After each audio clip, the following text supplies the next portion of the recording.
Lulu found herself transmigrated into a book, destined to perish within 3 days as a mere pawn. Upon her birth, she was unjustly branded a heavenly calamity, nearly suffocated in the process. Enraged, she summoned lightning with her bare hands, striking down the national master and the princess, awakening her parents to their folly and unleashing a wave of vengeance. They soon realized their family merely served as stepping stones. As Lulu gazed at her naive father, the emperor, she sighed, "Father, the heir you have chosen will ultimately bring ruin upon our family and overthrow the dynasty." Turning away, the emperor underwent a profound transformation, emerging as a wise ruler. "My mother, after your child is cruelly taken from you, you will be deceived once more. The empress will dance naked in public, leading to her disgrace and infamy in history. Brother, as the crown prince, you will fall victim to treachery, meeting your end in a brothel, exposed and vulnerable. Second brother, you will be led astray and mistreated, ultimately facing the public's wrath as they demand your execution." As Lulu recounted these grim fates, she realized her family had defied the odds, turning their destinies around. The treasonous ministers were captured, and the nation flourished under their governance. She herself became the cherished star of the empire, adored by all. Chapter 1. The Heavenly Calamity. Lulu met her demise at the moment of ascension. Confounded, she pondered how, despite her secluded cultivation in the mountains, she had failed. Upon awakening, she found herself enveloped in water. "Your Highness, hold on please." A frantic voice pierced her consciousness. Following the current, she was thrust forth into a dim light. As she opened her mouth, it was immediately covered. The midwife's hands trembled yet held firm, and with a heavy heart declared, "Your Highness, the princess appears lifeless. She is a stillborn." "How can this be? My child?" The Empress, exhausted from childbirth, fainted upon hearing the dreadful news. The attending maidens exchanged sorrowful glances. Shang Yao, the head maid, assumed command, instructing the others to tend to the Empress while she hastened to inform the Emperor of the calamity. They were merely maidens, lacking the authority to summon a physician. Outside, the national master maintained his stance. "Your Majesty, recently, the Yellow River has suffered a disaster. It had been tranquil until now. Why has misfortune befallen us this year?" The Emperor, seething with anger at the national master's insinuation, retorted, "So you claim that the flooding of the Yellow River is caused by my unborn child?" He understood that his ascension had been met with discontent among the officials. Yet the national master was his own uncle. To suggest such a ludicrous notion that would lead him to slay his own child was unfathomable. "Your Majesty, please see reason." The national master, with a respectful demeanor, insisted, "I have calculated that the Empress's child is marked by the descent of the comet, heralding disaster. This child is a heavenly calamity. Your Majesty, you must eliminate this calamity to restore peace." He knelt, refusing to rise. The Emperor's eunuchs and guards dared not breathe, wishing to vanish from the scene. Preposterous! The Emperor's face flushed with rage as he shouted, "National Master, I respect you as my uncle, and due to your age, I could overlook your nonsensical claims. But how dare you label my unborn child a harbinger of disaster? What is your true intention?" The national master remained defiant. "I am merely fearful." Their standoff persisted until Shang Yao emerged with the midwife, shattering the tense atmosphere. The midwife cradled Lulu and, upon seeing the emperor, knelt, tears streaming down her face as she reiterated her earlier statement. Lulu, though weakened, absorbed the quarrel between the emperor and the national master. A heavenly calamity? The Yellow River disaster? Wasn't this the very tale she had once read? In that narrative, the great Xia dynasty's previous emperor had passed away suddenly, leaving behind only a daughter. However, the current court forbade women from ruling, and the late emperor had not intended such a succession. Thus, the three prime ministers chose Li Xiao. The current emperor, who hailed from a powerless family, was timid by nature, yet possessed commendable character. He lived his life as a mere puppet. The story's protagonist was the ambitious daughter of the late emperor, who sought to usurp the throne, manipulating the emperor while poisoning him and eliminating his offspring. Ultimately, the emperor died young, leaving no heirs. Before his demise, He appointed the ambitious princess as his successor, believing her to be a loyal ally. This act granted her legitimacy as a ruler. The tale concluded with the princess successfully ascending to power, systematically eliminating those who stood in her way. As for Li Xiu and his children, they faded into obscurity, forgotten by history. Lulu realized she was that heavenly calamity.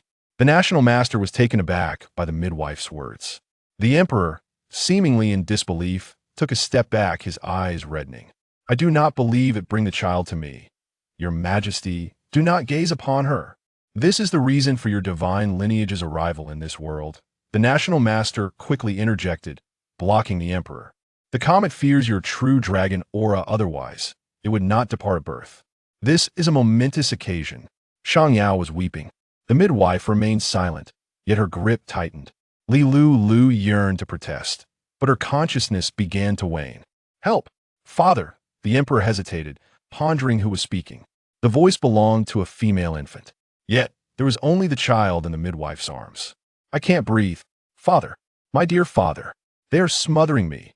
Lulu felt genuine despair. The emperor, suddenly realizing, rushed forward to seize the child, glancing down to find her face bruised, distinct fingerprints evident around her neck. "Who dares harm the royal offspring?" He seethed with fury, kicking the midwife in rage. "Li Dequan," the emperor growled, battling a whirlwind of emotions, resolved to safeguard the child. The chief eunuch bent low. "Your servant is here. Drag this person away and conduct a thorough investigation." The emperor gritted through clenched teeth, pausing a moment before adding, "Summon the physician for the princess." The guards swiftly intervened, silencing the midwife to prevent her from taking her own life, before dragging her away for interrogation. This is truly tragic, born only to be murdered. A child's fate is indeed cruel. Almost suffocated to death, not to mention being labeled a heavenly calamity by that treacherous national master. Lulu felt a chill in her heart. Overwhelmed, she longed to weep. The emperor's expression darkened. He glanced around, realizing only he could hear the child's thoughts. No one else dared to speak. Thus, the child's thoughts resonated clearly. The emperor looked down again at the child, who was unlike ordinary infants, exquisitely formed, with large, clear eyes that sparkled with intelligence. "How fortunate! I had not realized that this handsome uncle is my father. What a stroke of luck." "Handsome uncle?" Was the child complimenting him? The emperor felt a mix of emotions, a hint of pride swelling within him, for it was indeed his visage that had drawn the empress to him initially. "Father, this is a scam. I am a blessing, not a curse. He has conspired with the eldest princess to deceive you of the throne and to have you kill me." Lulu frantically sought to clear her name. The emperor felt as if his blood had congealed. The eldest princess? His elder sister coveted the throne? He had trusted her so deeply, yet she would plot against him and his children. Moreover, during your reign, uprisings and disasters have been incessant. Officials have concealed the truth, and the common people suffer greatly. You are indeed notorious in history as an inept ruler. But all of this was instigated by the eldest princess. She covertly oppressed the populace under your banner and, after your passing, would ascend to power, resolving all issues and becoming a wise sovereign. I am truly unfortunate having just been born. I do not wish to die. Chapter 2. Alas, what a tragedy. The emperor was beset by mixed emotions, his mind in turmoil. He was a member of the royal family, having ascended the throne purely by fortunate circumstances. He was the most suitable candidate, yet not the best. If that were the case, why would such treachery befall him? "Father, I'm hungry. Food." Suddenly, the child in his arms voiced her needs. How distressing! The child had not even had a drop of water since her birth. Lulu pouted on the verge of tears. This predicament swiftly captured the emperor's attention, prompting him to gesture for Xiaoyao to take the child indoors and summon the wet nurse who had long been prepared. However, no, the child's refusal echoed from within. Upon learning that Her Highness the Princess had survived, Xiaoyao felt immense joy. Yet, now that the princess refused to drink milk, even if the wet nurse forcefully fed her, she would spit it out, leaving Xiaoyao at a loss for what to do. The two exchanged glances. Should they consult His Majesty? But would the man comprehend such matters? After a moment of silence, Xiaoyao swiftly exited to seek the emperor's counsel. Ordinary men may not understand, yet he was the emperor, who surely possessed the wisdom to resolve this issue. I do not want this. The baby will not drink this. I want goat's milk. The national advisor continued to drone on, his words falling on deaf ears. The emperor, hearing Lulu's thoughts, felt a pang of anxiety. What should he do if the child refused to eat? Xiaoyao rushed out, kneeling, "Your Majesty, Her Highness the Princess refuses to drink milk." The emperor immediately decreed, "Use goat's milk." She drank it. She drank it. Xiaoyao and the wet nurse finally felt relieved. After feeding a small bowl of goat's milk, Lulu licked her lips, and drowsiness soon enveloped her. Her little head tilted as she drifted into a delightful slumber. "Your Majesty." The national advisor glared, witnessing the scene, resentment brewing within him. It seemed that the eldest princess's words had indeed rung true. Xiao was incompetent in governance, preoccupied with familial matters, lacking decorum. "I implore your Majesty to prioritize state affairs." The emperor cast a sidelong glance at the national advisor, the joy he had just felt from his child evaporating as he recalled that he had actually heard the child's thoughts. "There is no need for further discourse, national advisor." He lowered his gaze to conceal his displeasure, asserting, "This child is not a curse, she is a blessing." The national advisor was taken aback. "Issue a decree. I declare to the world that the little princess is a blessing bestowed upon our dynasty. May she ensure favorable weather and peace for our realm." Upon finishing his proclamation, the palace maids and guards all knelt in unison, exclaiming, "Congratulations, Your Majesty." The national advisor glared in disbelief. "She is clearly a curse." Seeing the emperor's resolute stance, insisting on declaring black as white, he stormed off in frustration. After the national advisor's departure, however, the emperor's expression bore no trace of joy. He wished to enter and see the empress, but was halted by the palace maids at the door. "Your Majesty, the birthing chamber is unclean. Do not risk disturbing the dragon's body. Please wait until the empress awakens. It is of no concern." The emperor commanded Li Dequan to push aside the maids and directly entered the birthing chamber, dismissing all others. He gazed upon the empress's pale and weakened face, a wave of helplessness surging within him once more. "My dear, it is well. It is well." He grasped the empress's hand. They were youthful lovers, deeply devoted to each other. He could scarcely imagine what fate would await his children and the empress should he depart this world. "Li Dequan," the emperor called for someone to come in. "At your service." "Investigate where the national advisor went after he left, whom he met, and when he summons the court tomorrow, be vigilant for any suspicious individuals." Li Xiao pressed his lips together, his voice chilling. "Do not make it known. Be discreet, especially concerning the eldest princess." After ascending to this position, he had thought there would truly be those willing to assist him. It seemed he had been overly naive. The only consolation was that perhaps his image as a fool had become so ingrained that they dared act so boldly. At that moment, the imperial physician hurried in, taking the empress's pulse before examining the little princess's health. Aside from the empress being somewhat frail, the little princess was in excellent condition, and the marks on her neck had already faded. The empress awakened the following day. My child. Upon regaining consciousness, she let out a wail, her heart heavy with grief. Xiaoyao rushed over to comfort her, recounting the events of the previous day. Tears welled in the empress's beautiful eyes, a glimmer of hope emerging in her expression. "Xiaoyao, is what you say truly so?" "Indeed, Your Grace. That old hag was truly despicable. His Majesty will surely uncover the truth."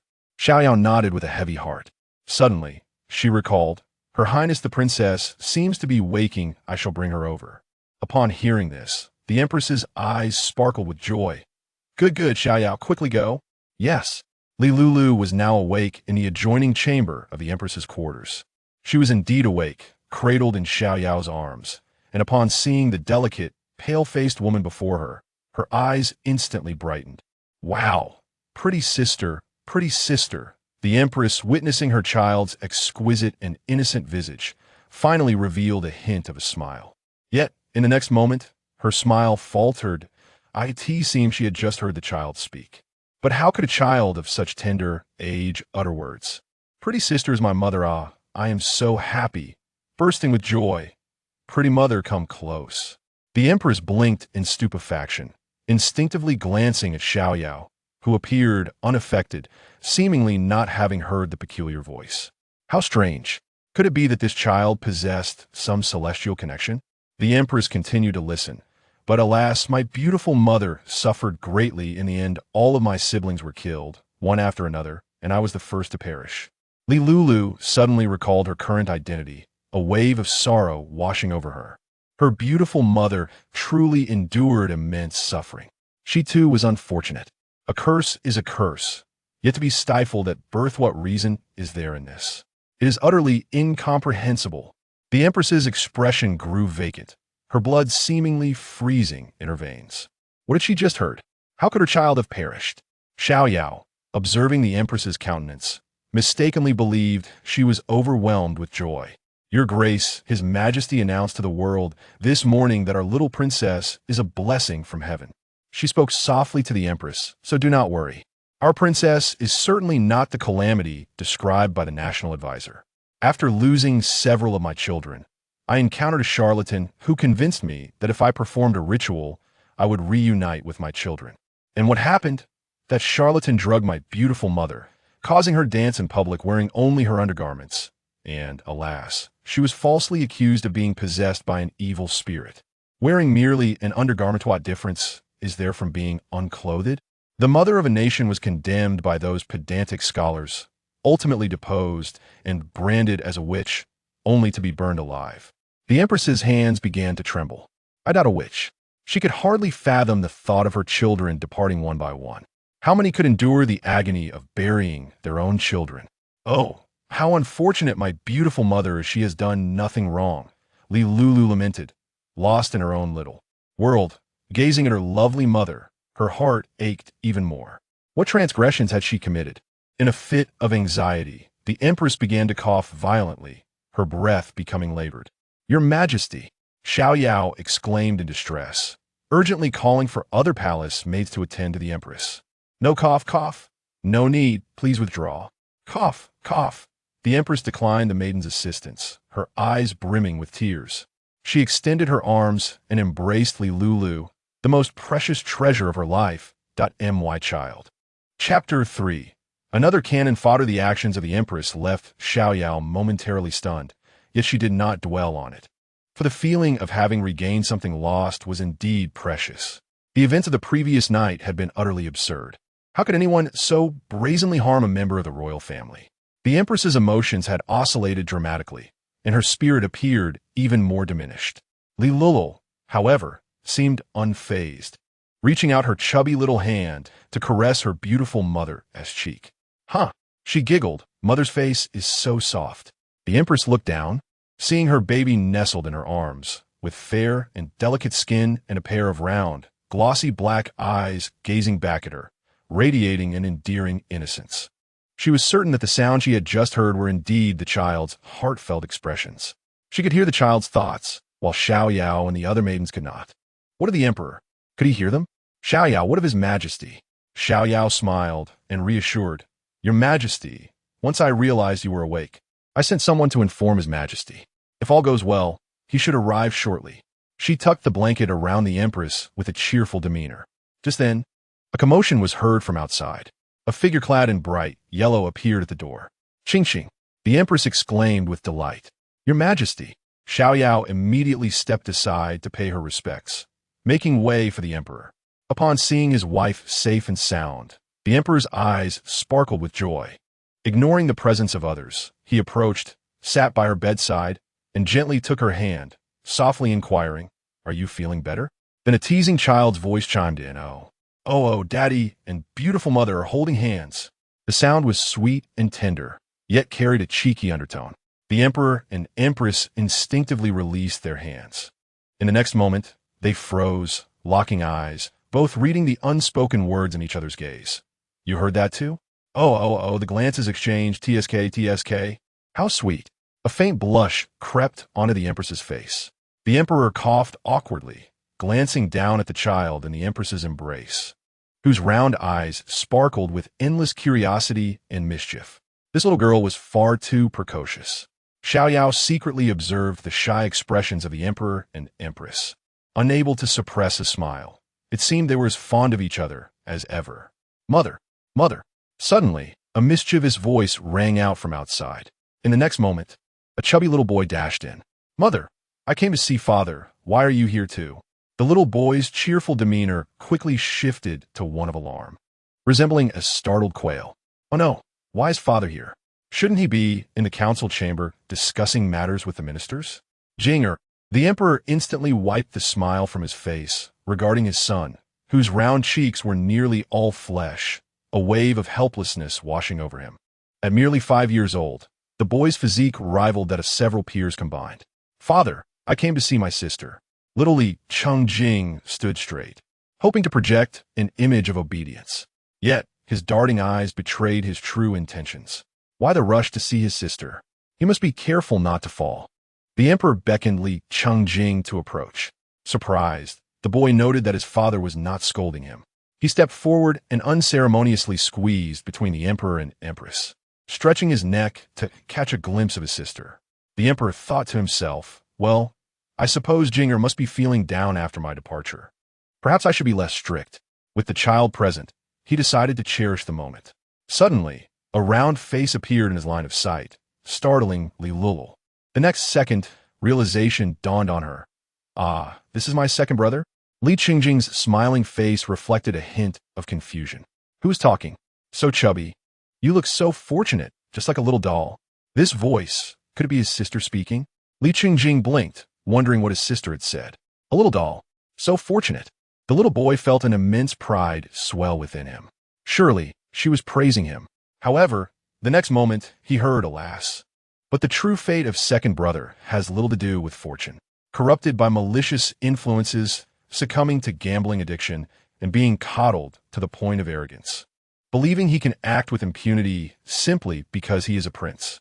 His infamous reputation is known throughout the city, and his vile servants wield his name to terrorize others, accumulating a notorious legacy. In the end, the people petitioned for his execution, and before their eyes he was burned alive, his eyes gouged out and tendons severed, pierced with needles. No one could save him. It was utterly hopeless. Lulu squinted slightly. Second brother looks rather dim-witted. Oh, how tragic. Truly, no brains at all. Unbeknownst to her, her remarks struck a profound chord within the hearts of the three present. Li Chungjing's expression turned blank. What had he just heard? The little boy instinctively touched his own eyes, hands, and feet, wearing a look of grievance. I don't want to die. A petition of thousands? How could it be this serious? The emperor's disbelief in his son surged. If this were true, he could hardly fathom the ignominy that would follow. His son forever marked by shame. Anger towards the eldest princess boiled within him, especially as he realized these events had transpired during his lifetime. Why did his sister aspire for the throne? He would not allow it. He would ensure she witnessed him firmly seated upon it. The empress bit her lip, stifling her voice. Yingat, my dear Yingat. She reached up to stroke Li Chungjing's head, and when he looked up at her, she forced a smile, stifling a sob.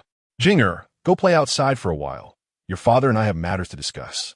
Li Chungjing nodded in a daze and climbed down from the bed. He needed time to process this news. The empress instructed Xiaoyao to take Li Lulu away and asked the other maidens to leave, leaving only the emperor and empress in the room. Your Majesty, she could no longer contain herself and collapsed into the emperor's embrace, weeping openly. My child, who wishes to harm them? Yingya. They intended to make him merely a languid prince, yet his fate is so tragic. I cannot bear to imagine what may become of our heir. The emperor held his empress close, half of his face shrouded in shadow, concealing the murderous intent in his eyes. At that moment, Li Dequan rushed in with urgent news. After hearing the report, the emperor instructed him to enter. His empress was the one person he trusted above all others. Your Majesty, I have investigated your orders thoroughly, Li Dequan said, bowing deeply, unable to raise his head for fear of trembling. This morning, your Majesty's foresight proved accurate. While the summons was issued, several unsavory characters were fishing in troubled waters. I ordered them to be discreetly apprehended. Taking a deep breath, Li Dequan continued, they are all spineless cowards. Upon interrogation, they revealed that the mastermind is a man with a sharp voice, though he did not show his face. The Empress, not one to be easily deceived, immediately grasped the implications of his words. She recalled a certain inconspicuous eunuch in the eldest princess's courtyard, whose presence was noted only when Xiaoyao happened to glance at him, realizing he was indeed a man of dubious nature. Chapter 4. The Bad Father. After finishing his report, Li Dequan felt an overwhelming fear. The eldest princess intended to usurp the throne. The emperor waved his hand dismissively at Li Dequan. "You may leave." "Thank you, your majesty." Li Dequan bowed and retreated with small, careful steps, soon followed by the sound of the door closing. The emperor and empress faced each other in silence. After a long moment, the empress could no longer hold back her tears, her voice trembling as she spoke. "Your majesty, our child, why does my sister wish to harm them?" The emperor had not slept a wink the previous night, and his countenance bore a shadow of gloom. With a sarcastic chuckle, he remarked, "Ching, what my elder sister desires is the imperial throne, a rightful ascension. Yet he too had his own offspring. How could this be a legitimate claim?" The audacity of Wang Shi in his meeting with the national advisor was, in a sense, a form of disdain. He met the empress's gaze, gritting his teeth, and declared, "I have made up my mind. Since my elder sister covets the throne, I shall ensure she does not attain it. And as for the national advisor, the position had been traditionally held by members of the royal family since the inception of the Daxia dynasty, strictly barred from political involvement, existing independently from the 3 dukes and 9 ministers. How could his uncle dare conspire with the empress? Did he not regard the ancestral rules?" The empress bit her lower lip, her eyes gleaming with ferocity. "If she truly dares to act, I shall haunt her as a vengeful spirit, even if it costs me my life." The thoughts of what her parents might say held little interest for Lulu. There was a matter of greater importance at hand. She scrutinized her chubby hands, her small, jade-like face serious. Her cultivation had vanished. Lulu displayed an expression of utter disbelief, her heart heavy with despair. The effort she had invested in her cultivation was now gone. Cursed heavens! Suddenly, a thunderous roar echoed from the sky. "Cursed heavens! Are you threatening me?" Lulu fumed. Her cheeks puffed up like a goldfish. Was she not allowed to voice a word? The heavens responded with another rumble. Lulu kudikut hertong. Conceding that it was unwise to provoke the heavens further, she would bide her time and endure. After their conversation, the emperor noted the deep fatigue etched on the empress's face and decided to take his leave, allowing her to rest. "Your majesty," as he tucked the blanket around her. He prepared to rise when he heard her call out, "Your majesty, you have yet to name our child." The empress, having cried a heartfelt lament, seemed to have exhausted all her strength, yet her eyes sparkled with brightness at the mention of their child. A name? Indeed, it was time to choose one. In truth, he had contemplated several names prior to the child's birth, yet found them lacking, postponing the decision. With a gentle gaze, the empress proposed, "Your majesty, might we inquire of the little princess herself? This child possesses an innate wisdom, a fortunate star. Perhaps she has her own thoughts on her name." The emperor, enlightened by her words, agreed. Indeed, we should consult the child. He instructed Xiaoyao to bring Lulu forth. "Ah, handsome father, beautiful mother, how delightful." Before Xiaoyao could bring the child close, the emperor and empress had already heard her thoughts, their earlier frustrations dissipating, replaced by involuntary smiles. "Ching, what do you think of naming the child Jihong?"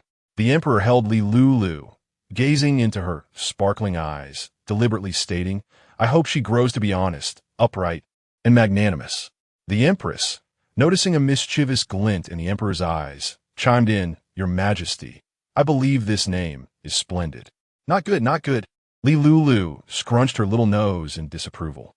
She rejected this name, for Lulu held an array of significant memories, though she couldn't recall the specifics. She felt an urgent need to retain her name. If she forgot it, she would lose so much. Names were vital and should not be forgotten. No, beautiful mother. Please choose another name."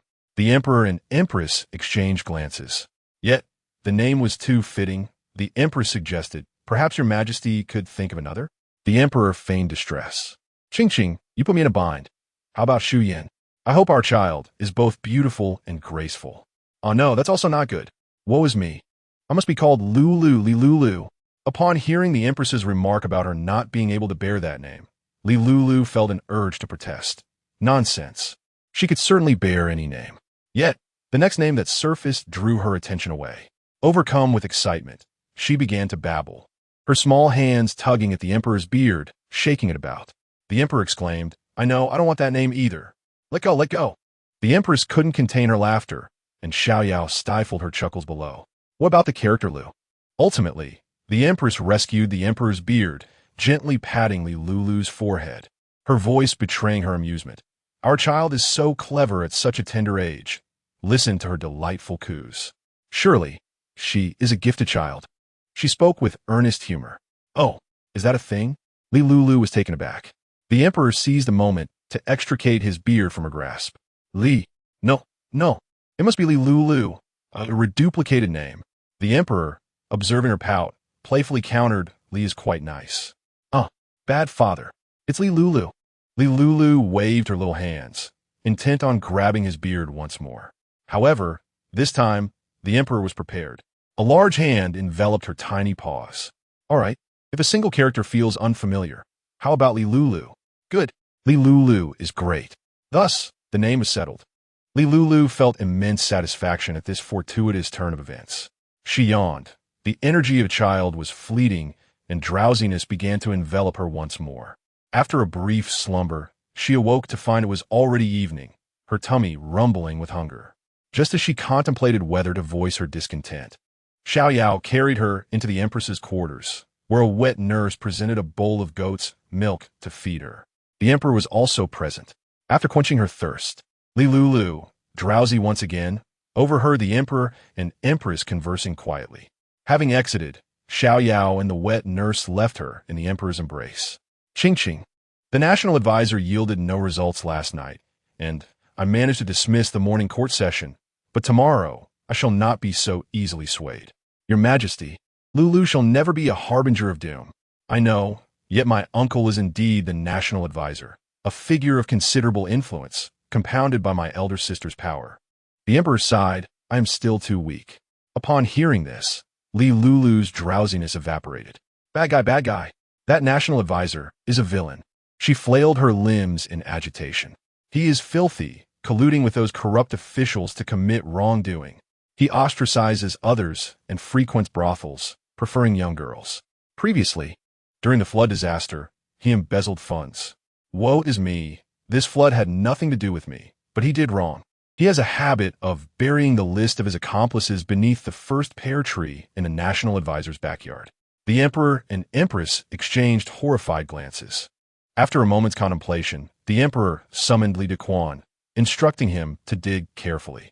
Li Dequan had been by the emperor's side since his youth and was trustworthy, having grown up under the emperor's watchful eye.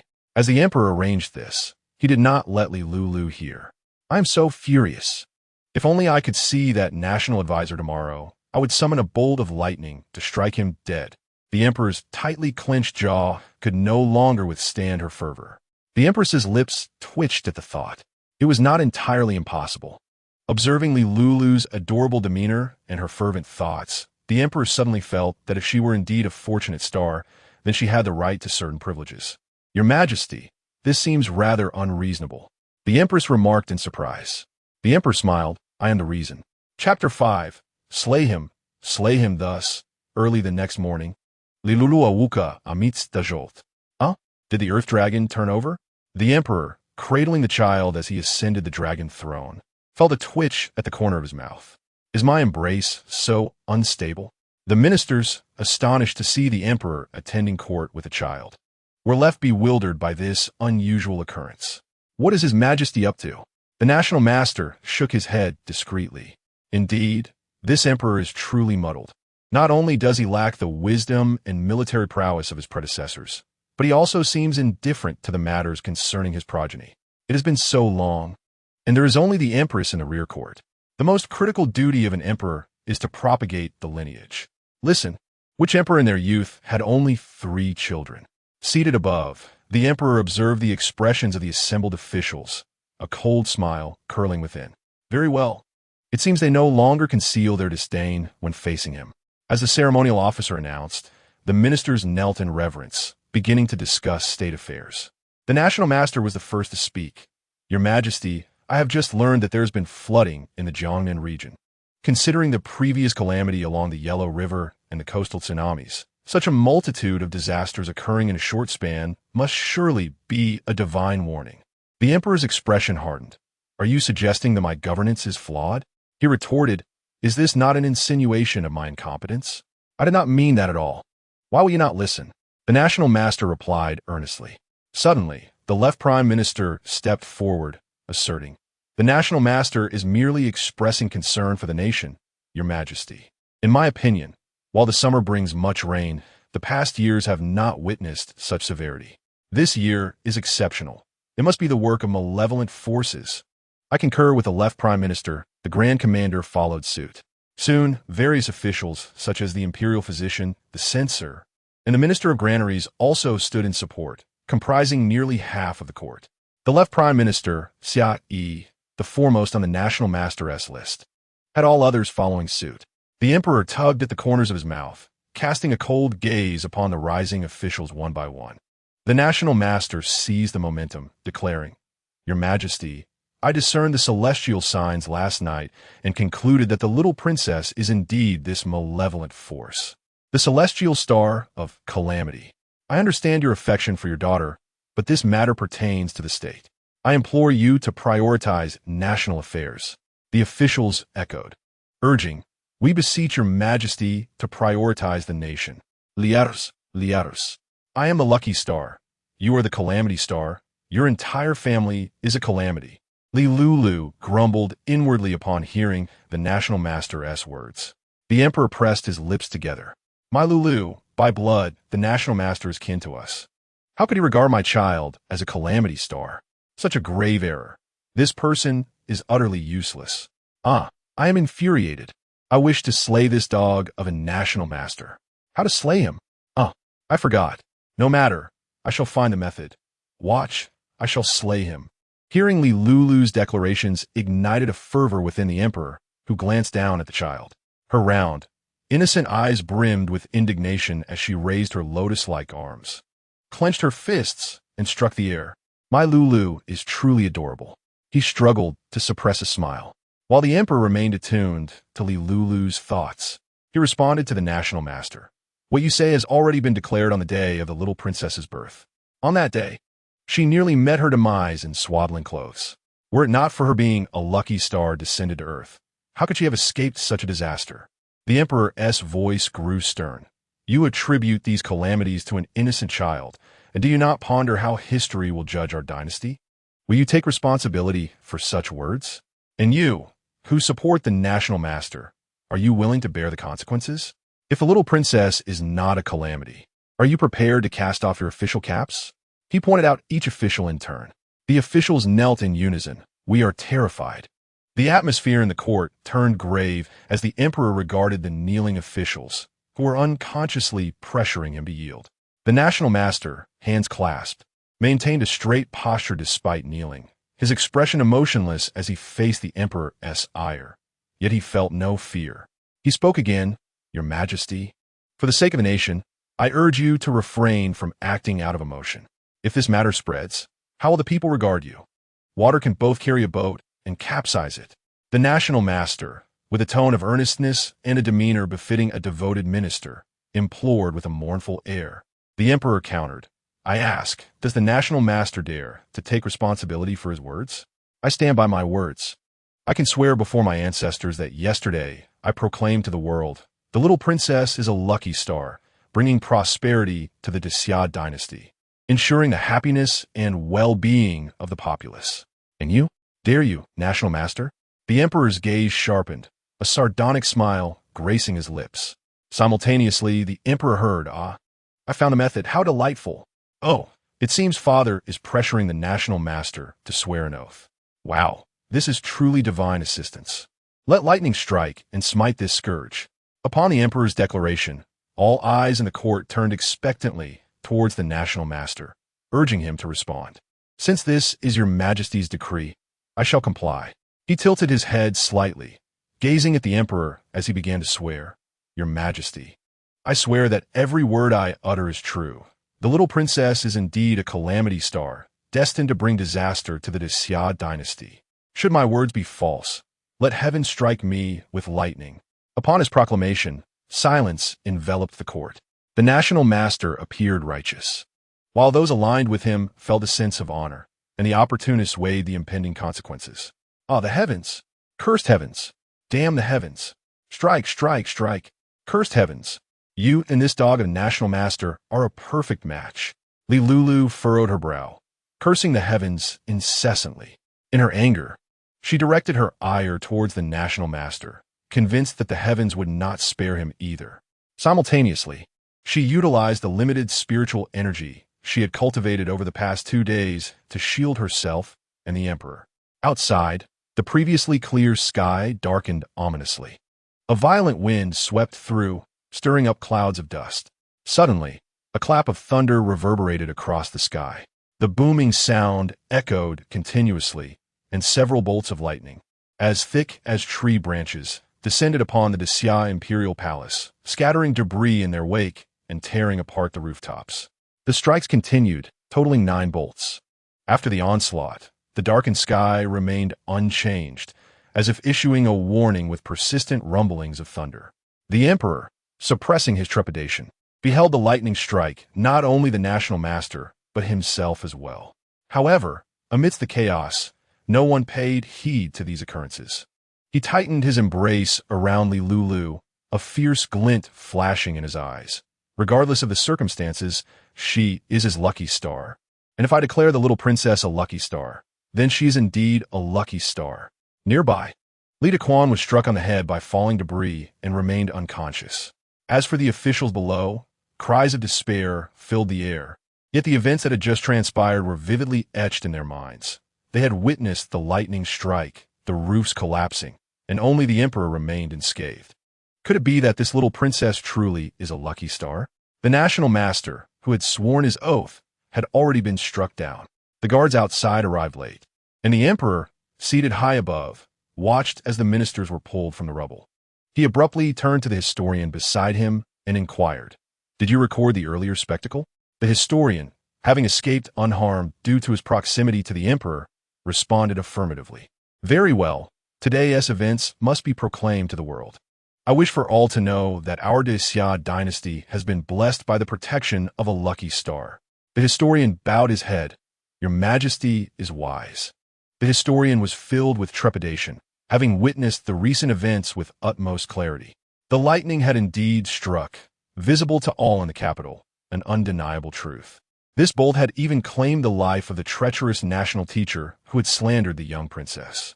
As he diligently recorded these occurrences, a singular intuition lingered in his mind. The new emperor was not to be trifled with. Recent shifts in court dynamics hinted at impending tumult. A profound upheaval on the horizon. A murmur of approval rippled through the assembly. "Your Majesty is wise." The emperor suddenly chuckled and proclaimed, "All officials who dare to stand forth shall be dismissed, regardless of rank." Chapter 6 was exhausting. "Your Majesty, think twice." The moment the emperor's words were uttered, those still lucid among the civil and military officials erupted in protest, disregarding their own injuries as they clamored in defense. The officials who had stepped forward constituted a substantial 2/3 of the central government of the Great Xia dynasty. Should these dismissals proceed, the ensuing chaos would be unmanageable. This was simply unacceptable. The chancellor, close to the national teacher, had also felt the brunt of the lightning, yet fortuitously, debris had shielded him just in time. "Your Majesty, I beseech your pardon. Our previous words were merely the result of being deceived by the national teacher. The recent calamities have been all too frequent." The chancellor's expression was grim, his hair singed and disheveled, resembling a figure that had rolled through a coal pit, with his speech punctuated by labored breaths. The emperor, observant as ever, noticed that the chancellor had lost 2 prominent front teeth in the strike. While the national teacher bore responsibility, the heavens had already delivered punishment. How could the emperor trust these officials to assist him in governing the realm when they displayed such foolishness? They proclaimed the national teacher to be a patriotic figure. Yet where was divine assistance for him? The emperor scoffed coldly. As the emperor's gaze turned icy, he was about to continue when suddenly fatigue washed over him. "I am so tired," he murmured, and his expression shifted in an instant. "I am so exhausted and so hungry." Lulu, battling the storm of tribulation, had expended all her cultivated spiritual energy over the past 2 days, and thankfully, the lightning had primarily targeted the national teacher. At this moment, she lacked the strength to ponder the situation. As a newborn, had it not been for her past life's profound spiritual energy, she would have been utterly helpless. Should I eat first or sleep? After a mere 3 seconds of contemplation, she made her choice, overwhelmed by fatigue to the point of lacking the energy to eat. Just before losing consciousness, she glanced at the scene below, internally exclaiming in shock. No one escaped unscathed. The most striking area resembled a charred figure. A space naturally formed around it, as none dared approach to intervene. The Emperor remained seated, ever attuned to Lulu's thoughts. Upon hearing her lament the fatigue following the lightning strike, he realized it was prudent to remove her from this tumultuous scene, especially since matters on his end could not be resolved swiftly. His eyes fell upon Li Dequan, who was bloodied and dazed, and the Emperor hesitated momentarily. Never mind. I shall summon another. Yet, at this juncture, the Emperor's trust in his advisors was limited. There were those who had dared to act violently in the Queen's birthing chamber. Who could say someone would audaciously attempt a repeat? It was evident which held greater significance for the Emperor, the ministers or his beloved daughter. He beckoned a small eunuch who had not yet succumbed to fear to call for the chief maid, Xiao Yao, from the Queen's palace. Oh dear, it seems a lightning strike has occurred at the former palace. Xiao Yao rushed into Zhu Ling Palace, exclaiming in astonishment. The Queen was momentarily stunned. She had heard the rumbling outside. Did it truly strike? Her eyes widened as realization dawned upon her. Last night, my Lulu mentioned wanting to strike down her uncle. Could it be true? Is the Emperor unharmed? Instinctively, the Queen wished to send Xiao Yao to investigate, but then recalled that intervention in court matters was forbidden. As the matriarch of the nation, even if the Emperor was unperturbed, such actions could lead to unnecessary troubles. Xiao Yao, oblivious to the Queen's thoughts, presumed her dazed state was merely due to fright. I am unaware of the specifics, but it seems many officials have been injured, and the roof has been destroyed. As for His Majesty, he appears somewhat peculiar, but both he and the little princess remain safe. With such a significant portion of the roof collapsing, it was indeed strange that only the Emperor and the little princess emerged unscathed. It is nothing to worry about, the Queen replied softly, her eyes blinking slowly. We reside in the inner palace, and it is best we remain uninformed about these matters. Xiao Yao protested, Your Majesty, this is nothing to fret over. Go on, the Queen smiled. The Emperor's intention had been fulfilled, and it was also time for Lulu to be fed. Surely, the child could not be left hungry. The distance between the former palace and the inner palace was minimal. As the little eunuch reached the Queen's palace, he encountered Xiao Yao. He quickly conveyed his purpose. It appears His Majesty may be the first emperor to bring forth his newborn daughter to court. She gently caressed Lulu's cheek, smiling, Take her away, but remember to be quiet. Also, please warm some goat's milk, so Lulu does not go hungry upon waking. Lulu was resting in the adjacent room of the Queen's palace. Due to the incident with the midwife during her birth, the Queen felt a lingering unease whenever Lulu was out of sight. Your Majesty, Xiao Yao, having settled Lulu, approached the Queen with a worried expression. I dare to speak, knowing well the rules against political involvement in the inner palace, but I am concerned for the little princess. Could today's events truly pose a threat to her? This emperor is the first in history to bring a newborn to court, and on her very first day, thunder strikes. As a knowledgeable maidservant, Xiao Yao understood the significance of the moment. The Queen, taken aback, turned to Xiao Yao, who immediately knelt, acknowledging the impropriety of her words. I realize this may be overstepping, but my concern for you and the little princess compelled me to speak. I am aware. The Queen chuckled, placing a comforting hand on Xiao Yao's shoulder. You may rise. I do not hold it against you, for I know your intentions are good. Your Majesty, Xiao Yao remained kneeling, though she lifted her head slightly. Rest assured, there is truly nothing to fear. Consider who perished in that lightning strike at the former palace and who remains unscathed. His Majesty always contemplates his actions thoroughly. Xiao Yao blinked, as if coming to a realization. She promptly stood, her cheeks flushed. I was foolish, you are right. The Emperor is protected by the aura of a true dragon. How could anything happen? It is the national teacher who has distorted the truth. The queen nodded slightly, her heart swelling with pride. That was her child. Indeed, as Xiao Yao had noted, today's thunderstorm was extraordinary, seemingly targeting the hall of discussions in the former palace. Initially, the prevailing sentiment was to blame the emperor's lack of virtue, attributing the thunderous wrath of heaven to him. However, the emperor's emissaries acted swiftly, and the events of the morning were not concealed. Anyone with the slightest curiosity could uncover the truth. The reality soon became apparent to all. Consequently, the entire nation erupted in excitement. The crux of the matter was not merely the national teacher's treachery, but rather that the little princess was a blessing bestowed upon the great Xia dynasty. Chapter 7. The Longevity Lock. I am so hungry. When Lulu awoke, the sky had darkened. She expected to call out to alert others to her hunger, but before she could utter a sound, the curtain in front of her was drawn aside. Lulu wiggled her nose. It smells so good.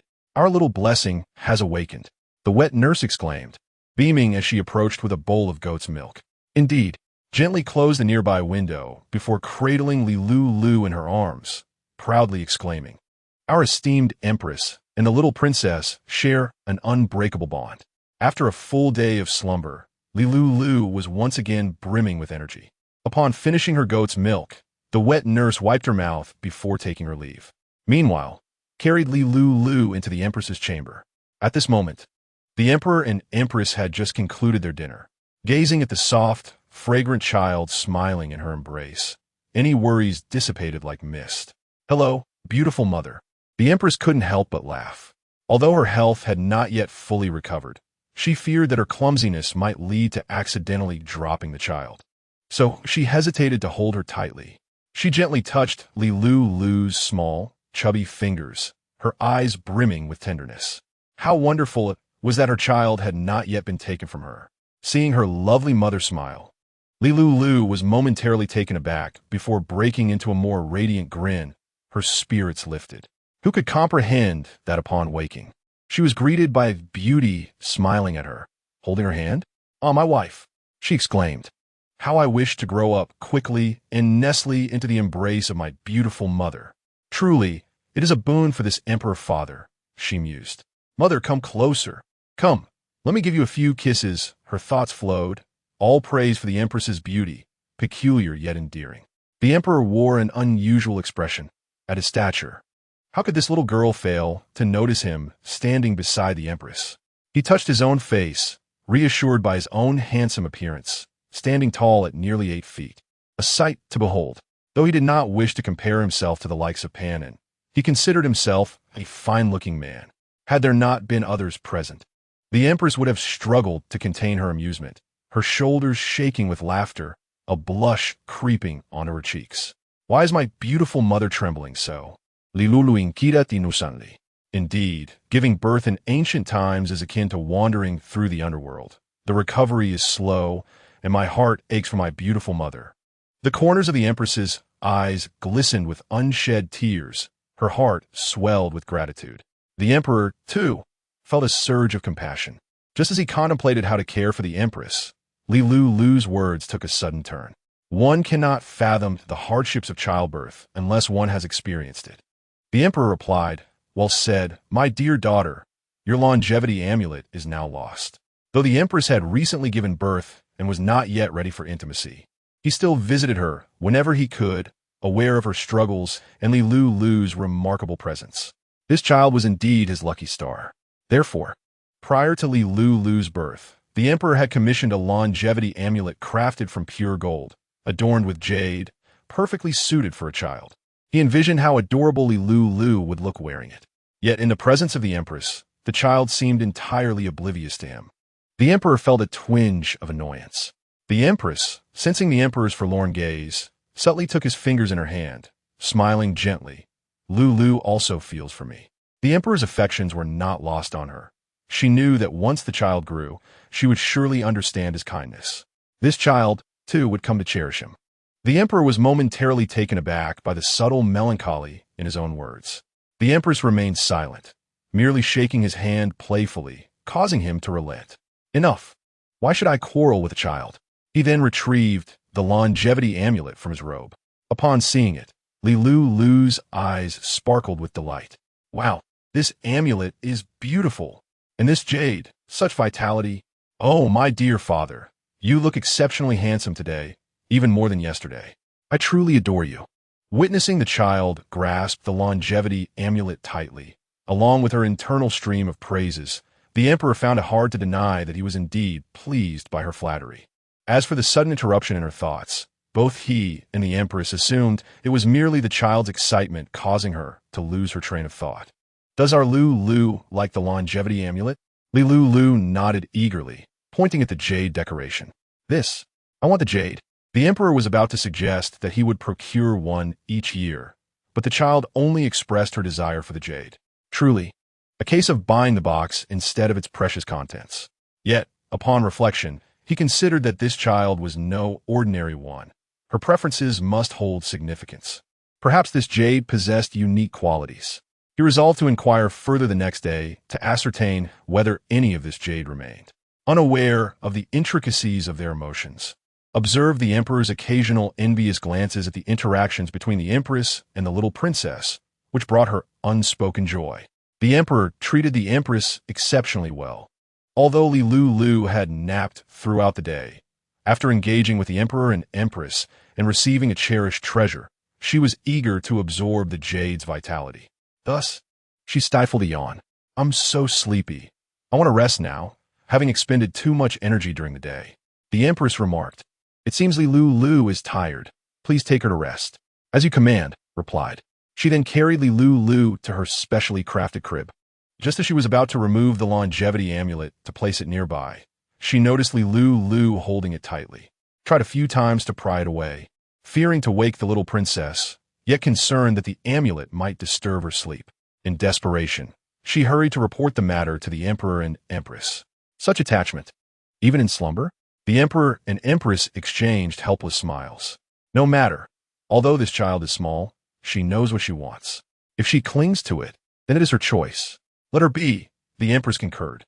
With both the emperor and empress indifferent to the matter, chose not to press further. Once Lulu sensed the absence of others in the room, she opened her eyes. Taking out her longevity amulet, she caressed the jade, feeling the abundant vitality within it. Her eyes sparkled with excitement. Wow, vitality! Lulu wasted no time, silently reciting her incantation. At her tender age, with few impurities in her body, it was the perfect moment for cultivation. Charge forth. The path to greatness must begin in infancy. Chapter 8. A comparison after a night of diligent practice, as the morning light streamed through the window paper, illuminating Lulu. The longevity amulet in her grasp shimmered with a radiant glow. Lulu opened her eyes, her dark orbs glistening with delight. What extraordinary luck! I truly adore my father. This is indeed jade. The vitality from just this small piece of jade will cleanse my body and meridians without a doubt. The empress, having shared numerous words with the emperor the previous night and experiencing a restless sleep, awoke early that morning. Observing her weary appearance, suggested visiting the little princess. After all, their darling princess was as lovely as snow, her laughter as sweet as candy. Who could resist such charm? The empress considered this and quietly walked to the partition, finding the little one already awake, lying obediently in her crib, causing her heart to melt instantly. Moments later, she heard Lulu's thoughts. My beautiful mother has come to see me. The empress smiled tenderly and took a seat on the embroidered stool that had moved closer, softly lamenting. It is a pity the emperor is not here. If he were to hear our daughter speak this way, he would surely be overjoyed. Lulu, puzzled, thought, has my beautiful mother missed father so soon? But he was with her last night. Oh, I remember now. It was just that they weren't sleeping in the same bed. Yet, it has only been a short while since he left, and my beautiful mother already longs for him. Oh, such a lovely bond. The empress's complexion suddenly turned crimson. She reached out and gently pinched Lulu's soft, tender cheeks.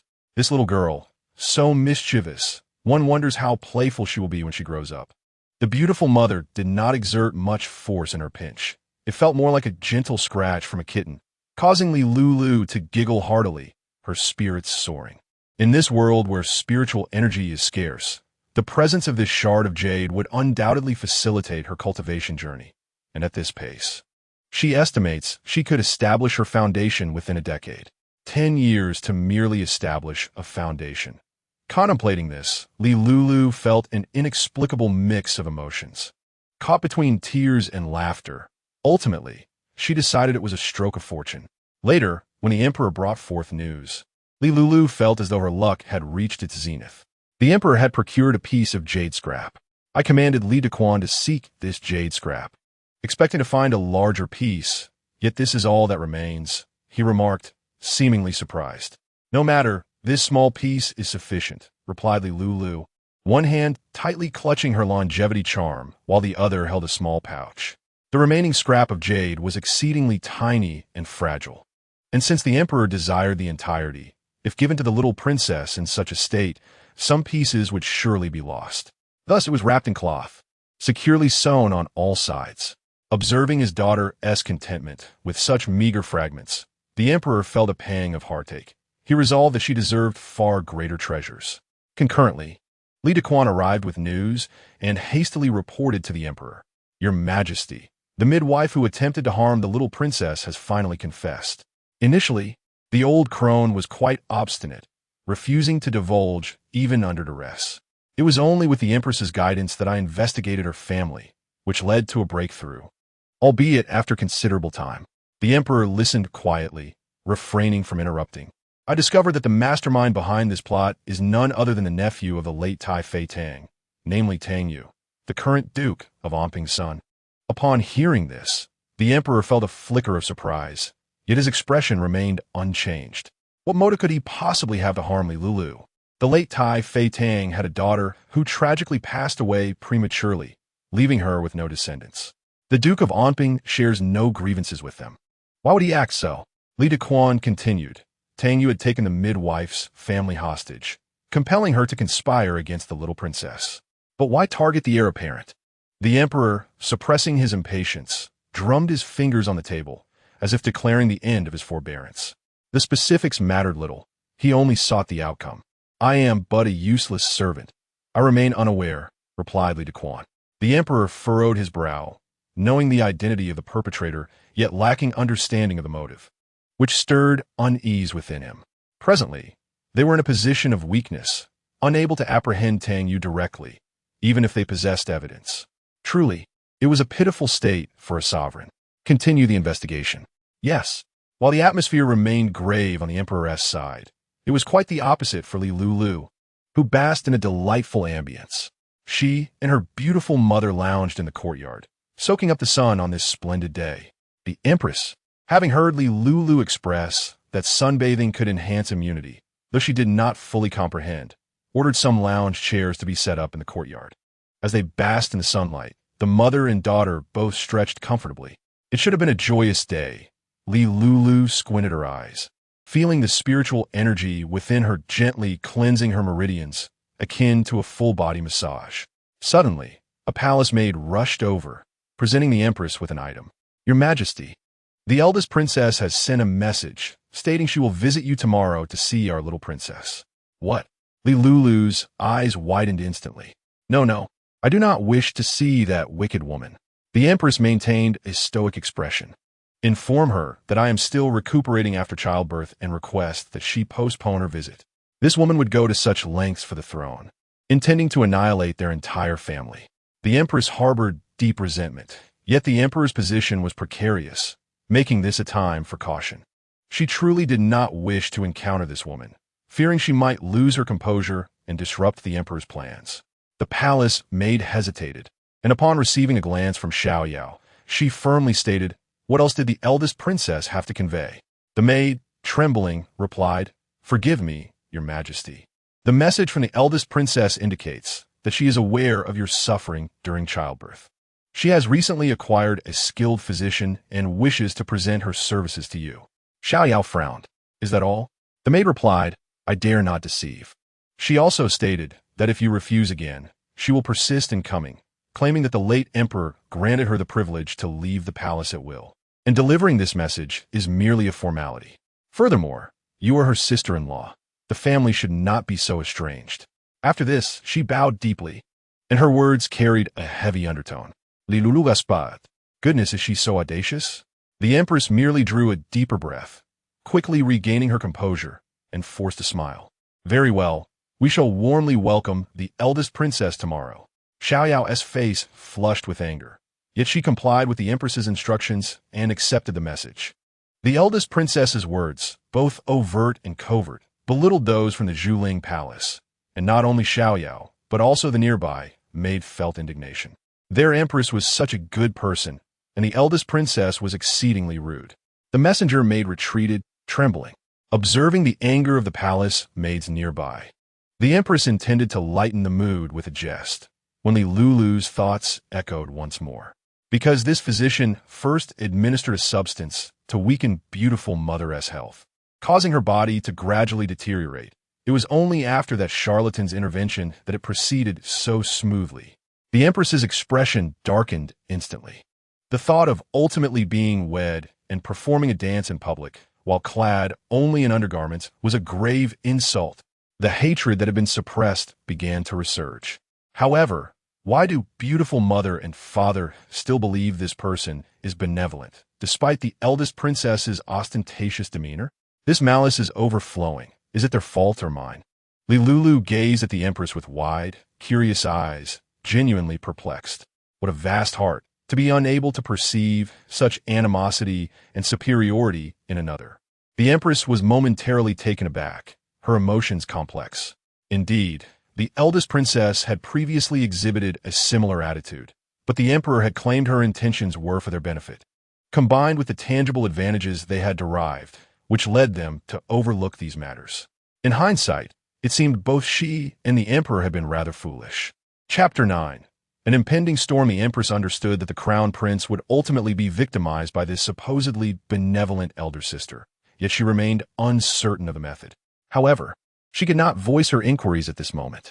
The last time Jing visited Lulu, both she and the Emperor had noticed that the child could hear Lulu's thoughts, and it was said that he had become considerably more studious. Perhaps it was due to his ability to hear thoughts. Nonetheless, the conclusion remained favorable. The Emperor had been occupied in recent days, dealing with a significant debacle instigated by the State Master. Such matters could not be resolved swiftly. Since her childbirth, the Empress's health had deteriorated further, and she longed to converse with Jing, yet he seemed frightened by Lulu's thoughts.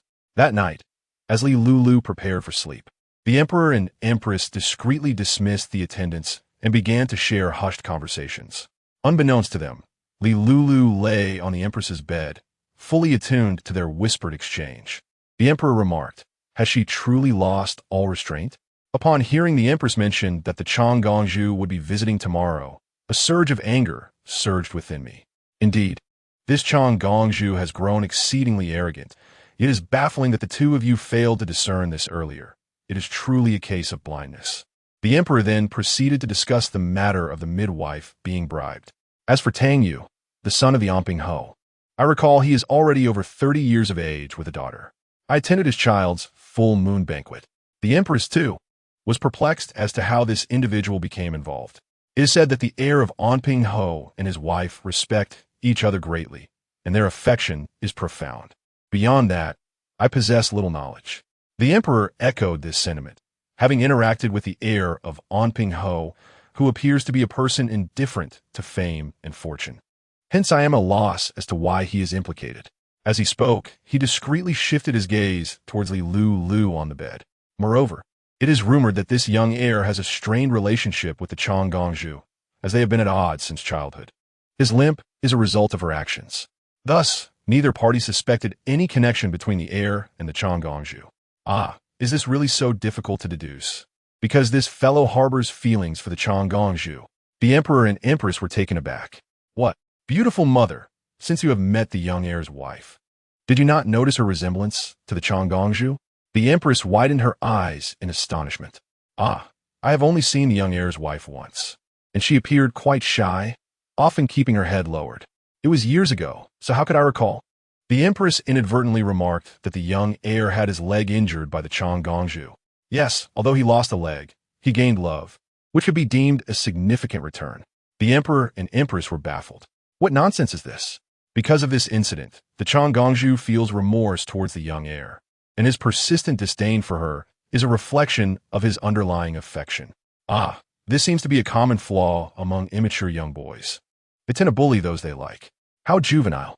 Eventually, due to this injury, the Gongju recognize the young heir's admirable qualities, especially after discovering his feelings for her, slowly developing affection in turn. However, she still harbored feelings for the emperor and did not wish to marry, leading to their eventual separation. As this thought crossed her mind, Lulu wrinkled her nose, commenting that this man is also quite disgusting, indulging in the trope of stand-in lover. His wife lacks any notable background and seems to fantasize about the possibility of the Gongju seeking marriage, hoping to be rid of her and seize a chance for himself. Ugh, what a despicable man. Oh, why did mother and father stop their conversation? The emperor and empress, as if awakening from a dream, hurriedly began to engage in trivial banter. The emperor often discusses court matters with the empress. Although currently forbidden from involving the harem in politics, the emperor disregards this rule, as their bond is profound and built on trust. Furthermore, the empress, having received an education, possesses a greater understanding of social dealings than the emperor. My dear, regarding the national master, numerous officials are implicated. I have managed to resolve a portion, but there are still too many. Aside from court officials, local officials pose a greater challenge. The emperor's expression darkened as he spoke, gritting his teeth in frustration. How infuriating that I only now realize that the assistance offered by my elder sister was merely a means to consolidate her own power, making it exceedingly difficult to seek vengeance for my child. Otherwise, would we have waited until now to learn of these matters? There is still time. They can still save themselves and their children. Yes, it is still early. There is no need for panic. As Lulu listened to the emperor and empress, she suddenly exclaimed, how do they come to know about the Gongju? And what of the cooperation between the national master and the Gongju? Could it be that a reincarnator informed them? How strange. Lulu was filled with confusion, finally realizing that even her own birth, which was so tightly concealed, had been well hidden by the Gongju. The national master was still held in high esteem by her father, the emperor. It seemed they suddenly became aware of these matters. The emperor and empress paused, their expressions shifting. Oh no, could it be that the secret has been exposed? The emperor cleared his throat, speaking with an air of feigned nonchalance, stating, fortunately, I have the heir left behind by the late emperor, which allows me to be aware of these matters. The heir, established by the founding Emperor Li Che, functions as a secret inspector, acting only upon the emperor's command and typically operating in the shadows. Initially, the heir was formidable, yet over the years, even the strongest have succumbed to the corruption of power. Now, they merely serve as ineffective pawns. The emperor was at a loss for words, ultimately resorting to mentioning them. Oh, the heir, are they truly that formidable? Are they akin to the contemporary Jin Yi? Fortunately, the emperor made the right choice. However, who exactly are the Jin Yi? Lulu struggled to maintain her focus as she listened to the emperor and empress discuss serious matters, but eventually grew weary. When silence fell, the emperor and empress realized that the child had fallen asleep. The emperor chuckled, remarking that this child is not easy, having listened attentively for so long. Her lively spirit resembles yours. The empress flushed, exclaiming that the emperor is speaking nonsense. The bed was spacious enough, and the emperor was unreserved, as it was the first time the three of them slept together, though Lulu was still unaware. Thus, upon awakening the following day, she found herself in the empress's bed, with the emperor already dressed and prepared to attend court. Lulu tilted her head, observing the empress adjusting the emperor's attire, the intimate atmosphere between them eliciting a curious expression. Wow, they slept together last night. The emperor and empress. This girl is awake so early? In the palace, only the empress remained. The intimacy between the emperor and empress was perfectly normal. The palace maids serving in Zhuling Palace had grown accustomed to this, and out of fear, they did not dare to jest, hence they felt no embarrassment. However, Lulu was different. This was far too inappropriate, continuously staring at such things.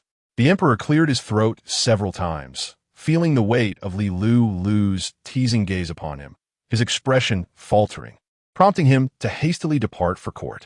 Meanwhile, Lulu, having awakened early and feeling no hunger, began to practice with her longevity charm. Relishing in the sensation of spiritual energy cleansing her meridians, filled with delight. Today, a challenging battle awaited her, and she needed to be in high spirits. Coincidentally, the Empress shared this sentiment. Once the mother and daughter had invigorated themselves, they had scarcely finished their breakfast when a palace attendant announced the arrival of the Changgongju. Soon, the Changgongju entered the Empress's palace accompanied by a woman clad in simple attire.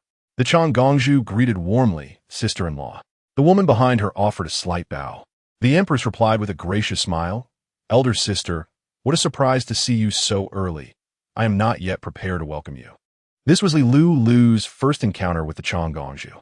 She thought to herself, "She is indeed quite lovely. However, she still cannot compare to my beautiful mother."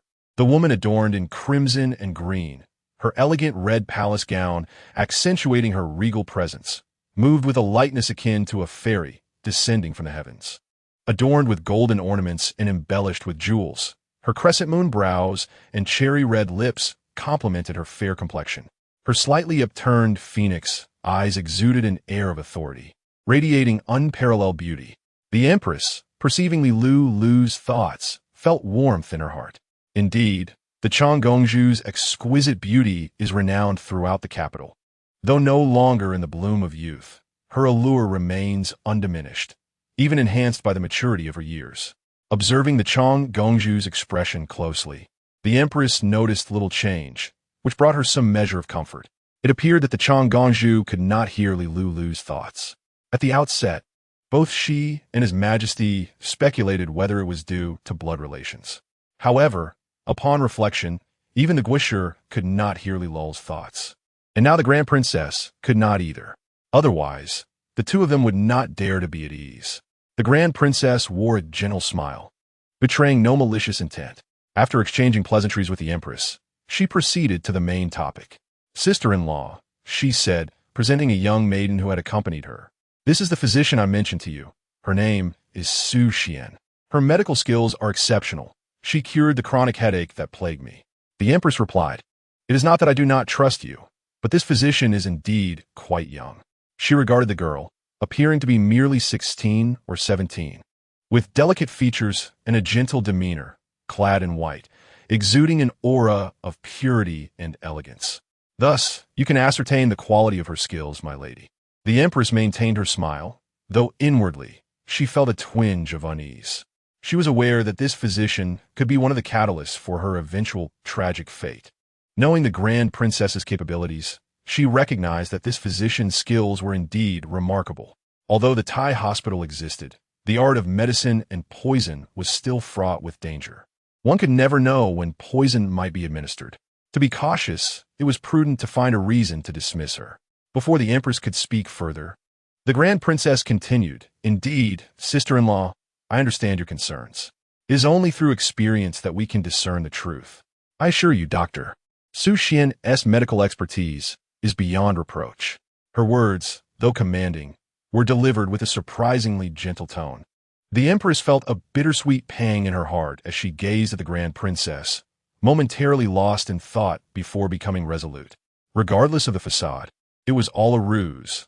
The only reality was the ambitious heart and the desire for their demise. "Very well, let us trouble this physician then," said the Empress, acquiescing. "Indeed," the Grand Princess affirmed.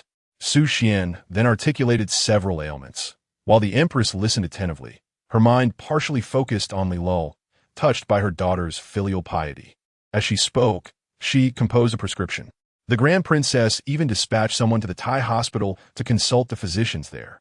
After careful examination, several elder physicians concluded that the prescription was excellent, highly suitable for the Empress, and harmless to her constitution. The Grand Princess smiled. "See, I told you. Su Xian is quite capable. I trust my sister's judgment," the Empress replied softly. "Yes, indeed. Her parents were also victims of your father." The Empress's heart skipped a beat. A memory sparked. This physician, Su Xian, hailed from a family that ran a small clinic in Jiangnan. Owing to their commendable medical skills, they had long been under the Grand Princess's protection until 3 years prior, when her father, newly ascended to the throne, investigated the salt trade incident, leading to the downfall of several high-ranking officials and the tragic demise of many innocents, including Su Xian's parents. However, I recall that my father had not yet consolidated his power at that time, and it was the Grand Princess who assisted him during those tumultuous days. The Grand Princess, aiming to incite public outrage, would have preferred the demise of the innocent. Moreover, many descendants of key figures involved had escaped, harboring deep-seated resentment towards her father, laying a trap for the future. After all, her father was the emperor, and the Grand Princess could comfortably remain in the shadows. Yet, she couldn't help but insert a remark, lamenting her father's inadequacies as an emperor. The Grand Princess finally noticed Lulu. "So this is the little princess," she exclaimed. "How charming she looks." Approaching, she locked eyes with Lulu's round, sparkling orbs. "I have heard that His Majesty considers this little princess a lucky star." Pausing, she recalled recent rumors circulating among the populace. It was said that the Gueshur had slandered the little princess as a harbinger of misfortune, inciting divine wrath that resulted in calamities across the land. The Gueshur was struck dead by lightning in the Great Hall, and thereafter, the emperor had displayed the charred remains of the Gueshur as a warning to the people. The Empress quickly composed herself, smiling, "Sister, please do not jest. I only hope this child grows up safe and sound." Su Xian cast a lingering glance at Lulu, unable to deny the child's beauty. The Grand Princess stood and playfully engaged with Lulu, attempting to lift her. "Since this child is a lucky star, I must hold her often to bask in her fortune." Lulu squirmed, sensing an unpleasant odor emanating from the Grand Princess, wrinkling her nose in distaste. Strangely, the Grand Princess seemed unwilling to release her grip. "Have you given her a name?" The Empress, feeling anxious, replied, "Yes, we named her Lulu. We are merely awaiting her inclusion in the family register once she turns a year old." "Lulu?" The Grand Princess voiced her surprise, finding the name rather ordinary. Why would the Emperor choose such a name? Her gaze scrutinized the child. "Well, Lulu, it is a lovely name." The Empress felt a twinge of helplessness. Her daughter, still being held by the Grand Princess, was preoccupied with her name, evidently fond of it. "Let me see her do something spectacular." Just then, Lulu held her breath, her face flushed, and let out a few adorable sounds that melted hearts. In the next moment, an unusual odor wafted through the air. The Grand Princess felt something warm on her dress. "Oh dear, the little princess has relieved herself." Su Xian was the first to react. Although a physician, she had also assisted in childbirth. The Grand Princess's expression darkened as she instinctively attempted to drop Lulu, but the child grasped her hair tightly. At that moment, the Empress rushed forward to take Lulu from the Grand Princess's arms. A cry of alarm rang out, and chaos ensued. Xiao Yao immediately summoned attendants to take the little princess away for a change, and the Empress, having been splattered, needed to change her clothes as well. The only one remaining composed was Su Xian. The Grand Princess, staring at the yellow stains on her gown, trembled with rage. Indeed, she should have acted sooner. Cursing her fate, she hurriedly changed her attire but still felt the lingering odor. Uncomfortable bathing in public, she left in haste. Before departing, as the Empress had not yet decided to keep Su Xian close, she permitted the physician to leave with the Grand Princess. In her agitated state, the Grand Princess paid little attention to the matter. Watching her retreating figure, the Empress could not suppress a laugh. She approached the crib, where Lulu lay, and pinched her tiny nose. "Oh, you little rascal, you are quite the mischief maker." Now she understood. The meaning of something spectacular had indeed been fulfilled. Lulu blinked and flashed a sweet smile. "Huh, this little one is truly blessed. But such fortune is not for just anyone." Chapter 11. The full moon banquet time flew by. It had been a full month since the birth of little Lulu. As the officially declared lucky star of the emperor, coupled with the Gueshur's demise at the hands of divine retribution after slandering the little princess, the public held an immense curiosity towards this young princess. The emperor and empress have diligently shielded their child, claiming the infant's frail health precludes her from meeting outsiders. Thus, apart from the eldest princess, none have beheld Lulu's true visage. However, this occasion marks the celebration of the little princess's first month, a festivity of grand proportions decreed by the emperor. To commemorate this event, He has mandated a halving of taxes for the next 3 years, exempting this year's corvée labor. This announcement has ignited a fervor across the realm. Yet, the emperor remains undeterred, even invoking the national master. The matter of taxation is undeniably critical to state affairs, and his actions seem rather reckless. Lulu, in addition to this, has made a significant discovery. Her destined weapon has not perished but resides within her consciousness. Xiaoyao, while adjusting the Empress's ceremonial headdress, whispered, "Your Highness, many guests have arrived, including numerous foreign envoys." Xiaohe replied, "Indeed, for who throughout history has been honored with such a decree as the emperors have taxes?" The Empress is attended by 4 senior maidens, Xiaoyao, Xiaohe, Yingchun, and Muden. While the latter 3 oversee various affairs, it is Xiaoyao who has spent the most time with the Empress. Xiaohe manages internal matters. Yingchun is the finest cook responsible for the Empress's small kitchen, and Muden, the most astute, handles interactions with other palaces. As the Emperor's harem remains unoccupied and the Empress is unwell, many tasks fall to Xiaohe and Muden, including the preparations for Lulu's banquet. Lulu, adorned in festive attire resembling a lucky charm, has her hair styled into 2 playful pigtails, her garments of vibrant red. Our little princess resembles a celestial sprite, Xiaohe remarked with a smile after dressing her. The Empress, now attired, felt a surge of joy upon hearing this. The banquet is hosted in the magnificent Mansion Hall, where the last celebration was held for the previous emperor's 60th birthday. The emperor's earlier actions underscore his profound regard for the little princess. The Empress cradles Lulu as they slowly proceed in a palanquin towards Mansion Hall. What grandeur! How splendid! Lulu, having never ventured beyond the palace since her birth, gazes in wonderment at her surroundings. Upon arrival, the hall's opulence nearly blinds her.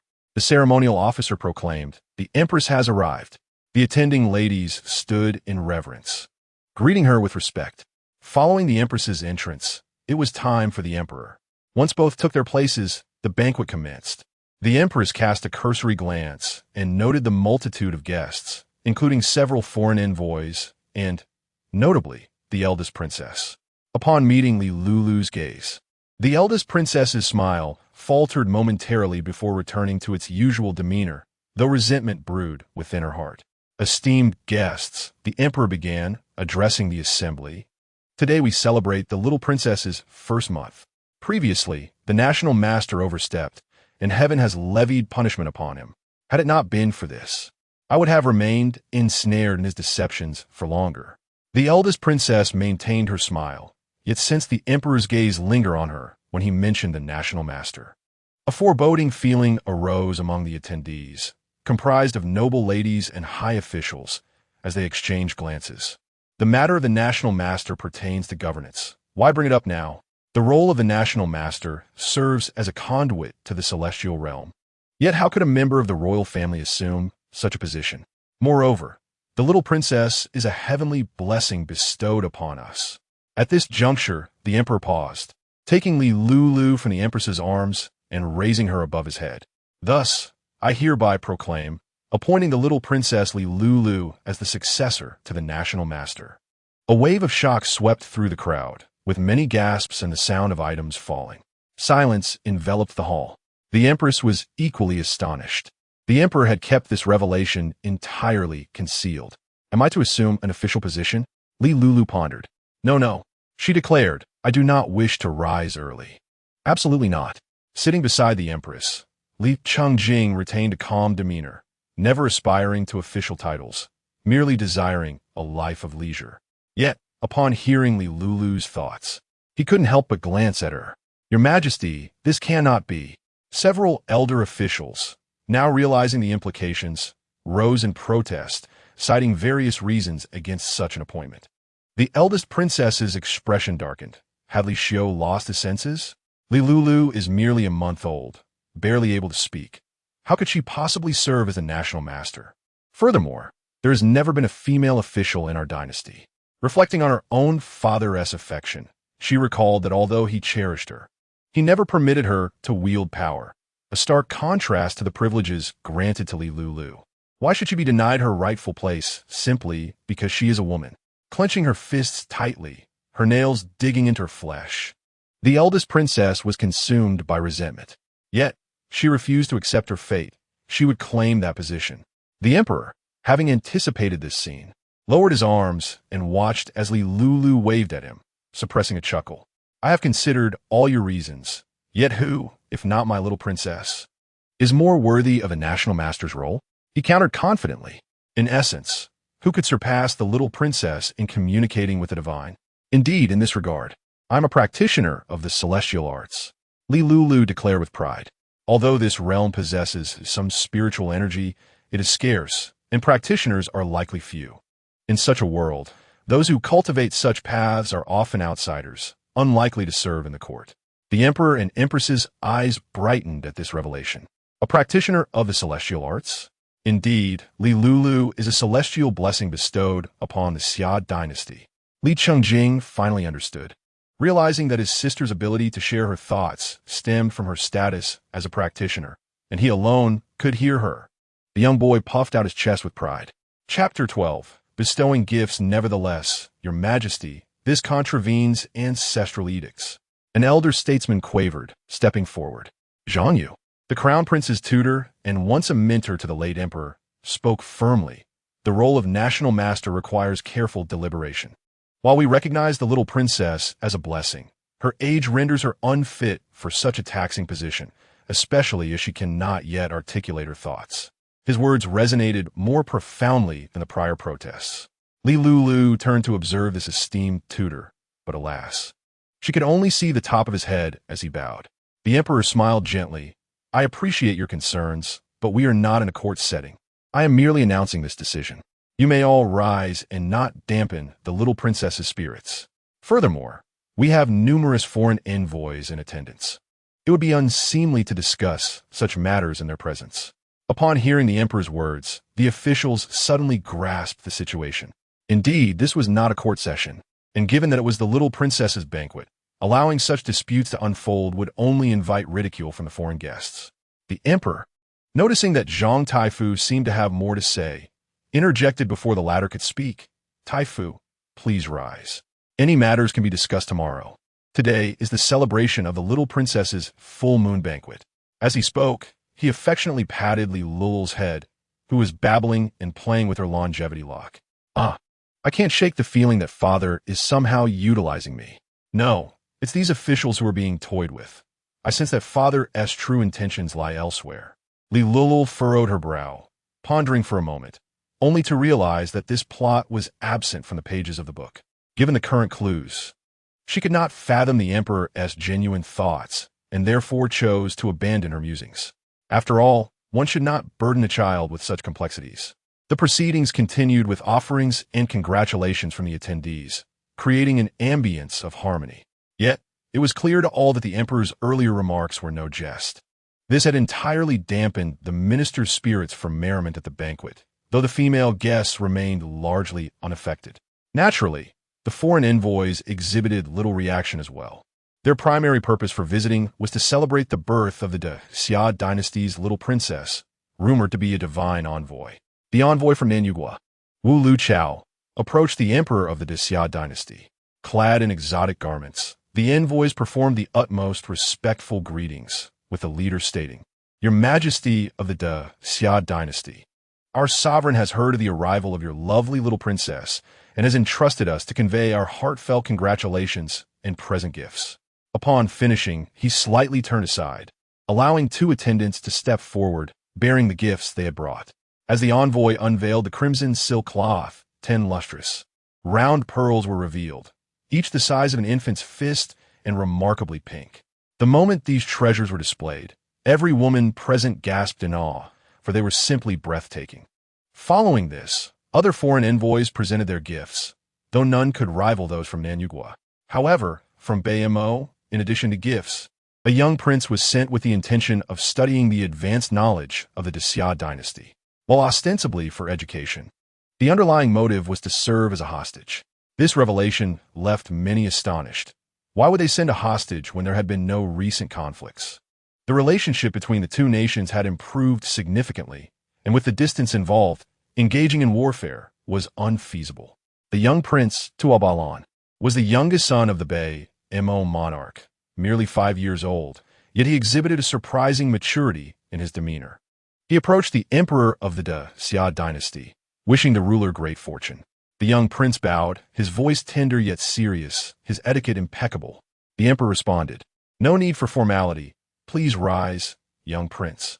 The eldest princess observed this scene, a flicker of intrigue igniting in her eyes as she regarded the Mo prince and his envoy, contemplating new possibilities. Witnessing the unfolding events, the empress cast a mildly reproachful glance at the emperor, having taken Lulu into her arms. She wished to voice her concerns, but this was hardly the moment for such discussions. After all, this was merely Lulu's full moon banquet. Why did it seem to resemble a political assembly? She could only turn and gently inquire of Lulu, "Did you find it frightening?" Lulu beamed with joy. "Not at all. Lift me high, lift me high." The empress sighed, recognizing the innocence of her child, still fixated on the day's events. The emperor had never conferred with her regarding his intentions for Lulu to assume the role of national teacher. It seemed rather hasty. Furthermore, she harbored a lingering sense that the emperor's true purpose was not as it appeared. Typically, the notion of involving women in state affairs would perplex a queen. However, Lulu was different. She was her daughter, a divine blessing, a fortune star. Surely, having a fortune star serve the Xia dynasty would bring prosperity to the realm. Once the foreign envoys had presented their gifts, hushed whispers circulated among the attendees, primarily discussing the relations between Nanyugua and Mo, particularly the young prince. The more astute among them surmised that turmoil must have arisen in the prince's homeland, prompting him to seek refuge. Following this brief interlude, the gathering resumed in celebration of the little princess's full moon banquet. This was the emperor's first daughter, a celestial blessing, and the festivities were grand. The emperor wished to extend the celebrations for several days. However, the state could not be without its sovereign for long, and thus political matters took precedence. Though the banquet was ostensibly for her, Lulu, at her tender age, could partake in none of the delights. As the night deepened and the officials departed, Lulu fell asleep, while the empress, furrowing her brow, spoke with the emperor about the day's occurrences. "Your Majesty, I have never heard you mention before that you wished for Lulu to become national teacher. This cannot be taken lightly." The empress expressed with concern as she removed the emperor's crown. The emperor replied, "Why do you think I jest?" The empress chuckled softly. "Could it be that your Majesty genuinely desires Lulu to take on such a role? Why not?" The emperor raised an eyebrow, gently patting her hand. "Rest assured, I would never harm our daughter. What I spoke today was indeed sincere. I genuinely wish for Lulu to serve as national teacher, and I believe she is capable.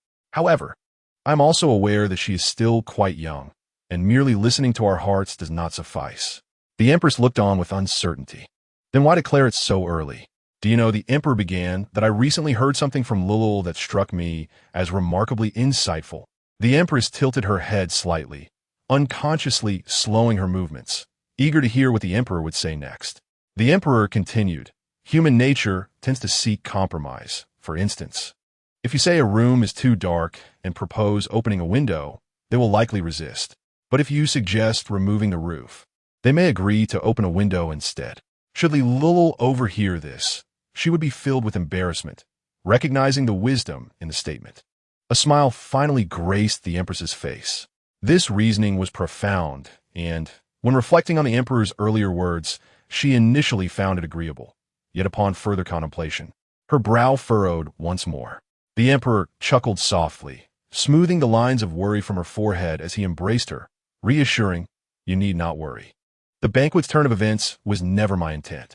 Your Majesty," the empress began, "I genuinely wish for Lulu to ascend to that position. I do not trust the other royal children." The empress lifted her gaze to meet the emperor's, the candlelight dancing in their eyes. After a moment, she whispered, "I believe in you." The following day, upon awakening, Lulu joyfully drank goat's milk, her spirits soaring. Though only a month old, she had already begun to crawl. "Gifts! Gifts! Where are my gifts? I want to unbox them." After finishing her breakfast, the empress, hearing Lulu's excited voice, couldn't help but smile. She ordered thick carpets to be laid on the ground and arranged the gifts received from the previous day's guests in a pile. Although she was unsure what unboxing meant, the empress, being wise, had even wrapped some of the gifts. When Lulu was brought out by Xiao Yao from the partition and saw the multitude of gifts scattered across the floor, her eyes sparkled with delight. Wow, so many gifts. The joy of unboxing is unbeatable. Chapter 13. Who wishes to become extraordinary? Mother. Lulu was placed on the soft carpet. Yet before she could reach for her little gifts, a familiar voice called from afar. Within moments, a chubby little figure came running, panting heavily. Mother, sister. Seeing him so exhausted, the Empress felt a pang of sympathy and wiped the sweat from his brow, mildly reproaching, "Your father truly ought to be more considerate. At your age, you should be eating more. Besides, there are many who are larger than you. Why must you be made to lose weight at such a young age?" Li Qingjing wore an expression of deep sorrow. "Mother, I am so hungry." Since the emperor learned about the various shortcomings of obesity from Li Lulu, he resolutely decided to assist Li Qingjing in shedding weight, with the initial goal set at a reduction of half.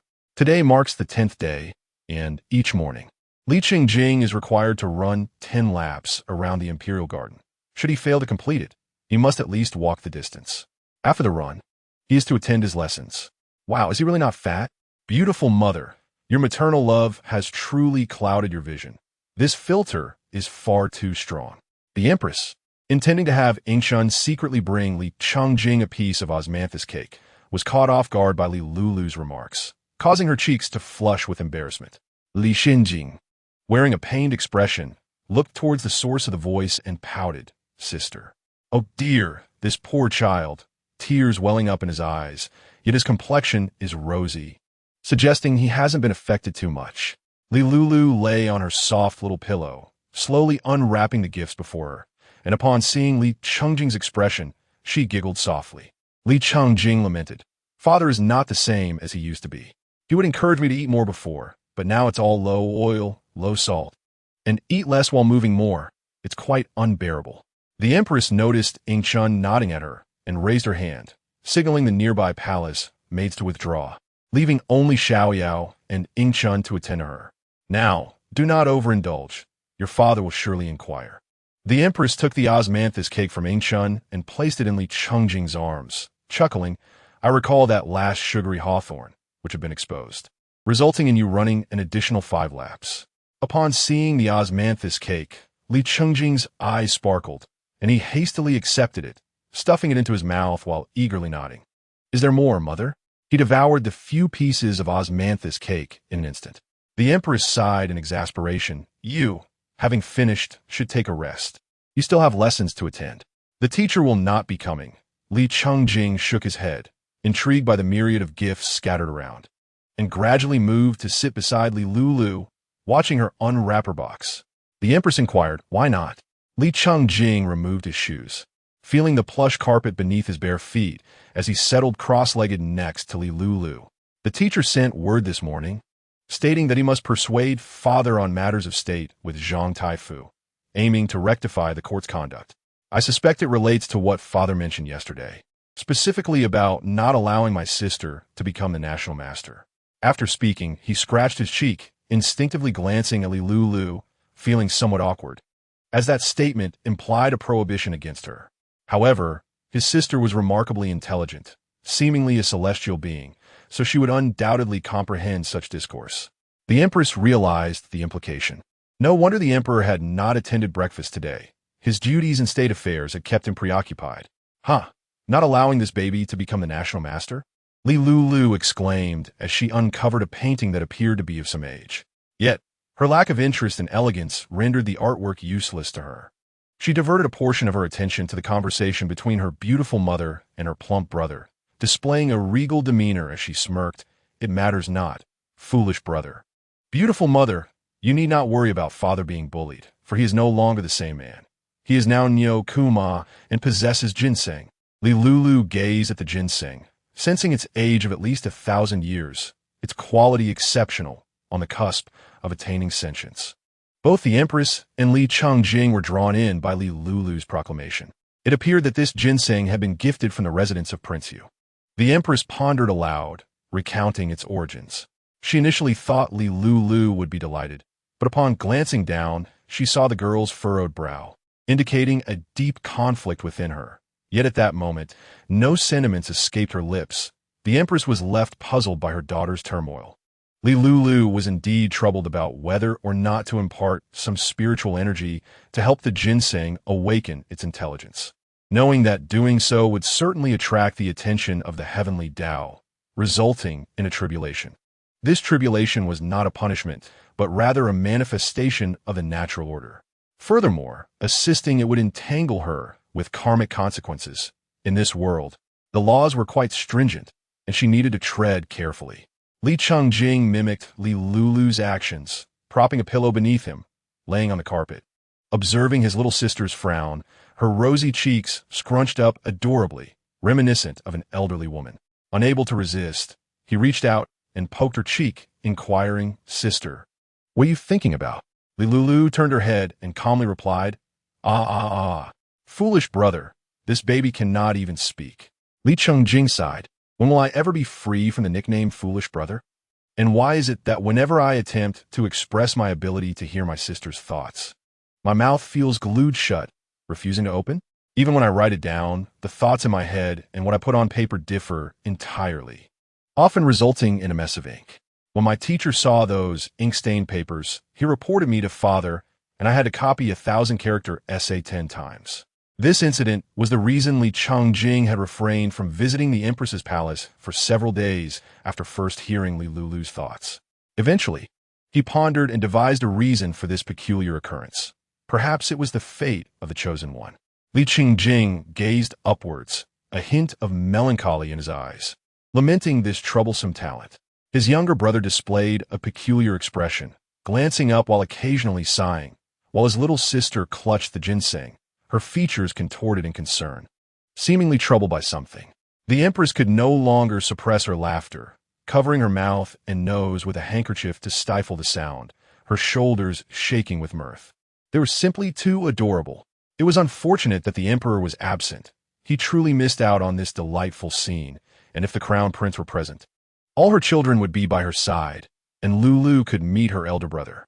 Li Lulu glanced at her beautiful mother, recalling her current condition. Noticing her covering her face with a handkerchief, obscuring her expression, her shoulders trembling, it seemed the Empress was in discomfort once more. Sigh. Li Lulu exhaled, "It is all right. I shall keep it with me. Whether it succeeds or not depends on its own fortune." She intended to carry the ginseng with her, believing that while she cultivated, the ginseng would undoubtedly benefit in some way, and whether it attained sentience would depend on the ginseng itself. Moreover, the ginseng was a treasure in its entirety. Once it awakened its intelligence, its medicinal properties would surely exceed its current state. The specifics would have to wait for the outcome. Li Lulu finally resolved her thoughts.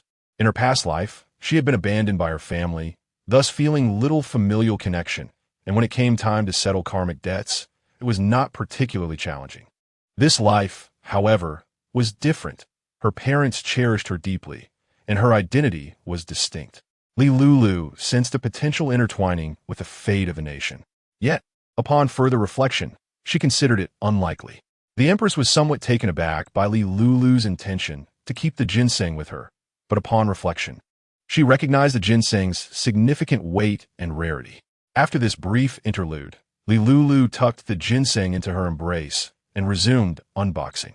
After a morning of unpacking, the floor was strewn with various treasures and antiques. But despite this, it was Li Chongjing who had assisted her. To Li Lulu, nothing could surpass the value of the ginseng. Whoa, finally finished unpacking. This baby is so tired. This baby is hungry. Li Chongjing echoed, "Mother, I'm hungry too." Hey, why did foolish brother have to say too? Li Chongjing immediately grew anxious, but seeing that the Empress and Li Lulu were not overly concerned with the matter, he felt reassured. Now 5 years old, he was quite large and strong enough to securely hold Li Lulu. Perhaps this was the advantage of being a plump child, Li Lulu mused inwardly. Li Chongjing pouted, "Sister, I am holding you. How can you still call me fat?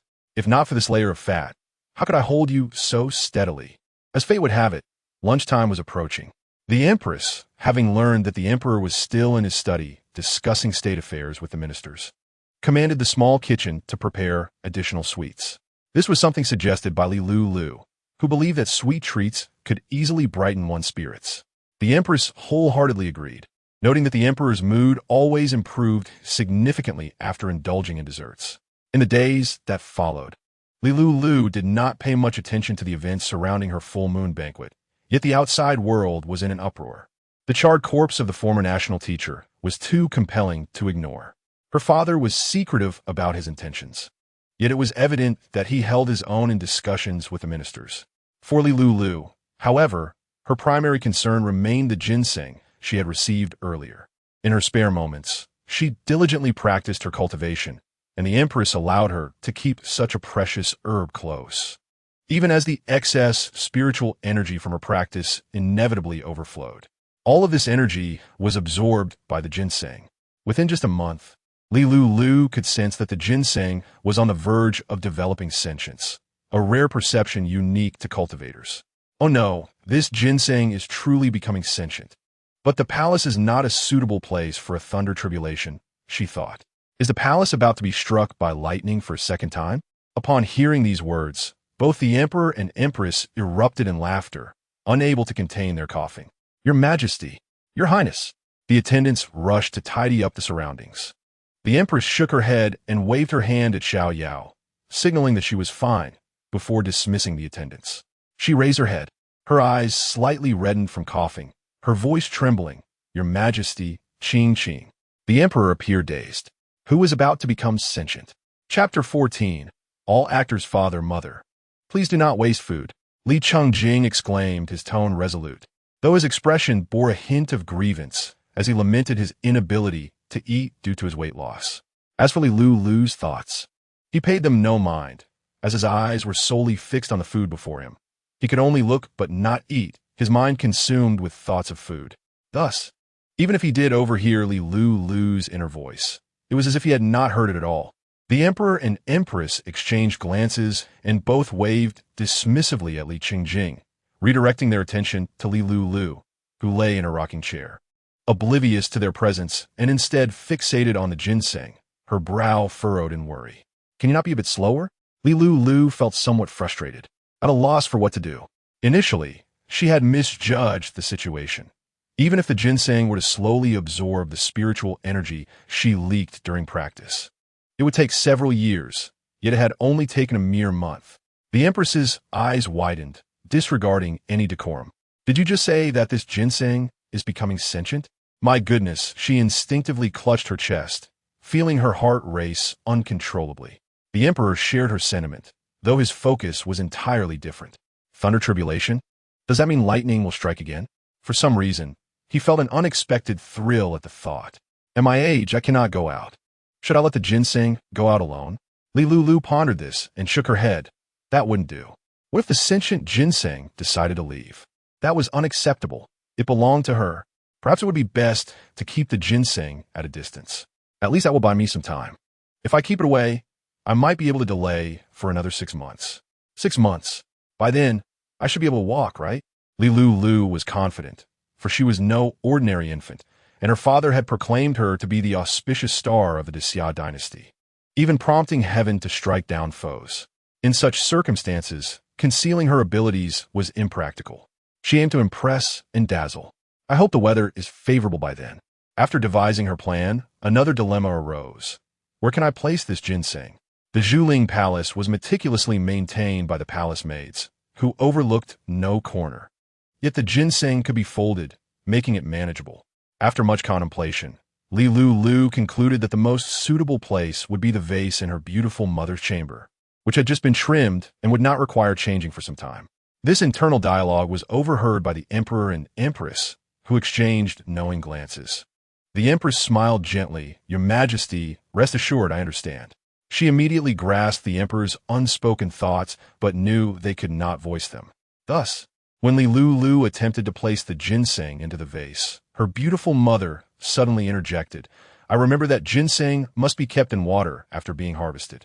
The Emperor nodded gravely. Indeed, I have heard the same. But Lulu is quite fond of that ginseng, and I wish to preserve it well. As she spoke, the Empress took Lulu into her arms, playfully pretending to snatch the ginseng away. The Empress's health had improved considerably, and while the eldest princess had initially sought to introduce a physician to the Empress, The emperor had eventually found a suitable doctor on his own. Isn't it just 1,000-year-old ginseng? My Lulu is worth a lifetime. The emperor jested. Your Majesty, do not jest. 1,000-year-old ginseng is already rare. It is best to take good care of it. Did I say something incorrect? Lulu blinked a few times, listening to her father and beautiful mother converse. What? Ginseng should be soaked in water? Who said such nonsense? The discussion between the emperor and empress paused momentarily before continuing. Just as her beautiful mother took the ginseng from her hands, Lulu released her grip, babbling a few words, hoping to convey her attachment to the ginseng. Even if the adults did not fully comprehend her intent, the empress teased, "Is Lulu gifting this ginseng to her mother?" Lulu shook her head. "Just borrowing it?" Lulu nudda. "It will be returned." "Very well. Then I shall keep this ginseng safe for you until you grow up and can have it back." Saying this, under Lulu's watchful gaze, her mother placed the ginseng into the small vase beside her bed, instructing Xiao Yao to ensure that no one touched it. Wow, that went smoothly. Lulu clapped her hands, feeling quite pleased. Nearby, Li Chungjing observed everything with a puzzled expression, scratching his head. Wait, isn't ginseng supposed to be preserved in water? Although I haven't read much, I know that if it were to be kept in water, it should have come that way. Yet, these were the words of his father and mother, the emperor and empress of the Xia dynasty. They would not lie. In that moment, Li Chungjing found himself ignited with a rare sense of academic curiosity. While everything went well, I truly did not know that ginseng needs to be soaked in water for preservation. No wonder father and mother were deceived by the eldest princess. Their ability to guard against deception is rather lacking. They are indeed quite naive. The emperor and empress thought, "Stay calm. We must maintain our composure." Who are we jesting for? They acknowledged that their previous trust in the eldest princess was indeed foolishness. Yet why did that little girl bring up such matters from time to time? This dark history should perhaps be left in the past. Whether it would be forgotten or not was not for Lulu to decide, as the eldest princess returned the next day, seemingly undeterred by the last encounter. The weather was splendid that day, and the emperor and empress took the little princess and Li Chungjing to the imperial flower garden to admire the blossoms. Lulu suggested that such lovely weather was perfect for a barbecue. Upon hearing this, the emperor ordered that a barbecue be arranged in the garden, and the family enjoyed flowers while feasting. Announcing the presence of the eldest princess, a voice shattered the harmonious scene. After the Gongzhu paid her respects to the emperor and the empress, she smiled and remarked, "How fortuitous my visit is, your majesty. What manner of cuisine is this?" This time, having learned her lesson, she donned a less extravagant attire than on previous occasions and chose a seat distance from Lulu. The emperor, displaying the same warmth as before, responded, "It is barbecued fare, said to be a culinary delight from foreign lands. Would you care to sample it, dear sister?" The Gongzhu replied, "In that case, I shall indulge in a taste." The empress gently cautioned, "Sister, be sure to let it cool before tasting, lest you scald your mouth. I have heard you're unable to tolerate spiciness, so it would be wise to forego the chili powder." The emperor expressed his surprise, questioning, "Sister, you cannot handle spicy food? Yet, I recall you ordering an array of spicy dishes at the Huan Lu banquet." The smile on the Gongzhu's lips faltered. Her voice laced with a cryptic undertone. "You are mistaken, dear brother. I truly cannot eat spicy food." The reason for the Gongzhu's visit was well understood by both the emperor and empress. It stemmed from the fact that the position of the national master had not fallen into her faction's hands, as the emperor remained steadfast in his decision to appoint the Gongzhu, leading to a stalemate among various factions. Additionally, there was the recent scandal involving Xiao Wei, the former Tai Wei, who was implicated in treason, leading to a brutal purge of his entire family. The officials who succeeded him were not from the Gongzhu's faction. Rather, they had once been oppressed by her camp. The Tai Wei, who held military authority, had previously been under the Gongzhu's control, but unexpectedly, the position had changed hands in a short span of time. The loss of her military power left her anxious. Moreover, recent investigations revealed that many officials in the court had been replaced, with numerous members of the Gongzhu's faction either demoted or executed. Initially, the emperor had contemplated stripping the officials who supported the national master of their positions following the lightning incident, but after facing opposition from both civil and military officials, He abandoned that thought, leaving those officials unpunished. The Chang'ongzhu had believed herself victorious, unaware of the true nature of Li Xiu's cunning maneuvers. Coupled with the spicy dishes, a shadow flickered in her eyes. She only indulged in spicy food when dining with Tang Yu, and their encounters were never public. How could the emperor possibly know? Was she being followed, or was it Tang Yu who was under surveillance? The thought unsettled her, for if this were the case, it was no mere coincidence, indicating that the emperor had a cadre of highly skilled, elusive enforcers at his disposal. It also suggested that he no longer trusted her. In this 15th chapter, titled Everyone is a Person of the Scene, the Chang'ongzhu's intent for her visit was to subtly malign Zhang Lingji, the current Tai Wei, in hopes of undermining him. It would be preferable to have an empty position than to allow an adversary's faction to gain ground. From whom did you hear the rumor that I enjoy spicy food, dear brother? She inquired. Though unspoken, a discerning mind could easily uncover the truth. Whenever she consumed spicy food, it led to dizziness and discomfort. Previously, at Lulu's full moon banquet, she had overheard a minister remarking on her supposed recovery from this ailment, mistakenly believing that others were merely spreading gossip. The emperor's demeanor remained cool, his voice steady yet tinged with fondness for his sister. The full moon banquet? Was it not due to a clandestine organization behind the scenes? The Chang'ongzhu harbored doubts. If such information were indeed circulating, it would be troubling. What if Li Xiu were truly playing the role of a fool to deceive the wise? If that were the case, then he was aware of all her actions, and his calmness was unnerving. A chill crept down her spine, as though invisible eyes were scrutinizing her closely, causing her heart to race and the world around her to fade into silence. She could not afford to be careless. Those who engaged in such schemes must remain vigilant, for what she was plotting was, in essence, a usurpation. If Li Xiu remained as he had in the past, she would not need to worry so much. Yet, given the recent upheavals in the court and the reshuffling of officials, it was hard to believe that Li Xiu was doing nothing. The Chang'ongzhu felt she might as well hasten to meet her deceased father. Lulu, being a cultivator, possessed an acute sensitivity to the emotional currents surrounding her. Perceiving the Chang'ongzhu's fluctuating emotions, fear, doubt, disbelief, and disdain mingled together, leaving her at a loss for words. Upon hearing these words, the emperor inwardly smiled. It was advantageous for his sister to be in a state of disarray, affirming that all his actions thus far were indeed justified, and the path he had chosen was correct. Time was short, yet he had begun to see some results. However, what was Lulu eager to sample? What fruit could she possibly desire? She had yet to grow teeth, making consumption impossible, though she could mash it into a puree, which would be manageable.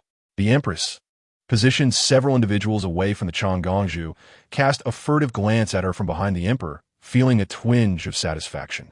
The current factional rivalry had rendered the Chang'ongzhu so sensitive, and she hoped the latter would be able to bear the ensuing consequences. The three adults present then collectively shifted the conversation towards amusing occurrences in the capital.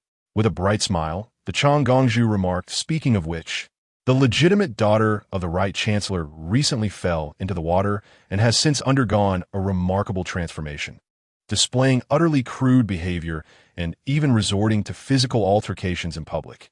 The central governmental system employed by the dynasty categorized officials into three ranks, with the highest being the three dukes, the chancellor, the Tai Wei, and the minister of justice.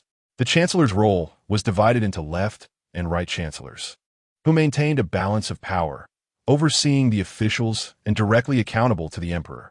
This right chancellor was not affiliated with the Chang'ongzhu's faction. Rather, he belonged to the northern literati faction, rendering him neither an enemy nor a friend to her. Upon hearing the Chang'ongzhu's words, the emperor quickly analyzed the implications. Previously, he had relied on his sister's assistance, acknowledging his own shortcomings as a ruler and recognizing the need for growth. Lulu had mentioned that this malicious woman had subjected his children to various humiliations, and should she act prematurely, he would be unable to protect them. Even if he was aware of Lulu's status as a cultivator, she remained a child, and the emperor yearned for her to mature safely. These matters would be addressed appropriately. It was prudent to be prepared. The empress tilted her head slightly, inquiring, "Is this the right chancellor's family that is betrothed to the heir of the Nana Marquis?" For the time being, they could not afford to openly sever ties, thus necessitating a facade of cordiality. The Changongju's comment had indeed piqued the Empress's interest. Indeed, the Changongju affirmed, her enthusiasm evident. And the one who was struck was none other than the heir of the Nanan Marquis. What a coincidence! The Empress found herself intrigued, and with Lulu's presence, a sense of worry crept in. Although it was not the depths of winter, the water remained cold. Could it be that she had fallen victim to some malevolent entity due to her frailty? As the conversation progressed, the gap between the Emperor and the Changongju narrowed significantly.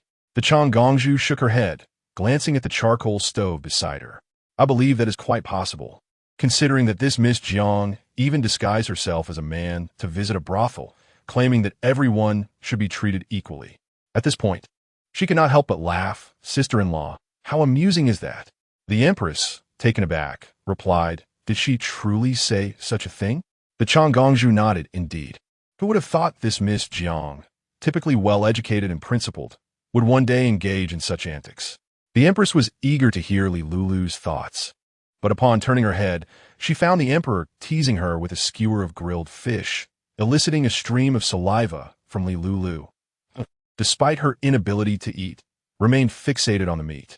The Queen, oblivious to the whispers of her heart, remained unaware of the conversation between herself and the Changongju. However, upon mentioning the possession of the Changongju, a glimmer flickered in her eyes as she smiled and remarked, I have heard that the wife of the Right Chancellor sought out the Taoist at the Sanqing Temple outside the city. Alas, such a fine young lady. I wonder what has led her to such a state. I hope the Taoist can help her recover. The Changongju responded with a knowing smile. With your kind words, sister-in-law, Miss Jiang will surely improve. Indeed, all parents yearn for their children's well-being. The Queen cast a glance toward Lulu, a serene smile unconsciously gracing her features. Such a wonderful child. She vowed to protect them dearly. The Changongju seemed to have genuinely come to check on them, sharing some amusing anecdotes with the Queen before taking her leave. The former consorts of the late Emperor had long been sent away from the palace, leaving the Changongju with no one else to visit. The Emperor looked up at the departing figure of the Changongju, then turned to the Queen and inquired with a smile, What thoughts occupy your mind, my dear? Your Majesty, the Queen replied, I was pondering whether that Miss Jiang is truly possessed by an otherworldly spirit. Having read extensively in her youth, she recalled instances where individuals underwent drastic personality changes after severe illnesses. Yet, witnessing such a phenomenon firsthand instilled a sense of fear in her. The Emperor, finally relinquishing his hold, offered her a morsel of meat. Although she could not consume it, savoring its flavor was a delightful consolation. Only infants were unable to partake. But Lulu was no ordinary girl. I cannot discern whether this is a case of transmigration or a mere literary occurrence. The Emperor raised an eyebrow, initially disinterested in the matter. However, upon hearing Lulu's words, he decided to take heed. After all, the topic had been heavily discussed earlier, particularly in relation to the Right Chancellor, which compelled him to pay attention. Perhaps, but the Right Chancellor and the Nanan Marquis had argued multiple times in court, yet neither had considered calling off their engagement. The heir of the Nanan Marquis was a quintessential dandy, his family holding hereditary marquisate and commanding nearly half of the military power at the borders. Although military authority had since been surrendered, the late emperor remained wary. Rumors had circulated about the 7-year-old heir indulging in the company of courtesans, squandering wealth nightly. The Queen remarked, I have also heard of this. It is said to have been arranged by the father of the Nanan Marquis. Given that the heir has always been reckless, this is not his first encounter with trouble. Nearby, palace attendants diligently tended to the grill, seemingly oblivious to the conversation between the emperor and the queen. With the left chancellor facing peril, it was imperative that the right chancellor not become an enemy. The right chancellor's wife, weary and pallid, forced a smile. I pay my respects to the Changongju. There is no need for such formality, Madame Jiang. The Changongju replied with a gentle smile. We were once close friends. Why must we grow distant now that you are married? Madame Jiang offered a bitter smile, recalling her husband's words and wishing to avoid further discussion on the matter. The Changongju inquired, I have recently heard of Li Shu's situation. How is she faring? Upon mentioning her daughter, Madame Jiang's expression darkened further. She was at a loss to understand what calamity had befallen her child. Just yesterday, Li Shu had insisted on venturing out to engage in trade, claiming she wished to create glass soap, leaving her mother feeling utterly helpless. Her husband had dispatched someone to summon a Taoist from a temple outside the city, reputed to possess genuine skills, in hopes of expelling the malevolent influence from Li Shu's body. With a heavy sigh, Madame Jiang lamented the significant impact her daughter's plight had on her, for she cherished her only son and daughter dearly. The Chang Gongzhu's eyes sparkled. I know of a female Taoist who specializes in exorcisms, although her methods can be rather extreme. Is what you say true? Madame Jiang's eyes lit up with hope. The Chang Gongzhu nodded with a smile. Indeed. That night, Lulu took out the longevity charm, as usual, and began her cultivation slowly. Now, her solitary practice bore the fruits of two.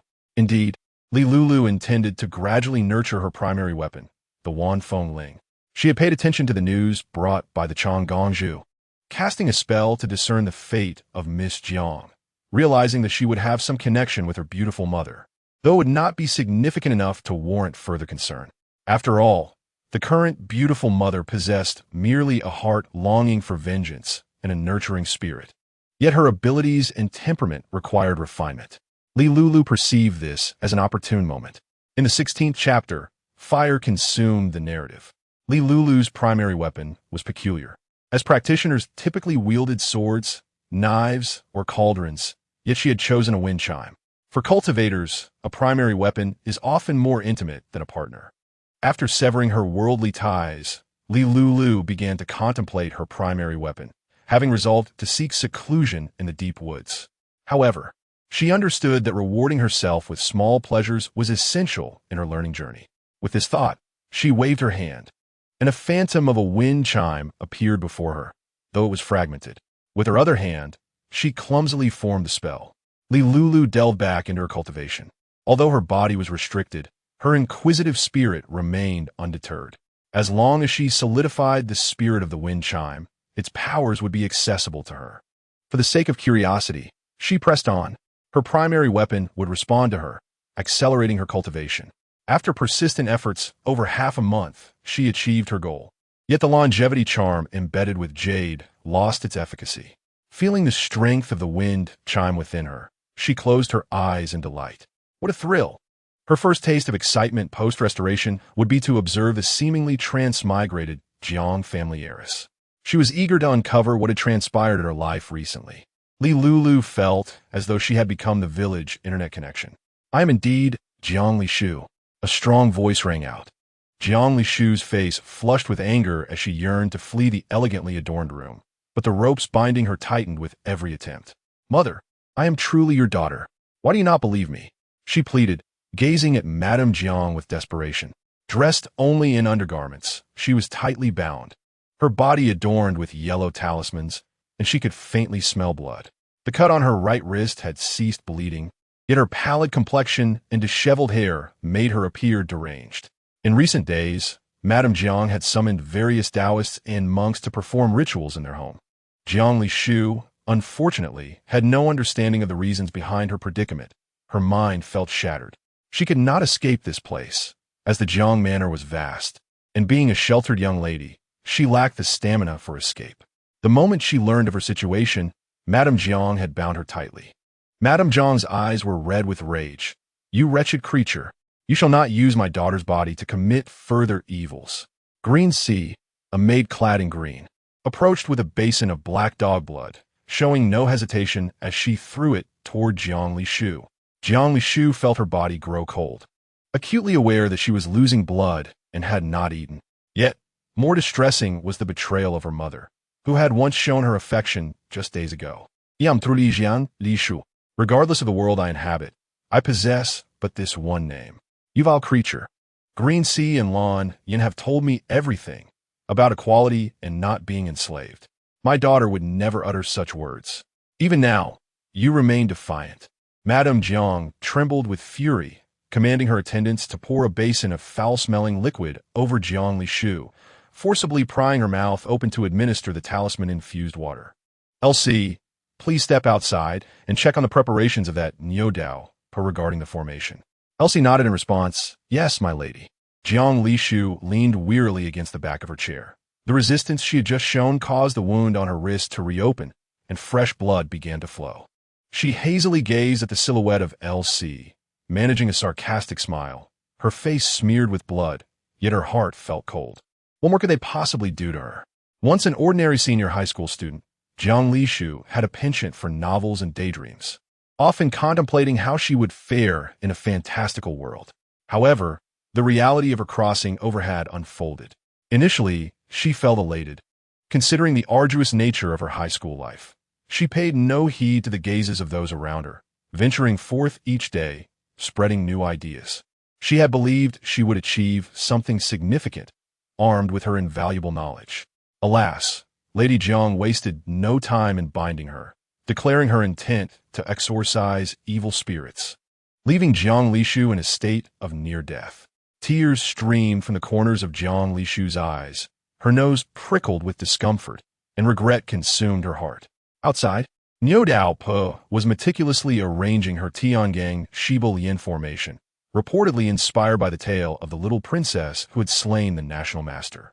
She drew a pentagram on the ground with black dog blood, placing a rooster at each point, and in the center, a cross surrounded by dry straw and firewood was set.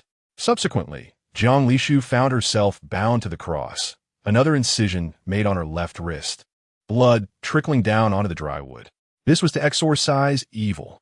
It was not to incinerate Jiang Lishu, but to frighten away the malevolence within her. Niu Daopa began to dance around Jiang Lishu, chanting incantations, the bell in her hand ringing intermittently until, suddenly, a flame shot forth from her mouth. The fire blazed fiercely. Bound to the structure, Jiang Lishu, devoid of vitality, felt the searing heat but could not muster the strength to resist. The flames continued to burn until they extinguished, the sky darkening as Jiang Lishu succumbed to unconsciousness. Niu Daopa observed her solemnly. This creature truly possesses formidable powers. How could she remain here despite all this? Lady Jiang immediately grew anxious. Immortal, what shall we do? The formation must not cease. Niu Daopa turned to Lady Jiang. Madam, alas, my abilities are limited. I can only perform this once a month. The eldest princess had visited once, witnessing Jiang Lishu's plight, intending to inquire, but ultimately hesitated. Presently, Jiang Lishu occasionally regained consciousness, receiving only talisman water and a meager portion of rice each day, completely immobilized on the bed. Lulu gaped in disbelief. What is this? This is alarming. Feudal superstition is deadly. Although Lulu was a cultivator and her father, the emperor, had employed similar methods for her ascendance, this situation was utterly different. She had never harmed the innocent. The Empress, sensing Lulu's thoughts, grew tense. What is it that is causing harm? This is truly terrifying. Lulu leapt into the Empress's embrace, gripping her garments tightly. The eldest princess, Li, was indeed ruthless. If Niu Daopa was her subordinate, then she surely knew what sort of character she possessed. This Jiang girl had not offended her, so why such cruelty? Regret washed over her for discussing these matters with the eldest princess. After all, she was the mother of the nation. And who knew if Li had disclosed to others that the Empress implied this Jiang girl was possessed by evil? The Empress bit her lip, regret surging within her. It was indeed her folly. Yet, why does this Niu Daopa sound so familiar? Oh, it dawns on me. She is the one responsible for humiliating my mother in front of others. A wave of fear swept through the Empress. Alas, still a pawn of the eldest princess. How despicable. In secret, the Empress dispatched individuals to inquire about Jiang Lishu's current condition. Upon discovering the events surrounding Jiang, she declared, indeed, that which must perish, Lily must also pay for her deeds. Chapter 17. The time traveler Lulu was using her magical artifact for the first time in this world. When the Empress realized she had not heard Lulu's thoughts for a while, she gently lifted the young girl's head, stifling a laugh upon discovering she had fallen asleep. The Empress poked Lulu's chubby cheek, her mind still occupied with the recent revelations. As night fell and the lights dimmed, the Emperor and Empress began to converse quietly. The Empress recounted every detail regarding Jiang Lishu's situation, falling silent afterward.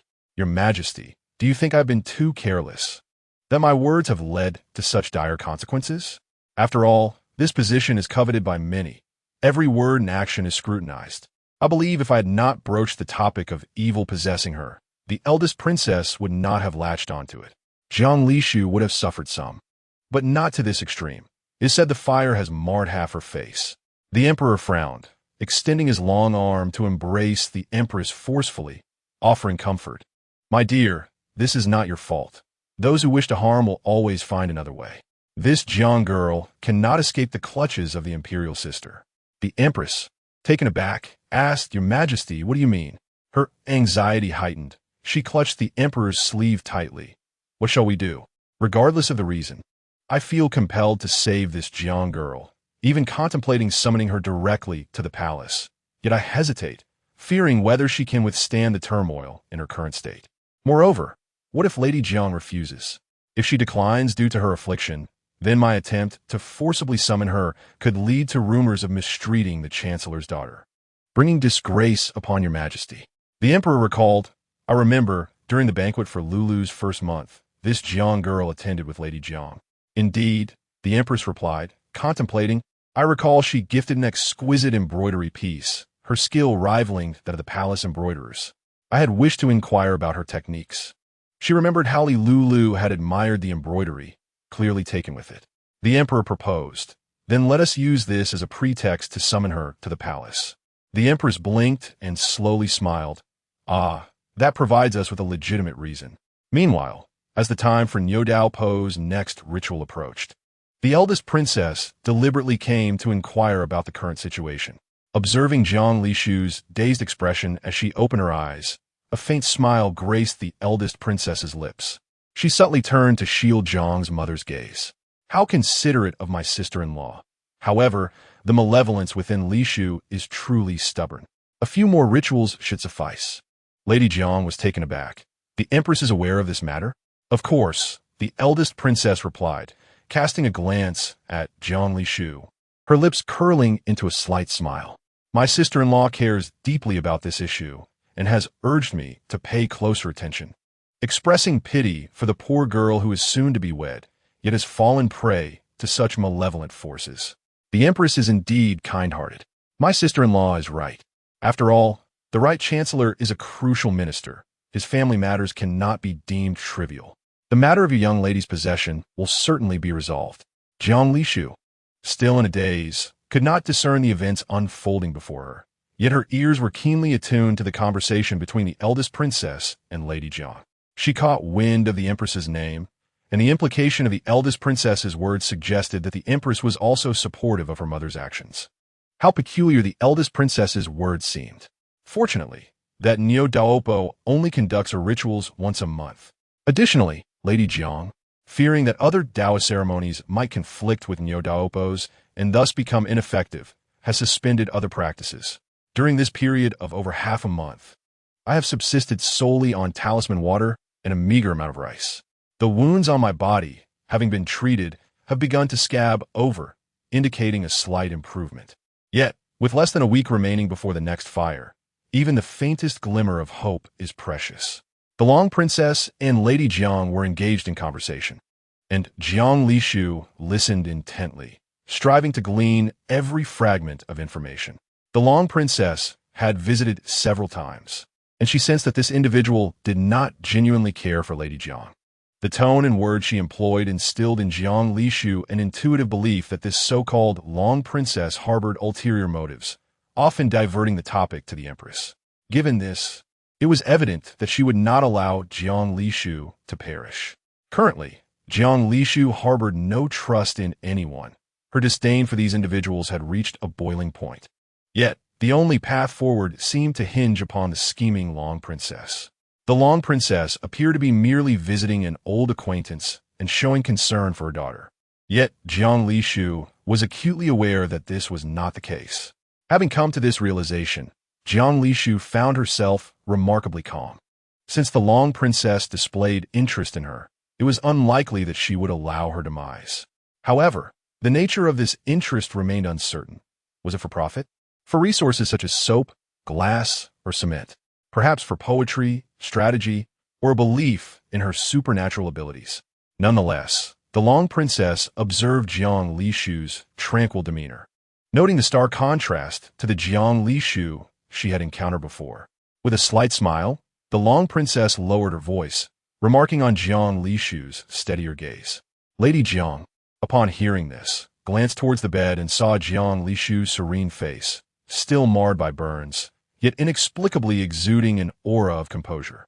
Indeed, she had changed significantly. Her daughter was becoming increasingly composed, suggesting that Niu Daopo's methods were proving effective.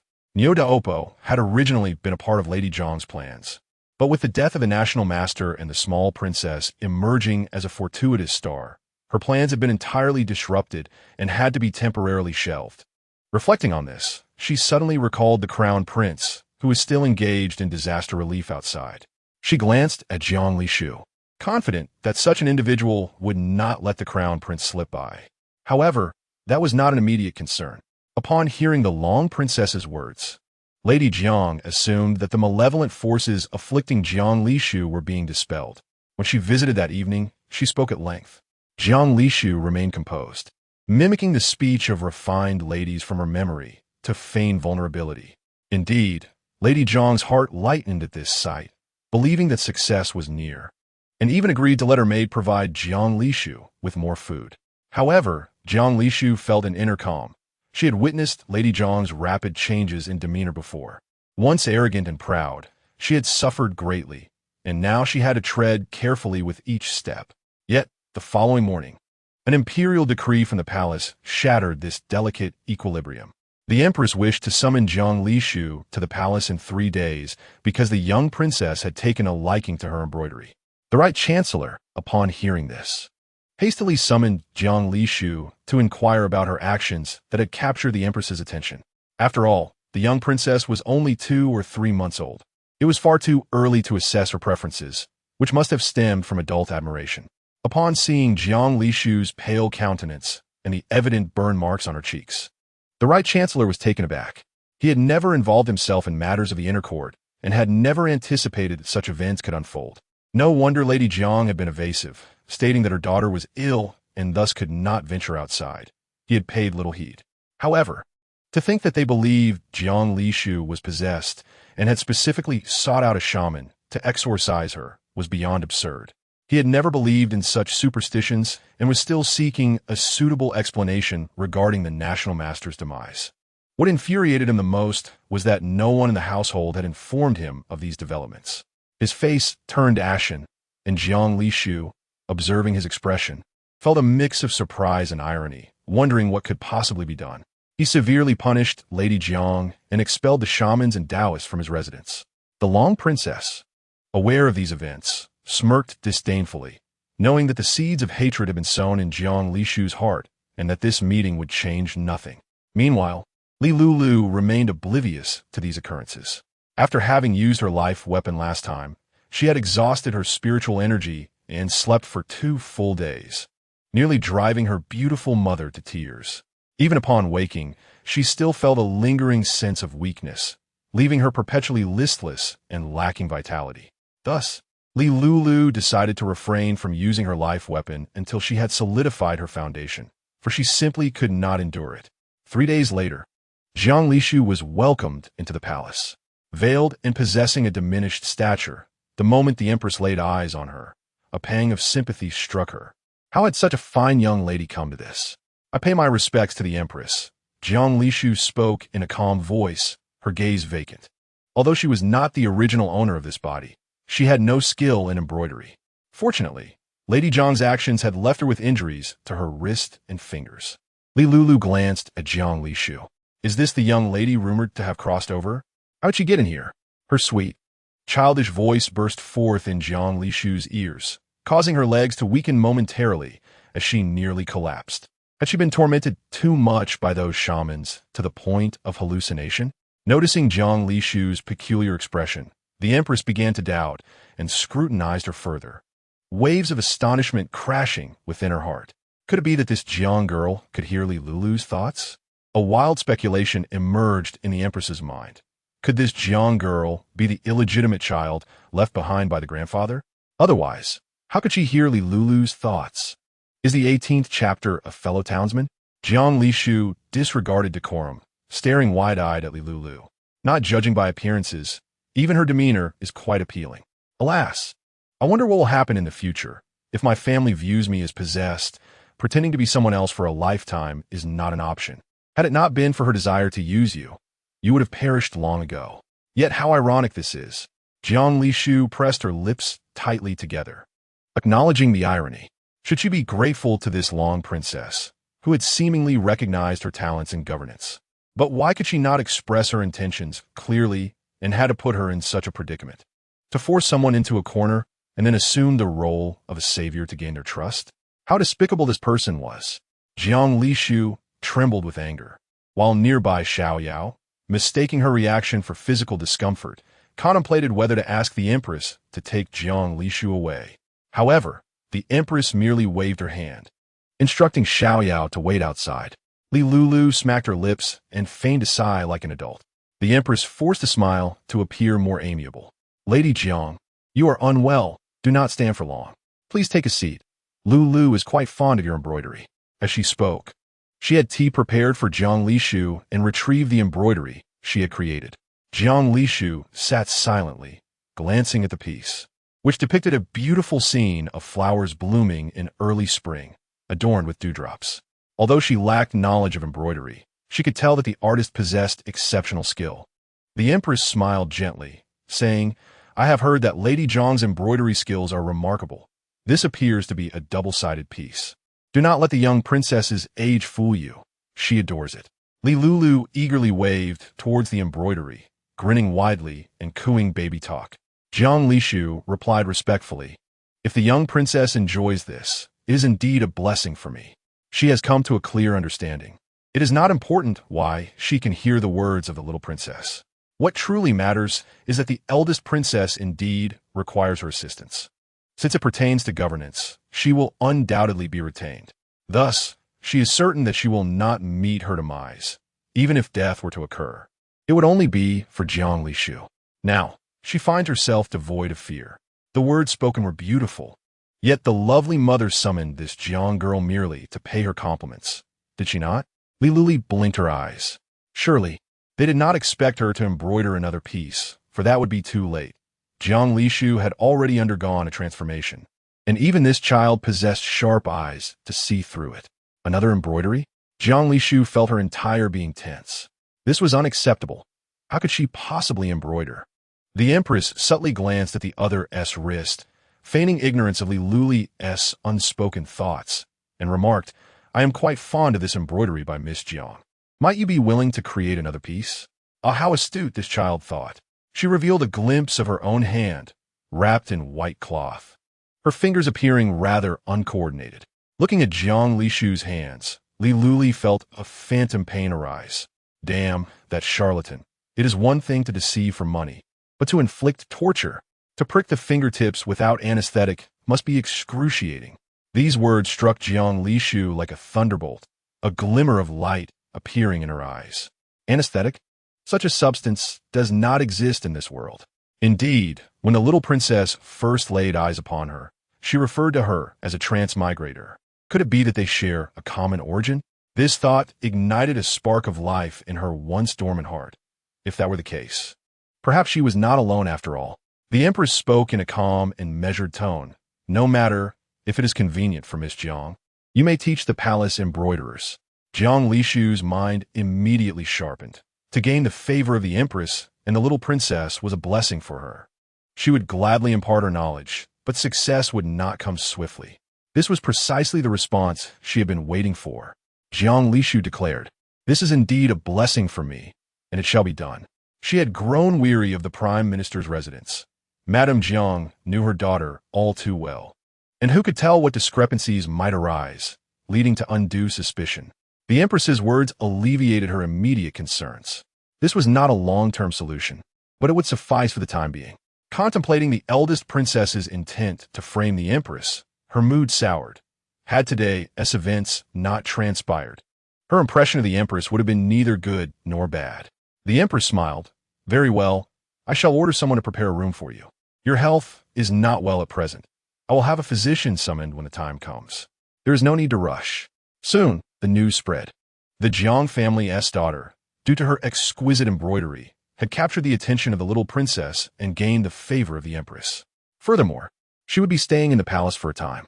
Consequently, the art of embroidery began to be valued among the populace. Yet, Lulu found it peculiar. Why does she keep staring at me? Lulu puffed out her cheeks and waved her arms at Jiang Lishu, attempting to intimidate her with an exaggerated grin. But when she opened her mouth, only gums were visible, rendering her attempts harmless. Stop looking. If you keep staring, I might become bashful. Jiang Lishu's gaze was so fervent that Lulu touched her own face, feeling a warmth. In her memory, no one had ever looked at her in such a manner. She resolutely turned away, although the jade on her longevity lock was no longer functional. It was the finest gift she had received in this world, and she cherished it dearly. The only usable jade she possessed was nestled within the stitched pouch, and all the pieces combined could sustain her for an entire year. The following morning, the Empress informed the Emperor of the events that transpired. The Emperor was taken aback. You mean this Jiang girl can also hear? Although he could not articulate his thoughts, he too could not disclose his ability to hear Lulu's innermost musings. Indeed, the Empress, troubled, hesitated. Your Majesty, I do not mean to speak presumptuously, but this fact is quite unexpected. Might this Jiang girl be a hidden gem left behind by the late Prince Fu? The Prince Fu referenced by the Empress was not the Emperor himself, but rather his father. The Emperor fell silent, finding this notion rather credible.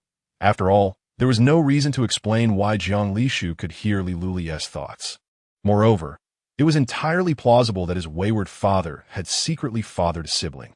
The two of them were at a loss for words. In recent times, many events had unfolded. The Emperor had dismissed numerous officials, and gradually, some loyalists had emerged. Yet none of these occurrences compared to the explosive revelation brought forth by the Empress. My dear, do you believe there exists a method for recognizing kin? The Empress's eyes flickered. I have heard of a blood recognition method. Some say it involves dropping blood into water, while others suggest it should be dripped onto the bones of ancestors. When the blood mingles, it signifies kinship. Bones of ancestors? Surely one cannot excavate the remains of their forebears? That would invite scorn. The Emperor swiftly dismissed that latter notion. To disturb the bones of his ancestors would surely provoke their wrath in the dream realm. He could scarcely endure such a fate. The Emperor frowned. Then let us attempt the former method, but discreetly. We shall not let anyone perceive it. I understand. The Empress nodded, her expression grave. For this concerns the reputation of Prince Fu. No, it pertains to my reputation. What care I for the reputation of that old scoundrel? If he truly valued such matters, would tales of his nocturnal escapades with numerous women have circulated? The sudden emergence of several siblings would certainly provide ample fodder for gossip. The Emperor had once been a pitiful figure, born of a concubine, yet living in the shadow of lesser sons. Thankfully, the late Empress was a woman of intellect. The Empress's surprise soon turned to laughter. However, it seems there is still a matter I have yet to address, the Emperor mused. What is it? The Empress inquired. The Emperor furrowed his brow, meeting the Empress's sparkling gaze, a title. It was indeed a lapse on his part. After ascending the throne, he had contemplated this issue, but with the assistance of his elder sister, she advised him that his foundation was too weak to confront the civil and military officials. And thus the matter was set aside. His father was no virtuous man, yet the late Emperor's manipulations and schemes had been equally unseemly. Furthermore, had it not been for the late Emperor's misguided upbringing of the eldest princess, their family would not have faced such misfortunes. According to the principles of lineage, his father in the family tree remained the late Emperor, and his mother, the late Empress. The Empress's eyes glimmered. Are you contemplating using this matter as a test? Ah, you understand me well, the Emperor said, gently caressing the Empress's hair, his heart beginning to find clarity. Tomorrow, let Lulu accompany me for a day. The Empress smiled. Your Majesty, just ensure that Lulu is not put to any inconvenience. This child has been sleeping a great deal lately, and she can be quite grumpy upon waking. A great talent indeed, the Emperor declared proudly, for she is the most esteemed legitimate princess of the great Xia, and my personally appointed little lucky star. A few tempers are to be expected. It was high time she revealed her claws. On the following morning, the civil and military officials soon gathered in the palace. As the weather grew colder, many donned warm gloves. After a while, the emperor arrived, and with the proclamation of the ceremonial official, the morning court commenced. Officials took turns reporting on recent significant events, leaving the emperor to make the final decisions. Thus, edicts that would shape the course of the dynasty were issued. Your Majesty, I have a matter to present. Suddenly, the newly appointed Taiwei rose to his feet, bowed his head, and took a few small steps forward to present the memorial he had prepared. Although your Majesty has ascended the throne for several years, you are not the biological child of the late emperor, but rather hail from a collateral branch. Your father, Wang Fu, remains a prince of the vassal state. According to precedent, the minor branch should merge into the major branch, and the late emperor should be respectfully referred to as Huang Cao. However, since Wang Fu is indeed your biological father, I dare to inquire, Your Majesty, whom do you regard as Huang Cao? Huang Cao, in this context, refers to the deceased father, signifying a paternal relationship in the context of clan law. This morning, he received word from the emperor to broach this topic, prompting the Taiwei to hastily compose the memorial before departing. This Taiwei, a man of martial background, with piercing eyes and a robust beard, possessed a voice that resonated throughout the grand hall, echoing long after he spoke. Upon hearing his words, the officials, especially the scholars, were taken aback, their eyes nearly bulging from their sockets. What business do you, a martial man, have in such matters? Shouldn't you be focused on the defense of the capital rather than encroaching upon our domain? Is this issue of etiquette truly within your purview? Moreover, was this not resolved long ago? What is the meaning of your words now? In that moment, the Grand Tutor rose, his gaze unwavering, prepared to admonish the Taiwei for his lack of decorum. Yet, before he could voice his thoughts, the sound of a baby's cry interrupted. Lulu had been stirred awake. She wrinkled her nose, uttering familiar sounds that burst forth like fireworks in the ears of the officials. The hall fell silent. The officials widened their eyes, taken aback by the child's presence. The emperor had brought a child to court. Most officials, upon attending court, were hesitant to meet the emperor's gaze, particularly as they had witnessed the emperor's growing authority over the court. The emperor's skills in holding a child had significantly improved, as Lulu remained blissfully asleep throughout the journey, unaware that the emperor had brought a baby to court. Pretty mother, who are you? Oh, it's father. Where's pretty mother? Lulu, still half asleep, instinctively sought her mother, only to be confronted by a handsome face, her father's visage. The emperor pinched the little one's cheek, feeling a twinge of jealousy as she seemed to care only for her beautiful mother, disregarding him. Your Majesty, what is the reason for the presence of the little princess here in the court? The Grand Tutor's words were abruptly redirected by the unfolding scene, his tone slightly combative. In light of the recent incident involving the national master, which could be deemed an affront. After all, he had labeled the little princess as a calamity star. Bringing the child to court was somewhat understandable. But why was she here now? Many officials instinctively sought to question the emperor, but the memory of the national master's demise made them tremble with anxiety, sensing that the emperor might be contemplating something significant. Perhaps it was best to remain silent. Lulu babbled innocently. Why am I here? She blinked her eyes, suddenly animated. Tell me, father, whom have you encountered recently that has become your enemy? Speak up. I will take care of them. Name the person, and I shall deal with them. Although she would need to harness her spiritual energy to protect herself, depleting her reserves would be a minor sacrifice compared to the satisfaction of berating her foes. Lulu turned her gaze to the officials kneeling below, squinting to discern who among them was so unfortunate. The emperor felt his lips twitch involuntarily. Observing Lulu's eyes light up, he struggled to suppress a smile, his heart swelling with affection. Look at her. This is what it means to be a good daughter. After court, he would surely share this with Ching, recounting how Lulu would take action against anyone he deemed unworthy. The emperor thought to himself, Lulu is indeed my daughter. Your Majesty, the Grand Tutor interjected, matters of state are no child's play. Furthermore, the little princess is a member of the inner court, not yet a year old. How could she be present here?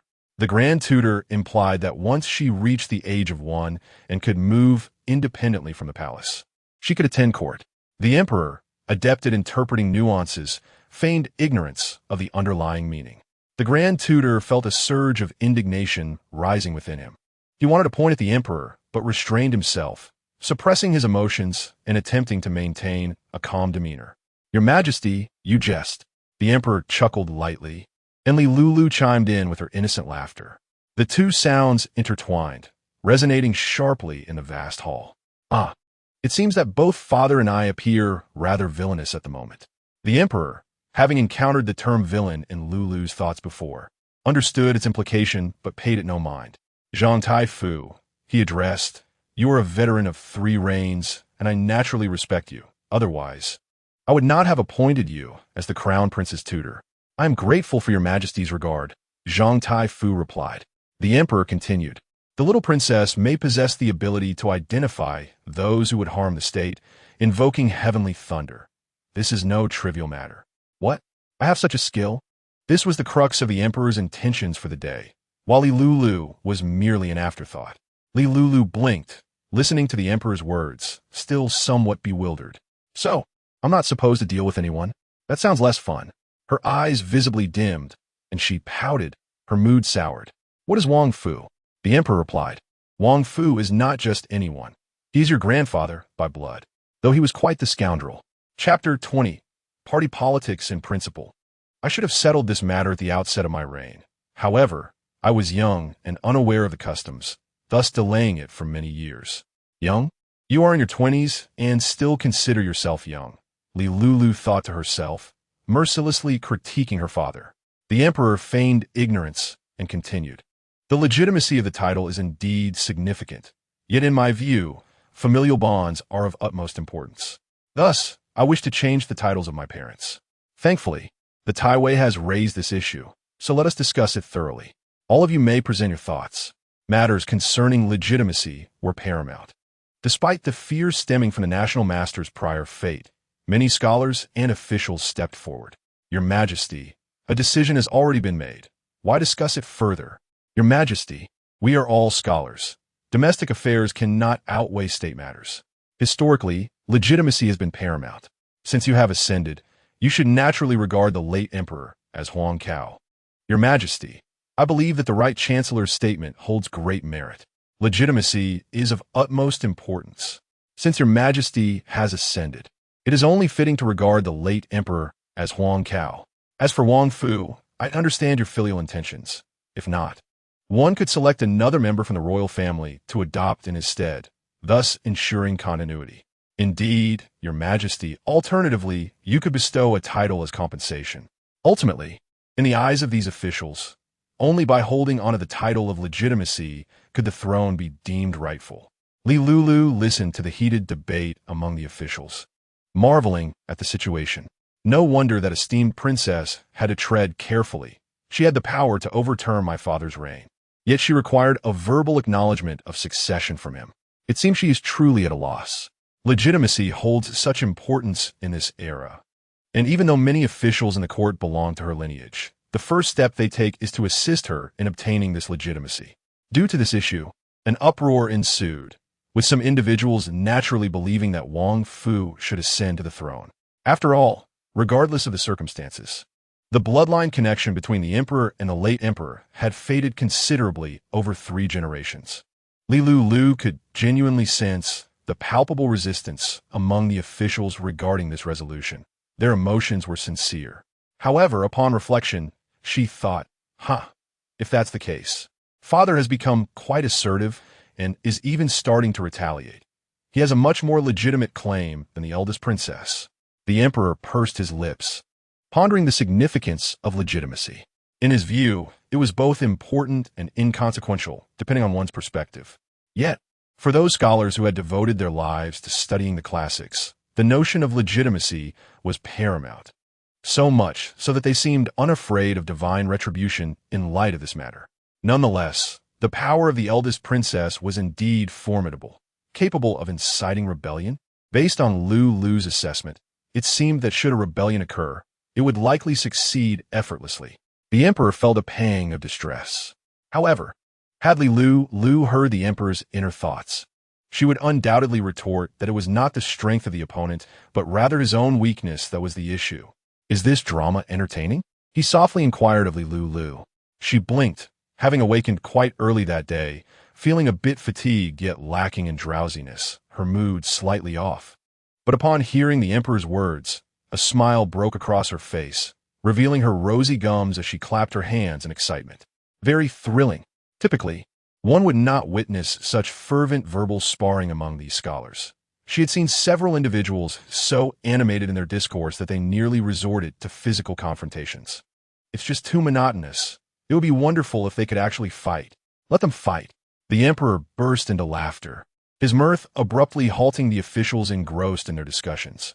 Then, hearing the Emperor's cold command, "Bring forth the weapons," the officials exclaimed, "Your Majesty, surely it is unnecessary to resort to violence over this." In the next moment, the head of the guards entered, carrying a large bundle of weapons, swords, knives, spears, clubs, and other implements of combat. With a clatter, they were all cast on the floor. Grand Tutor Zhang's hands trembled as he suddenly envisioned the worst outcome, his eyes wide with disbelief at the pile of weapons before him. The Emperor was indeed intent on using this situation to foster division. It was utterly absurd. Grand Tutor Zhang quickly gathered his thoughts, his expression shifting to one of noble defiance as he stepped forward, preparing to speak. Though his words had yet to escape his lips when the Emperor interjected, "I see you all are making quite the racket without any resolution. Why not engage in a contest?" The expressions of many officials instantly became animated. Why had the noise ceased? The ministers, who were on good terms, exchanged glances, each hesitant to speak first. The Emperor's demeanor left them uncertain. Observing the ministers now silent as chickens, the Emperor chuckled. "Since there are no matters at hand, you may leave the court. We humbly escort your Majesty." Lord Zhang Taiwei was the first to respond. Upon hearing this, the remaining ministers quickly knelt and bowed, respectfully sending off the Emperor. Once he departed, their collective gaze inevitably turned to Lord Zhang Taiwei. Zhang Lingji, the esteemed Lord Zhang Taiwei, had been revealed through this incident. It turned out he was an ally of the Emperor. However, this matter was far from over. Today's events were merely a prelude. Regarding the issue of legitimacy, individuals have held differing viewpoints throughout history. The Emperor's provocative question in the court, coupled with the deliberate dissemination of news, clearly aimed to escalate the situation. After leaving the court, the Right Chancellor encountered someone who intercepted him on the road. Upon looking up, he displayed a hint of surprise. Grand Tutor Zhang smiled. "Chancellor Jiang, shall we share a cup of morning tea? I know a place renowned for its delectable pancakes, and the proprietor serves generous portions of meat. Today, having adjourned early, he should have attended to his duties, but given the hour, many ministers had opted for breakfast. Then let us go together." Upon arriving at the establishment, the Right Chancellor noticed several individuals already gathered, including the Left Chancellor, the Minister of Religion, and the Minister of Rights, who eagerly beckoned them over. The Right Chancellor, taken aback by this, remained composed. "Today's events are quite peculiar," the Left Chancellor remarked first. The former Left Chancellor, Xia Yi, had been implicated in a scandal involving the national teacher and had long since been removed by the Emperor. The current Left Chancellor, Wang Xiaoyan, had been newly appointed. The Grand Tutor's face revealed his dissatisfaction. The matter of legitimacy is of utmost importance. The Emperor has reigned for over 4 years now. Was it not previously agreed upon? At that time, I allowed you to become Emperor, but you had to change your father. The Emperor consented. The Right Chancellor sipped his porridge, maintaining a calm demeanor. It is merely a test. As one's power grows, it is natural to seize control. In my view, this may also relate to the little princess.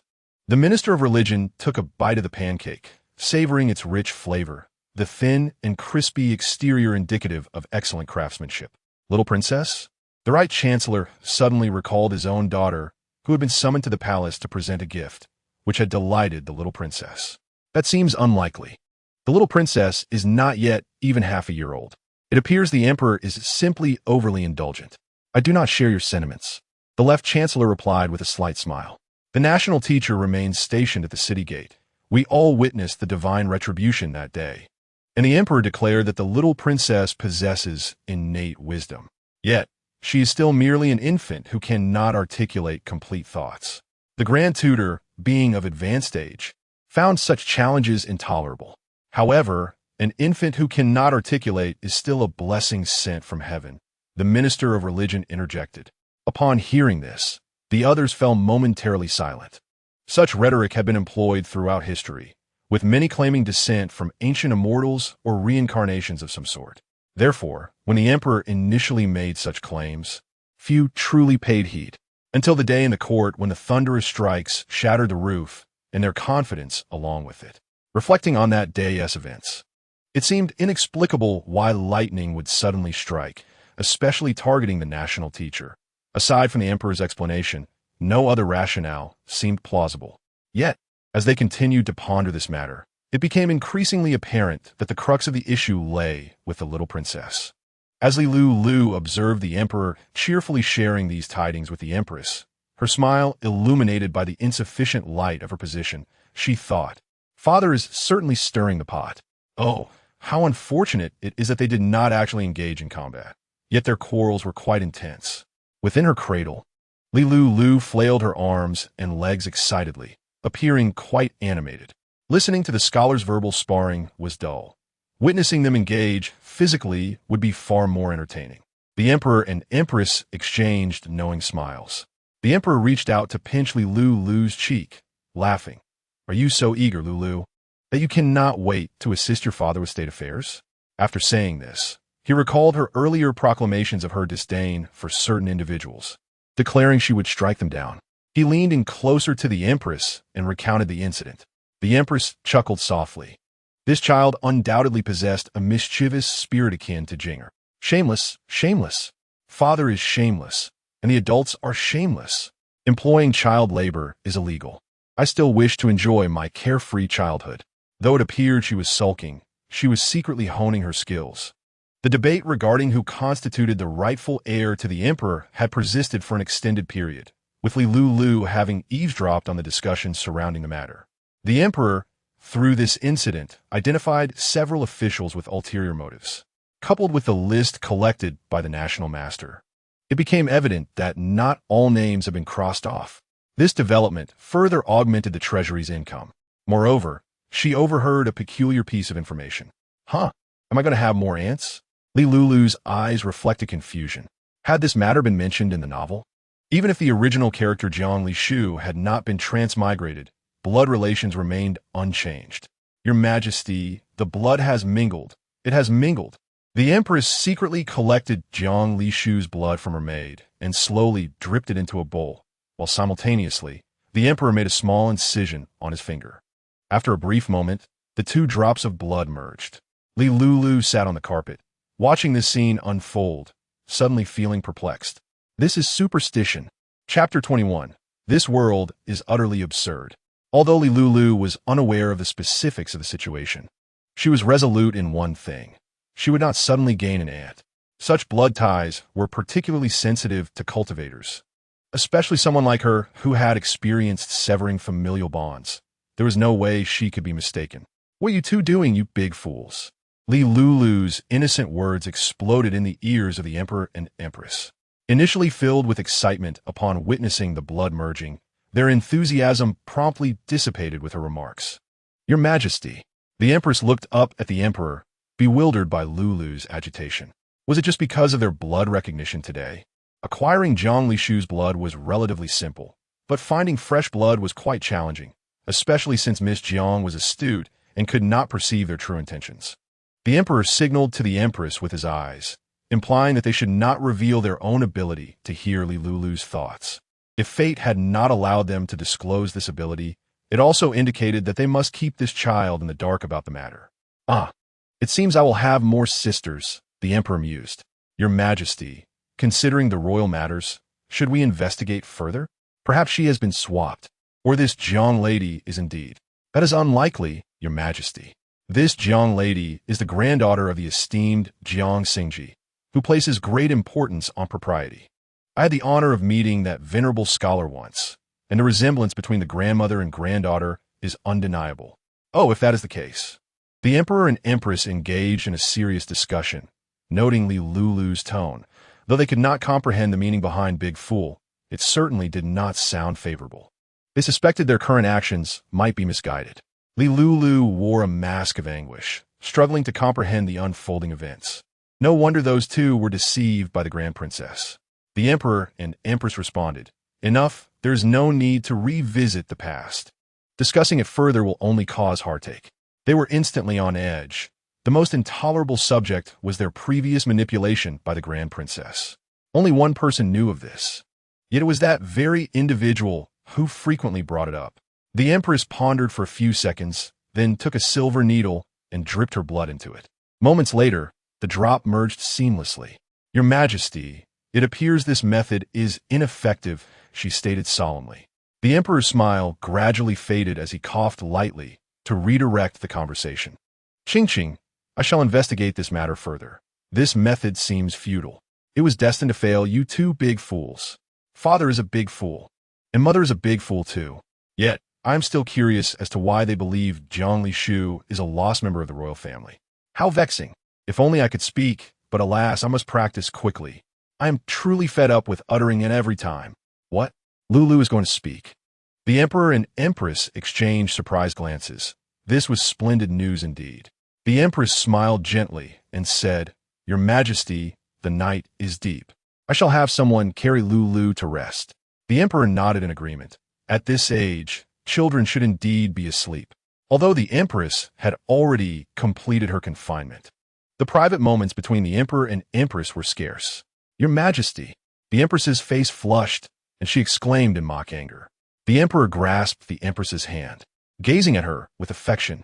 Noticing the faint blush on her cheeks and the shy glimmer in her eyes, the dim light cast a delicate halo around her.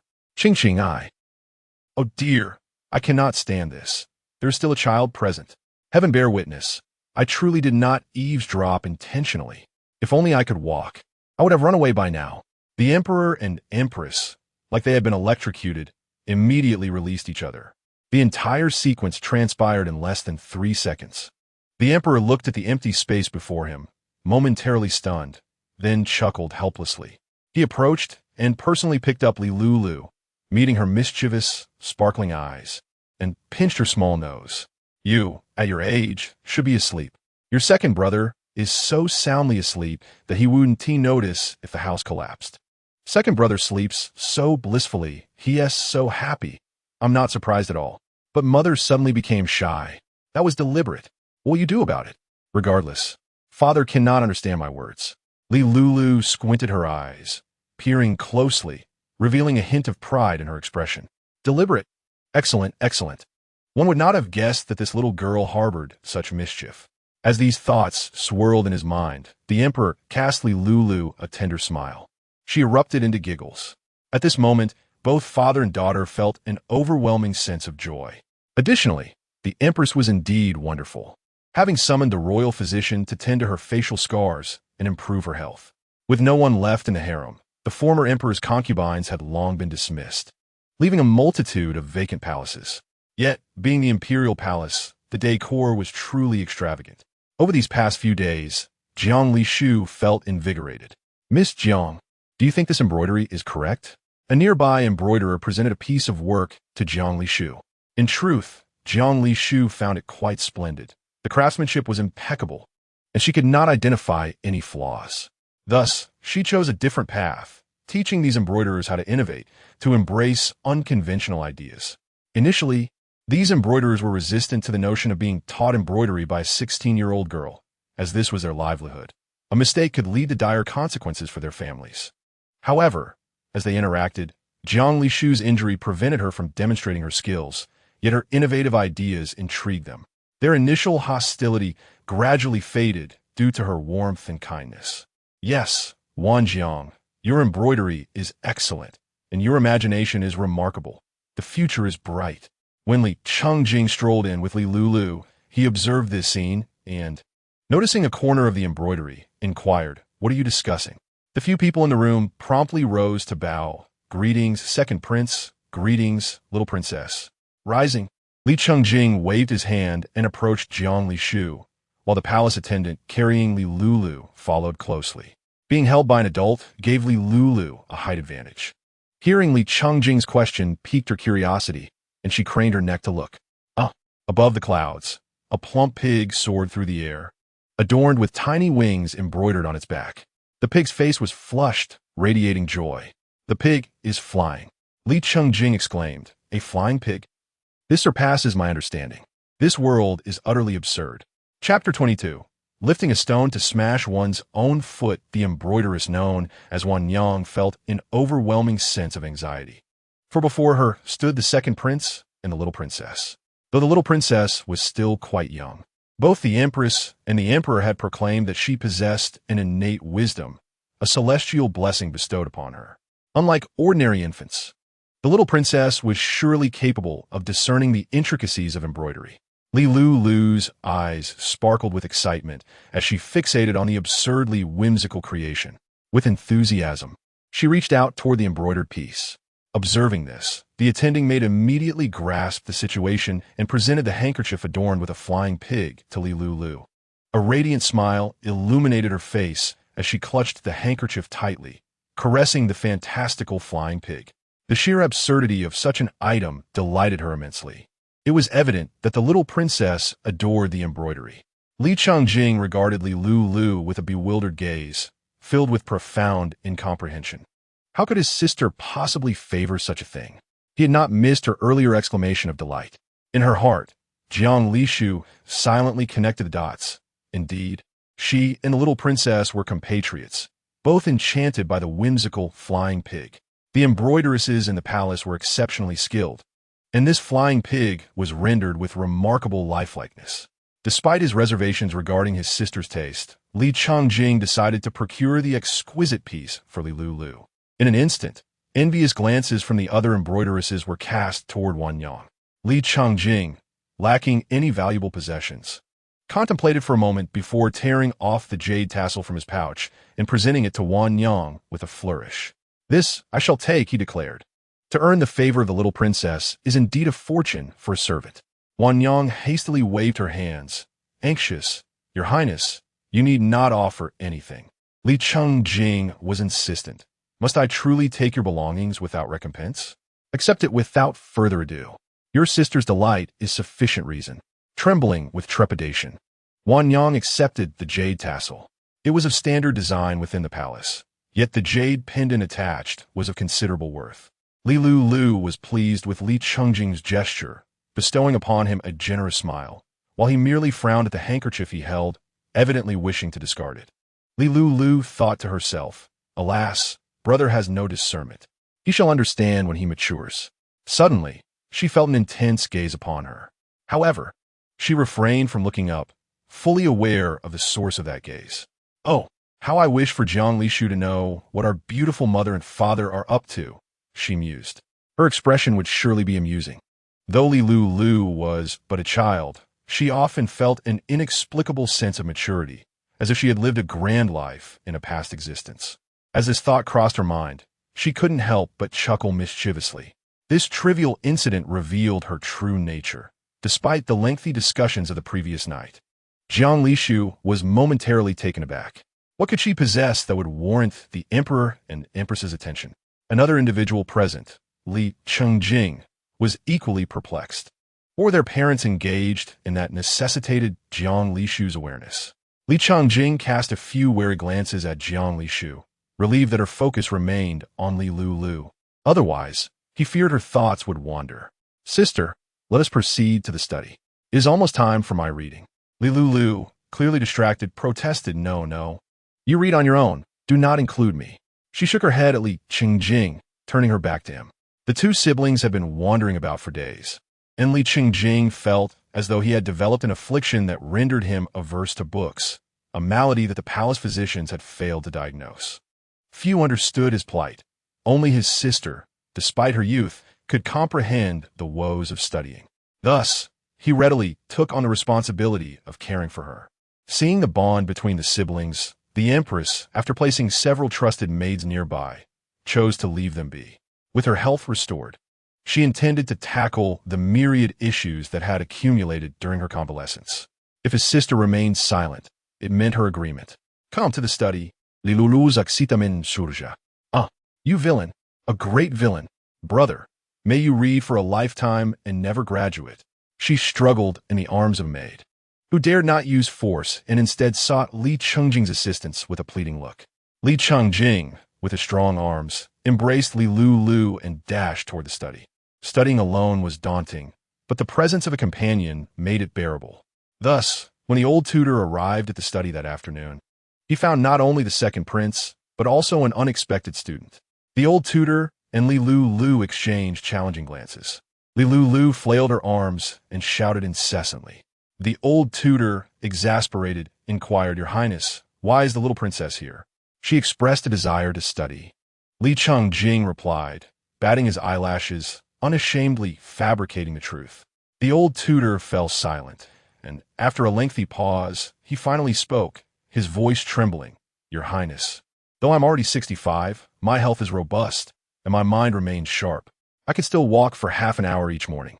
My vision is not clouded, but sister truly wishes to study." "Right, sister?" No, brother is lying," she protested. "I am but a baby." "See, even she agrees," Li Chengjing asserted, listening to Lulu's incessant babbling. The old tutor maintained a calm demeanor, casting a discerning glance at Li Chengjing, expressing no dissent. The lessons proceeded as usual until the following morning, when Li Chengjing was summoned by the emperor and delivered a rather alarming message.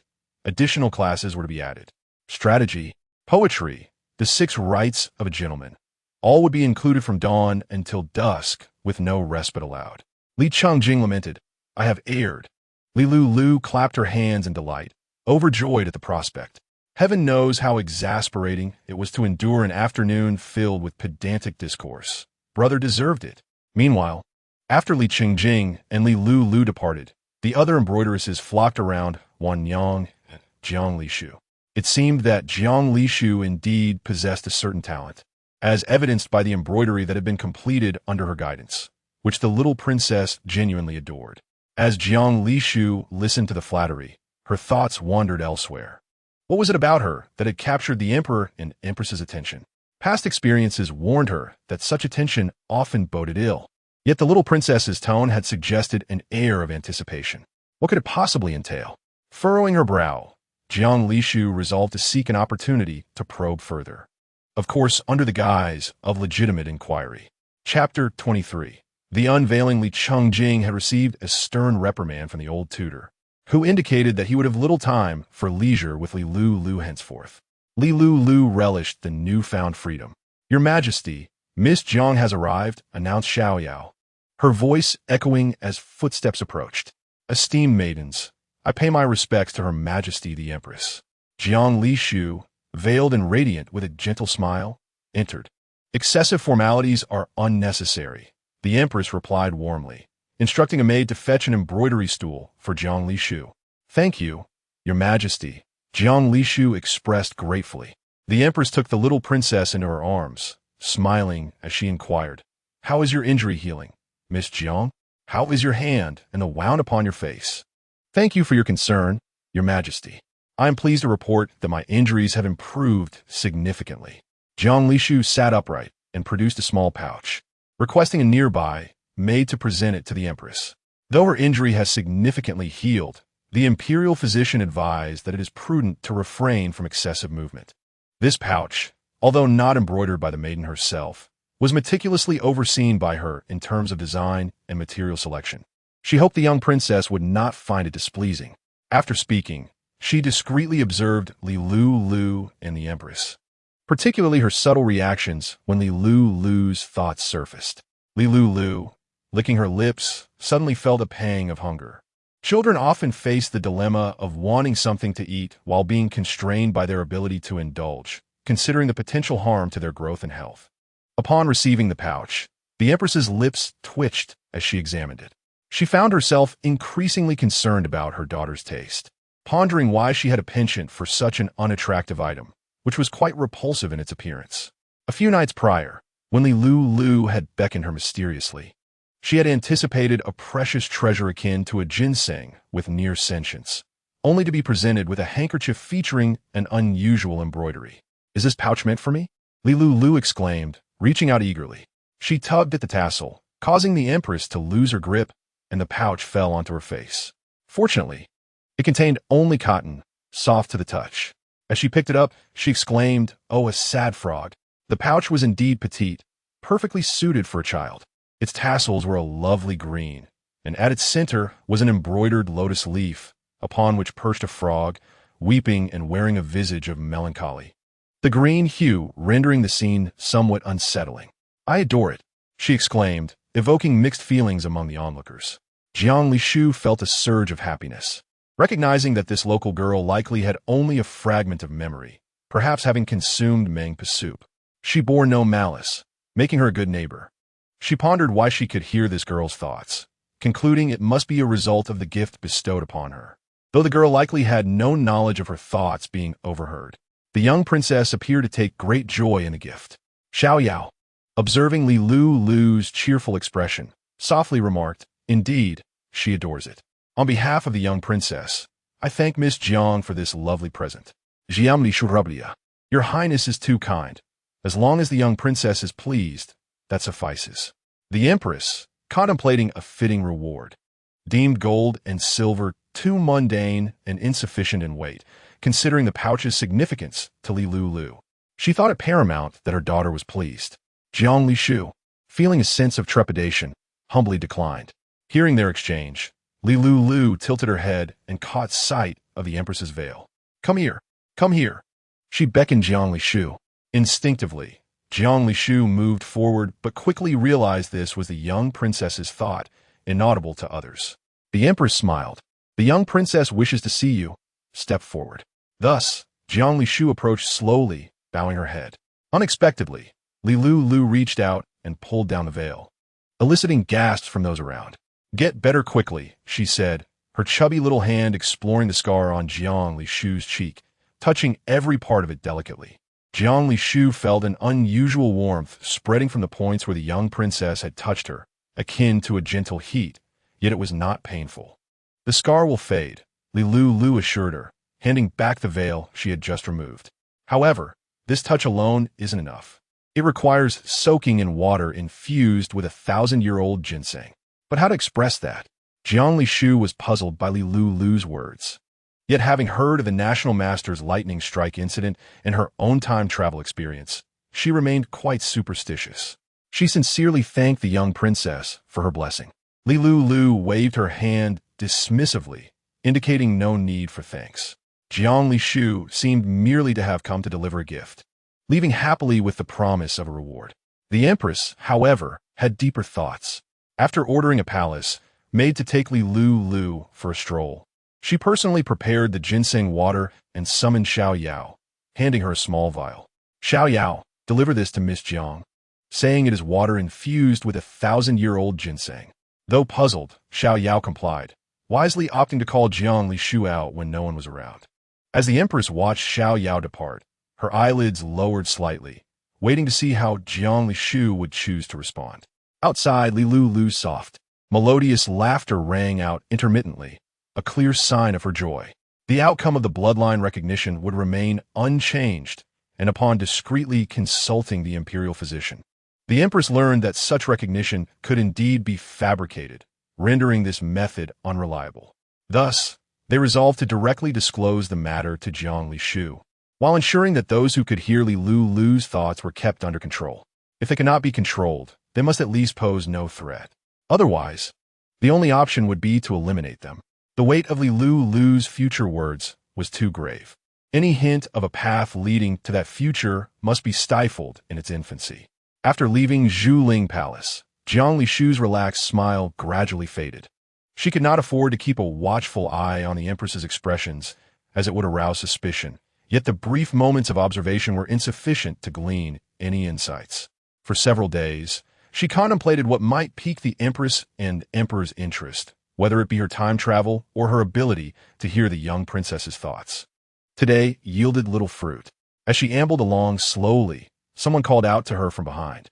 She paused to see Xiao Yao approaching. "Xiao Yao, is there something else?" Xiao Yao hurried forward, presenting a small vial to Jiang Lishu. "Miss Jiang, this is from Her Highness. She says it is water infused with 1,000-year-old ginseng." With a sudden explosion of realization, Jiang Lishu felt as though something had detonated beside her, her mind momentarily short-circuited. Fixating on a singular thought, The Empress could also hear the young princess's thoughts. Stammering, she asked, "What? Xiao Yao, could you repeat that?" Xiao Yao complied, echoing her words. While she did not comprehend why the Empress would say such a thing, she sensed something peculiar about Jiang Lishu's reaction. "Shall I take my leave now?" Jiang Lishu, stiffly nodding, replied, "Yes, thank you, Xiao Yao." Xiao Yao noted her odd manner of speech. Once she departed, and Jiang Lishu found herself alone. She could no longer suppress her astonishment. How could it be that the Empress also heard the young princess's thoughts? Did this imply the Empress was also a traveler from another time? Jiang Lishu felt a pang of anxiety. This was reckless. She settled into a nearby pavilion, taking a deep breath to steady herself as she clutched the small vial tightly. Suddenly, she glanced down at the vial, recalling the young princess's words. It dawned on her that the Empress seemed to harbor no doubts about what the princess had said.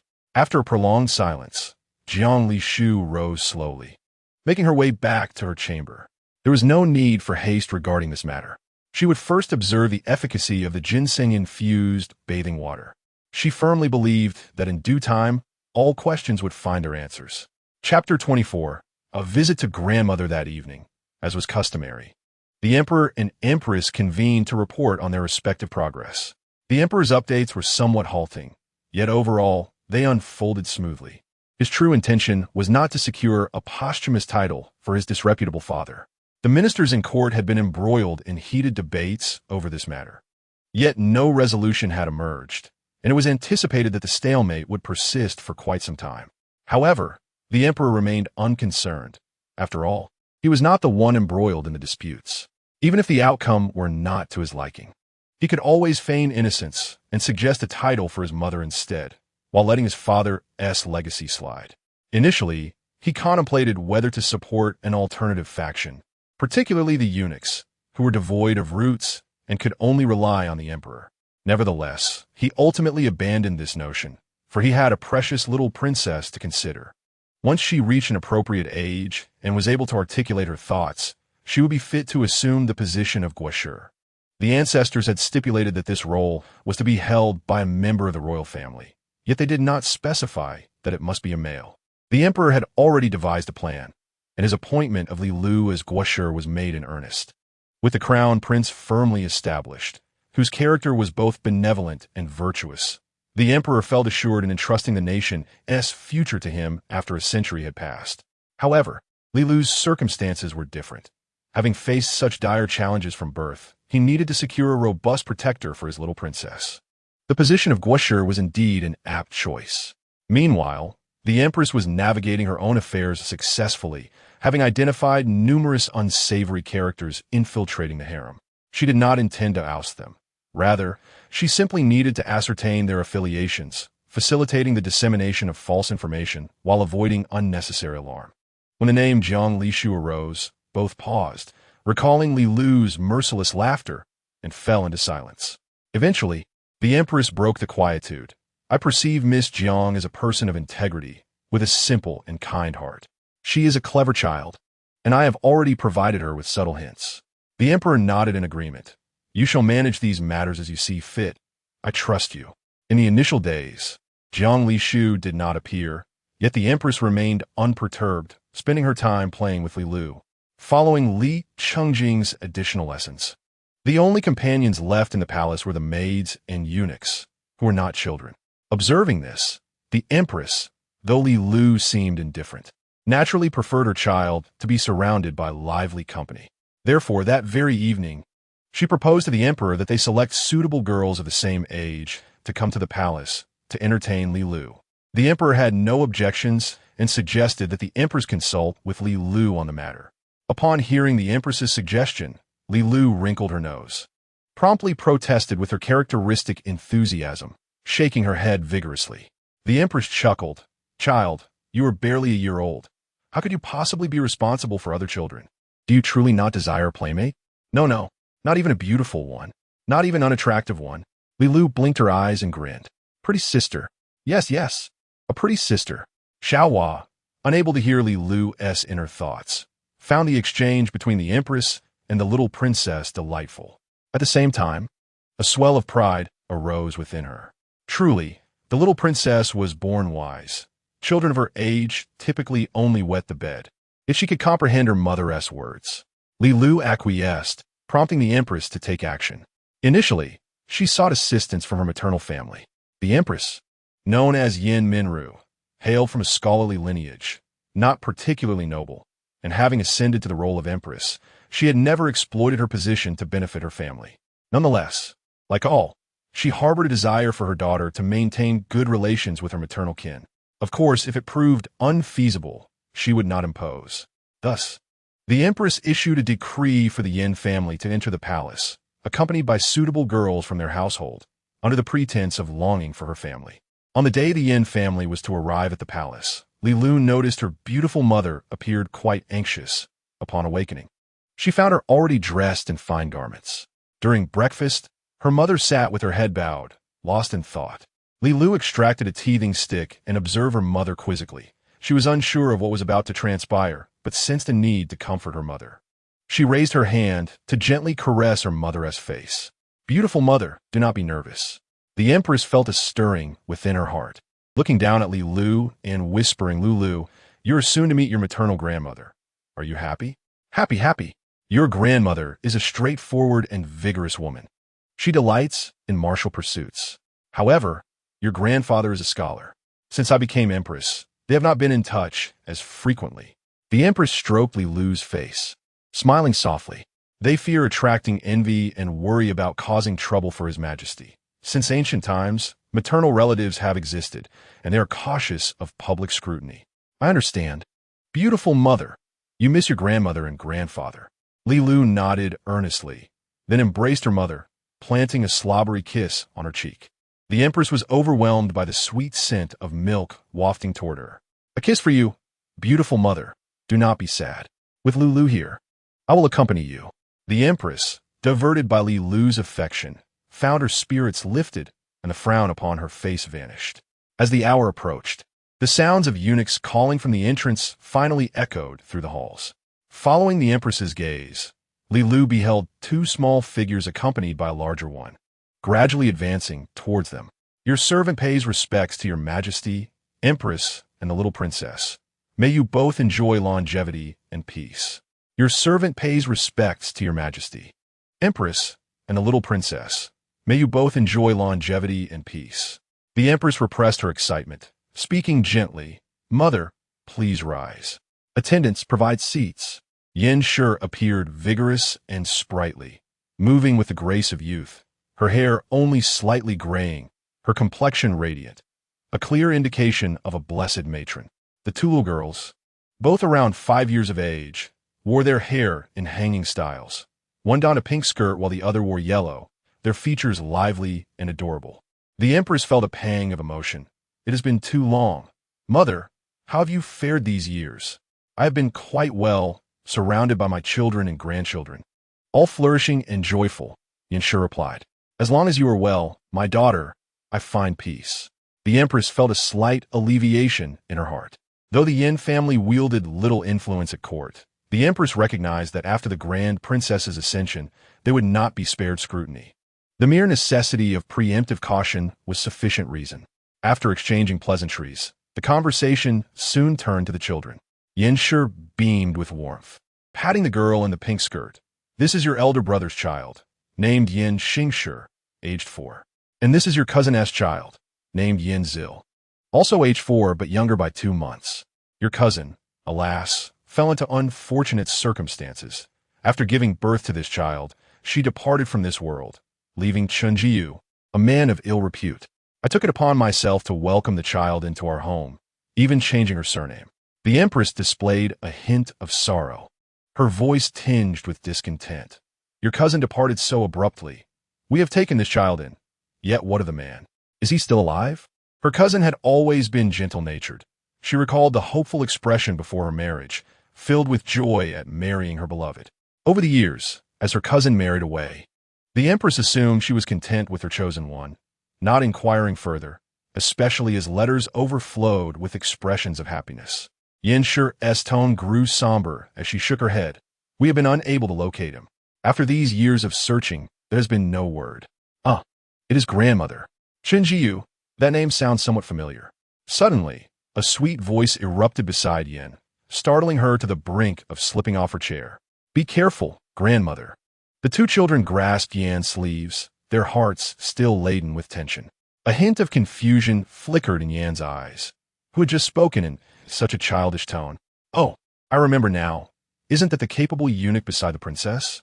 Due to his indulgence in brothels during his wife's pregnancy, which led to the premature birth of their child and ultimately his wife's death during childbirth, he brought his concubine home the very next day. Fortunately, the maternal family of the beautiful mother was quite supportive, and after taking the child away, he was suppressed at every turn and even humiliated, leaving him with scars on his face, thus unable to pursue a scholarly career. As a result, he cleverly chose a different path, becoming a eunuch under the princess's employ. No wonder the Yin family had not found him all these years. The Empress exclaimed, "What? Again, related to the princess? This woman truly has a vendetta against their family." Very well, although Lulu had yet to reveal what ultimately happened to her mother, Chunjiu, that scoundrel, serves under the princess. The reason for their unending conflict was clear.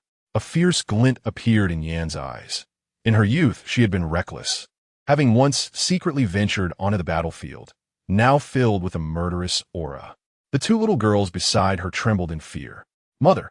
Fortunately, the Empress noticed in time and called out. Yin quickly regained her composure, looking at the shivering girls beside her, and apologetically said, "Forgive me, grandmother was just too heartbroken." Yin Xing sure shook her head. "It is not grandmother's fault. Good children," Yin gently patted the heads of the two kids, "as long as we can be Lu heir. We are good children." The little girls lowered their heads, revealing shy smiles. The Empress then suggested, "You two lovely children, why not take your younger sister out to play?" Saying this, she instructed Xiao Yao to carry Lulu away. Once the three children had left, the Empress took the time to explain to Yin what had just transpired. It was then that Yin understood. Their family had indeed welcomed a little blessing. Chapter 25. Playmates. After this month, Lulu would turn 5 months old. By this time, she had begun to sprout a few teeth, albeit faintly. She cooed at Xiao Yao, who promptly pulled a teething stick from her pocket and placed it in Lulu's hands. Yin Xingshi and Yin Jilu felt a bit anxious. It was their first time in the palace, and everything was so beautiful, including this little sister. Chubby and fair, with crescent-shaped eyes when she smiled, she looked utterly adorable. The Yin family was renowned for their beauty, never having produced an unattractive descendant. Even the children bore an evident distinction. Yin Xingshi had a fair little face, with sparkling eyes that appeared exceedingly moist, and her long, thick eyelashes seemed to shimmer with a layer of dew, invoking a sense of tenderness. Yin Jilu appeared somewhat frail, her demeanor soft and delicate. Yet her dark eyes sparkled with vitality. Wow, a beautiful elder sister. Mother truly does not deceive this little one. Lulu, gnawing on her teething stick, fixated her gaze on the two young ladies, drool uncontrollably spilling down. The two little girls were momentarily taken aback. Upon closer inspection, one could see traces of fear in their eyes. They instinctively exchanged glances. "Did you hear that? Wah, sister, come closer." Lulu, with the teething stick in her mouth, stretched her little hands towards Yin Xingshi and Yin Jilu. The two, despite their underlying apprehension, instinctively reached out to grasp Lulu's chubby paws, charmed by her soft and adorable appearance. Lulu beamed with joy. However, the teething stick fell to the ground, accompanied by a trail of drool. Xiao Yao, witnessing this scene, chuckled. "It seems the little princess is quite fond of you two ladies." As she spoke, she retrieved another teething stick from her pocket and offered it directly to Lulu. Yin Xingshi scrutinized Xiao Yao's expression, but could discern nothing. After a moment's thought, she tentatively inquired, "Aunt Xiao Yao, do you know what my sister just said?" "Oh dear, this puts me in a difficult position. The little princess is still so young. Her speech is not yet coherent." Xiao Yao shook her head. "What children say, adults cannot comprehend. However, the little princess is pure. Whatever she wishes to express is evident on her face." Yin Xingshi immediately deduced that Aunt Xiao Yao could not hear her sister's thoughts. Coupled with what they had just overheard in the room, it was indeed the voice of her sister's heart. With this realization, the two little girls felt a weight in their hearts. At that moment, they had only thought they were imagining things. Why do I feel like the two beautiful sisters are not in a good mood? Lulu sensed a strong wave of emotion emanating from Yin Xingshi and Yin Jilu, a sorrowful sentiment that began to affect her own mood. Clutching her teething stick, she gazed curiously, wondering why the two lovely sisters suddenly seemed so unhappy. Fortunately, her curiosity did not linger long. As the Empress and Yin soon arrived, beautiful mother, Lulu blinked her eyes, shaking her little hands that were being held, her smile pure and innocent. Upon seeing Lulu's grin, the heavy chains of despair in Yan's heart gradually dissipated. Regardless of the calamities their family might face in the future, they now held the foresight of opportunity and would surely not tread the same old path. Lulu, do you remember grandmother? We just met. Yin bent down, smiling gently. Let's get acquainted. Grandmother. Yin beamed with joy. Beside them, the Empress noticed the peculiar expressions on the two little girls brought by Yin and, without needing to ponder much, could already guess the reason. It seemed her two little nieces could also hear.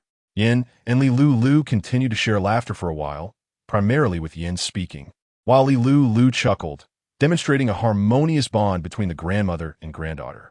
Yet, they could not linger in the palace for too long. After teasing Lulu a bit more, Yin bid farewell to the Empress with her two granddaughters. Yin Jilu and Yin Xing exchanged glances. Unable to contain themselves, Yin Jilu spoke first. Grandmother, I think I heard something just now, but I couldn't quite catch it. Suddenly, a look of terror crossed her face. Grandmother, I just said I heard. Say it again, but I still can't hear it clearly. Yin Xingshi's expression mirrored her fear as she weakly added, It's the same as sisters. Both little girls widened their eyes, covering their mouths, tears quickly welling in their eyes. It's over. I can't speak anymore. Yin wished to say something, but seeing the two little girls' pitiful and frightened expressions, she found it oddly amusing to see them so determined to voice that phrase. Grandmother, grandmother. The two little girls' voices inevitably carried a hint of sobbing. Yin pursed her lips, struggling to suppress her laughter. However, when two pairs of eager eyes looked at her, she could no longer contain herself and burst into hearty laughter. Yin Xingshi and Yin Jilu were taken aback. Grandmother knows, the two little girls exclaimed. Huh? They instinctively exchanged glances, and Yin Xingshi, the quickest to react, had a single tear lingering at the corner of her eye as she grasped Yin's hand, softly asking, Grandmother, do you mean you can hear too? Sister? Yin Jilu's childlike voice chimed in. Yin nodded slowly. Do not be afraid. Do not regard your sister as a monster. She is a blessing. Yin Xingshi quickly connected the dots. Grandmother, you once said, sister is our Daxia's blessing. Smiled and said, Indeed, but what can be heard is very limited. You must not speak of it, understand? Yin Xingshi and Yin Jilu nodded, replying in clear voices, Granddaughter understands. They did not inquire further, trusting that their grandmother would never harm them, and their curiosity about the matter was not particularly strong. Yin Jilu, with her dark eyes fixed on Yin Shi, insisted, Sister, is what you said true? My father, he is not your father. Yin Shi interrupted coldly. Lulu, remember this. That man has no right to be called your father. His surname is Chun, while yours is Yin. Yin Jilu pursed her lips and said, Grandmother, I understand, but I'm simply unhappy. She felt discontent upon hearing that he was alive and thriving. Though she had never met her mother, her name was specially chosen by her, and her longevity lock was unfortunately taken by that man for money. Yin Shi gently stroked the child's head, feeling a pang of sympathy for her. Despite her tender age, the child exhibited a maturity beyond her years. Do not be afraid, Lulu, she reassured.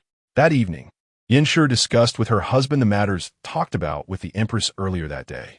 Are you saying that heir wishes for Xingshi and Lulu to enter the palace to accompany the little princess? Yin Xiao, the Empress's father, queried. Yin Shi nodded, saying, Yes, she mentioned that there are no suitable children in the palace, right? Is it too early? Yin Xiao frowned, recalling the child he had seen at the full moon banquet, pale and delicate, with an adorably sweet smile. It cannot be too soon. Yin Shi chuckled. You will understand when you meet her. That child is truly precocious. Upon hearing this, Yin Xiao's expression turned to one of surprise. Wasn't this just an exaggeration by the emperor? Could it possibly be true? What did Xingshi and Lulu say? Yin Shi replied, They both adore Lulu. After a moment of silence, Yin Xiao said, "If this proposal was made by heir and both children agree, then let it be. It is, after all, a good opportunity, and, being just girls, they will not attract too much attention." Thus, the matter was settled. However, the news that the Empress sought playmates for the little princess spread quickly. As the Emperor's influence grew stronger, many with ulterior motives began to take notice, especially of the little princess, whom the Emperor cherished to an almost renowned degree. The mere occasion of a full moon banquet had led to tax reductions throughout the realm, albeit temporarily. A celebration of such magnitude was typically reserved for the ascension of a new emperor or significant national affairs. Clearly, this little princess, proclaimed by the emperor as a divine blessing, held immense importance. Yet, it was already settled. The empress had chosen her own kin, 2 daughters, to be precise.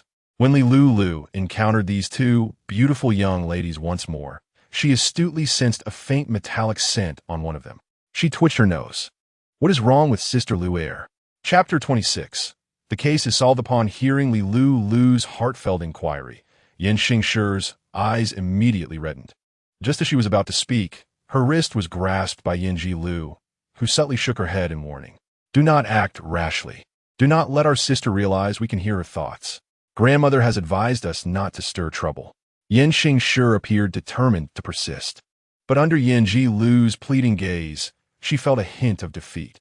She merely wished to seek justice for heir. This was not stirring trouble.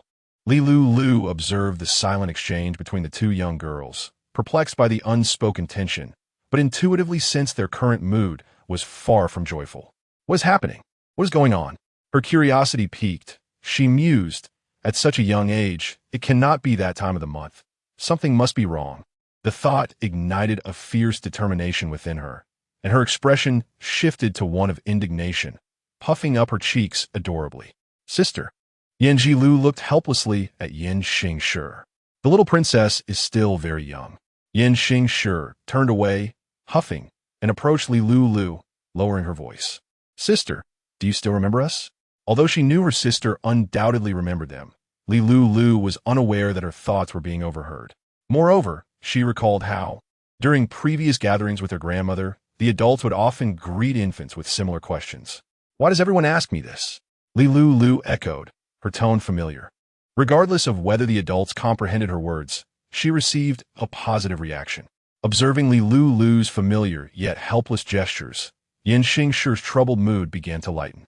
She bent down and playfully pinched Lulu's nose. Sister is truly adorable. You are the best little sister in the world. Lulu let out a joyous laugh, her smile impossible to contain. Yin Lu, witnessing this interaction, imitated Yin Shi's earlier action, asking, "What about me? Do you still remember your sister?" Lulu blinked her dark eyes and responded with 2 enthusiastic sounds. Yin Lu beamed with delight. Aside from their initial meeting, this was the first time the 2 girls played with Lulu, having prepared numerous toys for their time together. Lulu engaged willingly, charmed by the beauty of her new friends. Afternoon swiftly passed, with no one else in the palace. It was Lulu's first experience of having guests at the dining table with her beautiful parents. The 2 young ladies appeared somewhat shy, but the Emperor and Empress paid no heed, knowing that as meals became more frequent, the girls would soon grow accustomed to it. By the following day, Yin Shi and Yin Lu presumed that Lulu, being a child, would forget about Yin Lu's injuries.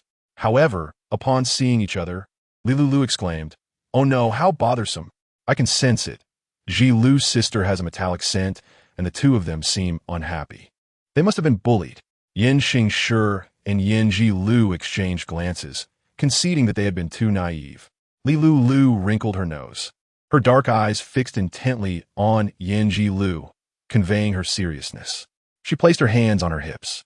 Despite their language barrier, basic gestures and emotional cues were universally understood. Though merely an infant, Lulu's presence was formidable, leaving Yin Shi and Yin Lu momentarily speechless. Xiaoyao, holding Lulu, mistook the little princess's sudden outburst as a sign of discomfort from her teething and skillfully retrieved a teething stick from her pocket, thrusting it into Lulu's mouth without a second thought. How audacious, Xiaoyao! How dare you neglect this princess? Lulu glared at Xiaoyao, feeling that the atmosphere they had just created was entirely spoiled. Unfazed, Xiao Yao assumed Lulu might need more than one teething stick and produced another from her pocket, offering it to Lulu.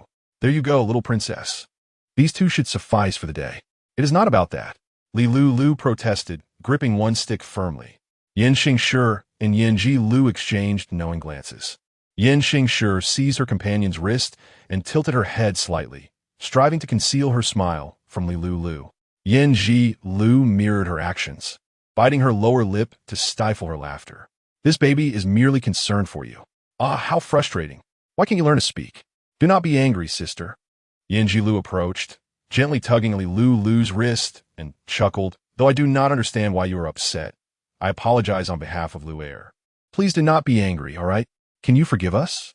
Her tone was exceedingly affectionate, with a slight rise at the end, and her sweet, innocent voice struck a chord. Those bright eyes sparkled like precious gems. Lulu exclaimed, Ah, sister, you are so beautiful and adorable. Come closer.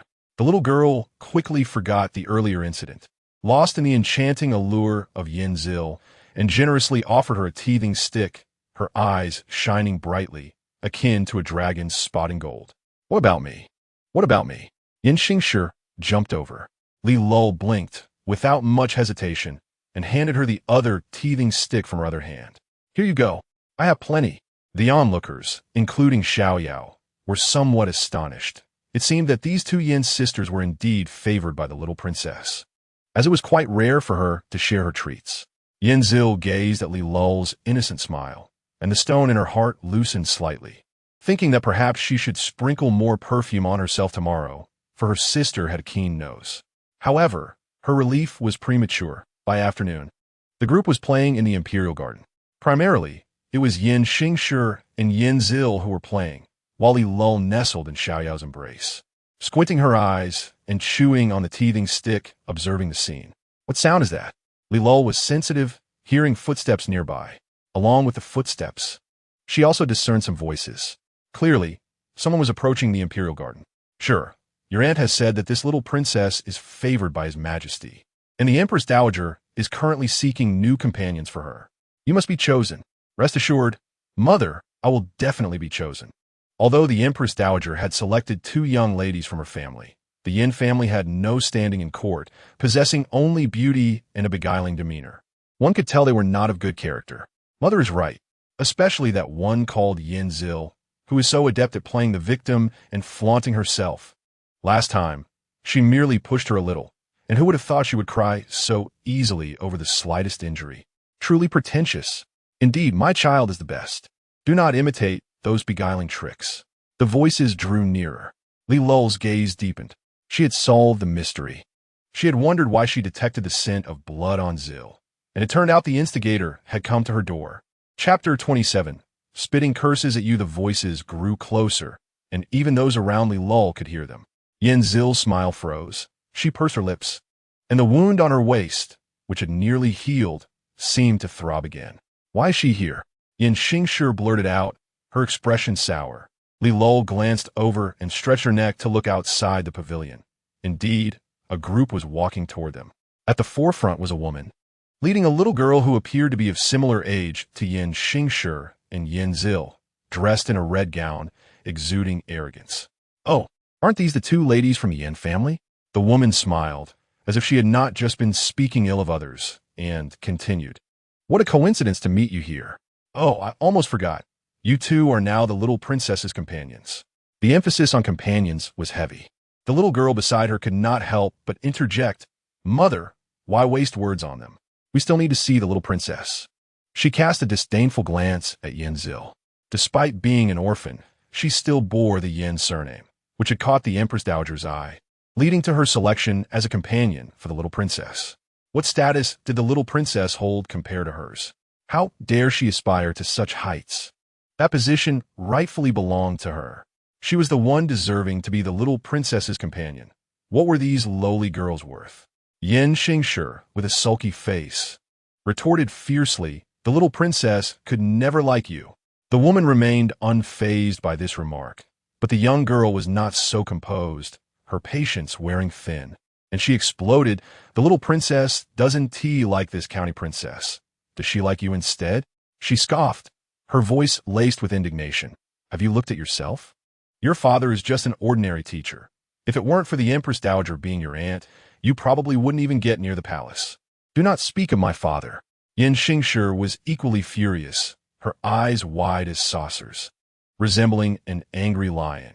"It is your own incompetence that led to the Empress Dowager choosing you, and you even intentionally pushed Lulu down." Yin Zil pursed her lips. She was no saint and could not easily forgive those who targeted her without cause. Yet, this was the Yongchang Marquis' residence, and the girl before her was the Yongchang Marquis' daughter of noble status from a prominent family, deeply favored by the late emperor, with a title bestowed upon her at birth. Currently, she was merely a companion to the little princess, although she knew she could report to the Empress Dowager discreetly. What would come of it afterward? "You are lying. Fraud." Lulu was walking just fine. You suddenly charged out and knocked her down, causing her to bleed. She scraped a large patch of skin on her waist, which has not healed for several days. The doctor said that if she exerted herself again, it could leave lasting consequences. The waist is a crucial area, and a careless move could lead to paralysis. Ridiculous. Who saw this county princess push her? She tilted her head slightly, whispering, "What are you doing?" "I am cursing on your behalf." "Sister, you are being heard." Yin Zil replied. "She can hear us and understand what we are saying. Do not soil her ears."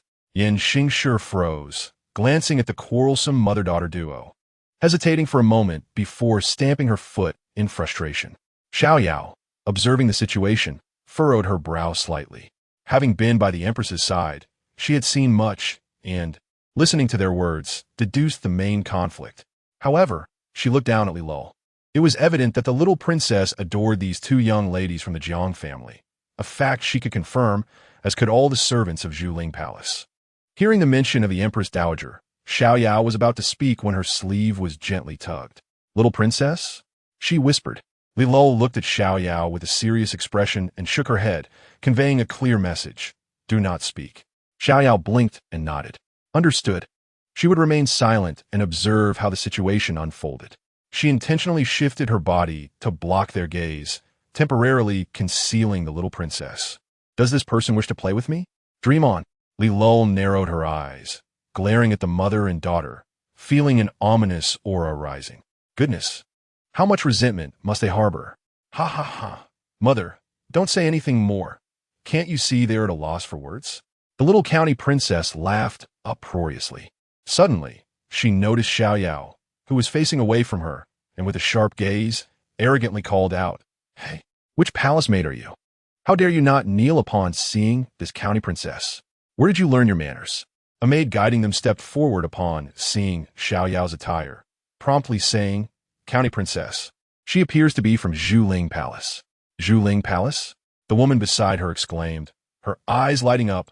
"Ah, she is from the Empress Dowager's palace." "And what of it? Just because she is from the Empress Dowager's palace does not mean she is of any significance. After all, she is merely a servant." The little county princess pointed at the maid who had just spoken, disdainfully saying, "You, go check who that maid is." Regardless of where a maid served, they were still subordinates and had to pay their respects upon encountering their masters.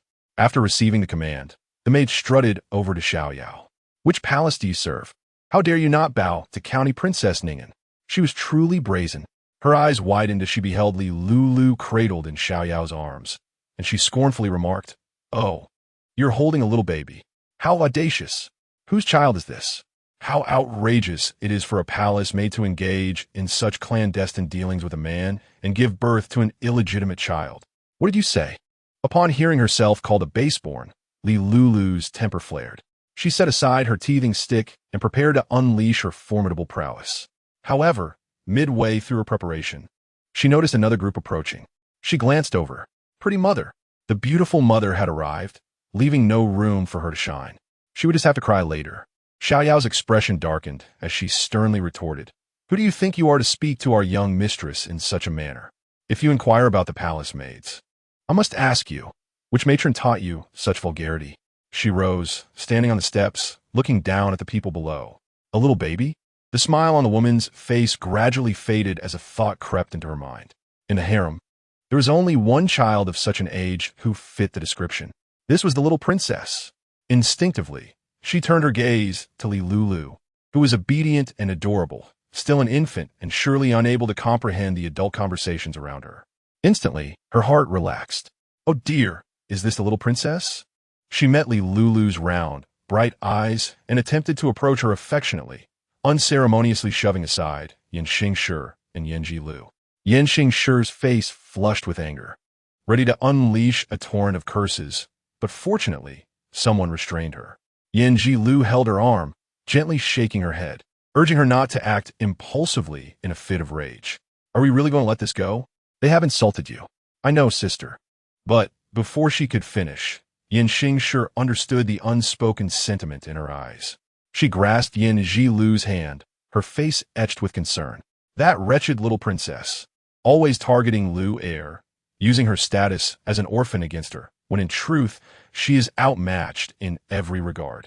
The young lady realized that the maid holding the baby was indeed the little princess, her face lighting up with delight as she scampered over to Lulu. You are the little princess.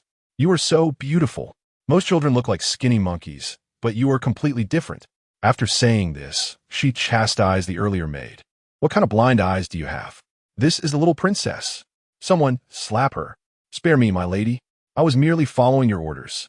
The maid, terrified, immediately knelt down in supplication. Yes, my lady. A maid stepped forward, ignoring the cries for mercy, and delivered several sharp slaps that quickly left the maid's face swollen. Just a few strikes, and there was already blood at the corner of the maid's mouth. The young lady laughed triumphantly. When did I ever say such things? You, a lowly wretch, dare to slander me. Lulu blew bubbles, her tongue flapping as she spat at the two women before her, spraying them with saliva. At her age, she was prone to drooling, and she aimed at each of them. I spit at you, cursing you both. I curse you to a lifetime of misfortune, to stumble through life, to never find relief. Ah! Two shrieks erupted as the mother and daughter stumbled back in shock, while the maids rushed forward with handkerchiefs to wipe their faces. You little wretch! The woman had never been treated in such a manner, pointing angrily at Lulu. Had it not been for the maid's restraint, she would have rushed forward to slap her. Yan Xingshi and Yan Lu exchanged peculiar glances. The curses, though inappropriate for the upper class, were rather repulsive, especially the notion of never finding relief. Suddenly, a cold voice interrupted. Who is this little wretch you speak of? As the words fell, several figures appeared on the side path, the foremost wearing a queen's regalia, her luxurious attire accentuated by an icy demeanor. Your servant greets the Empress. Xiaoyao bowed toward the Empress. The two young ladies from the Yin family quickly followed suit, realizing their situation. Your Majesty, the young lady gasped. The woman immediately broke into a cold sweat, hurriedly bowing. Ah, no need to kneel. I was unaware that the Yongchang Marquis's household possessed such influence that they could discipline those in my court. If this gets out, my title of Empress might be questioned. Your Majesty, it was a misunderstanding. I was merely jesting with the little princess. The wife of the Yongchang Marquis forced a smile, her makeup smeared by Lulu's saliva, creating a comical sight. She was genuinely anxious, yet her heart simmered with resentment toward Yan Xingshi, Yan Lu, and Xiaoyao for having set this trap for her. The wife of the Yongchang Marquis lowered her head, concealing her malice. Liars, liars. Pretty mother, I do not know them. They call me a little wretch and insulted my sister Lu heir and sister Xingshi as well. The injuries on sister Lu heir were caused by that person pushing her. They are truly wicked. They are both detestable. I do not wish to play with them. Lulu cried out to the Empress, her voice filled with indignation, her cheeks puffed in anger, her eyes wide with fury. The Empress gazed thoughtfully at her dear daughter, having heard every word. Who had taught her such vile language? There was no one around her who spoke like that. Was she born with such knowledge? That seemed exceedingly unlikely. Oh, so my ears have deceived me? A misunderstanding indeed. The wife of the Yongchang Marquis forced a smile, instinctively attempting to rise. Did I bid you to rise? The Empress's tone turned frosty. The wife of the Yongchang Marquis smiled apologetically. Your Majesty, please forgive me. Your Majesty, it was the little princess who spat at us. The young lady, wiping her soiled face, wished to wash her face immediately but knew this was not the time to act spoiled. She raised her face, appealing to the Empress, "Your Majesty. We did not harm the little princess or call her a little wretch. She inexplicably spat at us. You must uphold justice for us. Look, my face is covered in powder." The Empress glanced at her face, observing that Lulu's saliva had spread across both of theirs, no matter how much they wiped. It remained. She twitched her lips, surprised that her precious daughter possessed such a talent. The young lady and the wife of the Yongchang Marquis wore slick, oily faces. Yin Xingshi stealthily glanced over, nearly bursting into laughter, but quickly lowered her head, for her expression was utterly unfit to be seen. Yin Jilu, too, smiled slightly, feeling a great sense of satisfaction as she looked at Lulu, who appeared as a rotund, chubby figure. "Thank you, little princess, our dear sister. Your Majesty." The young lady put on a coy demeanor, wanting to tug at the Empress's skirt. "I merely wish to be closer to the little princess. But who would have thought she would spit at us?" The Empress chuckled coldly, her voice laced with warmth. "You say the little princess spat at you? But why would she do such a thing?" The young lady replied, "Isn't it because she—" Fortunately, the lady of Yongchang promptly covered her mouth and continued, "Perhaps something ill has disturbed the little princess today. After all, she is the auspicious star of our dynasty. Such a lovely little princess could not possibly be at fault." Sensing her daughter's struggles gradually fading, the lady of Yongchang finally released her grip. Her words were indeed quite astute. "It is true that my Lulu is exceptionally well-behaved and lovely. She would never act inappropriately." The Empress narrowed her eyes slightly, declaring, "It must be the filth here that has affected her." "Yes, indeed." The lady of Yongchang's eyes brightened upon hearing this, and she eagerly replied, "Your Majesty speaks rightly. In my humble opinion, it must be a matter of great audacity." A harsh reprimand echoed above the heads of the mother and daughter duo. The Empress, with a stern expression, rebuked, "You have offended the little princess and still refuse to admit it. Is this the manner of upbringing at the Yongchang residence?" Both the lady of Yongchang and the young princess were taken aback. How could they be deemed disrespectful? It was not they who had spat indiscriminately at others. Why did the little princess direct her ire solely at them? The Empress chastised, "Is it not because you are unclean and have disturbed the little princess? Guards, take these two away. Xiaohe, convey this message. What audacity does the Yongchang residence possess to bring such filth before the little princess to disturb her, and still dare to deny it? Cast them out of the palace. They are to be confined for a year." Xiaohe responded calmly, "Understood." She then stepped forward with several palace maids. "What do you intend to do?" the lady of Yongchang asked, panicking. "Your Majesty, this is filth." The young princess exclaimed, "You lowly ones." At that moment, Xiaohe signaled to the matron behind her, who immediately rushed forward to cover the lady of Yongchang's mouth, while the others began to restrain her. The young princess, still quite small, was easily subdued by a matron of considerable stature. The maidservants they had brought with them trembled in fear, huddling together without daring to speak out. The Empress's gaze hardened, her voice icy. "Moreover, I shall report this matter to His Majesty. How does the Yongchang govern his family to allow such rudeness? My little princess, I would not dare to scold her myself. You two filthy wretches still dare to taint her sight. Regardless of how Lu heir is, she now bears the surname Yin, and as a member of the Yin family, she is the Empress. It is unacceptable for her to endure such disrespect." Reflecting on this, the Empress recalled Lulu's words, noting that the dark aura surrounding these two was so dense it seemed to overshadow the area. One could only wonder how many lives they had accumulated. The two struggled fiercely, wanting to speak further upon hearing the Empress's words, but their efforts were futile. The strength of the matron was overwhelming.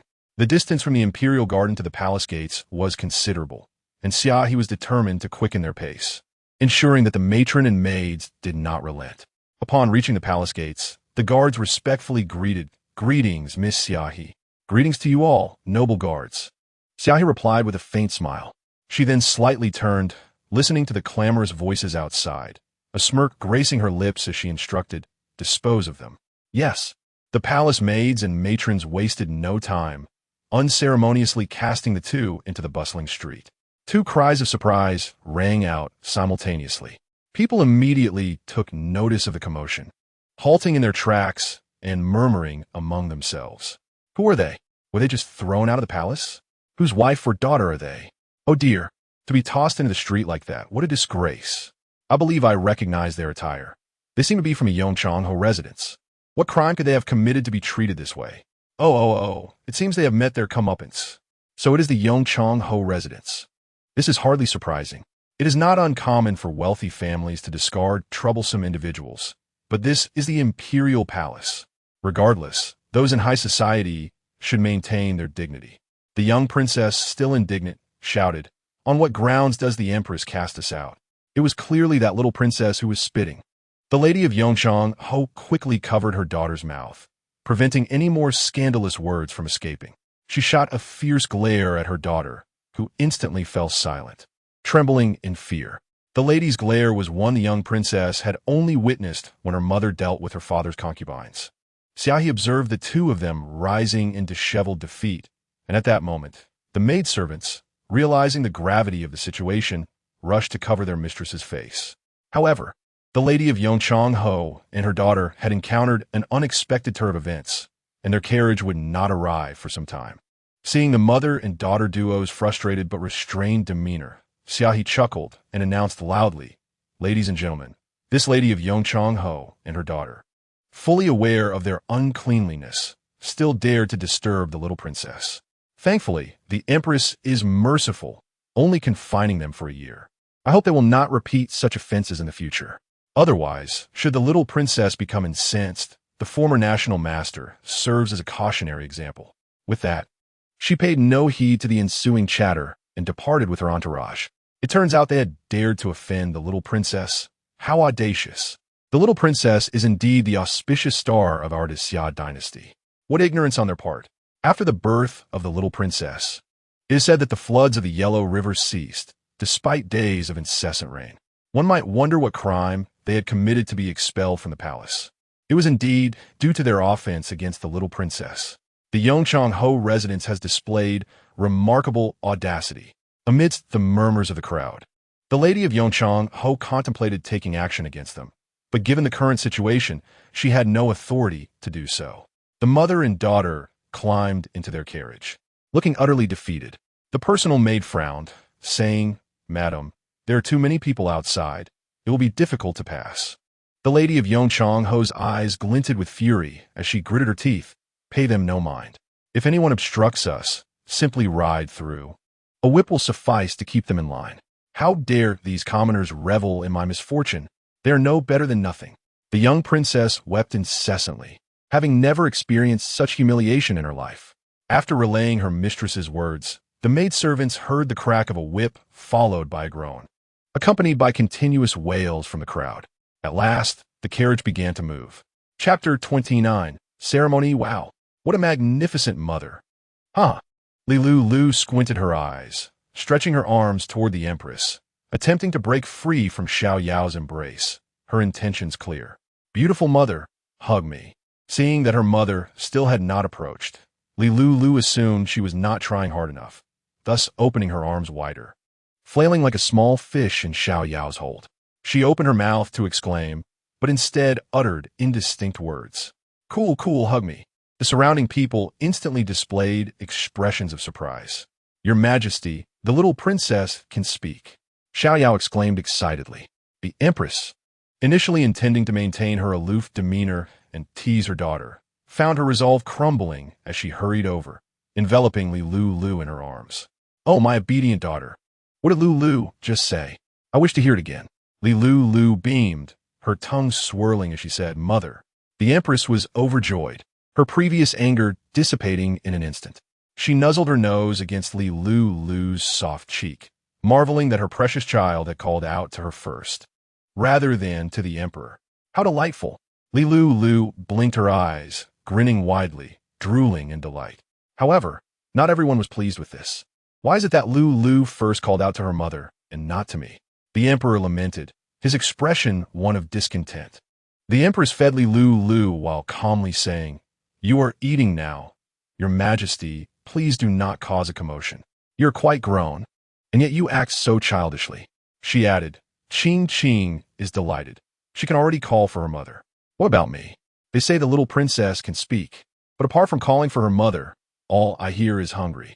The emperor glanced at Lulu and then at the empress, both seemingly oblivious to his presence. Li Chongjing continued to eat diligently, recently having lost some weight, yet he still devoured his food with gusto. The emperor felt discontented. I can no longer eat. Lulu, savoring her rice porridge, finally turned her head.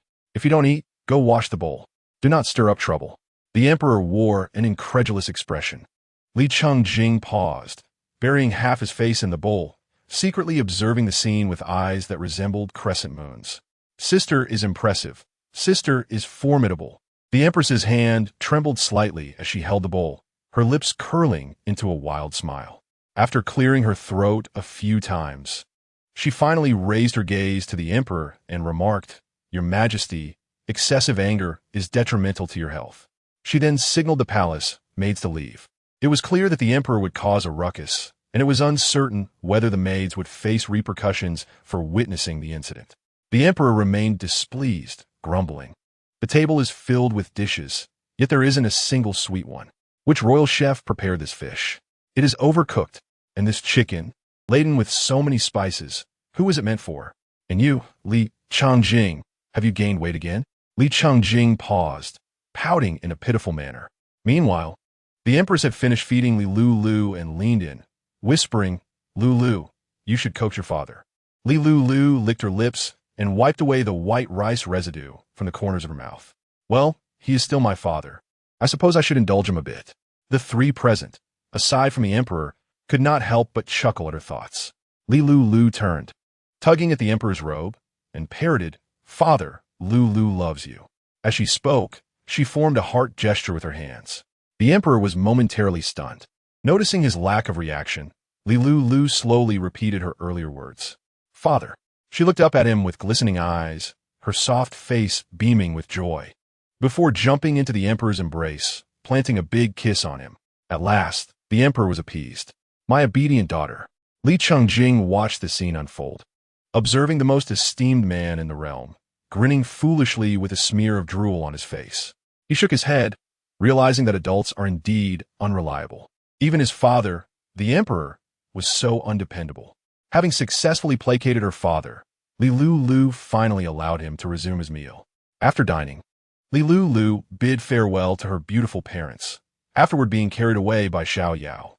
The teacher will conduct an inspection tomorrow. Inside the room, as the palace maids exited in droves, the table was cleared and the chamber tidied.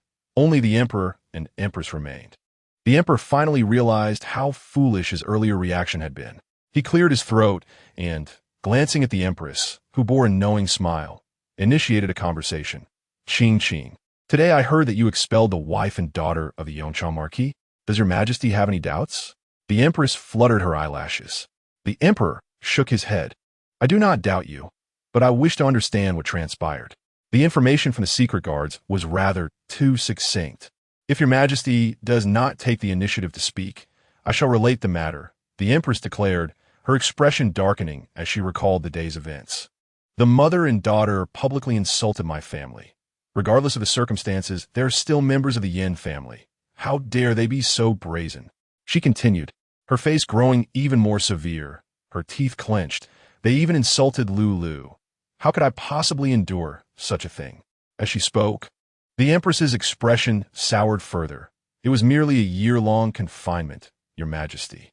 Earlier, I refrained from allowing you to grant positions to your father and brothers, fearing it would attract controversy and increase the power of the maternal clan. Human nature is unpredictable. However, she did not anticipate that this would become a pretext for them to humiliate our Yin family." The emperor's countenance also darkened considerably, a surge of anger rising within him. How outrageous! This afternoon, I met with the Yongchang Marquis, who expressed a desire for his daughter to be a companion for Lulu. Since Lulu dislikes them, it is evident that they are far from virtuous. The logic of the emperor and empress was now quite clear. For them, Lulu was a harbinger of good fortune. Those she disliked were surely undesirable individuals. "By the way, your majesty, I seem to have heard Lulu say that the mother and daughter are steeped in resentment." The emperor replied, "That must be investigated thoroughly." The Yongchang Marquis, relying on his connections with the late emperor, had been quite audacious in the court lately. Indeed, the Empress recalled Lulu's earlier remarks about curses, intending to share them with the emperor. The emperor was left speechless. What is this child thinking? Consequently, the next day, Lulu discovered that Yin Xingshi and Yin Jilu were perched beside her, reading aloud from a book. The way of the great learning lies in manifesting virtue, in loving the people, and in reaching the ultimate good. This is the principle of heaven, the righteousness of earth, and the conduct of the people. Mencius once said, to respect the elderly and honor the virtuous. When the worthy are in power, there will be joy. Lulu's face darkened. She bit down on her teething stick, her displeasure evident. She no longer liked these two beautiful sisters. Chapter 30, Do Not Fear. Yin Xingshi read, while observing Lulu's expression. The young girl's cherubic face clearly displayed her reluctance, unmistakably conveying her dislike. She pressed her lips together, her voice trembling with suppressed laughter. Just then, feeling fatigued from reading, she took a break, signaling to Yin Jilu to sit beside her. Finally, that noise has ceased. Lulu sighed in relief. Look, Yin Xingshi whispered, pointing at Lulu. That little mouth of hers could hang 3 oil jars. Yin Jilu chuckled in response, observing Lulu's pouting lips. I think it could hold more than 3. The two giggled quietly. Meanwhile, Lulu remained quite vexed. The sound of their reading was no different from a lullaby. Oh no, the baby isn't even 1 year old yet. And father is utterly heartless, not sparing even child. Recently, the emperor had acquired a rare jade and intended to present it to his beloved daughter.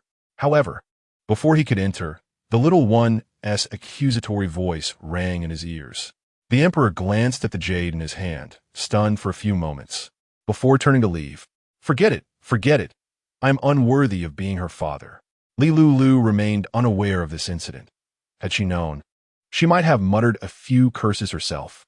Things had not been going smoothly for her lately. With a scowl, she saw the two Yin sisters approaching, book in hand, and inwardly braced herself for more reading.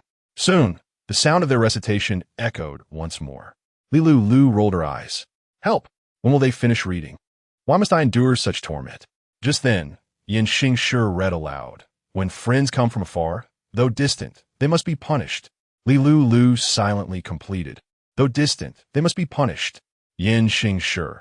Yin Jilu looked at her with a strange expression, glancing at the book beneath her, and read, Enduring hardship among hardships, serving the superior. Yin Jilu, the road ahead is long and arduous. Yin Jilu, the master has a good daughter, grinding teeth and sucking blood, killing like the wind. Yin Xingshi was undeterred. When friends come from afar, first, harden their resolve, work their muscles, starve their bodies, and exhaust their spirits, disrupting their actions, and whip them dozens of times to drive them to the other courtyard. Two little girls suddenly fell silent. Ha! Next time when they read aloud in my ear, I shall personally utter those words. Why did they stop reading? After Lulu chastised herself in her heart, her mood improved considerably. However, Yin Xingshi and Yin Jilu were not ordinary young ladies. They were merely slightly affected at first, but thereafter, regardless of what Lulu's thoughts conveyed, they would not cease their reading. By nightfall, as Lulu nestled in her little cradle, the two girls reported the matter to the Empress. The Empress wore a peculiar expression. Did she truly respond in that manner? Yin Xingshi and Yin Jilu nodded. The decision to have them read poetry to the little princess was ultimately made by the Emperor and Empress together. Since Lulu was so spirited and knowledgeable, it was decided to commence her education early. After all, which family could boast that their child began reading at just over 6 months? Never mind, you two continue reading. The Empress waved her hand, smiling. Pay no heed to Lulu's words. That little girl has a sharp tongue, and if you frequently pause due to her remarks, she will find it peculiar over time. After discussing this matter, the Empress observed the two young girls before her. Feeling somewhat perplexed, my mother was fierce and boisterous from childhood, only tempering her nature with age. You two have grown under her watchful eye, yet your dispositions are entirely contrary. The Empress still pondered the events that had transpired in the imperial garden that day, considering not only her daughter, but also these two young ladies from the Yin family. Their behavior had not been inappropriate, yet the Empress found it rather odd. They were excessively polite. In her youth, had she encountered a similar situation, she would have acted without hesitation, confronting the matter head-on, regardless of the repercussions. Reputation, after all, was of little concern to the Yin family. Moreover, there was no harm done, nor had they transgressed the laws of the Xia dynasty. Yin Xingshi and Yin Jilu exchanged glances, revealing an awkward smile, their hearts beginning to race with apprehension. Was the Empress dissatisfied with them? Your Majesty, the Empress gestured for silence, having noticed their unease. She spoke gently. Do not be alarmed. I merely wish to convey a thought. As members of the Yin family, you need not fear others. The Empress shifted her tone, tenderly patting the heads of the two girls. Fear not. As long as you do not instigate trouble, and do not harm others, there is no reason for us to continually endure. Since I dare to say this, I shall certainly support you. Yin Jilu lowered her head, feeling the Empress's soft hand on her head. She sniffled and nodded. I understand, Your Majesty. Yin Xingshi, I comprehend as well. There are many matters of adults that she does not grasp, yet she understands that many noble children covet the position of being the little princess as companions. And the young lady from the Yongshang Marquis' residence is merely one among many. However, she was unafraid. She believed that Ji Lu was no different. Both being members of the Yin family, one cannot claim that if her father is not a Yin, then she herself is not. There is no such logic. Moreover, what kind of father is that Chen fellow anyway? With this thought, Yin Xingshi devised a plan, since that Chen would not dare to show his face. They could simply have their grandmother go to the authorities and declare him deceased, thus preventing future disturbances. As long as you understand, do not fear. I believe you are both good children. The Empress smiled softly, withdrawing her hand and focusing her gaze on Yin Jilu. How is your injury healing? Yin Jilu replied nasally. Thank you for your concern, Your Majesty. The doctor said it was nothing serious. I just need to be careful for the next few days. The Empress, ordinarily, you should refer to me as your aunt. Yin Jilu lifted her gaze, her eyes sparkling, and cheerfully replied, Aunt. She was not an orphan. She was a member of the Yin family. She had a home. With a gentle smile gracing her lips, Yin Jilu's dimples deepened, her radiant countenance evoking admiration. Yin Xingshi sighed softly, appearing somewhat helpless, yet her heart brimmed with joy. Ultimately, it was the saying that a married daughter is like spilled water that caused this trouble. With her presence by Jilu's side, others hesitated to speak ill of her. Remember, we shall continue reading tomorrow. The two little girls clasped hands and departed. Chapter 31. Do you wish to enter government service? As Jiang Lishu approached the door, she heard Lulu's voice of complaint. Why is today's reading different? Bring it on. I can handle any poem. She paused, realizing it was not just Lulu's voice, but also two soft, youthful tones. These belonged to little girls. She glanced toward the nearby guiding maid. The maid smiled. Miss Jiang, what you hear is the reading of the little princess's chosen companions. The Empress said that the little princess is innately intelligent and should not waste this talent. So she has arranged for the two young ladies from the Yin family to read to the little princess daily, to commence her education early. Jiang Lishu. Incredible. A child not yet a year old is to begin her studies. Jiang Lishu felt pity for her fellow villager. How dreadful. Fellow villager, your situation is dire. To be subjected to such academic pressure at such a young age.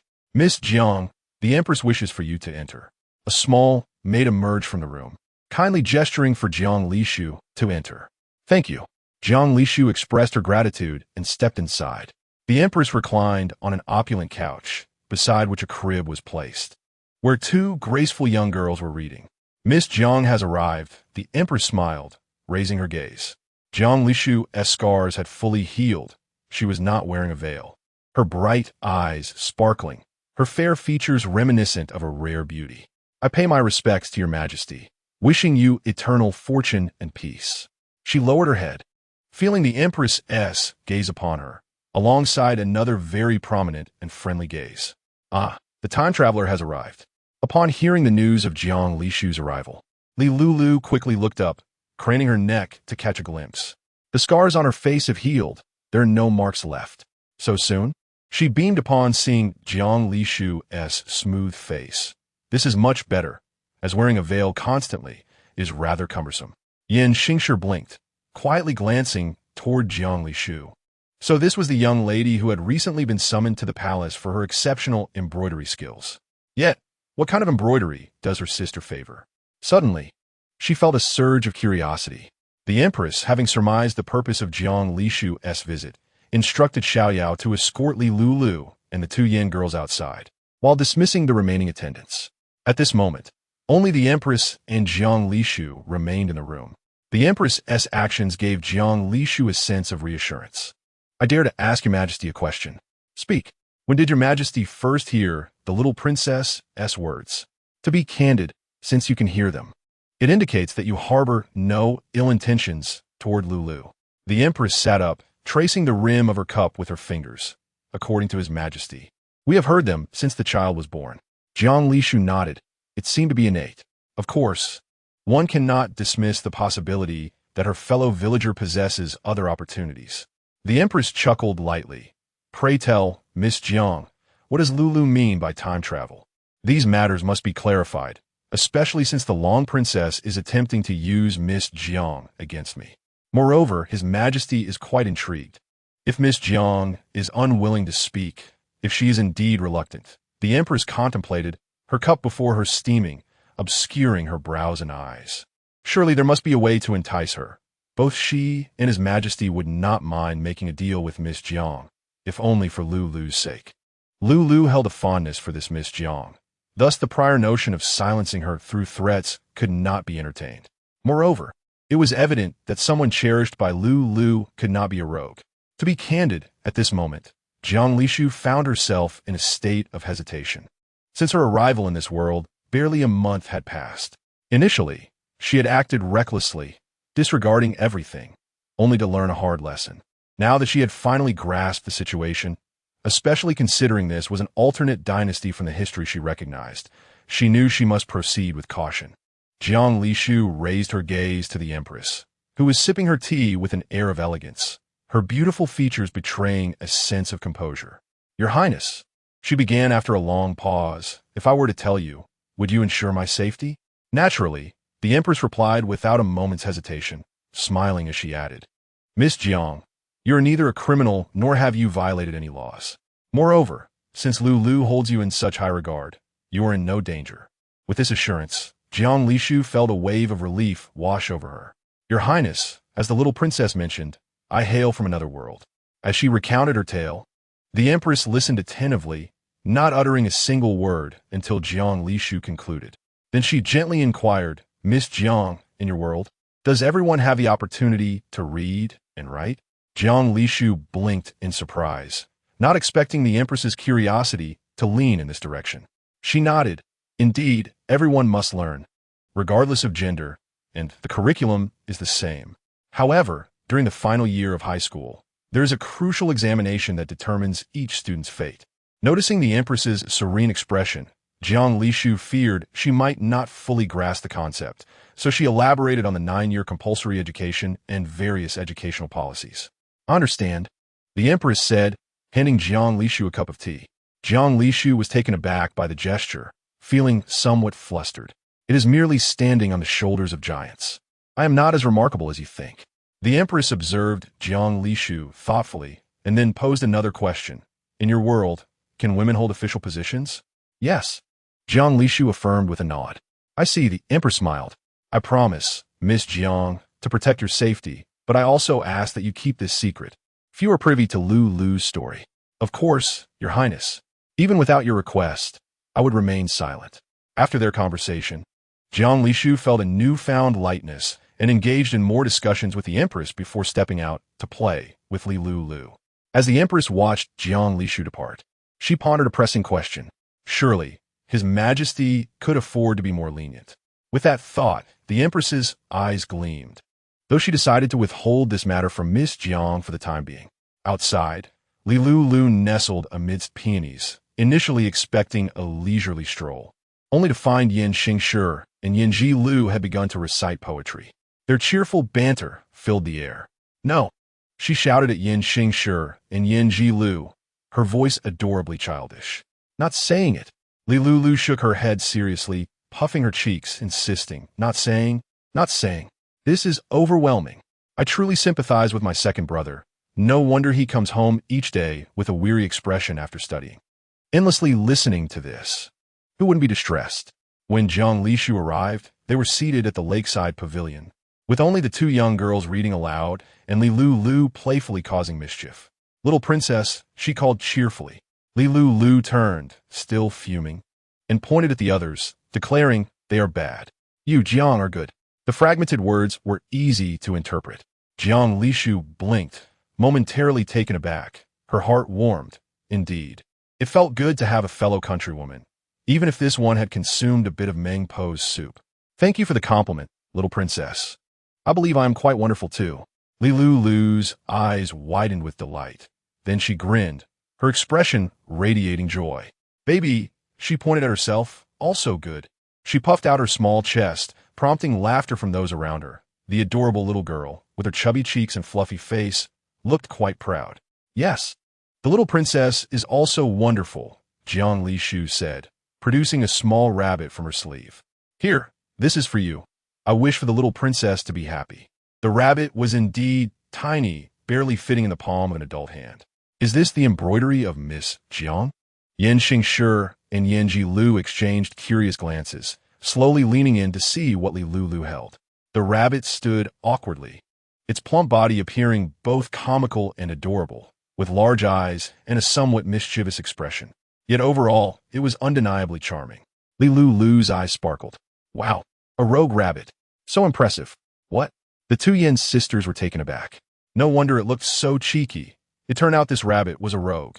After gifting the rabbit, Jiang Lishu conversed with Li Lulu for a while, during which she discovered that Li Lulu's companions could also hear her thoughts. She recalled that the two little girls bore the surname Yan, the same as the Empress. A few days later, Jiang Lishu was summoned again by the Empress, and a significant revelation left her feeling dazed. "Your Highness, is what you say true? His Majesty will permit me to hold an official position?" Li Lulu, chewing on her teething stick, widened her eyes in astonishment. "I wish to remind Sister Jiang that court proceedings commence before dawn, and there is no place to sit. Should matters delay, one must stand for the entire morning. Moreover, the salary is mediocre, benefits are subpar, holidays are scarce, and one often has to work overtime without extra pay." Jiang Lishu's enthusiasm was promptly extinguished. This was no different from the plight of modern workers. The Empress shot a disapproving glance at Li Lulu. "What a frank little girl you are. Do not let such a talent slip away." Chapter 32. The disparity between individuals. The Empress cleared her throat. "Miss Jiang, my words are sincere. I hope you will consider them carefully. His Majesty will not allow any talent to go to waste. Given your extensive education, do you truly wish to remain confined to the inner chambers?" The Empress's words reignited the passion that had just been snuffed out in Jiang Lishu. Yet, she was hesitant to gamble. If she were to stay here for a lifetime, she had no desire to marry into a society where polygamy was the norm, where ideologies differed completely, and the thought of potentially managing a husband as concubines was enough to give her a headache. This was unacceptable. "Your Highness, what if I choose not to marry?" While the societal expectations for women in this era were not as daunting as those during the Ming and Qing dynasties, Jiang Lishu still found them unwelcoming. The Empress smiled gently. "How can one escape the duty of marriage dictated by parents and matchmakers? If you truly wish to avoid marriage, your only option would be to seek refuge in a nunnery." That was good. Jiang Lishu's resolve began to solidify. It appeared that in this era, both remaining unmarried and pursuing a career were challenging endeavors. Yet, with newfound backing and the assurance of survival, why not opt for the more arduous path? Something within Jiang Lishu stirred, yearning to break free. "Your Highness, what does His Majesty wish for me to do?" The Empress playfully pinched Li Lulu's nose, then turned to Jiang Lishu. "Do not rush. For now, your priority is to address matters concerning the Jiang family. Madame Jiang has repeatedly submitted memorials, expressing her desire to visit the palace and see you, all of which have been declined by me. Today, she has submitted yet another request." Upon mentioning Madame Jiang, Jiang Lishu could not help but shudder. She did not wish to inhabit Jiang Lishu's body. She was unaware of how she had arrived in this place. However, the torment endured during those days was impossible to forget. The unfortunate truth remains that she has usurped another's form. Jiang Lishu's gaze grew complex. During her stay in the palace, no one was aware of her true nature, nor did they care about her potential transgressions. In such delightful times, she nearly forgot the existence of the Jiang family. Just then, a realization struck her. Did the beautiful mother know that Jiang Jie was from another world? Had she confessed? How was she unaware? Lulu, playfully biting her fingers, shifted her gaze between the Empress and Jiang Lishu with uncontainable curiosity. Jiang Lishu also became aware of something. The little girl seemed to have called her sister. She looked at Lulu, only to find the child licking her own feet. Jiang Lishu thought to herself, "Oh, I had forgotten. This fellow villager is just a child, and her nature has been affected. Such behavior is quite normal." Xiaoyao. The Empress called for someone to enter, inquiring about Xing Shi and Lulu. Upon hearing this, the Empress immediately turned her attention to Lulu, who was indeed smiling joyfully. "Ha! It was I who sent second brother to do it. I didn't expect second brother to be quite clever. With just a few words from me, he could discern the true meaning. Truly, he is one of us from the Li family." Listening to Lulu's gleeful voice, the Empress suddenly felt a headache coming on. One mischievous child was manageable, but two would be a disaster, and this one was an upgraded version. "Ha! Let them recite their lessons by my side every day, and I shall send them both to school." Lulu clapped her hands in delight. Jiang Lishu secretly gave Lulu a thumbs up in her heart. Impressive. The last time she saw her, she had been so dazed by her studies. Yet now she had quickly devised a countermeasure. However, as the saying goes, the older generation has their own wisdom. The Empress would surely think of new strategies. "Lulu," the Empress called with a smile. Lulu, in a babyish voice, responded here. She even lifted her chubby hands, glistening with drool. The Empress asked Lulu, "Do you feel like something is missing today?" Lulu shook her head, "No. If I must say, I'm a bit hungry. How vexing that my teeth have yet to grow properly." The Empress twitched her lips. Why was this child hungry again? Oh well, let her enjoy her little victories for a few more days. Once she speaks more fluently, she shall also be sent to school. After all, Xing Shi and the others are her little playmates, and it is best for them to play together. "I am aware. Thank you, Your Majesty. I will consider your suggestion carefully." Jiang Lishu looked at Lulu's carefree demeanor with a twinge of envy. How wonderful it was to be loved and cared for. Her expression reflected utter despair, as though her essence had been drained. Ah, so this is what it means to study. Lulu nestled in the specially made rocking chair ordered by the Emperor, holding a small piece of jade, her little feet kicking contentedly, appearing utterly at ease. Upon hearing this, the three of them cast resentful glances at Lulu. "Sister." Lulu happily squinted her eyes in response. The three were at a loss for words. Li Changjing remarked, "Seeing my sister so happy makes me feel somewhat uneasy. Am I a bad brother?" "You are not wrong." Second Prince, Yin Xing Shi, feeling a bit lightheaded, looked up and said, "We are not unhappy. We simply feel it is unfair for little sister to play alone." Yin Jilu nodded in agreement. Today was their first serious class at the academy. They had heard that royal children had heavy academic burdens, but they had never experienced it firsthand. This was truly a great trial. "We just want to play with our little sister," Yin Jilu declared, having always considered herself wise since childhood, though without the opportunity to study. Today's experience was indeed a blow to her. However, overall, she was still quite happy. This opportunity was hard to come by, and how could the teacher of the royal children be a mere buffoon? No matter how tiring it was, she wanted to persevere. Li Changjing and Yin Xing Shi nodded in agreement, then resolutely nodded again. Lulu is right. That is precisely our intention. Lulu's idyllic life was soon to come to an end, but before that conclusion, she found herself in a quandary. The 1,000-year-old ginseng received at the full moon banquet had been subtly suppressed until now, but it could no longer be contained. The ginseng was truly on the verge of gaining sentience, and when that time came, the tribulation would surely be immense. Nevertheless, Lulu now had a solution. "Xiaoyao," she called out clearly. Xiaoyao immediately dashed over. "Little princess, what do you need?" Lulu pointed to the vase beside the Empress's bed and sweetly said, "There is something inside. Bring it to me." Xiaoyao blinked, filled with curiosity. How did the little princess know what was inside? She hesitated slightly. Little princess, the Empress might be displeased. Lulu confidently patted herself, her voice ringing out, "Fear not. I am here. You go." She patted Xiaoyao's head. Xiaoyao hesitated further, but upon seeing Lulu's bright eyes, she chose to trust her and reached into the vase. Upon retrieving the object, she gasped softly. "Hurry, Xiaoyao," Lulu urged, stretching her hand towards Xiaoyao, her feet straining as if she could climb out of the cradle. Xiaoyao dared not be surprised again and quickly handed the ginseng to Lulu, hastily wiping it down. As soon as Lulu grasped the ginseng, she detected an extremely intense emotion. She blinked and smiled, realizing that the ginseng was frightened. Indeed, it had begun to show signs of sentience. And in less than a month, it would face a tribulation. "Little princess, what do you want this for?"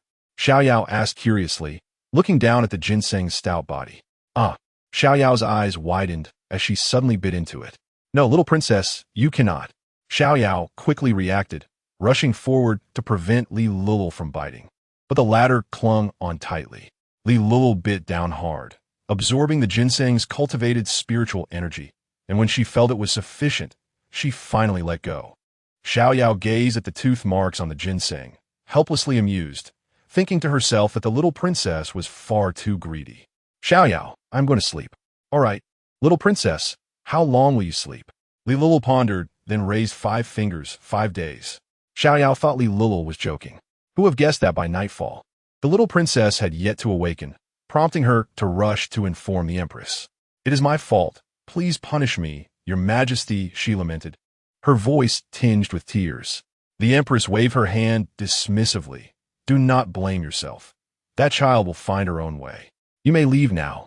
Since Lulu wishes to sleep for 5 days, then so be it." Lulu's choice was born out of necessity. Absorbing another's spiritual energy would indeed involve karmic ties or even dark arts. However, Lulu had contemplated this. In this world, reaching a level of cultivation was already a challenge. Karmic ties are just that. If such a day were to come, she could simply ascend with the little ginseng. Lulu was fully saturated with spiritual energy, and 5 days was just enough time for her to digest it all. During those 5 days, many events would unfold. The most attention-grabbing incident was the news that reached the palace regarding Madame Yongchang and the little princess, who had been unable to relieve themselves since that day, their bellies having swollen considerably. The emergence of this private message can be attributed to the 2 individuals involved. In Chapter 33, they faced their just desserts. The lady of Yongchang and the young princess, both aware that they bore a malevolent presence, deliberately offended the young princess, leading to their expulsion from the imperial palace by the Empress. This incident quickly became a source of amusement.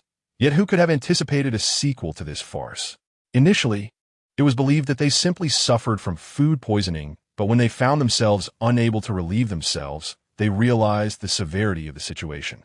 Consequently, the Duke of Yongchang received a severe reprimand from His Majesty, who unleashed a torrent of scorn upon him in the Grand Hall, resulting in his confinement and constant surveillance. However, he was well aware of the troubles concerning his wife and daughter. Due to their inability to relieve themselves, the lady of Yongchang sought the expertise of renowned physicians. Yet all remedies proved futile. Those physicians who failed to cure them were met with violence and ousted. One disgruntled physician, during a drinking session with friends, inadvertently revealed the matter. The following day, the entire city was abuzz with rumors. It became widely known that the lady of Yongchang and the young princess had not urinated or defecated for several days. In an instant, the reverence for the young princess intensified. It was terrifying. Who would have thought that the young princess could not only summon lightning, but also cause such distress? The fear of being struck by lightning was fleeting, but the inability to relieve oneself was a persistent plight. Speculations arose that while the national master had brought his misfortune upon himself, the lady of Yongchang and the young princess were entirely different cases. It was rumored that they had approached the young princess with unclean intentions. Could it be that they had soiled themselves in her presence? Various conjectures proliferated. The Duke of Yongchang, confined and stripped of his official duties, lacked the time and energy to quell these rumors. "Oh dear mother, my stomach hurts." The young princess lamented from her couch, feeling an overwhelming urge, yet when she attempted to use the toilet, nothing emerged. A loud flatulence erupted. I really want to. Do not utter that word. The lady of Yongchang's face flushed as she shouted. Such vulgarity must not be spoken. Just then, another resounding flatulence ensued. The maidservant, attending them, turned pale, unable to cover her nose for fear of retribution. The young princess cried, "But mother, many people already know about this. It is merely the inability to relieve oneself." The lady of Yongchang gritted her teeth. Her abdomen was slightly distended, firm to the touch, indicating something was amiss within. The Duke of Yongchang, witnessing their predicament, turned his head away, shielding his eyes with his sleeve. The scene was simply too indecent. His expression was one of agony, with paper stuffed into his nostrils.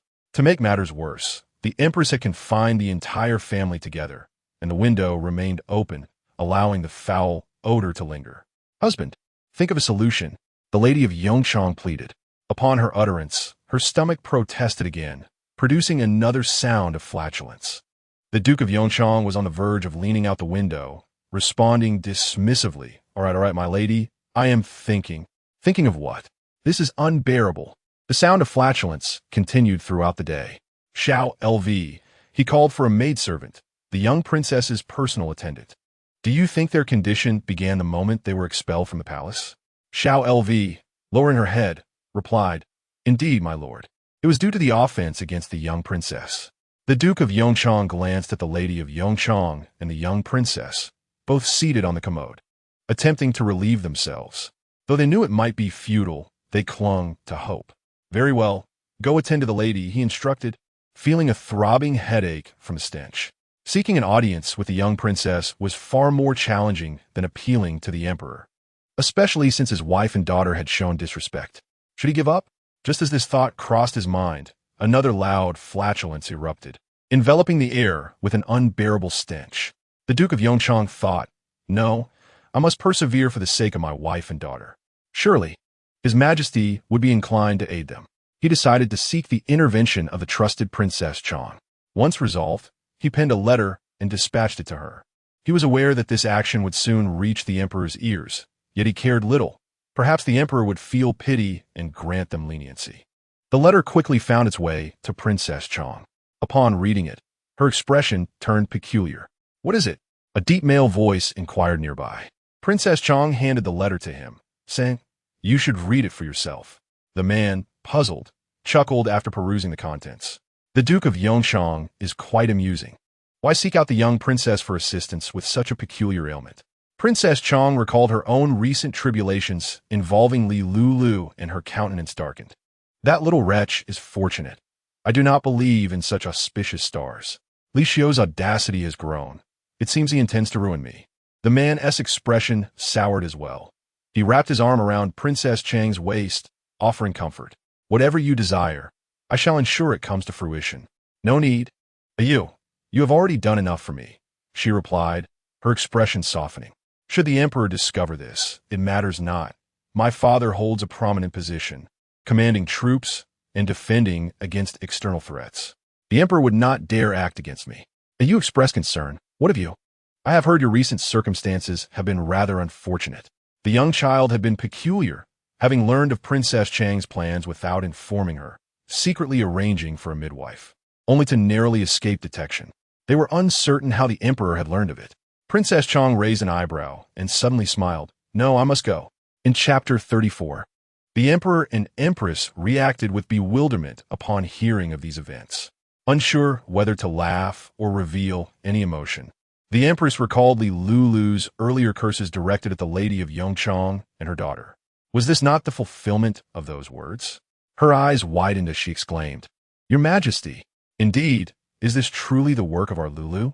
The emperor, upon receiving this news, twitched his lips and instinctively glanced toward Lulu's quarters. The empress sighed. It seems so. Both were taken aback. They had initially dismissed Lulu's remarks as mere banter, yet it appeared they held truth. "Very well. We shall find an opportunity to inform Lulu and observe her reaction." However, before they could proceed, a servant announced the arrival of Princess Chang.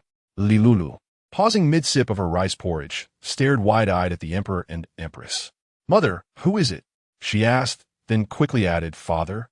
to avoid inciting her father's ire for neglecting to address him. The Emperor and Empress replied, "It is your aunt." The Empress gently stroked Li Lul's head, explaining with tenderness.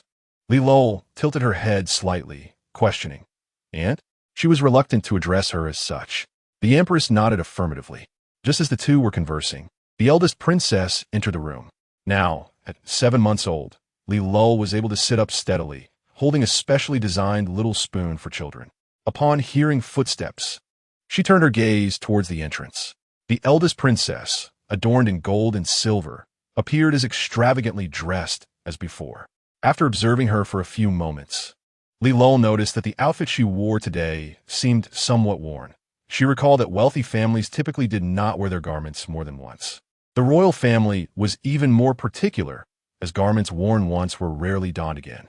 The eldest princess had surely chosen to wear this outfit deliberately, for she had been clad in new attire during their last encounter. "Your Highness," the Emperor beamed with an innocent smile, as if genuinely admiring his elder sister. The eldest princess smiled back, lips pressed together. Both siblings were well aware of each other's intentions regarding the recent barbecue incident, yet they maintained a facade of camaraderie, avoiding any overt confrontation. She sensed a prominent gaze upon her, and upon looking down, she met the gaze of a pair of dark, round eyes. "Lilu vemat asmila, appearing actually within." The eldest princess instantly recalled the time she had held this little girl, only to have her soil the exquisite dress that she had cherished. Her expression soured momentarily. However, being an adult, she masked her displeasure well and remarked, "This child is truly beautiful, the most attractive little one I have ever encountered." Alas, she lamented, what a pity, destined to the wrong family. Were it not for Li Xiu's lineage, she would undoubtedly find her utterly endearing and perhaps even extend her affection. "What brings you here today, dear sister?" The eldest princess took a seat and directly stated her purpose. "Have you heard about the situation concerning the Yongchang Marquis family?" The Emperor raised an eyebrow, displaying a hint of surprise. "Yongchang Marquis? I recall he was placed under house arrest by me." The eldest princess nodded. "Indeed, I have come regarding his wife and daughter." The name Yongchang Marquis seemed familiar to her. She was certain she had heard it before, but when exactly? Both the Emperor and Empress exchanged glances, realizing they had yet to inform Li Lul about the Yongchang Marquis. The incident in the Imperial Garden had led Li Lul to assume they were merely an ordinary official's wife and daughter. What happened to his wife and daughter? The Emperor feigned ignorance. "What indeed? You should inquire with your little princess," the eldest princess replied. In public, she found it inappropriate to utter the crude words that came to mind. The Emperor and Empress, along with Li Lul, looked on with curiosity. Could it be that mother and daughter are in distress? The Emperor and Empress both pondered. The eldest princess cleared her throat, her ears turning slightly red, and whispered, "They have yet to relieve themselves, and I hear their bellies are quite distended." Li Lul took a sip of her rice porridge and understood the eldest princess's words, bursting into joyful laughter. "Oh dear, they truly cannot hold it in." The Empress's face flushed slightly as she retrieved a teething ring from her bosom to give to Li Lul, who responded with a sweet smile. "Thank you, mother." This teething ring was specially made, infused with sweetness at Li Lul's request, yet the Empress forbade her from consuming too much, hence most remained with her. The Empress smiled back at Li Lul, but gradually began to worry. It seemed the method of having Shangshi read to her daily was proving ineffective. "They deserve it. Who told them to speak so rudely and without manners? They ought to know whether they should drink cold water," the Emperor remarked, his eyes twitching as he forced a smile and turned to the eldest princess. "Sister, how did you come to learn of their peculiar ailment?" "To be honest, I am here at their behest." The eldest princess revealed the letter she had received. The Emperor responded, "So, sister, your purpose in visiting is to see Lul?" Li Lul was enjoying another day free from the sounds of reading, her spirits buoyed by the pleasant news, thinking, they have come to see me to lift the curse. The eldest princess nodded. "Indeed. I thought, since they have wronged Lul, their punishment is rather harsh." She struggled to find suitable words to describe the suffering of those two. "I see," the Empress commented with a smile. "If that is the case, sister, I must inform you that neither the Emperor nor I can grant your request." The eldest princess furrowed her brow. "Why not?" "You must ask Lul," the Empress replied. Hearing her name, Lulu lifted her head. The emperor added, "Indeed, sister, neither I nor my wife can undertake such a task. Curses? They're incapable of such things. Thus, we cannot lift this curse. Though I genuinely wish to assist you for the sake of the Yongchang Marquis's wife and daughter, I find myself powerless." The eldest princess understood the implication. It seemed that only Lulu could intervene. Her gaze gradually shifted downward, resting on the innocent countenance of Lulu, and her heart felt heavier. This child, barely out of infancy, likely could not comprehend her words. What was she to do? Her original intention was to repay the Yongchang Marquis's kindness. Moreover, given the recent transgressions of Li Xiu and Yin Minru, the Yongchang Marquis might harbor resentment.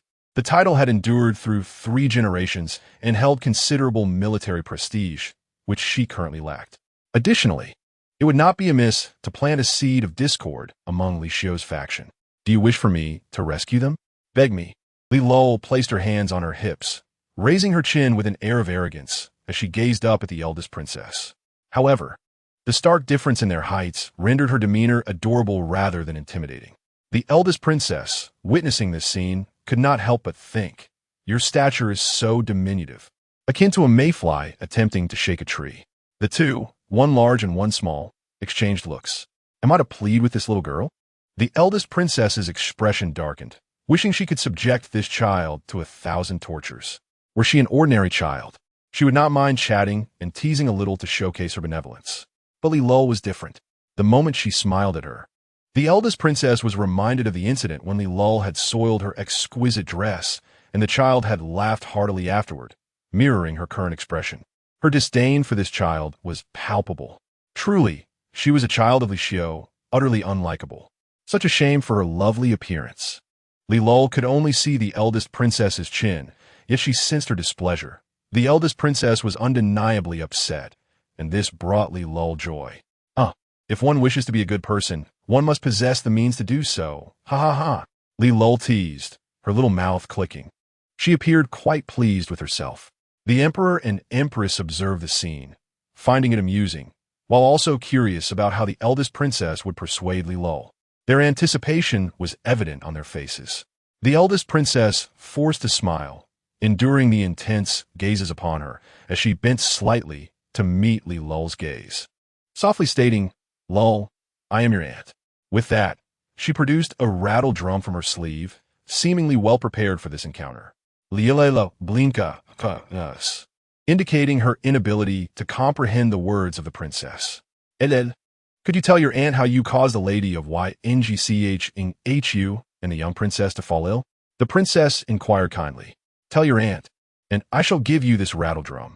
The rattle drum she held was adorned with a layer of golden paint on its side and embellished with jade, while the handle beneath was unmistakably made of pure gold. The entire drum sparkled with a golden hue, exuding an aura of opulence. Elle sucked on her finger, unfazed, remembering that at her full moon banquet, she had received gifts far more extravagant than this. A mere rattle drum, crafted in such an unappealing manner, could not entice her.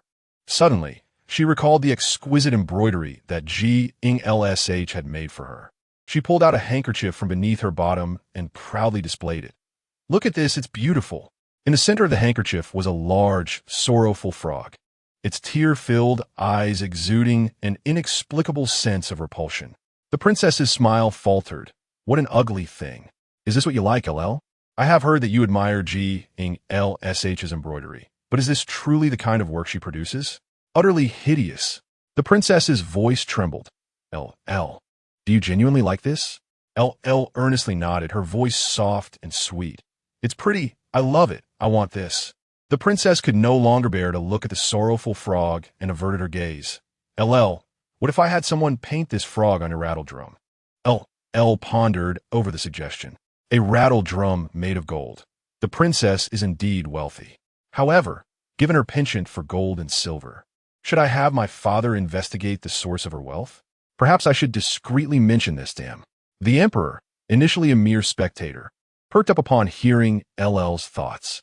He scrutinized the rattle drum and recalled the princess's various outfits and utensils, all crafted from rare materials. How could she possess such wealth? She even owned a jade bed, supposedly carved from an entire piece of Guangh and jade, which was said to be warm in winter and cool in summer. A piece of Guangh and jade, merely the size of a thumb, could fetch over 100 taels of silver. The ancestors decreed that the royal family must not engage in commerce. Although the princess had her own fief and income, it was far from sufficient to accumulate such riches. The emperor's eyes darkened with contemplation. He exchanged a glance with the empress, realizing that LL's words warranted a thorough investigation.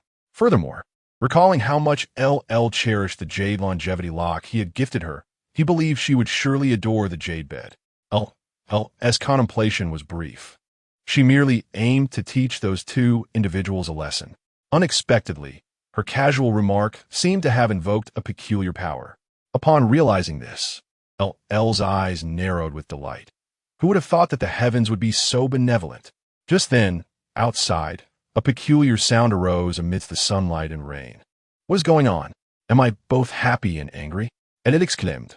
The emperor and empress exchanged glances, bemused by the situation, especially at LL's mention of the heavens amidst the weather's changes. You child, how can you curse the heavens without cause? The princess, wishing to avoid the sight of such an unappealing object, shifted her gaze, unaware of the myriad expressions on LL's face.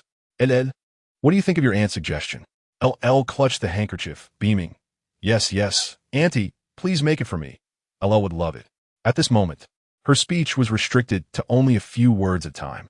All right, the princess replied cheerfully. However, as she acknowledged this, she realized something was amiss. She had intended to learn how Li had caused the lady of Yngch Hu and the young princess to fall ill. Yet the conversation had turned to pleasing the little girl instead. The princess hastily interjected, You. Before she could finish, L yawned widely, a look of drowsiness evident on her face. She turned to the empress, her eyes glistening with a hint of moisture. Beautiful mother, I'm sleepy.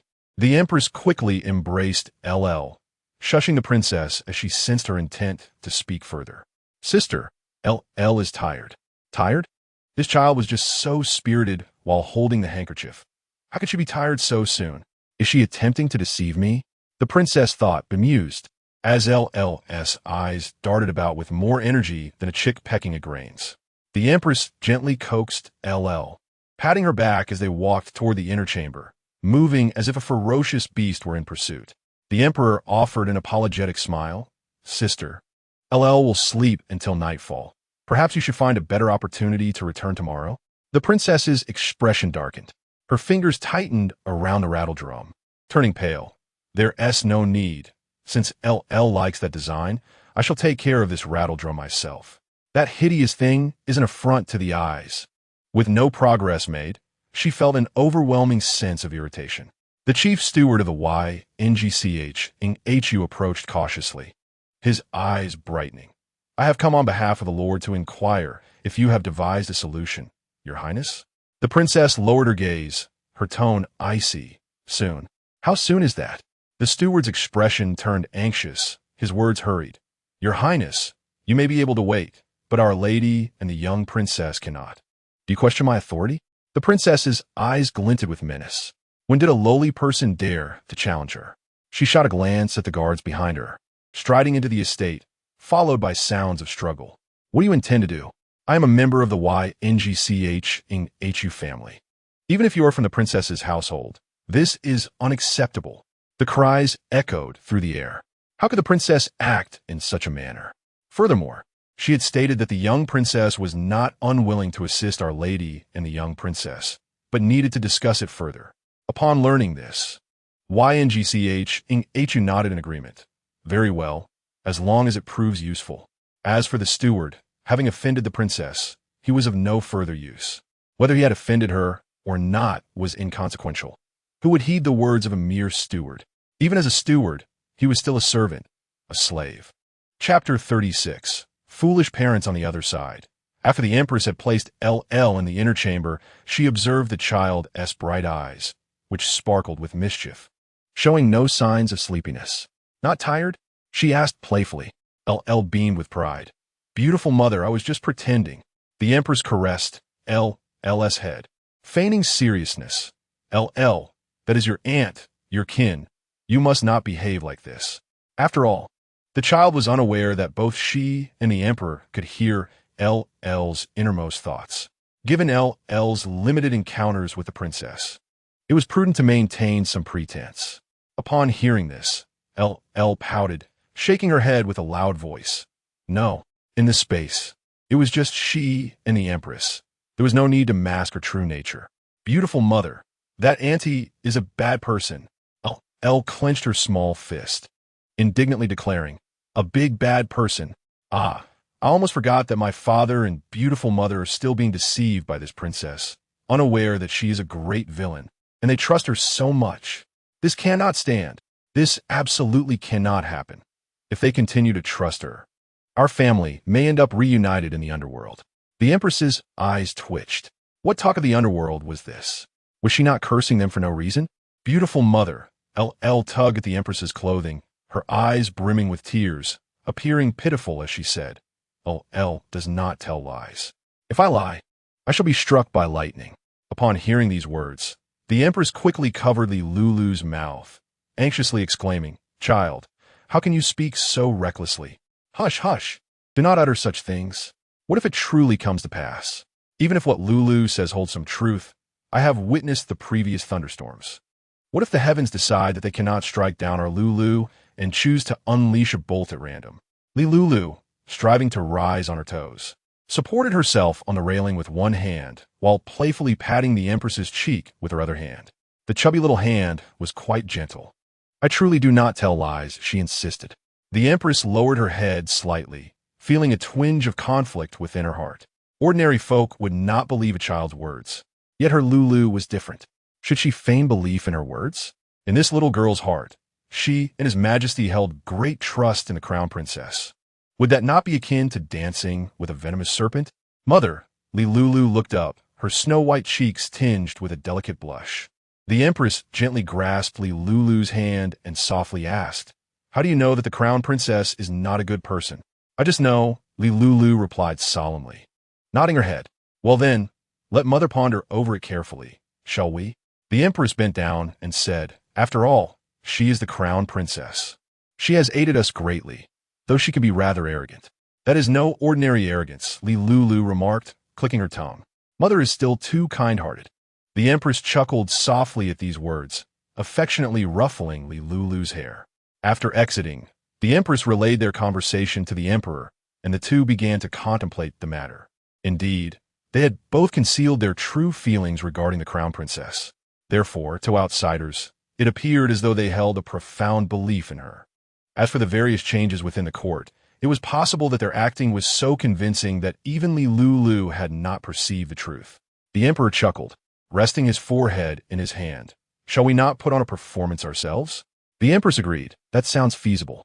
Oh, and remember to include Jinger. This foolish child was fortunate indeed.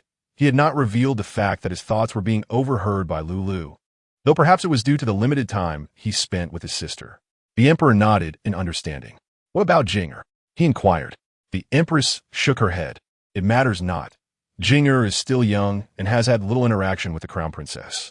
Even if he were to suddenly display feelings of disdain one day, Lulu would not find it strange.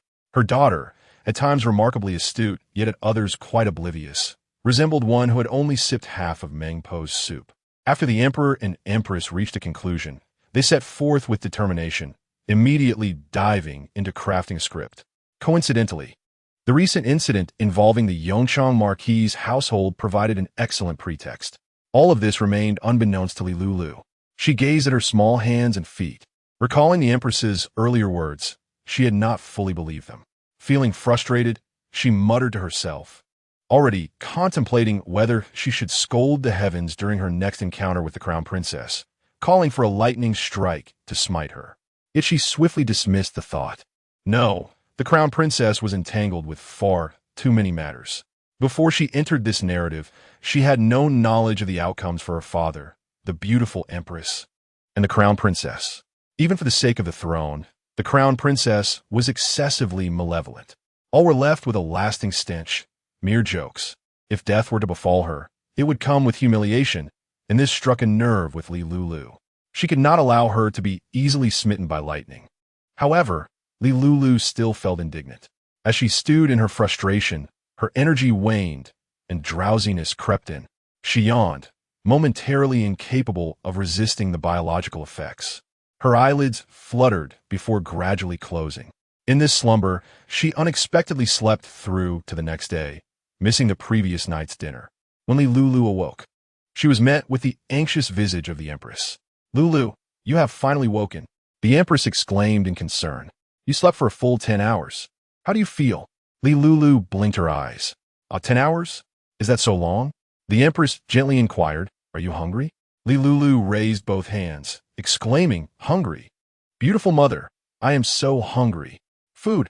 In chapter 37, setting the stage, while the Emperor and Empress were planning their performance, Lulu had already devised her strategy. The actions of the crown princess from the past would not be easily unearthed, but what of the present events?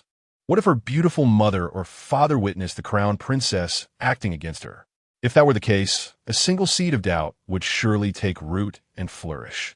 Particularly as she observed her adoptive father becoming increasingly diligent. The crown princess's actions were not without flaws, and emperors were inherently suspicious. The crown princess, true to her word, had drawn the ugly frog from memory and instructed the artisans to paint it on a rattle drum. Once the designs were completed on both sides, she took the rattle drum into the palace. The time between their encounters was merely 1 day. Upon seeing the rattle drum, Lulu felt a surge of joy. Something so hideous evoked a peculiar fascination. The crown princess smiled. "Since Lulu likes it, accepting this gift from your aunt means you must assist me with the task. Do you remember the Yongchang Marquis's wife and the little princess?" Lulu inquired. "Who are they?"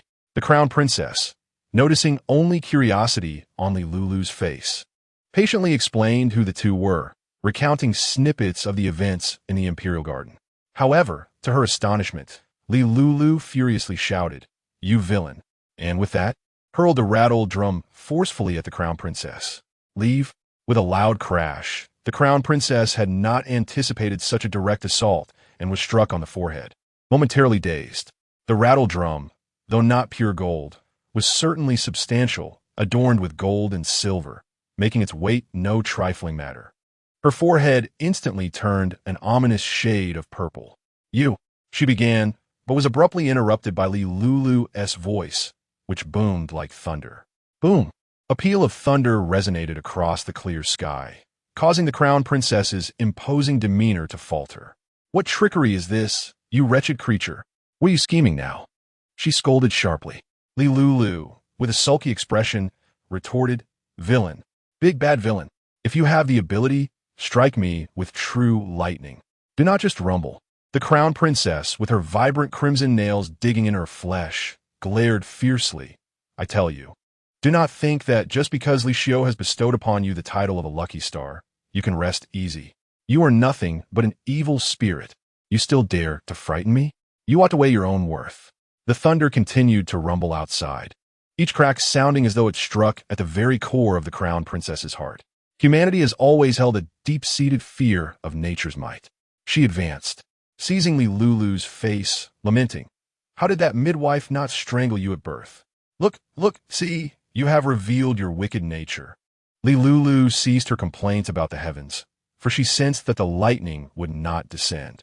She had exploited the heavens last time, and surely they had taken note. "Release me," Lulu demanded defiantly. At that moment, they were alone. The servants had been dismissed, and the Empress was occupied with other matters, only to arrive later. The crown princess, considering this, felt her gaze grow darker. Why not take advantage of this moment and act decisively? The first child she had sworn to eliminate was this newly born little creature. However, who could have anticipated that such unexpected events would occur so frequently?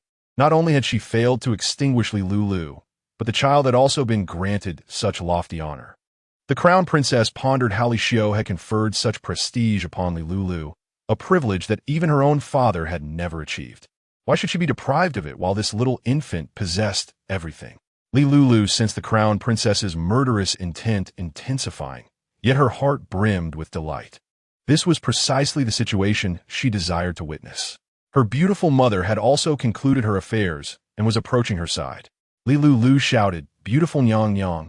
The Changong Zhu reacted almost instantly, covering Li Lulu's mouth and nose with one hand, pressing down firmly. Li Lulu strulat. Her small hands grasping the Changong Zhu's hand, while secretly channeling her inner spiritual power. Why could she not move? The Changong Zhu's expression turned to one of horror as she heard footsteps approaching from outside. Her mind was clearing up, and she wanted to release her grip, but discovered she was utterly immobile. Beautiful Nyang Nyang. Lulu.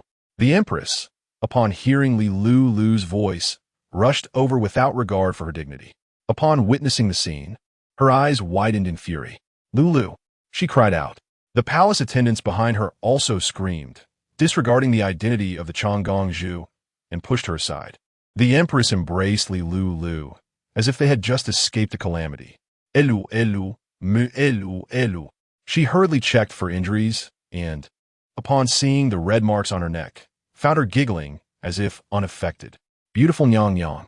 Seeing that Li Lulu was unharmed, the Empress finally turned her attention to the Changong Zhu. Elder sister, could you not explain what you were just doing?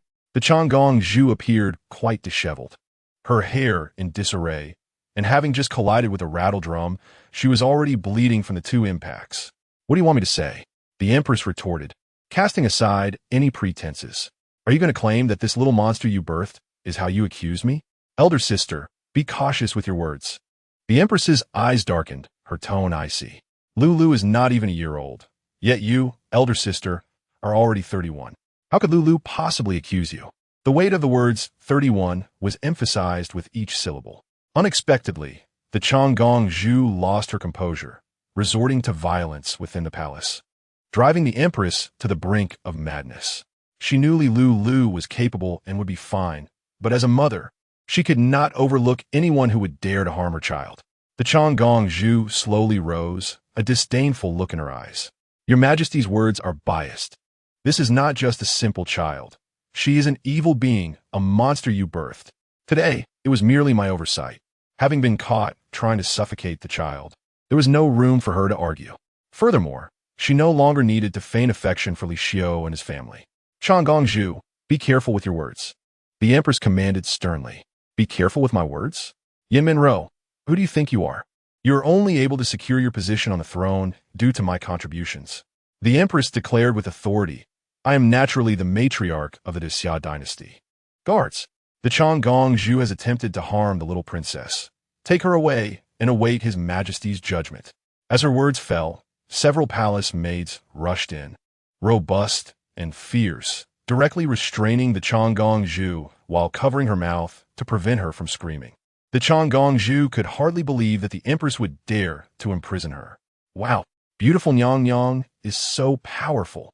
Li Lulu watched in surprise as the Changong Zhu was taken away, but recalling her mother's courage, she felt reassured. The news of the incident soon spread, as someone came to carefully examine Li Lulu's condition and summoned the imperial physician. Finding that she was indeed unharmed, both the Emperor and Empress finally felt at ease. Then, in front of Li Lulu, the two of them spent 3 whole hours fiercely berating the Changong Zhu. This was the opportunity that the little girl needed to realize that their goodwill toward the Changong Zhu had vanished. They felt it was a perfect moment, though they regretted that their previous plans could no longer proceed. Ah, seeing my father and beautiful Nyang Nyang like this, I feel secure. This time, sacrificing myself to tame the tiger was not in vain. The Emperor and Empress paused. Sacrificing oneself to tame the tiger? They exchanged glances. Li Lulu's delighted expression suddenly faltered, a chill running down her back. The next day, during court, Zhang Taifu suddenly brought up the matter of the Yong Chong Ho family. The entire court recalled the little princess and the incidents involving his wife and the young lady. Many had secretly investigated the matter, and it was indeed true. The strange illness had appeared suddenly. However, few were willing to associate this issue with the little princess, for they felt an immense shame. If the little princess indeed possessed supernatural powers and used them in such a manner, it would feel devastating. The emperor was curious to hear Zhang Taifu's thoughts, and after court, he retained him along with other officials for further discussion. Zhang Taifu stated, Your Majesty, There have been many rumors lately that the Yongchang Ho family has fallen ill due to angering the little princess, which is quite absurd. The two matters are unrelated. How could the little princess be responsible? This is an insult to her reputation. The emperor's expression remained calm. He knew that Zhang Taifu was the second person from the Yongchang Ho family seeking assistance. However, he was intrigued about what price the Yongchang Ho had paid to enlist this esteemed official.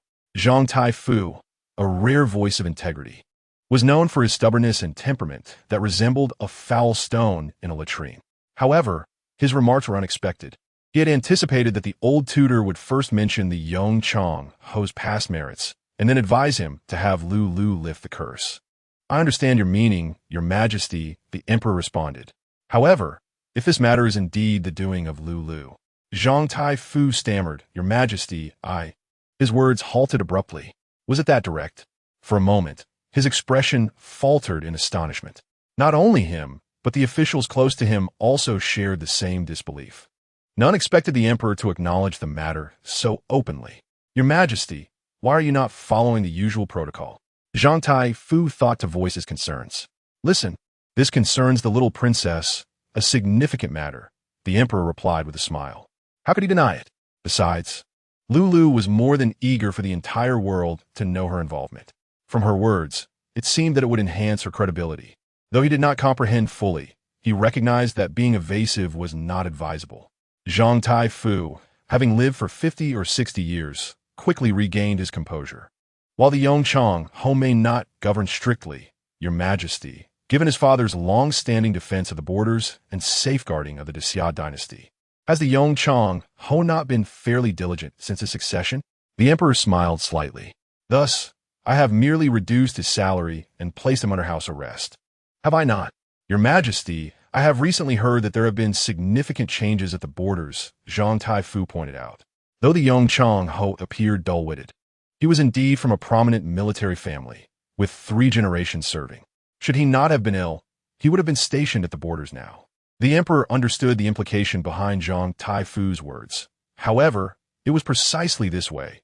If one approached with good intentions or a decent attitude, success was often achieved. Yet, threats were always the first resort. "I understand your meaning, Taifu," the emperor interjected, raising his hand to halt further discourse. "The border matters are indeed critical. I have heard that the commander of Linsheng is quite aged and has repeatedly petitioned for retirement, yet I have withheld my approval. Now, do any of you have a candidate in mind?" Several officials displayed expressions of surprise, while only Zhang Taiwei, personally promoted by the emperor, maintained a calm demeanor. He held authority over the central military, yet the distant territories remained a potential oversight. Currently, the commander of Linsheng, Shi Yun, was 78 years old, nearing the end of his days. He had once been a trusted general of the former Yongchang Ho. The emperor appeared intent on consolidating military power within his grasp. Several officials thought to themselves that this was unwise. The Xia dynasty had enjoyed peace for decades, and the military had become lax. Shi Yun was already a suitable candidate. Otherwise, one would not expect that even at such an advanced age, one would still be denied the opportunity to change personnel.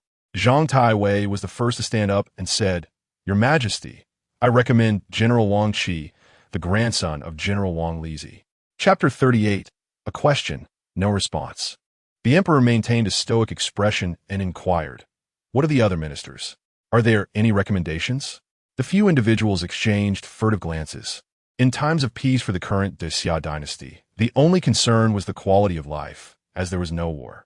Each of them had capable relatives of prime age. Those with abilities could ascend the ranks through the regular channels, while those lacking such abilities might need to seek shortcuts. Thus, serving at the border appeared to be a viable option. Moreover, after a few years of service there, provided that no significant disasters occurred, it would be considered a political achievement, a gilding of their resumes. Once the time was right, they could maneuver again, and while they might not attain the highest offices, they could still secure a place in the court. Soon another official stepped forward, stating, "Your Majesty, I recommend." Each began to voice their opinions on suitable candidates. As for the potential angering of the Grand Princess by changing personnel, what did it matter? The ultimate decision lay with the emperor himself. Discussions soon escalated into arguments. One would criticize the moral character of another's recommendation. Another would mock the appearance of yet another's candidate, while yet another pointed out that the person they recommended was a cripple. It was acceptable if their own recommendations were not selected, but they could not passively watch as the recommendations of their adversaries were chosen. The emperor tapped his fingers lightly on the table, his voice calm. I am aware of your patriotic sentiments. There is no rush on this matter. I urge you all to deliberate carefully. On the day after tomorrow, please present a consolidated list. As soon as the emperor finished speaking, the officials fell silent. Do any of you have further matters to discuss? They all shook their heads. The emperor smiled and said, if none of you have anything else, I, on the other hand, have a matter I wish to inquire about. The officials responded, Your Majesty, please proceed. This was also regarding the matter of the Yongchang Marquisate. When the emperor spoke, his gaze intentionally lingered on Zhang Taifu, saying, It seems the Yongchang Marquis has employed some means to invite the imperial sister into the palace to persuade the young princess, hoping to cure the peculiar ailments afflicting his wife and the young county princess. Yet, little did he know that the imperial sister, whether under some malevolent influence or otherwise, actually conspired to harm the young princess. What? The proclamation struck the ears of the assembled like a thunderclap. The grand princess conspired against the young princess? The emperor continued. This incident occurred just yesterday. Initially, I found it hard to believe, yet this was witnessed by the empress herself, who would not deceive me. However, she is my imperial sister. Since my ascension, she has assisted me in matters of state, and I find it difficult to accept that she would wish to harm the young princess. His words were imbued with genuine emotion, tears welling in his eyes. Ministers, what do you think should be done about this matter? The young princess had been frightened and cried throughout the night. The officials, listening to this, felt a wave of unease wash over them, casting furtive glances at the emperor. Could it be that your majesty is serious? The grand princess, with her ambitions, had caused quite a stir when the late emperor passed away. Although the choice of emperor had been settled, none of the officials believed the grand princess would relinquish her aspirations. Forming alliances with the new emperor was a perfectly normal strategy. Yet, did the emperor genuinely believe the grand princess was virtuous? Earlier, when the emperor began to purge those around the grand princess, they thought he had finally recognized the situation. Or perhaps that he was not as foolish as he appeared. He feigned weakness while secretly amassing power.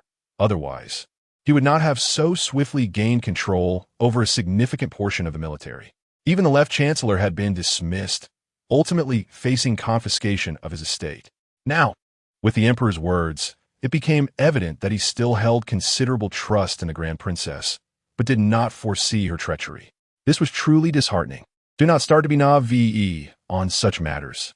Several officials displayed incredulity, especially Zhang Taifu, whose expression was a kaleidoscope of emotions. The first grand princess, who had sought the aid of the Yongchang Marquis, met such a fate. What then awaited him? In that moment, Zhang Taifu was seized by panic. Supernatural matters should not be dismissed, yet people tend to forget past pains, and sitting in a position of power for too long naturally breeds boldness. Zhang Taiwei was the first to speak again. Your Majesty, I believe this matter cannot be tolerated. The young princess is a blessing bestowed upon the Xia dynasty. The grand princess, knowing this, would deliberately conspire to harm her, aiming to sever the very foundation of our realm. Yet, Zhang Taiwei's words were rather one-sided. Lu Zongjing stepped forward to oppose. We do not yet know the grand princess's motives for wanting to harm the heir apparent. If that were truly the case, then the Yongchang Marquisate would certainly not escape unscathed.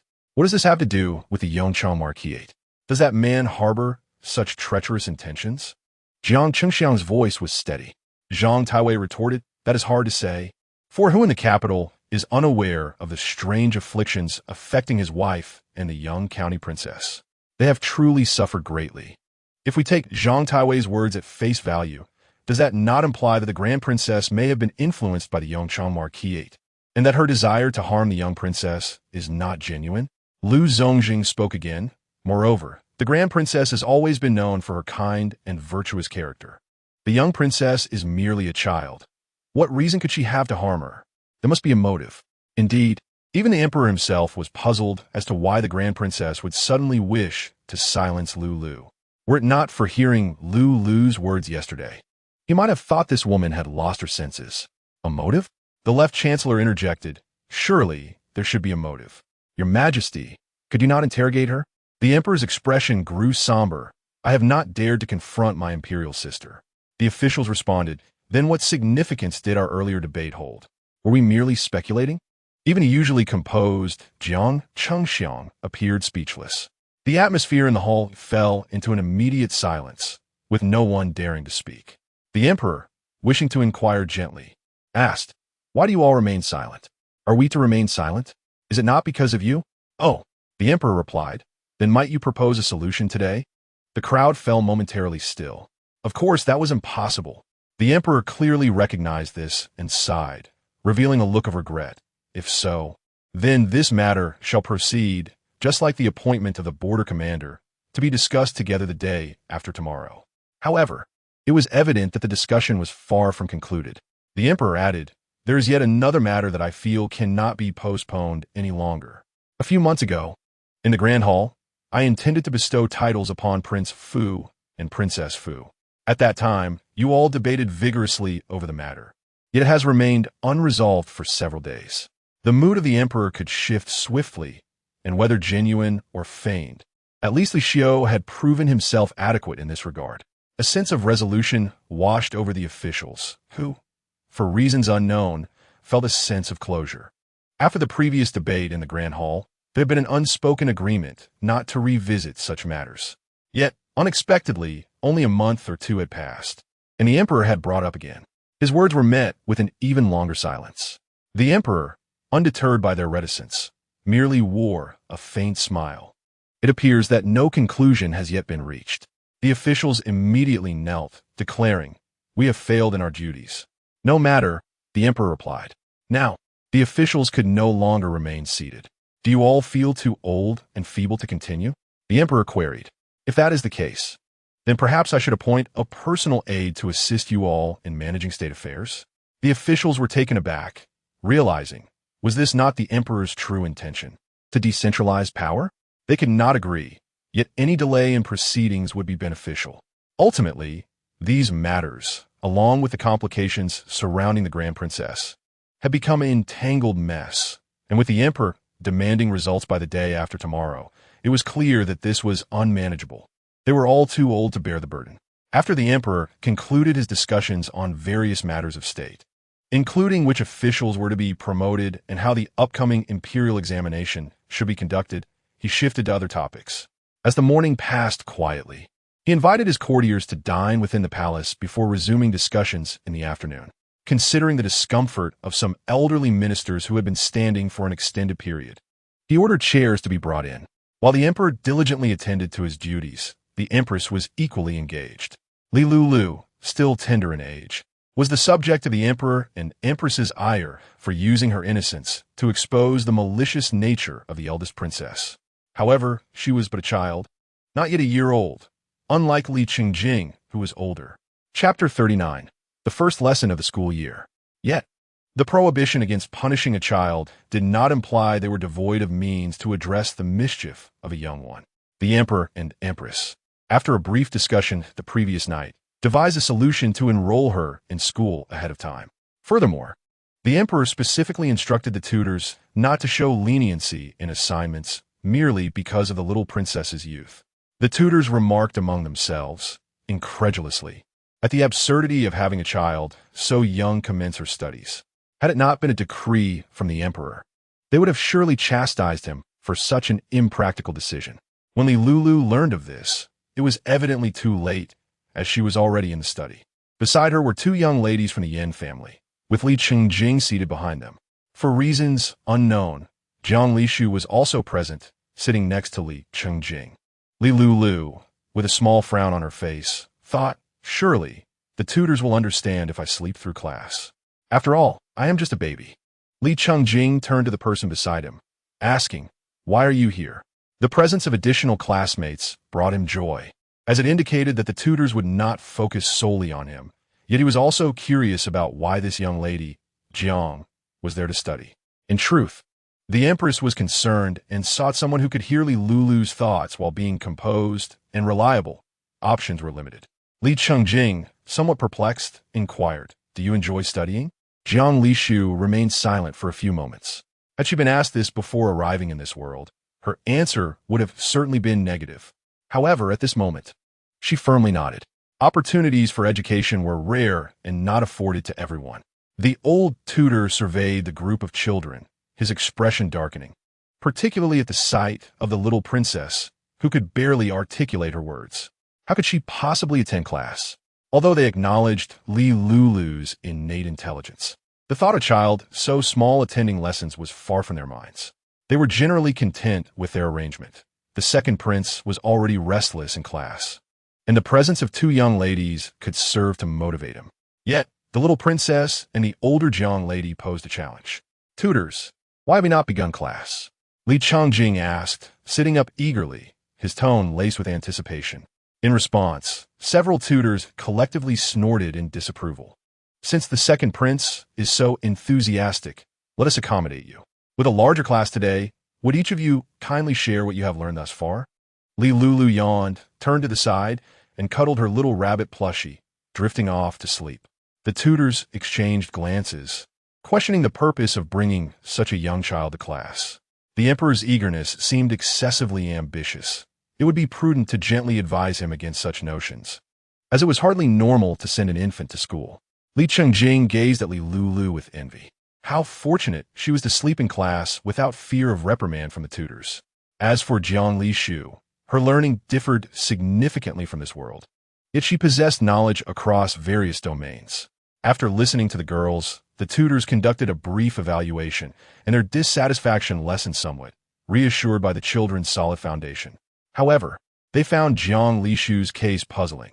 Although she could read and possessed considerable knowledge, she seemed unfamiliar with certain characters. In the afternoon, the students were granted a half-hour break.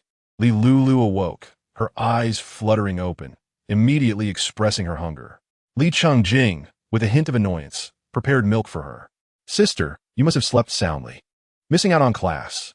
Foolish brother, how can a child study?" Lulu chirped, her voice bright. "Hungry."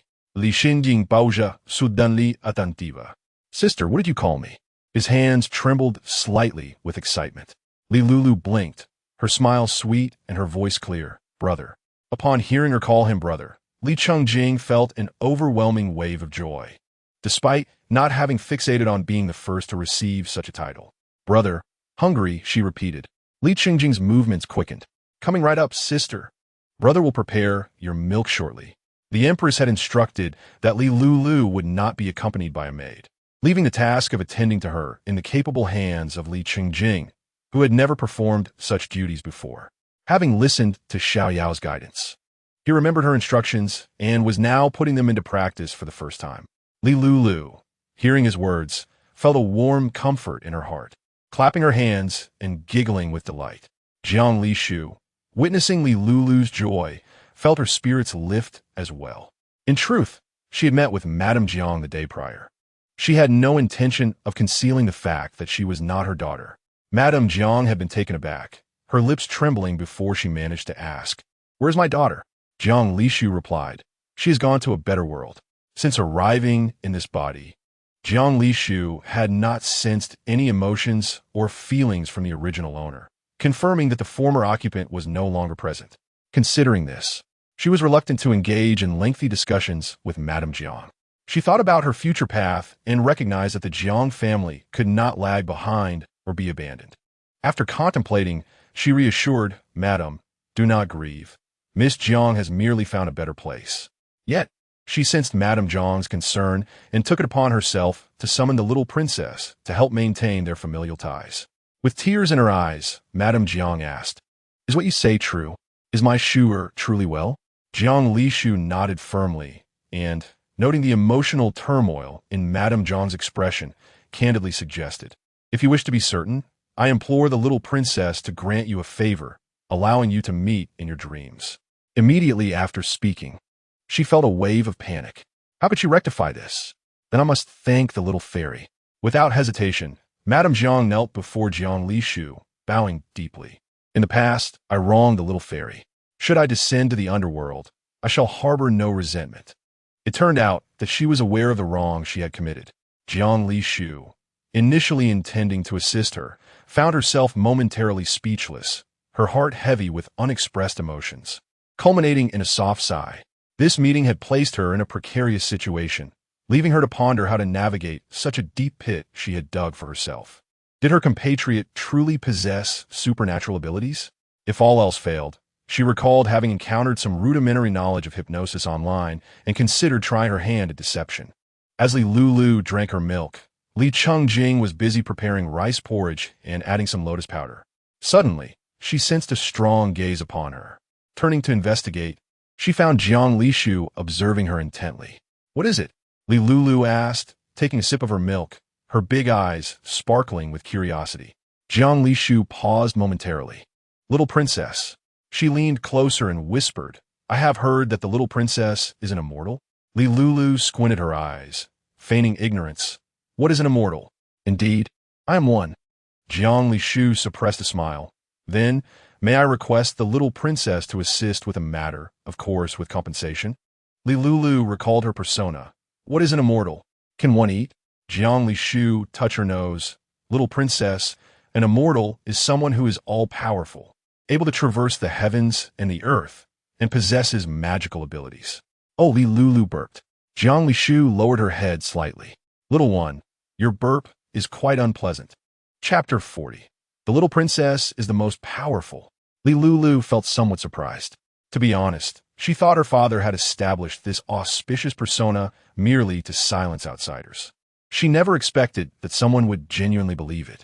How could this transmigrated girl, raised in a civilized society, still hold such beliefs? There seemed to be a hint of superstition in her. Jiang Lishu remarked, "I can hear your inner thoughts, you know. I heard everything." The three others present paused their actions, casting subtle glances at Lulu and Jiang Lishu. What does it mean to be a transmigrated girl? However, the two protagonists remained oblivious, especially Jiang Lishu, who believed that by distancing herself from Lulu, the latter would not hear her thoughts. Lulu sipped her milk, her eyes fixed on Jiang Lishu, remaining silent. Jiang Lishu was uncertain of the other's attitude. She thought this compatriot must not have consumed Meng Po's soup, and could still remember some past life events. She wished to acknowledge her, but how could she know the true identity of the other? The fact that Lulu could hear her thoughts was something she could not share. Jiang Lishu asked, "Can the little princess help?" Lulu smiled, her eyes squinting. "Of course, it is virtuous to help others. As long as it is not about killing or arson, I can do anything. Come, speak your wish." The three who had inadvertently begun eavesdropping were taken aback. What could this Jiang girl be asking the princess to do? Why did it seem so serious? What had she said? Jiang Lishu smiled softly. "It's not that serious, little princess. I wish to ask if there is a way to see someone in my dreams." Lulu inquired, Who do you wish to see?" Jiang Lishu chuckled. "It is a close relative." She preferred not to elaborate, hoping that fewer people knew about this matter. Who knows how many could hear the little princess's thoughts? Does the little princess have a method? Lulu's eyes twinkled as she asked, "Why come to me?" She pointed at herself. "Why do you think I truly possess such skills?" "Though I indeed do." Jiang Lishu blinked, her voice filled with admiration, "Because you are the little princess. The little princess is the greatest in all the world. I have long heard of your remarkable powers. There is no one more formidable than you, even controlling thunder and lightning. Truly, you are capable of everything." She continued thus, "I believe that what I ask of you, the little princess will certainly be able to fulfill." Lulu was somewhat elated by the praise. "Yes, indeed. Continue to flatter me." Jiang Lishu suppressed her laughter and, taking advantage of the moment, offered a few more compliments. When it seemed sufficient, she reiterated her request. "No problem," Lulu said in a babyish voice. After contemplating, she waved her hand at Jiang Lishu and extended her arm. Jiang Lishu cumplia. Then, Lulu rummaged in her embrace and produced a small piece of a teething stick, clearly a remnant of her previous snack. She handed this small piece to Jiang Lishu. "Eat this. When you consume it, focus on that person in your heart." However, this phrase is a bit lengthy. I can't quite articulate it, so let us maintain an air of mystique and not finish the sentence. Jiang Lishu questioned, "Are you serious?" She could almost smell the saliva on the teething stick. She exchanged glances with Lulu, and after a few seconds, realization dawned upon her, her smile blossoming. Thank you, little princess. It was not she who would consume it, so why worry? Lulu grinned. You're welcome. By afternoon, Lulu tilted her head, closed her eyes, and secretly began to cultivate her inner energy. After sleeping all morning, she was not at all sleepy. In class, the other 3 students were anxious, curious about the conversation between Lulu and Jiang Lishu, yet felt it would be odd to ask directly. They could only steal glances at Jiang Lishu occasionally. Coincidentally, Lulu was nearby. Ah, so she was asking me about a method to enter dreams to see her mother? The Empress remarked, You have been in the palace for several days. It is natural to miss home. I shall send someone to inform the Prime Minister's residence. Your mother loves you dearly and will come tomorrow. Thank you, Your Majesty, Jiang Lishu replied. After saying this, she took her leave. Lulu watched Jiang Lishu's retreating figure. It seems I will go see her tomorrow.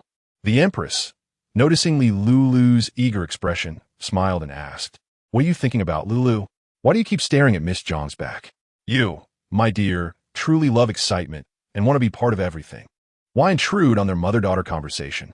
Lulu, thinking about having to attend school the next day, suddenly felt disheartened, pouting, I don't want to go to school. She looked at the beautiful Empress with watery eyes, filled with grievance, almost on the verge of tears. The Empress raised an eyebrow. Oh, what is this? My good daughter, are you unwilling to study? Lulu pouted, feeling as though she had heard this line before, yet did not dwell on it, nodding vigorously at the Empress. The Empress, smiling brightly, said, But that one do. This was arranged by your father. Seeing you too idle, he seems eager to hasten your appointment as the national teacher. Indeed, the position of national teacher was still vacant. It was unclear who had spread the news, but it was said that the little princess was destined for the role, a position of great advantage for the Xia dynasty, and whoever took it would be struck by lightning. Did one not hear the thunderous sounds that echoed above the palace after the former national teacher had perished? That was the little princess demonstrating her might. This notion spread rapidly after the emperor announced his intention for Lulu to assume the role, and curiously, no one questioned it. The emperor and empress were aware of this situation, but did not know how to convey it to Lulu.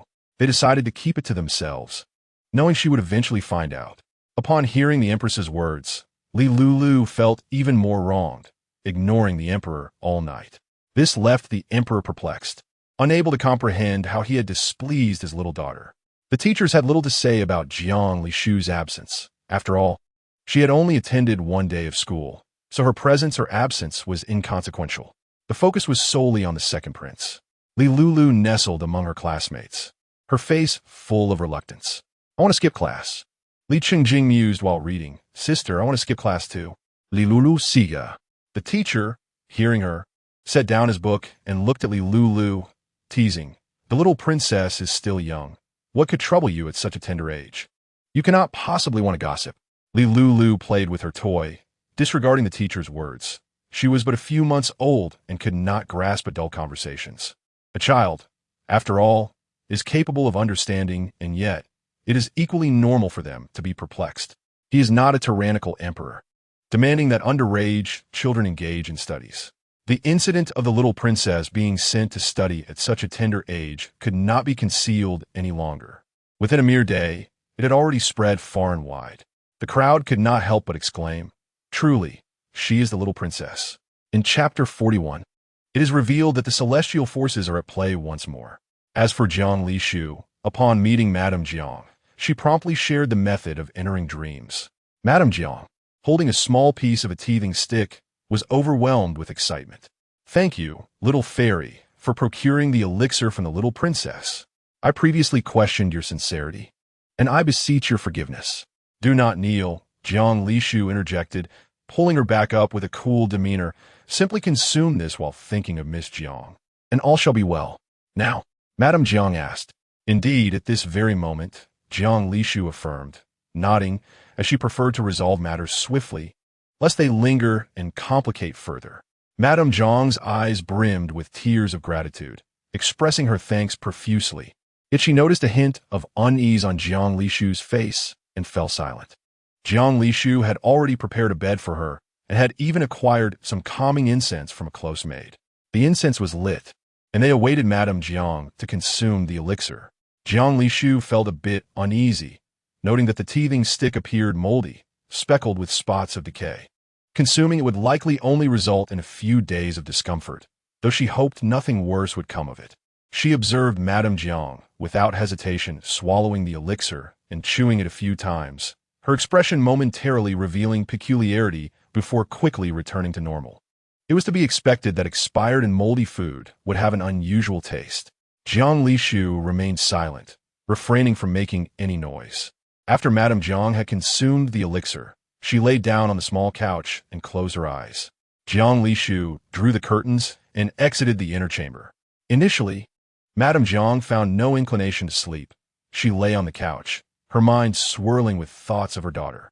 Gradually, her thoughts drifted away, and she lost consciousness. Meanwhile, Lulu felt a stirring in her heart, calculating with her fingers, and soon arrived at a conclusion. Woohoo! I can enter a dream. The other 3 listeners, on the verge of dozing off, immediately perked up. Sister, whose dream do you wish to enter? Li Chungjing's expression turned pained as he cautiously glanced over at Lulu, then locked eyes with the other 2, and they all understood each other's emotions without words. Lulu closed her eyes, her consciousness gradually drifting afar. The small piece of teething stick she had given Jiang Lishu was not merely a teething stick, it was infused with perception. Upon reopening her eyes, she found herself enveloped in a hazy mist. Shortly after, the figure of a plump woman began to materialize. As she drew closer, Lulu recognized the woman's face. Before she could speak, the woman, overflowing with emotion, rushed toward her and embraced her tightly. My child, Sure, is it truly you? Madame Jiang wept. It was evident that the hands that embraced her belonged to a youthful maiden.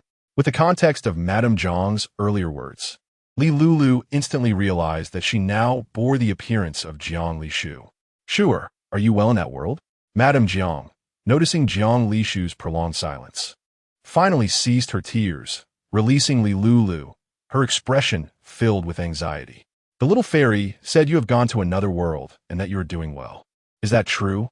Lulu, under the weight of Madame Jiang's hopeful gaze, felt uncertain about how to reflect the true Jiang Lishu's demeanor. Thus, she merely smiled in response. At that moment, she opted for the former.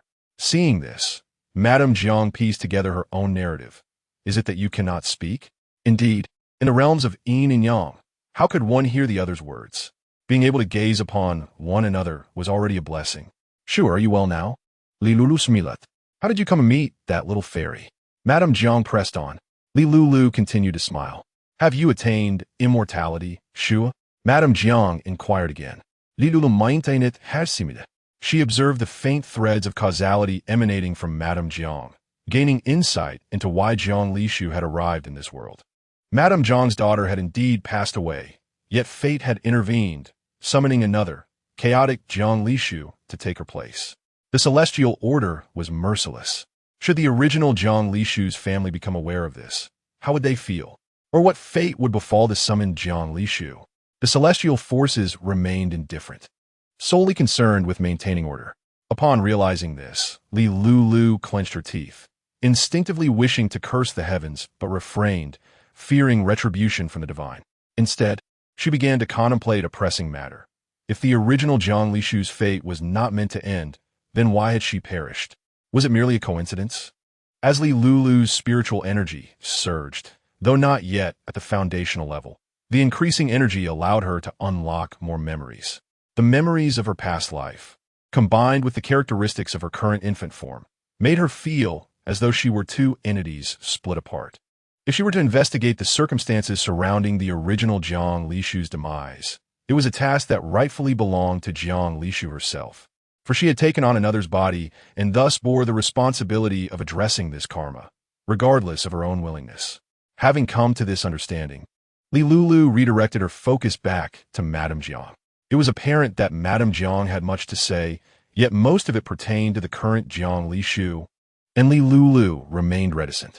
Madame Jiang, lost in her own thoughts, gazed at her with a mixture of comfort and sorrow, leaving her with a final sentiment as the dream began to dissolve. Mother knows, Sure, you must take care of yourself.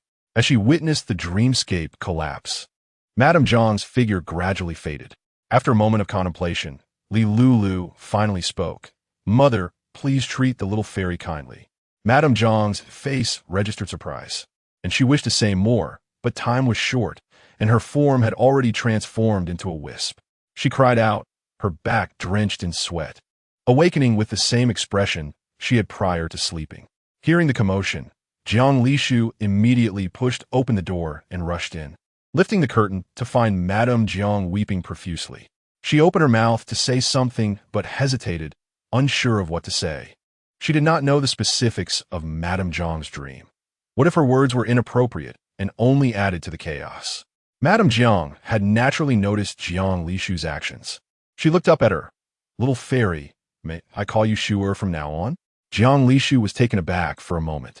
Then her face lit up with joy. "Of course. Seeing Shu'er in such good spirits brings me great satisfaction." Madame Jiang rose from the couch and approached Jiang Lishu, her eyes glistening with tears. "Little fairy, I acknowledge my past wrongs and do not dare to seek your forgiveness. However, Shu'er has said that you are here to assist the little princess. Though I am merely a woman of modest means, I hail from a notable family, and your father is the current Right Chancellor. Should you require assistance, I shall certainly help you." Jiang Lishu, meeting her resolute gaze, was momentarily stunned before responding with a smile. "Thank you, madam." "Ah, where are we going?" Lulu, peeking out from the arms of the palace maid, discovered that she was no longer in the classroom, feeling slightly bewildered. Raising her head, she recognized the man carrying her. It was none other than the Grand Eunuch, Li Dequan, who served by her father's side. Sensing the movement of the infant in his arms, Li Dequan looked down to find the little princess smiling sweetly at him. He returned her smile, saying, "Little princess, you are finally awake. I was concerned you might still be asleep before His Majesty." Lulu yawned, her eyes sparkling with curiosity. "Where are we going?" She recalled the Emperor's earlier words, instructing her not to underestimate the little princess despite her youth, and to relay every detail without omission. His Majesty and the ministers are discussing matters in the hall regarding the eldest princess. "Do you still remember, little princess?" Li Dequan observed Lulu's expression, noticing her sudden frown, and hurriedly spoke the words that followed. The other ministers suggested that His Majesty allow a servant to carry you over for immediate identification. Lulu perked up at once. "What? Is she still refusing to acknowledge? Where is the courage she had to scold me back then? I am furious." Chapter 42. The true intentions. Li Dequan continued to speak while Lulu hurled her insults back at him. As they entered the hall, the Emperor had already heard Lulu's agitated voice before the gatekeeper announced, "The little princess has arrived," with an elongated tone. Li Dequan carried Lulu into the hall. At this moment, although the eldest princess was a prisoner, her beauty had not diminished significantly. She knelt before the Emperor with an elderly man beside her, presumably the Marquis of Anping. The other ministers were dressed neatly, yet Lulu sensed their emotional turmoil, likely stemming from a recent heated debate. Lulu's innocent voice rang out, "Father." The Emperor reached out and took her in his arms, noticing the red marks on her face from sleep, and couldn't help but chuckle as he poked at them, only to elicit a fierce protest from Lulu. "No." The Emperor laughed heartily. "My esteemed ministers, the little princess has arrived. Do you truly believe she should identify the eldest princess?" Lulu glared at the group of ministers and the kneeling eldest princess. The evidence was irrefutable. What more was there to argue? On the way here, she had heard Li Dequan mention that this woman had remained silent upon entering prison, relying on the fact that they dared not torture her. Her father had given the ministers a mere day to resolve matters, yet the Marquis of Anping had emerged, shifting all blame onto the Marquis of Yongchang, claiming that his wife had bewitched the eldest princess, leading her to commit such heinous acts. Now in the hall, the eldest princess had started to speak up, crying out in her defense, beginning her act. Lulu thought angrily, crossing her arms, and glanced at the Marquis of Anping. The Marquis, having fathered a son late in life, doted excessively on Tangyu, often accommodating him in trivial matters, even finding ways to smooth over significant issues. How absurd! Even at his advanced age, he still meddled, cleaning up after his son, a testament to his heavy paternal love. The Emperor pursed his lips, realizing how useless the Marquis of Anping was, expecting his heir to devise a different approach, only to rely on his father. Zhang Taiwei took the lead, addressing the eldest princess, the Marquis of Anping, and the Grand Tutor. Your Majesty has summoned the little princess. You have all claimed that the eldest princess acted unintentionally. But if it were truly unintentional, how does that reflect on us? Are you implying that His Majesty is petty? You speak nonsense. Zhang Taiwei's face turned crimson, and he immediately knelt before the emperor, bowing his head. Your Majesty, I harbor no such intentions. As the emperor's power grew increasingly formidable, everyone began to realize that he had likely been feigning weakness, playing the role of a fool. He was not a man of incompetence. I merely believe that the eldest princess had no reason to harm the little princess. Furthermore, as a woman, and considering the little princess is a bestowed blessing from heaven, she has never acted out of line. Zhang Taiwei continued. As for the Marquis of Yongchang, I have heard that both his wife and daughter are still afflicted by an unusual illness, while he himself suffers from an old ailment. Is this not a punishment imposed by heaven? In other words, look at the eldest princess. She is unscathed. If she truly wished harm upon the little princess, why is she unharmed? Lulu thought, I forgot about this matter. The emperor discreetly glanced at Lulu. My dear daughter, you let the wife of the Marquis of Yongchang and the young princess suffer, cursing them, yet you failed to remember to curse the eldest princess? The right chancellor mused. Perhaps it is because she is concerned about the little princess being of her own kin. Thus, she wishes for the little princess to deliver justice herself. The left chancellor stood silently, hands tucked away, choosing not to involve himself in this matter, despite the fact that his position as chancellor was appointed by the emperor himself. Being older, he preferred to observe. Absurd, Zhang Taiwei exclaimed directly. What if the little princess were to declare that the eldest princess plotted against her? The little princess is not an ordinary infant. Today is my first time meeting her, yet I know she can speak and is exceptionally clever. Thus she would never lie. Lulu glanced at Zhang Taiwei and smiled. He recognized her intelligence and insight. The eldest princess remained kneeling, her expression calm, appearing utterly unafraid. Ah, but father may not know. Before the previous emperor passed, he left behind a decree for the eldest princess, perhaps anticipating that his beloved daughter would cause trouble after his death, hoping to safeguard her life. The emperor remarked, Now I understand. Fortunately, it is not too late. Thus, my precious daughter, do you know where the decree is now?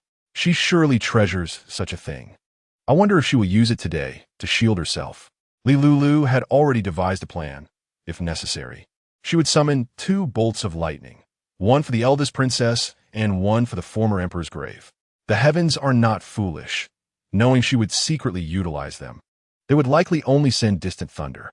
Luckily, she had been diligent in her training lately. Merely 2 bolts would suffice, though it would exhaust her for several days.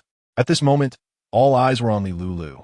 Anyone wants to harm me, Lulu pondered, pouting, tears quickly welling in her eyes as she buried her face in the emperor's embrace, weeping with a hint of spiritual energy. Her cries caused a slight pain in everyone's ears. They all knelt in unison.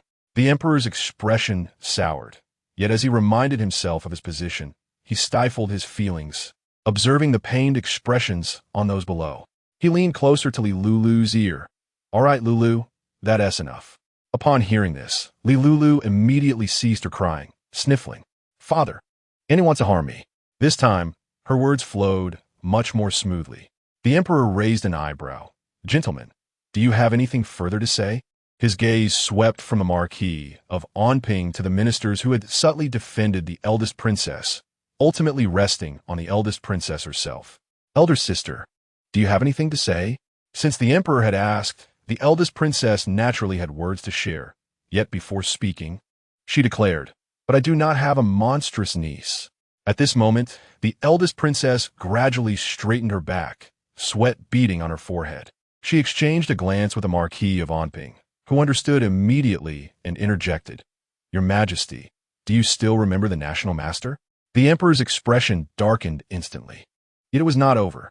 The Marquis of Anping continued, Your Majesty, the national master was truly harmed by treacherous villains. Ever since the national master was killed, I have been filled with doubts. Who is this national master? He served in that position for nearly 50 years, always protecting the dynasty. However, everything changed after the little princess was born. Do you remember? He spoke with deep emotion, asserting, "We all know your majesty does not believe this.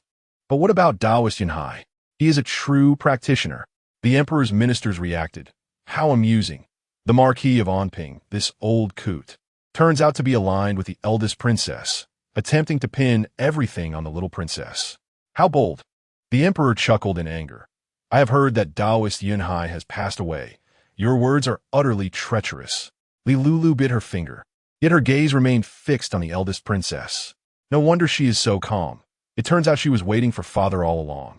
Is she attempting to consolidate her position by invoking the supernatural? However, who is Enraged?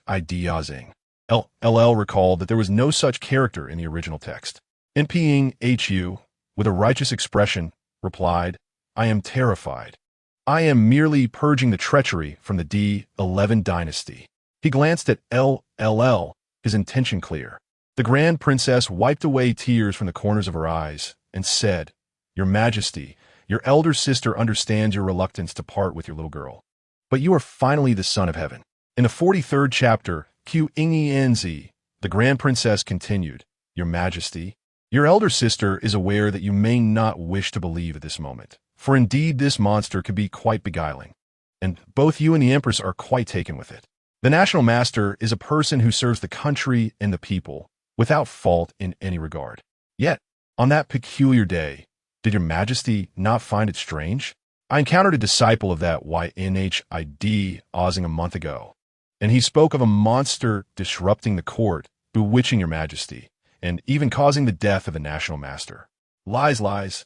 LL sat in the Emperor's embrace. Her posture relaxed, and she was keen to see what other tricks this Grand Princess could conjure. It was quite tiresome. This time, she intended to decisively quell this capering Grand Princess. Upon hearing LL's bold declaration, the Emperor smiled faintly, for he shared the same sentiment. However, he wondered where the late Emperor's edict might be. "Has your elder sister finished speaking?" the Emperor asked calmly. "If not, I shall allow you to finish. Furthermore, where is that disciple of YNHID Ozing now? Since you claim that LL is a monster, we must meet them in person." The Grand Princess paused in her tearful display, concealing her face with her sleeve. "Your Majesty, that YNHID Ozing is waiting outside the palace. He has stated that since there are monsters plaguing the state, they must be dealt with swiftly. I implore your Majesty to issue a decree for his presence." The Emperor snorted coldly. "If it is to eliminate threats to the nation, must we still call for him?" LL scoffed inwardly, "Because it is all a fabrication. Enough of your lack of originality. That National Master is a phony, and this one is surely no different. Elle est tout disdainfulée. Furthermore, even if the real YNHID Ozing were present, she had no fear. If all else failed, she could summon TNDO. NPHU interjected, "Your Majesty's words are somewhat flawed. Regardless, he is a practitioner of the Tao and deserves our respect." The Emperor remained unfazed. "If that is the case, then LD Chuan, at your service. You shall accompany NPHU to meet this esteemed disciple of YNHID Ozing." After issuing his command, the Emperor exchanged a knowing glance with LD Chuan. If the individual refused to come, they would be compelled to bring him. LD Chuan respectfully replied, "Understood." He approached NPHU, bowing with a smile. "NPHU, the Emperor has commanded us to go and invite this esteemed master." He was eager to see what kind of charlatan dared to conspire with the Grand Princess against their little princess. Truly reckless. NPHU frowned and grunted yes. "Your Majesty." He stood up without acknowledging LD Chuan, waved his sleeve, and turned to leave. LD Chuan paid him no mind. As he was a eunuch, already accustomed to being looked down upon, he followed behind NPHU, observing the old man's retreating figure with a cold smirk. The two exited the palace gates and made their way outside the city. Upon seeing the inn outside the city, LD Chuan felt a weight lift from his heart, but his expression darkened slightly as he noticed the son of NPHU emerging alongside the disciple of YNHID Ozing. Recalling the information he had previously uncovered regarding the midwife, It was evident that Enraged was aware of his son's actions. These two were plotting treason. Enraged approached respectfully. Dazing, His Majesty has commanded us to invite you to the palace. The Emperor is currently under the influence of that monster and is in dire need of your assistance. LD Chu En smiled amiably as he assessed the Dazing, who appeared ethereal and unearthly, looking no more than 30, slender and graceful like a celestial crane, adorned in a flowing azure robe that enhanced his aura. As the Dazing's gaze fell upon him, LD Chu En introduced himself. I am LD Chu En, a humble servant, and this is the esteemed Dazing. The azure-clad Taoist frowned slightly and said, Are you aware that your time is limited? LD Chu En responded in confusion. Are you cursing me? The process of inviting someone was bound to take some time, yet the Emperor was unperturbed. He had several sets of tables and chairs brought in for the ministers to wait. As for the Grand Princess, she could continue kneeling. Zhang if observed the Emperor's fearless demeanor and sighed softly. He cradled LLL in one arm while perusing the memorials presented by the officials with the other, seizing the opportunity to attend to some matters. Upon reaching a particular document, he felt a surge of surprise. LLL whispered, Oh, this is a memorial from your elder brother, the Crown Prince. The Emperor leaned closer to LL and whispered, Your elder brother has reported that the relief efforts for the flood have been successfully completed, and not only that, but the displaced citizens have also been settled, and the nearby prefectures have been managed. The Crown Prince, the Emperor confirmed. LL's expression turned complex. The Crown Prince, he has had a rather unfortunate fate. The Emperor's smile faltered as he felt a pang of anxiety within. No, do not speak of my Crown Prince's fate. LL recalled the tragic ending of the Crown Prince in the original text, and couldn't help but sigh deeply. The fate of a Crown Prince was indeed tragic. The Grand Princess was truly ruthless. He possesses commendable skills, a fine appearance, and a good character, plus he has no brothers vying for the throne. Such circumstances should be favorable. It is as if destiny favors me. Alas, my brother does not covet this throne, and there is a Grand Princess who does. The Emperor, intending to find something to interrupt LL's musings, halted as he heard this, his gaze darkening as it fell upon the Grand Princess. That was a Crown Prince. Previously, he had no knowledge of what fate awaited the Crown Prince. He had endeavored to minimize discussions about him in front of LLL, hoping the Crown Prince would soon realize their aunt's true intentions. This child had been tirelessly providing disaster relief, and even the Empress, and he had been kept in the dark. The Crown Prince was likely in the same boat, as he had always shown deference to the Grand Princess. At that time, I and my second brother had already met our demise. Public outrage was rampant, and with my father gravely ill, nearly the entire burden of the dynasty fell on the Crown Prince's shoulders, who was still unmarried and quite young. It was a painful ordeal, bearing such a heavy burden, especially with the Grand Princess's faction intentionally creating obstacles. There were few officials in the court loyal to my father, and those who were marginalized and could offer little assistance. Alas, the Crown Prince tried his best, yet the outcomes were unsatisfactory. In the end, while investigating a case, he was harmed, and to add insult to injury, he was left exposed, laid bare in the company of a courtesan. A Crown Prince dying in the arms of a courtesan. This must be one of the most humiliating fates in history for any Crown Prince. The Emperor's forehead twitched with visible anger as the flickering candlelight cast elongated shadows around him. He gazed at the Grand Princess with eyes filled with murderous intent. My Yotuia. His final moments ended in such humiliation. This venomous woman, in the original narrative L spoke of, he remained unaware that the entire family had been harmed by the Grand Princess. I was labeled as a fated calamity. J. Inger was burned alive by the masses. And Jewer met such a disgraceful end. Moreover, the Empress endured the loss of her son in youth and her husband in middle age. You are cruel and ruthless. I shall ensure your infamy. The Emperor's hands trembled slightly, and darkness momentarily clouded his vision. He nearly fainted, but managed to withstand it, his formidable willpower keeping him alert. He bit down on his tongue, the metallic taste of blood spreading in his mouth, and he gradually regained clarity. The Grand Princess perceived this shift and allowed a slight smile to grace her lips. Elshi, is it too late to begin feeling anger and concern now?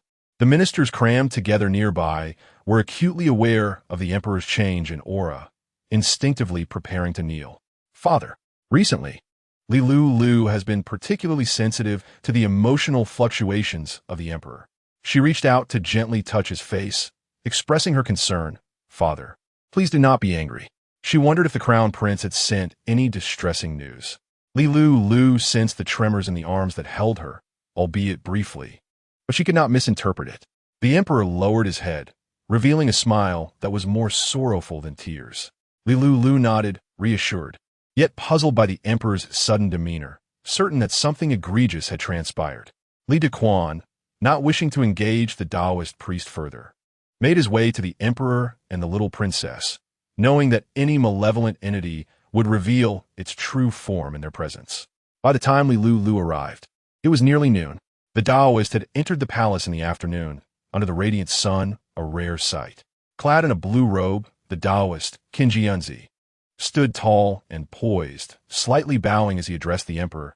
This humble priest, Qinjianzi, pays his respects to your majesty. His gaze fixated intently on Lulu, revealing his true nature. Upon the arrival of Qinjianzi, the expression on the face of the eldest princess began to brighten. Tang Yu, who accompanied him, cast a sympathetic glance at her, his heart aching at her frail appearance, and his resentment towards the emperor surged. How audacious! Exclaimed an official. You dare not kneel before his majesty? Even if you are a monk, such arrogance is intolerable. Lulu turned to see the source of the voice. It's Zhang Taiwei, she thought. Zhang Taiwei, with a stern visage, well-defined features, and a short beard, exuded an imposing presence that loomed like a mountain. Qinjianzi merely raised an eyebrow at Zhang Taiwei, showing no signs of concern. Your Majesty, he said with a slight bow, his demeanor ethereal as he waved his hand. I have come solely to eliminate this scourge. I hope your Majesty will refrain from interference. What a pretender, Lulu declared without hesitation, pointing at Qinjianzi with a serious expression. In an instant, a tempest surged within the room, causing the onlookers to gasp in horror. The eldest princess suddenly shouted, Taoist, why do you hesitate? Capture this demon. Are you afraid? A forceful blow was aimed at the eldest princess. Qinjianzi struggled to maintain his calm facade, his slender form nearly toppling over as he thought to himself. Could it be that the little princess possesses divine powers? Lulu's anger lasted only a moment before the room fell silent again. She sat calmly in Li Xiu's embrace, gazing at Qinjianzi without uttering a word. Qinjianzi, drenched in sweat yet stubbornly defiant, remarked, It appears this demon's powers are not profound. I can withstand them. However, it was Zhang Taiwei who was interrupted by another official who spoke first. If the Taoist is indeed a practitioner of immortality, might he demonstrate his skills? Given that the late emperor sought the path of immortality, countless charlatans abound. How shall the Taoist prove his authenticity? The right chancellor rose, bowing to the emperor before directing his scrutiny toward the Taoist. What the chancellor says is entirely correct. How can the Taoist substantiate his claims? If he is unable to prove his legitimacy, what is to prevent anyone from tarnishing the reputation of the little princess or the emperor? The eldest princess, who harbored ill intentions toward the little princess, found herself under scrutiny, and now this so-called Taoist appeared. Your Majesty, this matter must be dealt with severely. Even if this Taoist is genuine, you are the son of heaven. It is imperative that you uphold your authority. The emperor's power was not to be trifled with. Several officials had not eaten since noon, enduring hours of discomfort seated before the emperor, and their spirits were notably low. All of this chaos stemmed from the words of this so-called Taoist, who claimed the little princess was a calamity and a demon. Nonsense. Many officials shot disdainful glances at Qinjianzi. The exchanges grew heated as they hurled accusations at him. Qinjianzi, unfazed, replied, You are mistaken, my lord. I have merely come to exorcise demons. As an outsider, I do not adhere to mundane customs. Do not adhere to mundane customs? Chuckled the Grand Commandant, if I am not mistaken. The jade pendant at your waist is by Shuiyu, known to be worth a fortune. The wood of your floating dust, though lacquered, is made from materials that take 50 years to mature. The fabric of your robe is the latest from Lingyun Pavilion, a coveted item that even my wife could not procure. The Grand Commandant's tone was amiable yet sharp. If the Taoist disregards worldly customs, why then is he so concerned with these material possessions? How humble indeed. Qin Jianzi's expression faltered. How could someone be so observant? He retorted, "You jest, my lord. I merely feel a connection to these items." Lulu, astonished, thought to herself how remarkable it was that the old man could discern such things. Seeing Lulu's expression, the emperor understood her thoughts and leaned in to whisper, "The Grand Commandant, Yang Shi, comes from a family of merchants, well-versed in precious metals and jewels." He recalled how he had previously collected intelligence on Yang. During the reign of the late emperor, Yang had been the treasurer, adept at generating wealth, and his eloquence was equally impressive. The emperor deemed him a potential threat and elevated him to the position of Grand Commandant, allowing him to scrutinize others, which proved beneficial. Lulu whispered in admiration, "How impressive!" The Grand Commandant's remarks ignited a whirlwind of reactions. The eldest princess, recently slammed against the wall and spitting blood, felt her vision darken. Many gazes fixated on Qin Jianzi, their whispers buzzing about the items the Grand Commandant had mentioned. Qin Jianzi? This character does not exist in the original text. It seems to be a new figure introduced because of me, the emperor mused, becoming increasingly convinced that Qin Jianzi was merely a charlatan, as even as Lulu, a little celestial being, did not recognize him. Lili was genuinely distressed. How could such a person be allowed to meddle? Yet, the words of the officials resonated with his thoughts. Perhaps he was too kind-hearted, lacking the authority that inspired their repeated challenges. This incident could serve as a warning. As for Lili, well, perhaps it was time for her to face consequences. Qin Jianzi, Lili, Tang Yu, and Ping Ho, Zhang Tai-fu, and the emperor all pointed out those who had defended the eldest princess within the hall, even those who had shown a hint of support. The faces of those mentioned turned pale with fear. The emperor then commanded Li Dequan, "Bind these individuals and place them outside the palace walls. I have heard that the weather will change next week, and divine retribution may ensue. Qin Jianzi, if you insist on claiming to be a true practitioner of the Tao, let me witness your abilities." Li Dequan responded with respect, "Yes, your majesty." Suddenly, Lulu interjected, "Wait." All eyes in the hall turned toward her. "Take him away and punish him." Lulu pointed at Qin Jianzi, asserting, "I am a princess, and this is an affront." Chapter 45. "Please speak up." The emperor laughed heartily, declaring, Indeed, my Lulu is a princess of royal lineage. Qin, the place you're standing, is the imperial palace of the Daxia dynasty." Suddenly, his expression shifted. "Come, take this person away and administer 20 strikes." Furthermore, he proclaimed to the world that the esteemed disciple of Taoist Yunhai would be capturing demons, inviting all Taoists to come to the capital to exchange Taoist arts. "I am quite open-minded. I shall set up an altar, and I am eager to see what abilities this Taoist possesses. Such matters should not be left solely to this Qin. It is only fitting that everyone participates." Upon hearing this, Lulu's expression brightened, and she clapped her hands joyfully. "Hooray! How did I not think of this before?" Edicts were issued one after another. A week's time was rather insufficient, yet the emperor mobilized the highest ranks, particularly several renowned Taoists and monks. Although Taoist Yunhai had passed, it did not imply that he left no legacies within the world. The guards at the entrance, upon hearing the command, rushed in swiftly, adhering to the emperor's orders with remarkable efficiency. Qin, witnessing the guards charging towards him, shouted, "Preposterous! I am a direct disciple of Taoist Yunhai. How dare you treat me thus?" Without wasting words, the guards covered Qin's mouth and seized the dust whisked from his hand, admonishing him to be silent. The entire scene unfolded seamlessly. These guards were evidently well-trained, disregarding the noble status of their captive, only responding to the emperor's commands. Lulu observed the spectacle, turned to glance at the emperor, and suddenly realized that her father was indeed quite capable. Reflecting on how long the eldest princess had been a villain without causing chaos in the court, it seemed he had been prepared well in advance.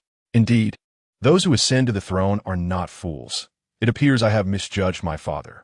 The emperor, catching wind of her thoughts, smiled gently, pinching Lulu's cheek. "Ah, my daughter, You dare to label your father a fool behind his back. So this is how you perceive me. Li Dequan, standing nearby, interjected, Your Majesty. What shall we do regarding the daily needs of the ministers during these few days?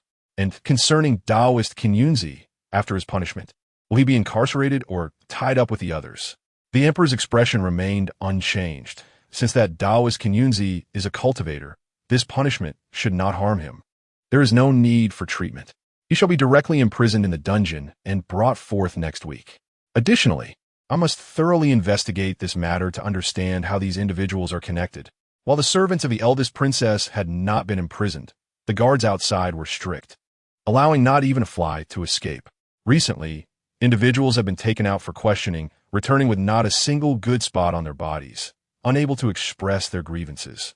This matter had momentarily reached a standstill. As several ministers prepared to depart, the emperor's voice suddenly rang out.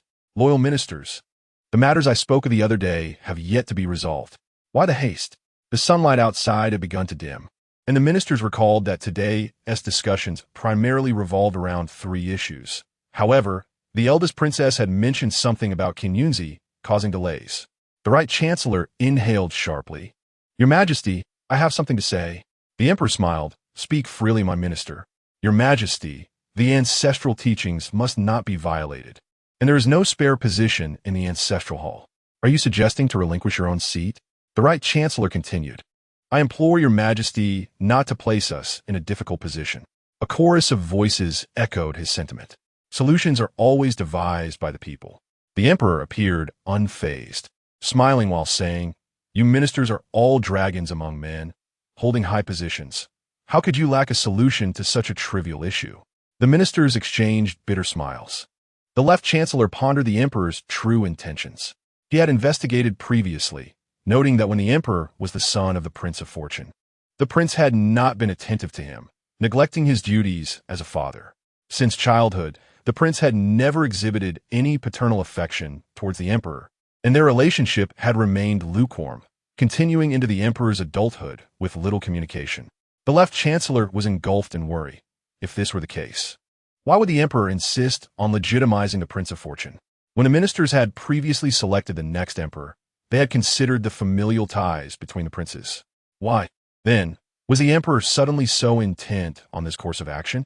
Many were reaching their breaking point, wondering what the emperor truly desired, unable to fathom his thoughts. Lulu observed the distressed expressions of the ministers below, feeling a pang of sympathy for them as they faced such a formidable counterpart. The emperor was somewhat taken aback. What did she mean by formidable counterpart? It seemed to suggest a presence wielding substantial persuasion and authority. If so, then Lulu's choice of words was indeed quite apartment. The emperor's voice resonated once more. Ministers? Below, the ministers wore expressions more sorrowful than tears, straining to maintain their composure as they awaited the emperor's judgment.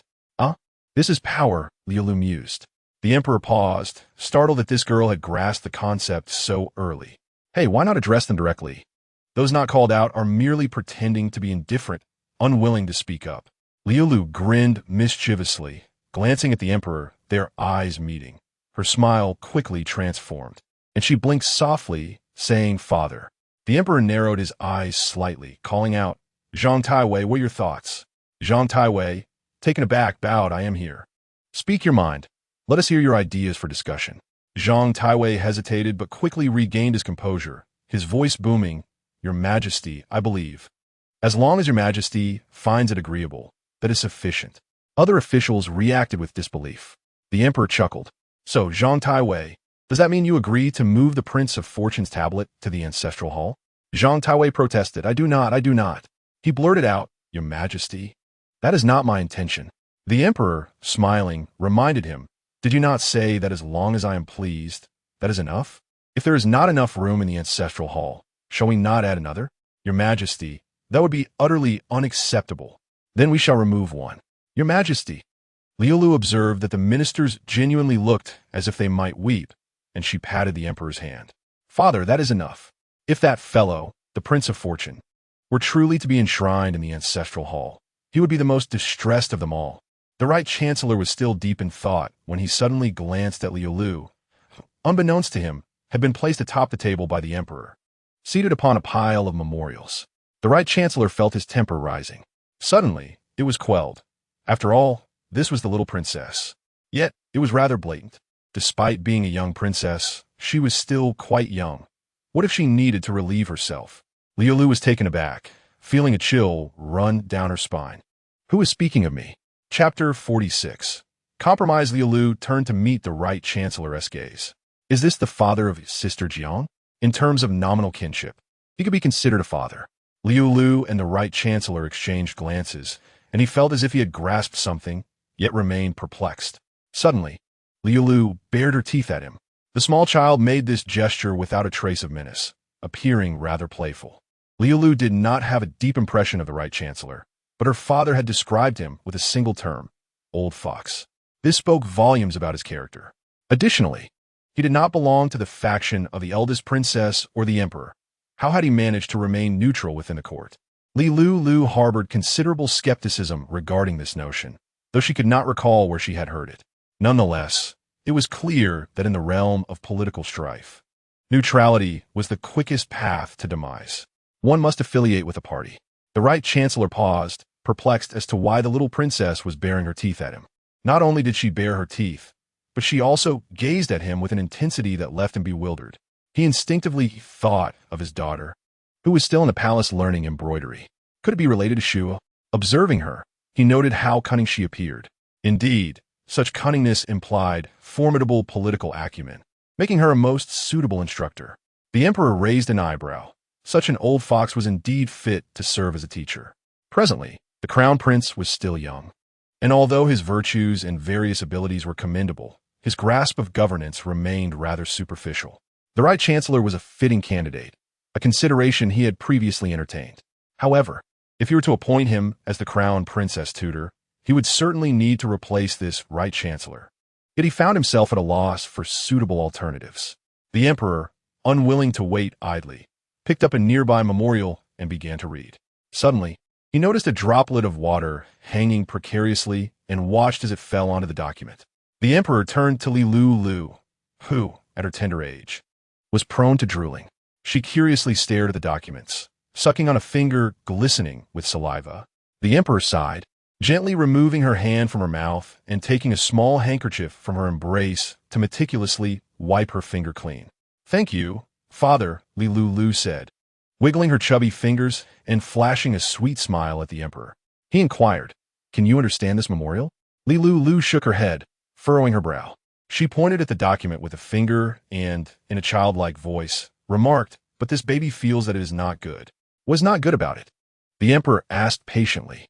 Lulu replied, "Not happy." The emperor glanced at the memorial. Indeed, the content was disheartening. A rebellion had erupted in the northwest, swiftly suppressed. Yet the common folk had suffered greatly during the turmoil. Lulu pondered how this unhappiness could be addressed. She began to chew on her finger again, prompting the emperor to intervene once more. The surrounding officials listened to the father-daughter exchange with complex emotions, astonished that a child, not yet a year old, could articulate such clear thoughts. "Father," Lulu clapped her hands, excitedly declaring, "they are unhappy because they are not living well. If we ensure they live better, they will be happy." The emperor chuckled. "Lulu is correct.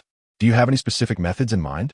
The dire conditions of the past year, with drought plaguing the Northwest, had already left farmers in a precarious situation. He contemplated actions he could take, such as reducing taxes, appointing a more competent governor, and enhancing defenses, yet he was uncertain about how to procure food supplies. Lulu, oblivious to the emperor's earnest intentions, continued to ponder with a serious expression. The emperor smiled at her earnestness.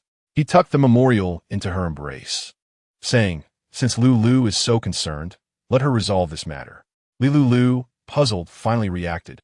"No," she exclaimed, tossing the memorial aside and turning her back, hands on her hips, appearing quite indignant. The emperor, witnessing her reaction, could not help but smile even more. However, his previous statement was sincere. While the father-daughter bond flourished, the officials below felt a palpable tension, dissecting every word and gesture from the emperor. The emperor spoke again. "Since my ministers require further contemplation on this issue, let us proceed to the next topic. Have we prepared a list of candidates for the new border commander?" Lulu distinctly sensed the atmosphere lighten as the emperor uttered this sentence. The Right Chancellor retrieved a document from his sleeve and presented it. Your Majesty, the candidates are within. Please make your selection. The emperor accepted the document and began to review the names listed. Many were distant relatives whose connections seemed tenuous. Yet upon reflection, he found them well suited for the role. Ultimately, the candidate proposed by Zhang Taiwei stood out among the 5 options. The emperor contemplated the list, noting that some families were indeed adversaries. He raised an eyebrow, pleased with the selections.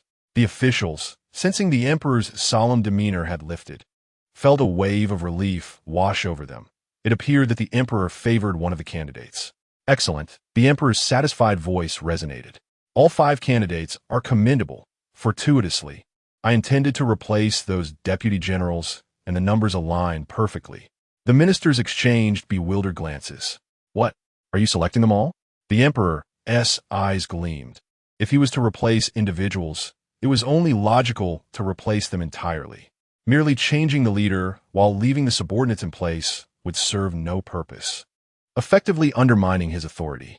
Moreover, those generals had held their posts for decades. Calling them entrenched would not be an exaggeration.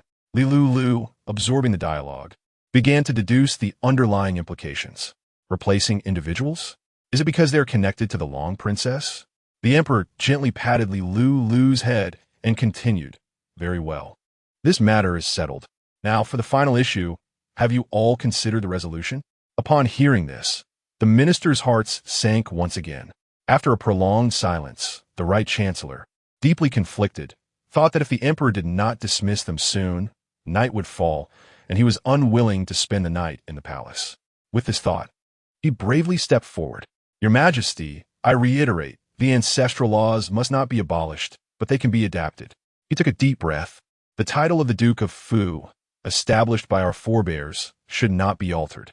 Instead, let us designate the Duke of Fu as the Grand Emperor and the Duchess as Empress Dowager, with posthumous titles added, placing their tablets alongside those of the former emperor in the ancestral temple, albeit with a distinction in name. As his words echoed, the hall fell silent. After all, the former emperor was not known for his sagacity, nor could he be deemed a ruler who maintained the status quo. Displacing him was not tantamount to removing him entirely, and there were no objections to this resolution. Lulu, though oblivious to the intricacies, could sense the sudden surge of joy radiating from her father. Does this mean my father has yielded? The emperor drummed his fingers on the table, his eyes shining with ambition, flickering like flames in the candlelight. Indeed it did. Chapter 47. The Crown Prince Brother. At the moment the emperor acquiesced, all the ministers recognized that the Right Chancellor's idea had struck a chord. Lulu, her eyes darting about, observed the ministers exiting one by one, realizing that she needed to reevaluate her father's true capabilities. What is he writing now?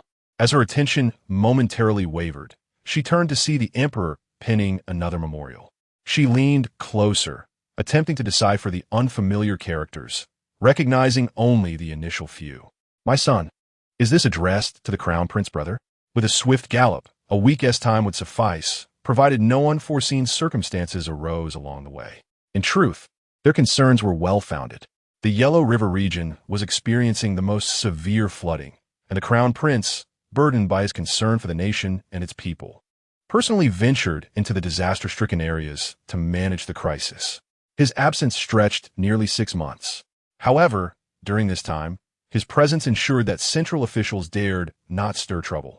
Following the demise of the national master, the emperor swiftly seized his assets and publicly disclosed much of the evidence against him.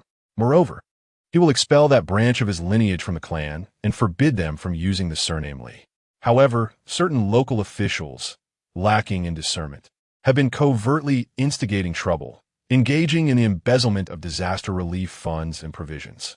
These individuals are generally kin to the local clans, intricately woven into a dense web of connections. To rectify this situation would require uprooting it entirely, a task far from simple. For half a year, the Crown Prince has remained in hiding, having discovered advantageous evidence, yet the time is not ripe. He is still missing the final piece himself. Your Highness, the matters have been settled, but the county magistrate has someone safeguarding him. If all goes well, we can set out in 3 days, reported the burly guard with respect. Under the moonlight's gentle glow, a youthful figure sat opposite him, adjusting his robe. His features were clear, yet tinged with a hint of sorrow. Gu had already discerned that, for now, no rash actions should be taken against the magistrate. He chuckled softly. "Wan Lian, you may leave for now."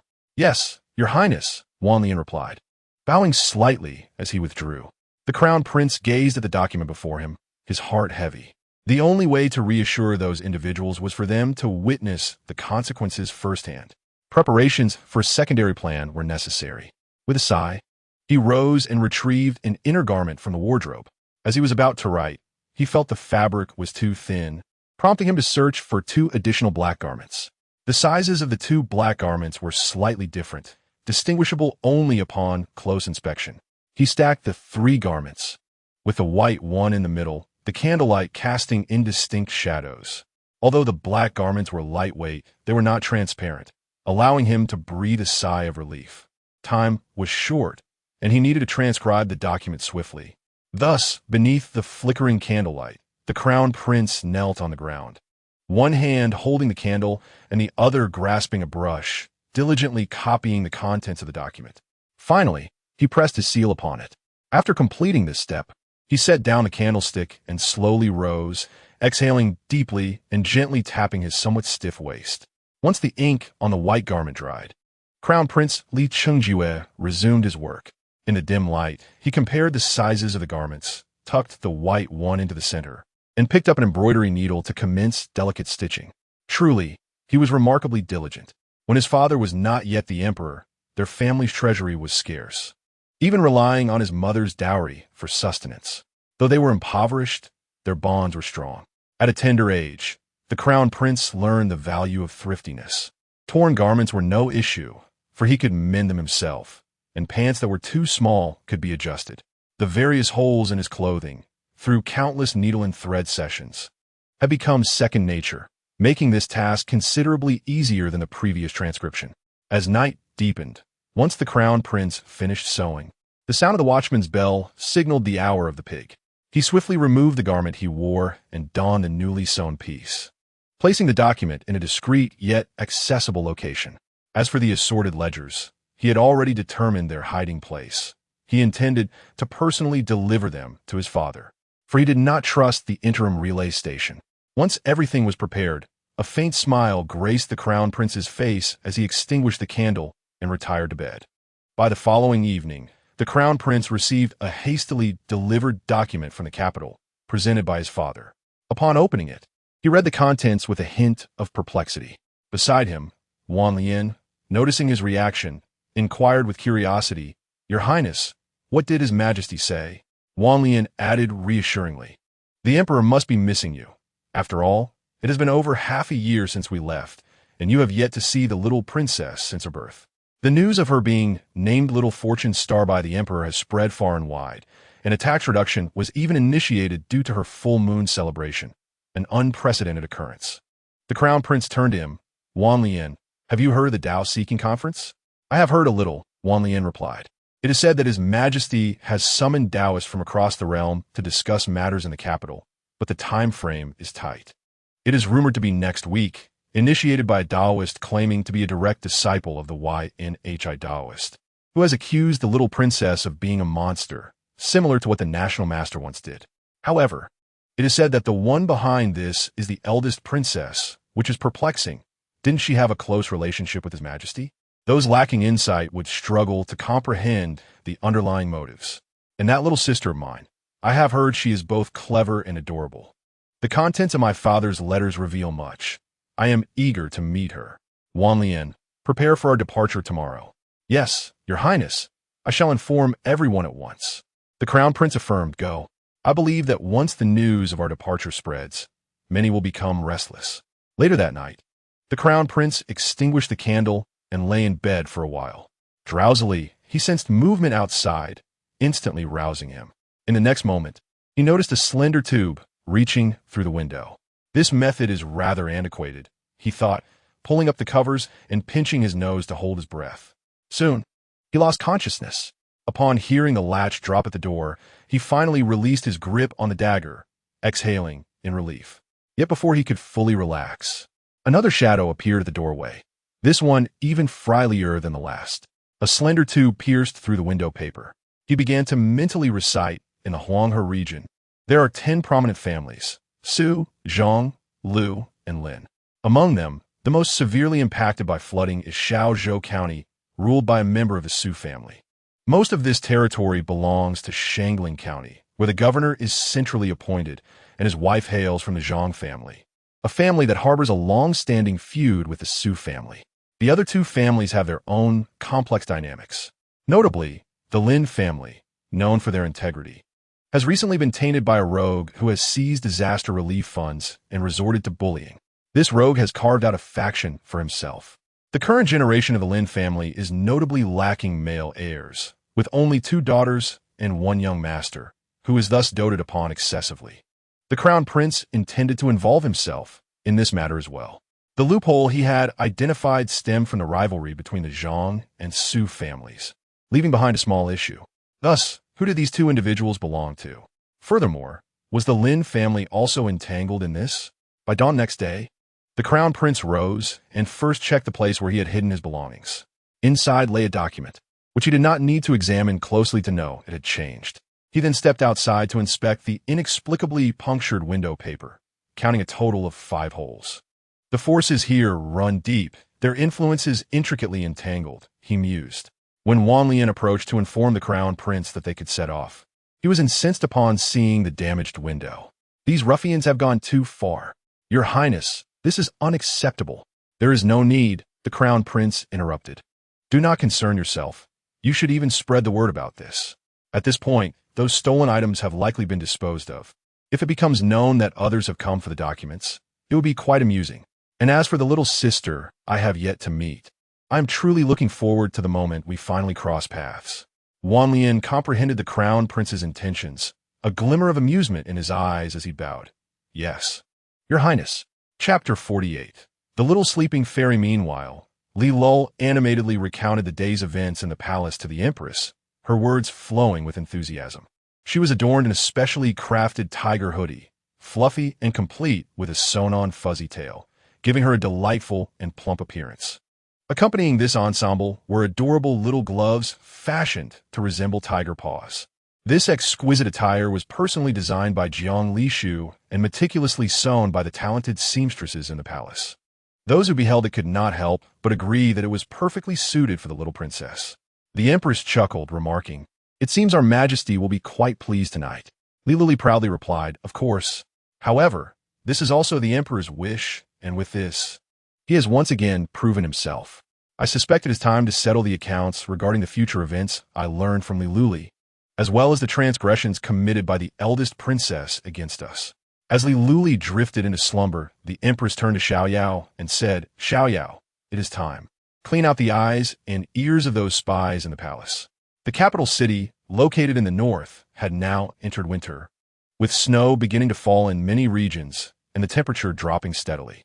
Observing the swirling snowflakes, the crown prince sighed. They had hurried their journey, completing what was initially a week-long trip in just 3.5 days. Today, he had intended to reach the next inn without delay. Yet the heavy snowfall showed no signs of abating. "Your Highness, it seems the snow will not cease anytime soon. Perhaps you should take a moment to rest and have something to eat," Wanlian suggested. The blizzard obscured their view ahead, and the crown prince gazed forward, slightly lowering his eyes in contemplation. "Very well, but I cannot shake this feeling of unease. I fear something may occur tonight. Let's rest for now and set off tomorrow. Everyone, remain vigilant this evening." The crown prince felt his heart racing, an instinct warning him that the night would not be tranquil. Wanlian's expression grew serious. "Yes, Your Highness. I shall instruct the guards to strengthen their vigilance." With that, he swiftly departed. Night fell rapidly, yet the heavy snow illuminated the surroundings, creating a bright winter scene filled with the sounds of howling winds and the soft rustling of snowflakes, enveloping the area in an eerie stillness. The inn's conditions were modest, and seldom were there many guests. The crown prince's entourage had occupied all available rooms. As the candlelight flickered out, The crown prince refused to change out of his special undergarment, lying in bed as myriad thoughts swirled in his mind until he eventually succumbed to sleep. Lulu, having overheard everything, perhaps resonated with the saying that what one thinks of by day, one dreams of by night. Once asleep, she felt light and airy, as if she might take flight. It was a blissful sensation, and she welcomed the dream. "Who are you?" A sudden voice interrupted her ethereal state. Lifting her gaze, she beheld a hazy figure, a youth, slender and handsome, with an air of maturity that belied his youthful appearance. Upon seeing Lulu, he paused in surprise, pondering for a moment, seemingly uncertain. "Could it be that you are the dream immortal?" The crown prince beheld this little celestial being, cherubic and endearing, and he thought to himself that he had never encountered such a delightful infant before. Moreover, this infant radiated a faint glow, an aura only a celestial being could possess. In a dream, he had never felt so clear-headed. It dawned upon him that this must indeed be the dream immortal his mother had spoken of. Excitement surged within the crown prince. It seemed his mother's tales were true, as he had previously dismissed them as mere fables for children. Lulu blinked in confusion, unsure of the unfolding narrative. She did not recognize this young boy, yet a connection surged through her, and with a simple calculation, she realized that he was her crown prince brother. With a hint of youthful pride, she declared, "Indeed, I am a celestial being." The crown prince was filled with exuberance, youthful vitality illuminating his face. He recalled that his mother had mentioned the dream immortal only visited the dreams of obedient children. "Dream immortal, have you come to impart some crucial message to me?"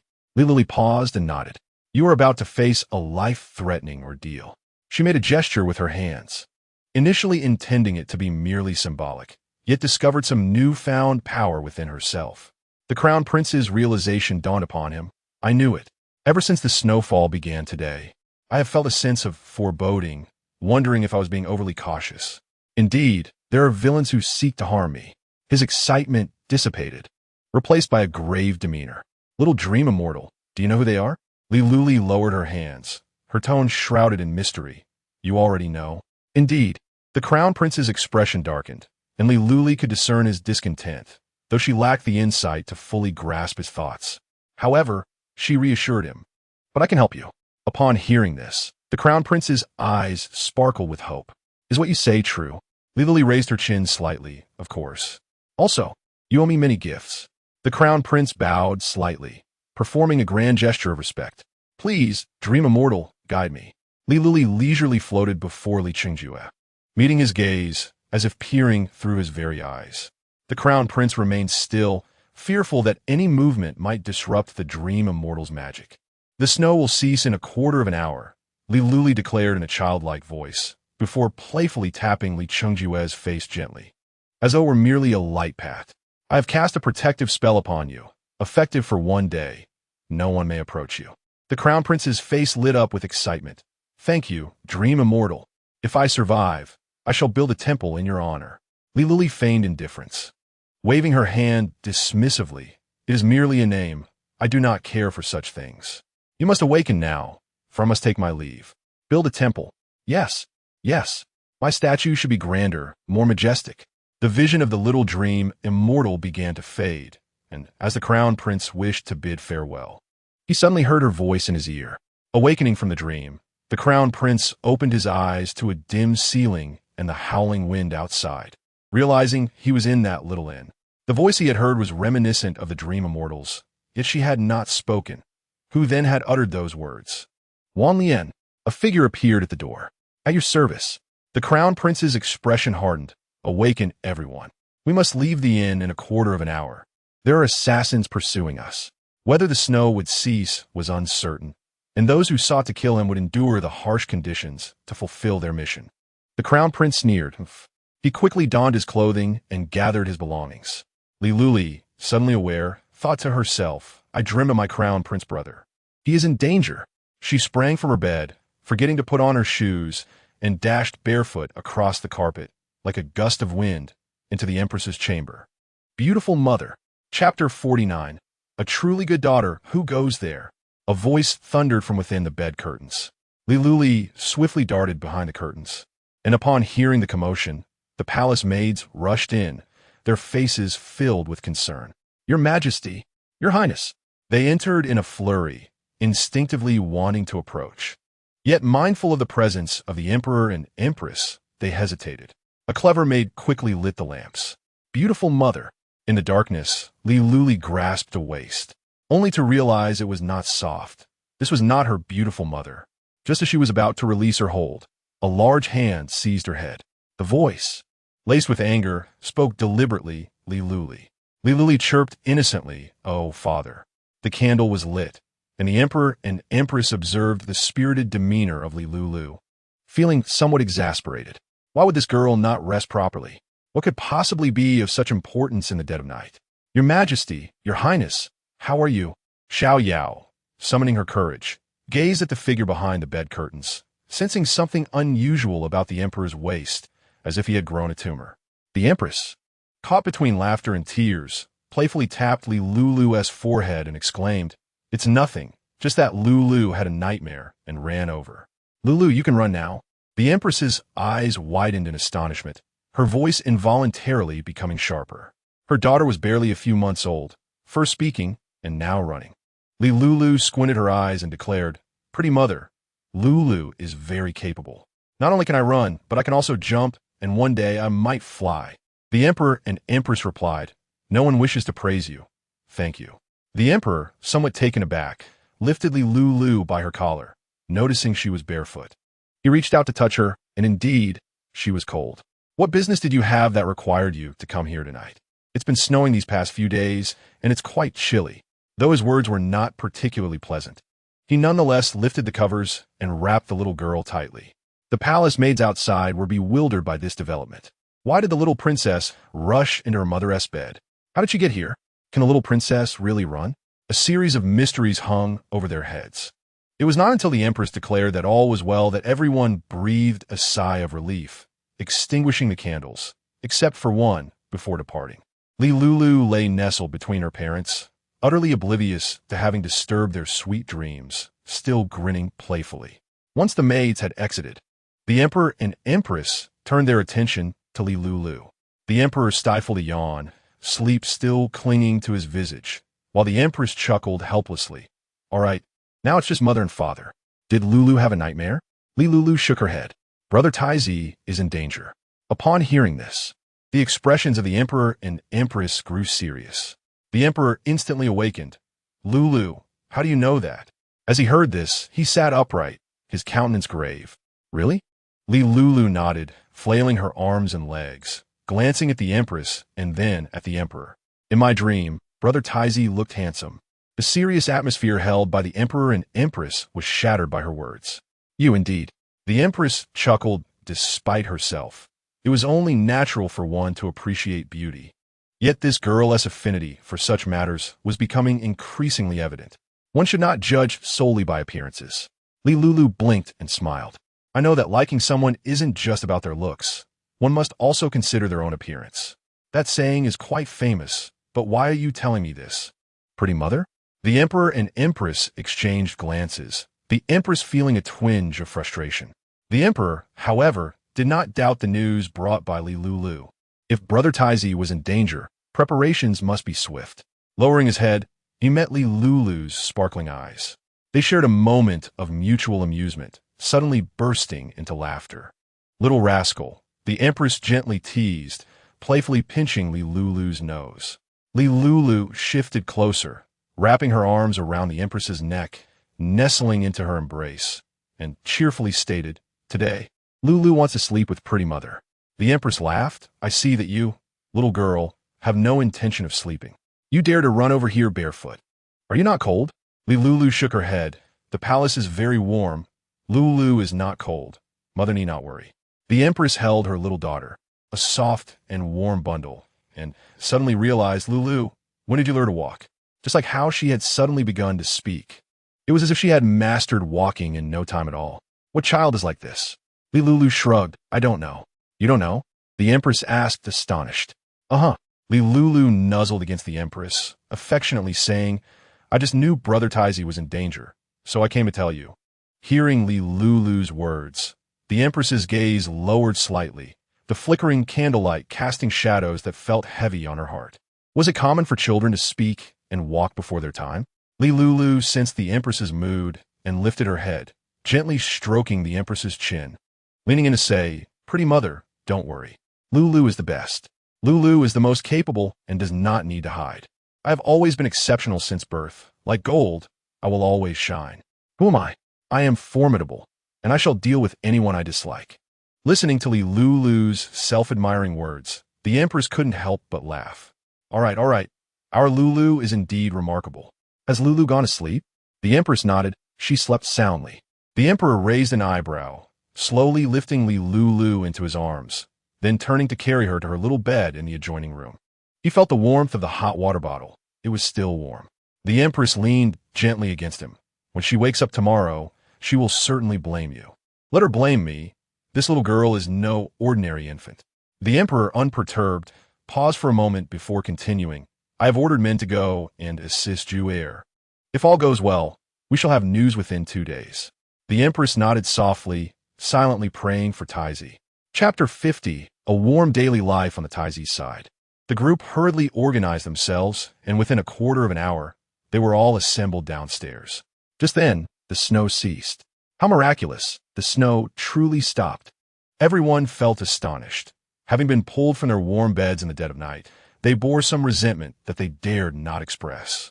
Now, witnessing the fulfillment of everything the Taizi had said, it was indeed remarkable that such heavy snow would cease so suddenly. Typically, it would last throughout the night, and perhaps even into the next day. Yet, the snow had come to an abrupt halt, as if someone had commanded it to do so. The howling wind outside sounded particularly harsh. The atmosphere among the group turned solemn. The cessation of snow implied that the assassination the Taizi had warned about was imminent. Li Chengju stood at the door, gazing at the pitch-black sky before stepping out to mount his horse. "Let us go." Instantly, a throng of dark figures plunged into the snowy landscape.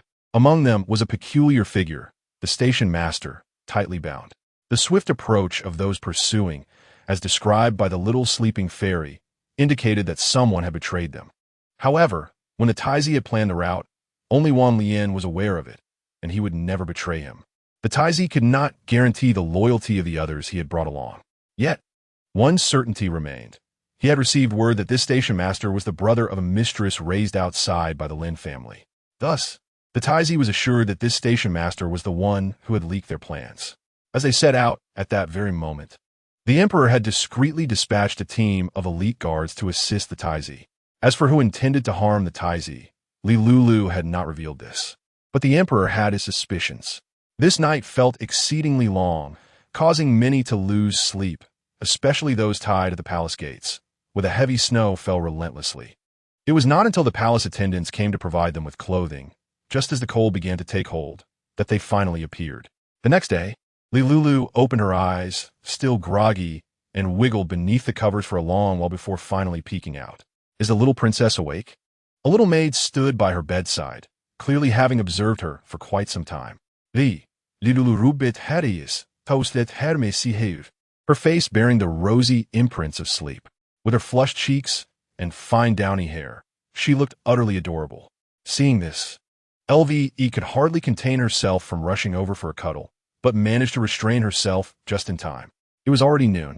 Lve is a newly appointed palace maid, merely 12 years old, appearing quite youthful.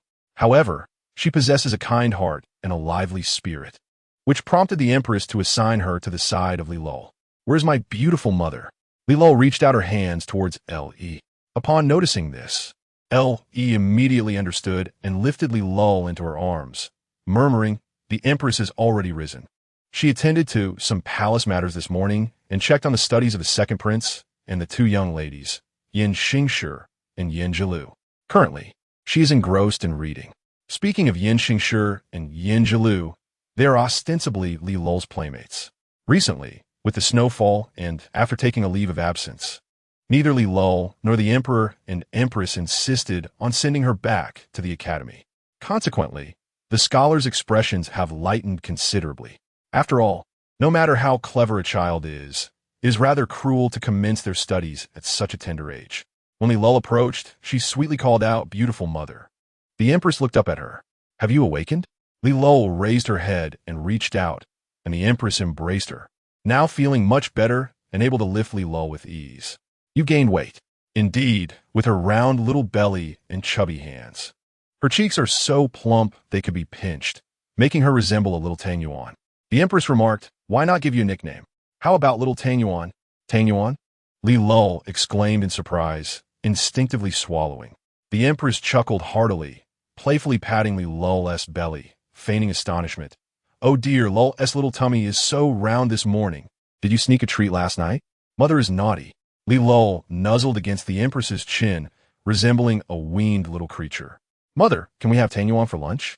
Now that she has teeth, she can eat a variety of foods. The Empress replied, very well, we shall have Tang Yuan. Xiaoyao, instruct Ingchun to prepare Tang Yuan for lunch today. Make them a bit smaller and include a variety of fillings. Xiaoyao bowed respectfully, yes, your majesty. Hearing this, Li Luo's eyes sparkled with joy as she hugged the Empress tightly and planted a big kiss on her cheek. After the kiss, a large saliva mark appeared on the Empress's face, causing her to chuckle uncontrollably. What is this? Li Luo pointed at a piece of paper on the table filled with scribbles. The Empress replied, not much to speak of, to put it bluntly. It could serve as toilet paper, and one might fear it would leave marks. She sighed, your second brother. Choosing not to elaborate further, Li Luo nodded in understanding. The Empress, seeing her daughter so obedient, felt her heart melt. She gently ruffled Li Luo's hair, contemplating whether to procure some toys for her daughter to play with. Time flies, and in a month or two, Li Luo will be celebrating her first birthday. The grand banquet for the little princess of the Daxia dynasty must surpass that of her full month celebration. At this moment, the Empress remains unaware that, as Li Luo grows, she and the Emperor will soon be faced with the antics of two mischievous children. Two sources of worry would indeed be doubly challenging. Ingchun's culinary skills are exceptional, and Li Luo particularly enjoys them, especially since she has recently grown closer to Jiang Lishu, who has introduced many modern delicacies to this era. When the Emperor and Empress received this news, they both sighed in relief. According to the letter, the Crown Prince had only sustained an injury to his arm, which was merely superficial. However, several individuals accompanying him had suffered casualties. The Crown Prince provided a list of names, hoping the Emperor and Empress would offer their condolences. Upon reading the letter, Li Luo tapped it gently, her eyes narrowing slightly. She felt a wave of joy wash over her, relishing this emotion. Chapter 51. Is the Crown Prince seeking to ascend? Perhaps it was the eagerness of the other party that spurred this event. That evening, Li Luo once again entered Li Chengjue's dreams. Little sleep fairy, you've indeed entered my dream again. Li Chengjue exclaimed excitedly, rushing towards Li Luo, unsure of where to place his hands. Li Luo struck a pose, hands on her hips, declaring, it is you.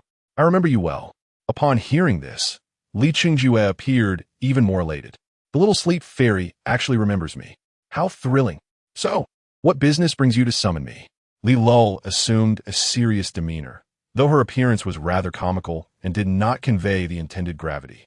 Li Chengjue asked, do you not inquire about the matter of the assassination attempt? Oof.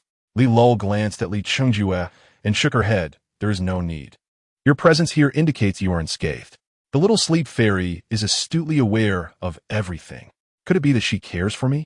Indeed, the fact that I have encountered the little sleep fairy twice signifies our shared destiny. I am special. Contemplating this, Li Chengjue felt a weight in his heart. He possesses a fateful connection, yet he is the Crown Prince. What is to be done? His father had long stated that the Crown Prince is the future heir of the nation. Since he bears this title, he has long since shouldered this responsibility. How could he abandon it? After Li Luo spoke, she anticipated Li Chengjue would say something further, but he appeared pensive, lost in thought, his expression fluctuating dramatically, making it quite a spectacle. What are you pondering? Li Chengjue snapped back to reality, looking at Li Luo, momentarily at a loss for words. Li Luo widened her eyes. You summoned me merely to express your gratitude?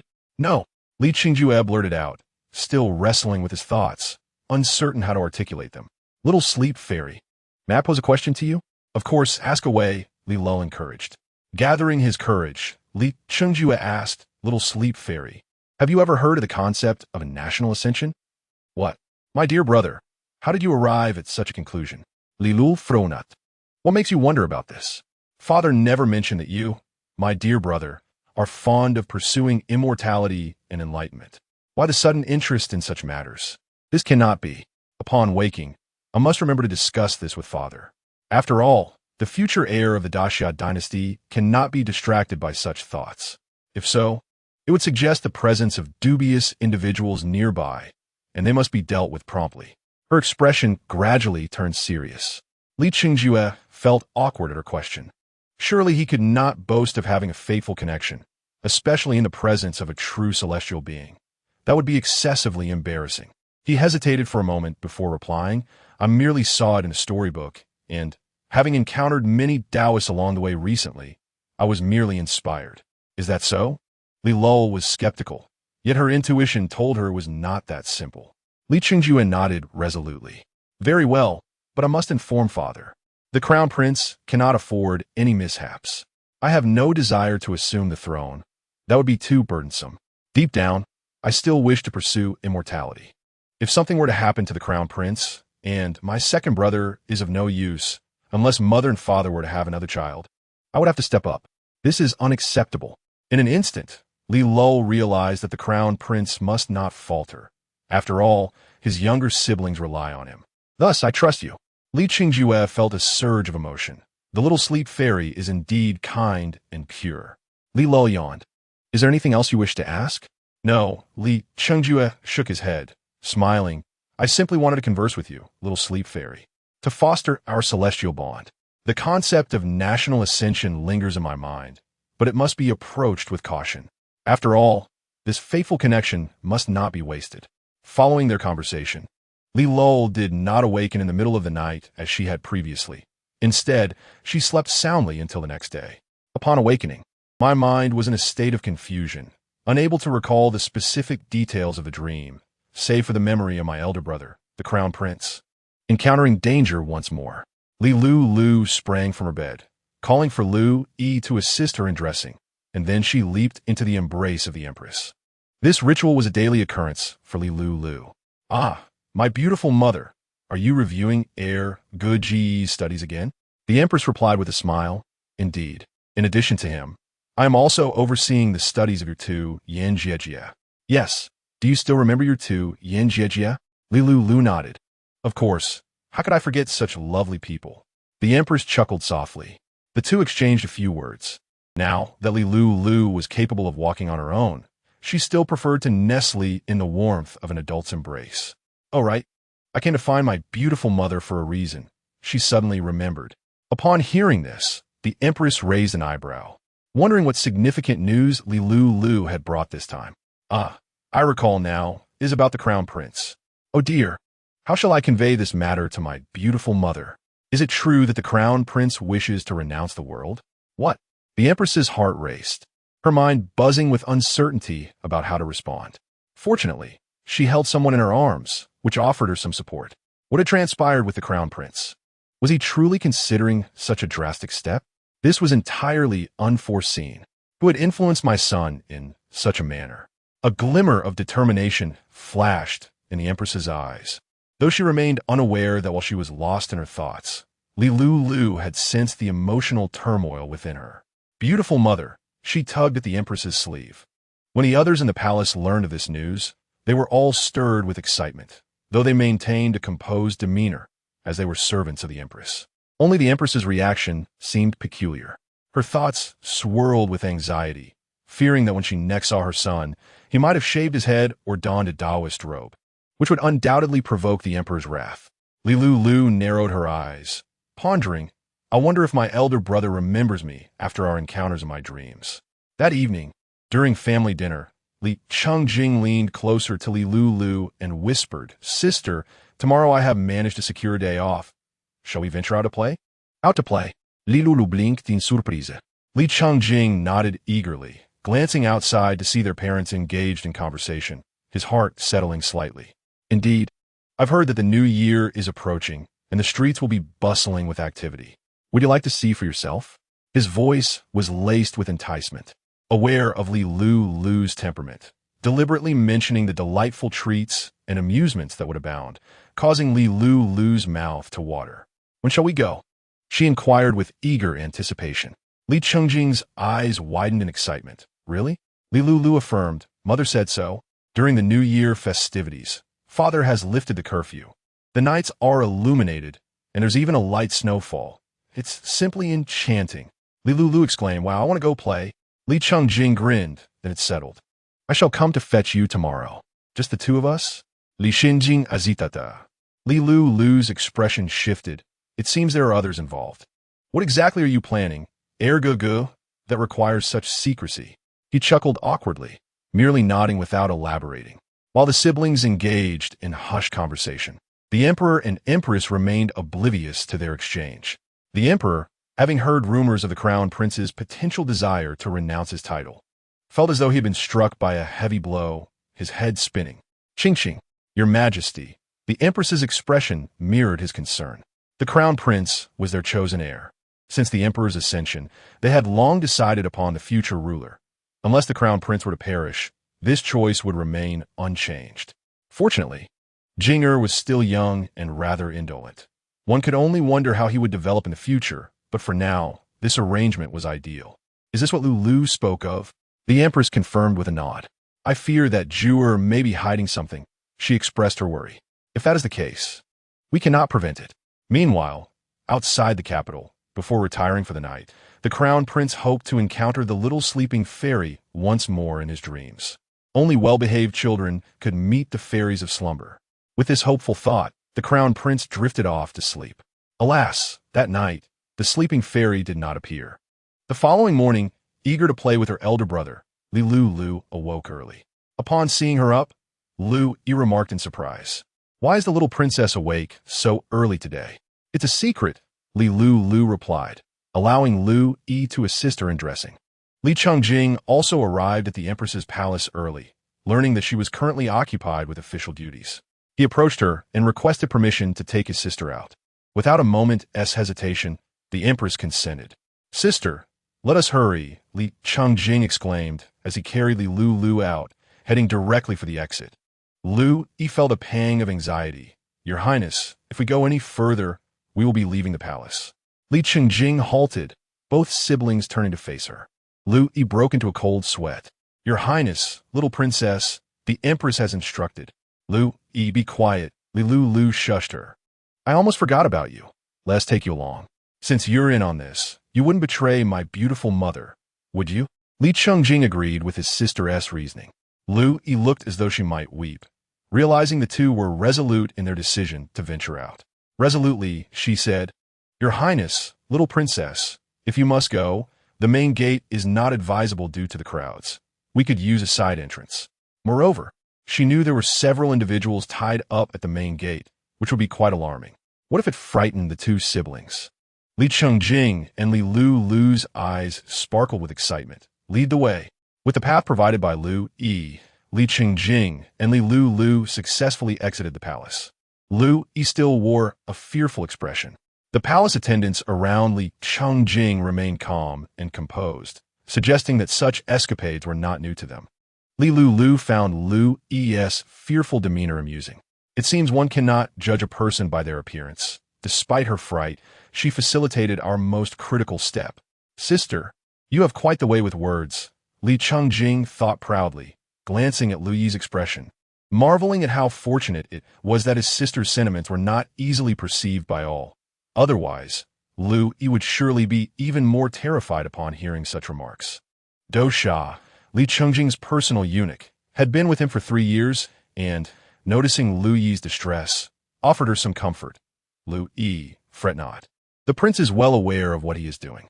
Lulu expressed her worries. What if the Empress becomes upset?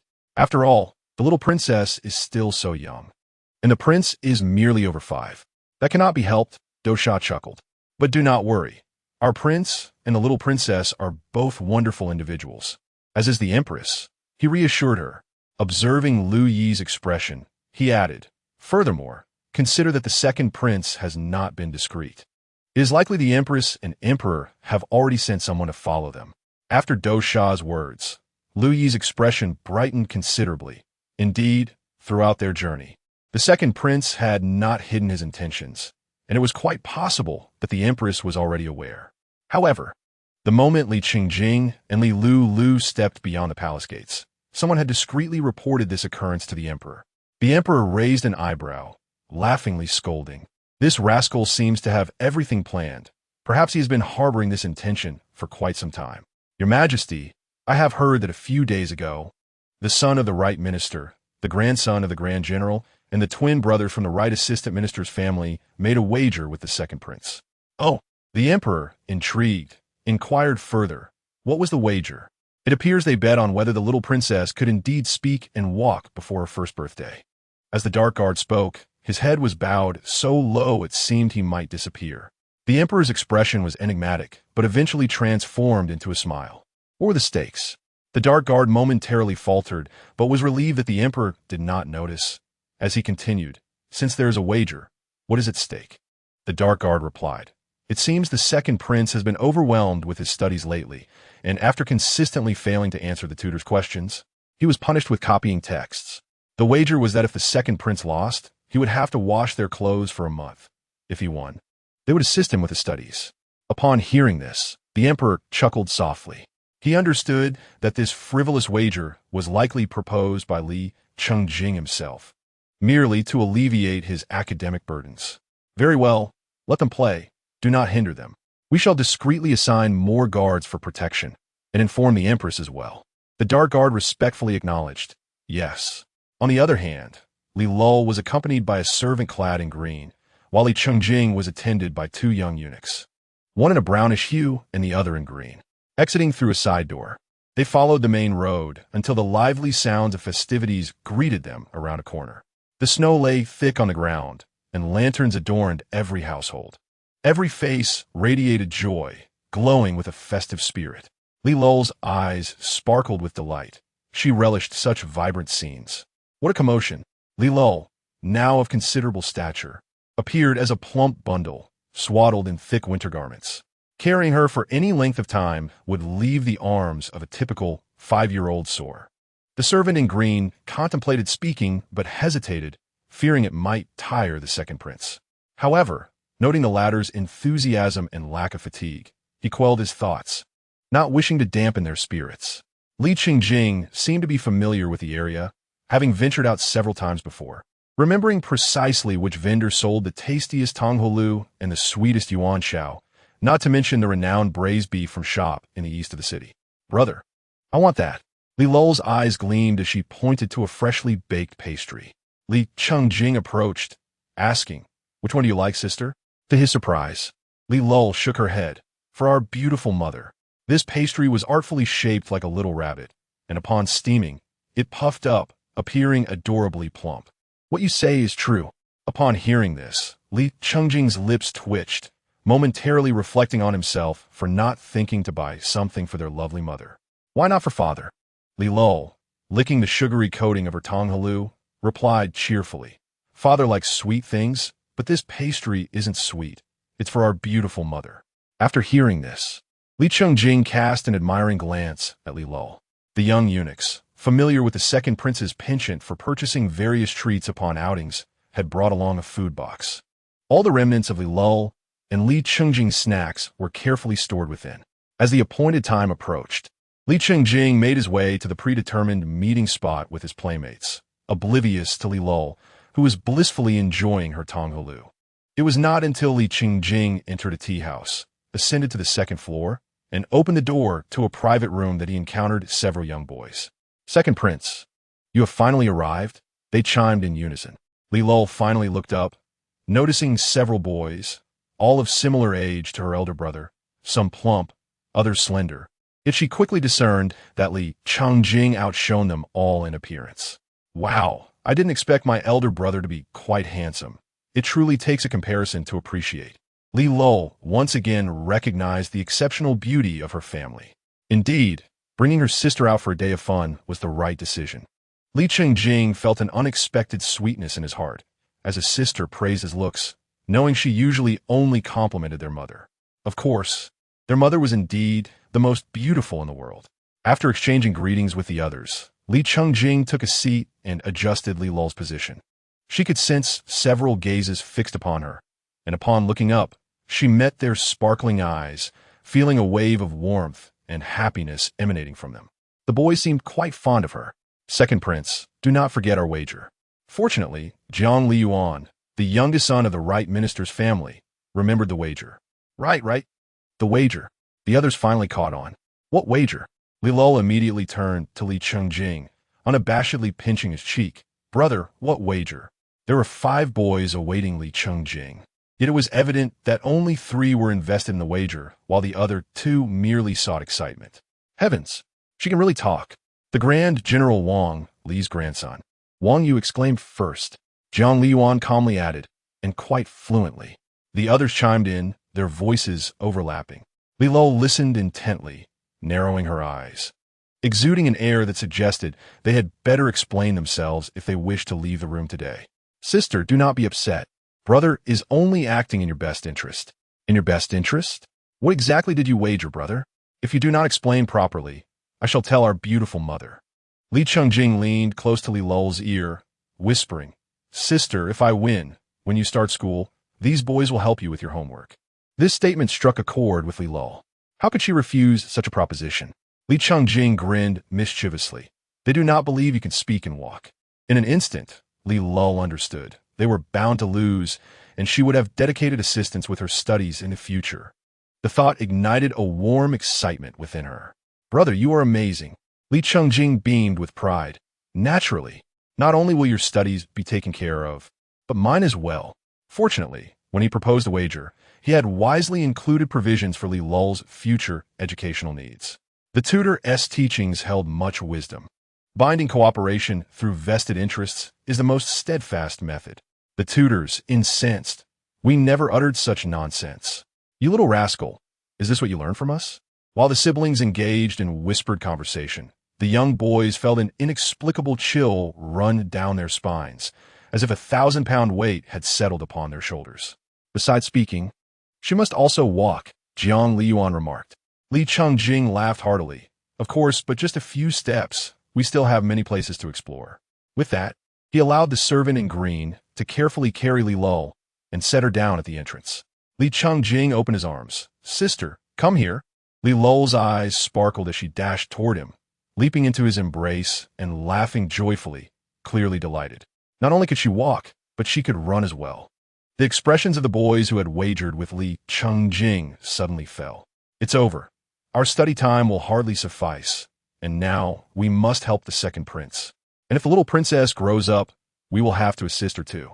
Goodness, cooperation brings joy, dear second brother.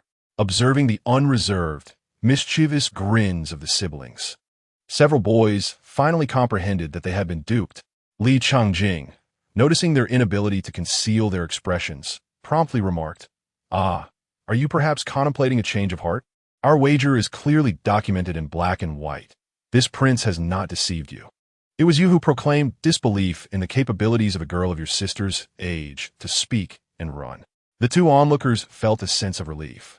Grateful they hadn't rashly joined in the wager, for otherwise, the academic burdens of the second prince and the little princess would have been shared by them. Led by Jiang Liyuan, the young boys furrowed their brows, declaring, We shall not retract our words. Your Highness, rest assured. Indeed, I possess a modicum of integrity. Yet, the sensation of having been tricked was decidedly unpleasant. Li Luo, observing this, slightly curved her eyes, and her silent presence, resembling that of a porcelain doll, softened the hearts of those around her. Thus, they resigned themselves to assisting the adorable little princess with her studies. Among the boys, one was surreptitiously watching Li Luo. His actions were not particularly discreet, and with a little observation, it was easy to discern his curiosity, devoid of malice. Why is that boy in blue constantly gazing at me? Upon hearing this, Li Chengjing lifted his eyes and, indeed, saw the round-faced son of the Zongjing family. His face flushed and innocent in appearance. This boy had not participated in the wager, but was intensely curious about the little princess, especially given her aunt's acquaintance with the wife of the Yongchang Marquis. He whispered to his companion, What sort of enchantment has the little princess cast upon the Yongchang Marquis's wife and the young county princess to make them ill? Li Luo, having keen ears, overheard and, initially puzzled, soon recalled who these individuals were. It seems the curse I placed upon the Yongchang Marquis's wife and the young county princess remains unbroken. She mused quietly to herself. Are they still alive? This thought piqued her curiosity. Not only was Li Luo intrigued, but so was Li Chungjing. Initially perplexed by his sister's interest in those two, he soon realized that given their current circumstances, who wouldn't he be curious? Li Chungjing glanced at Li Luo and followed her gaze to see the Zongjing family son and his companion whispering together. Although he appeared indifferent to scholarly pursuits, he was acutely aware of social dynamics and quickly deduced that one of them had a relative who was familiar with the Yongchang Marquis's wife. While this familiarity might have seemed benign, in Li Chungjing's eyes, it was merely flattery, akin to being a sycophant, as his sister would say. Well then, since all have witnessed my sisters speaking and walking, the wager concludes, and this prince shall take his leave. The young boys, disheartened, replied, Your Highness, do take care. Li Chungjing, unable to suppress his smile, announced, This afternoon, or perhaps tomorrow, I shall deliver the books. You are to complete your assignments within 3 days. The boys exclaimed, Wow! At this moment, second brother appears, most dashing. Elated, Li Chungjing planned to take his sister to explore the bustling market, filled with delectable treats. Throughout, the attendant in green remained silent, dutifully playing the role of a mute, though he was quite enthusiastic about the food.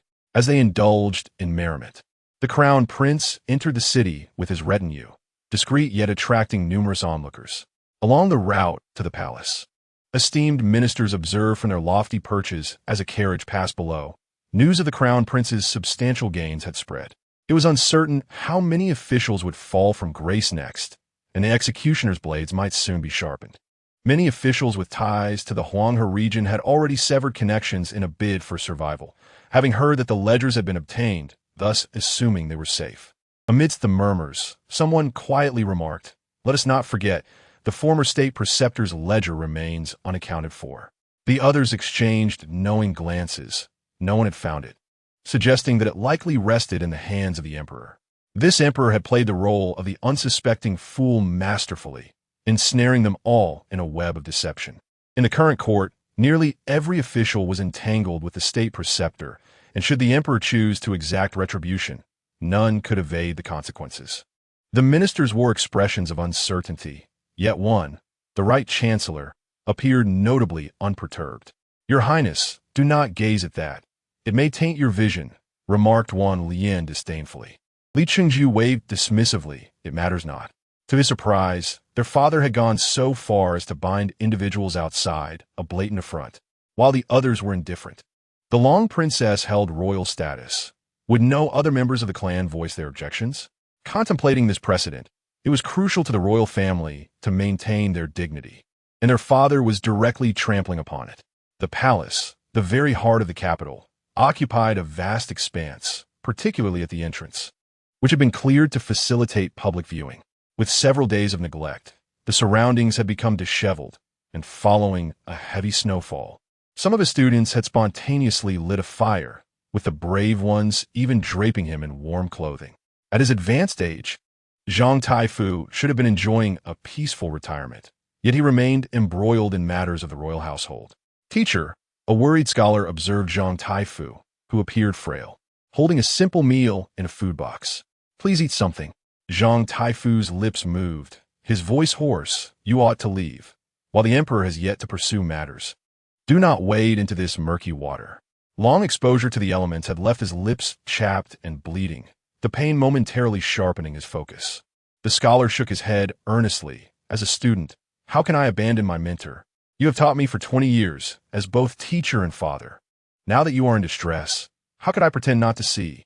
Should the emperor truly pursue this, the scholar declared he would not shrink back, having no wife or children to worry about. If I could be buried alongside you, it would be a fine ending, he said with a carefree smile. Zhang Taifu's eyes brimmed with tears, and he suddenly coughed violently.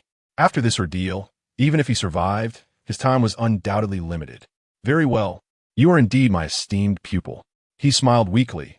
Remember this. Should the emperor choose not to investigate this time, when you enter the officialdom, refrain from engaging in factional disputes, and do not associate with any members of the royal family. Always remember, Your loyalty lies solely with the emperor. If you marry in the future, choose someone from a reputable family, even if they offer no assistance to your career. Should the emperor prove incapable, remember this: those who rule are the best actors. I have been blind to these truths, ha ha ha. The scholar's eyes glistened with tears as he nodded. I will heed your teachings, teacher. Please, eat something. Your meal will grow cold. Zhang Taifu remained silent, but eventually began to eat. The emperor was already anticipating the return of his eldest son, observing his refined demeanor with satisfaction. He examined his son's head, pleased to see his hair intact, and scrutinized his attire, ensuring it bore no religious insignia. After exchanging pleasantries, they soon delved into serious matters. Father, regarding the disaster relief, I have gathered substantial findings. Li Chengju produced a ledger from his robes, presenting it to the emperor. This contains evidence of the corruption involving the magistrate of Qilu and other officials, as well as the collusion of the 4 prominent families. Li Changjing harbored suspicions in his heart, aware that his father and mother knew he had taken his sister out. Yet he felt a twinge of uncertainty as he entered the house, his movements tinged with caution. Suddenly, a voice laced with mirth resonated. Beautiful mother. Li Lul turned to see the Empress reclining languidly in a chaise longue, appearing as though she had just awakened. Li Xingjing's Flusha. Mother, my sister and I went out to bring you some delicious treats. Behind him, Do Sha and El Do obediently stepped forward, presenting the contents of the food box. An array of delicate pastries and candied fruits, along with some cooked dishes, filled the table to the brim. Where is he now? He is currently in the palace discussing matters with your father. The afternoon has passed. I wonder if they have concluded. A hint of melancholy crossed the Empress's features as she pondered her eldest son's well-being, genuinely concerned about whether he had taken the path of monastic life. Yet the pressing matters at hand took precedence. Li Chengjing continued to offer the Empress flattering words until the conversation gradually veered toward academic pursuits, instantly alerting him to the impending reprimand. Thus, he hastily concocted an excuse to make his escape. Listening to Li Lul's eager voice, the Empress felt a sense of comfort. The bond between the siblings was a heartening sight. While familial affection is commonplace, its depth is often unpredictable. Did you have fun? She asked, gently ruffling Li Lul's hair. The child's hair, still in its infancy, barely reached the length of a fingernail, yet felt remarkably soft to the touch. Li Lul chewed on a piece of pastry, nodding enthusiastically. Yes, mother. Next time Lul wants to go out to play with you and father. She expressed her desire for an evening outing and, reflecting on the day's vibrant sights, rambled on about the festivities. Brother said that on New Year's Eve, everywhere is bustling with activity, and after it snows, the streets are aglow with lights. Although her thoughts were disjointed, her excitement was palpable. Li Lul blinked at her mother, then fetched another piece of pastry from the table, offering it to her lips. It depends on your father. The Empress savored the treat, chewing thoughtfully before responding. You are correct. It is indeed lively. It seems you have become quite eloquent lately. Li Lul replied. I have always spoken well. You refer to yourself as this baby in your thoughts, yet when conversing with others, you say I. Do you find that name somewhat embarrassing? Observing Li Lul's earnest consumption of food, the Empress's earlier melancholy was somewhat alleviated. Meanwhile, after exiting the Empress's palace, Li Qingjing instructed those around him to inquire about the current situation of the Madam of Yongchangho. Even in death, there should be some news to convey. As night fell, Li Lul awaited the arrival of her elder brother, the Crown Prince. However, as time dragged on, she stifled a yawn and unknowingly let her eyelids droop. The following morning, upon opening her eyes, she was met with a face full of astonishment. Little sleeping fairy, you are awake? Li Lul pondered. Who is this? Oh, it is my elder brother, the Crown Prince. He indeed appears more handsome than in my dreams. Meeting in person can sometimes lead to disappointment, but for their family, such occurrences were rare. The Crown Prince's eyes widened in disbelief. He had just heard a voice that mirrored his sister's, as well as the voice of the little sleeping fairy.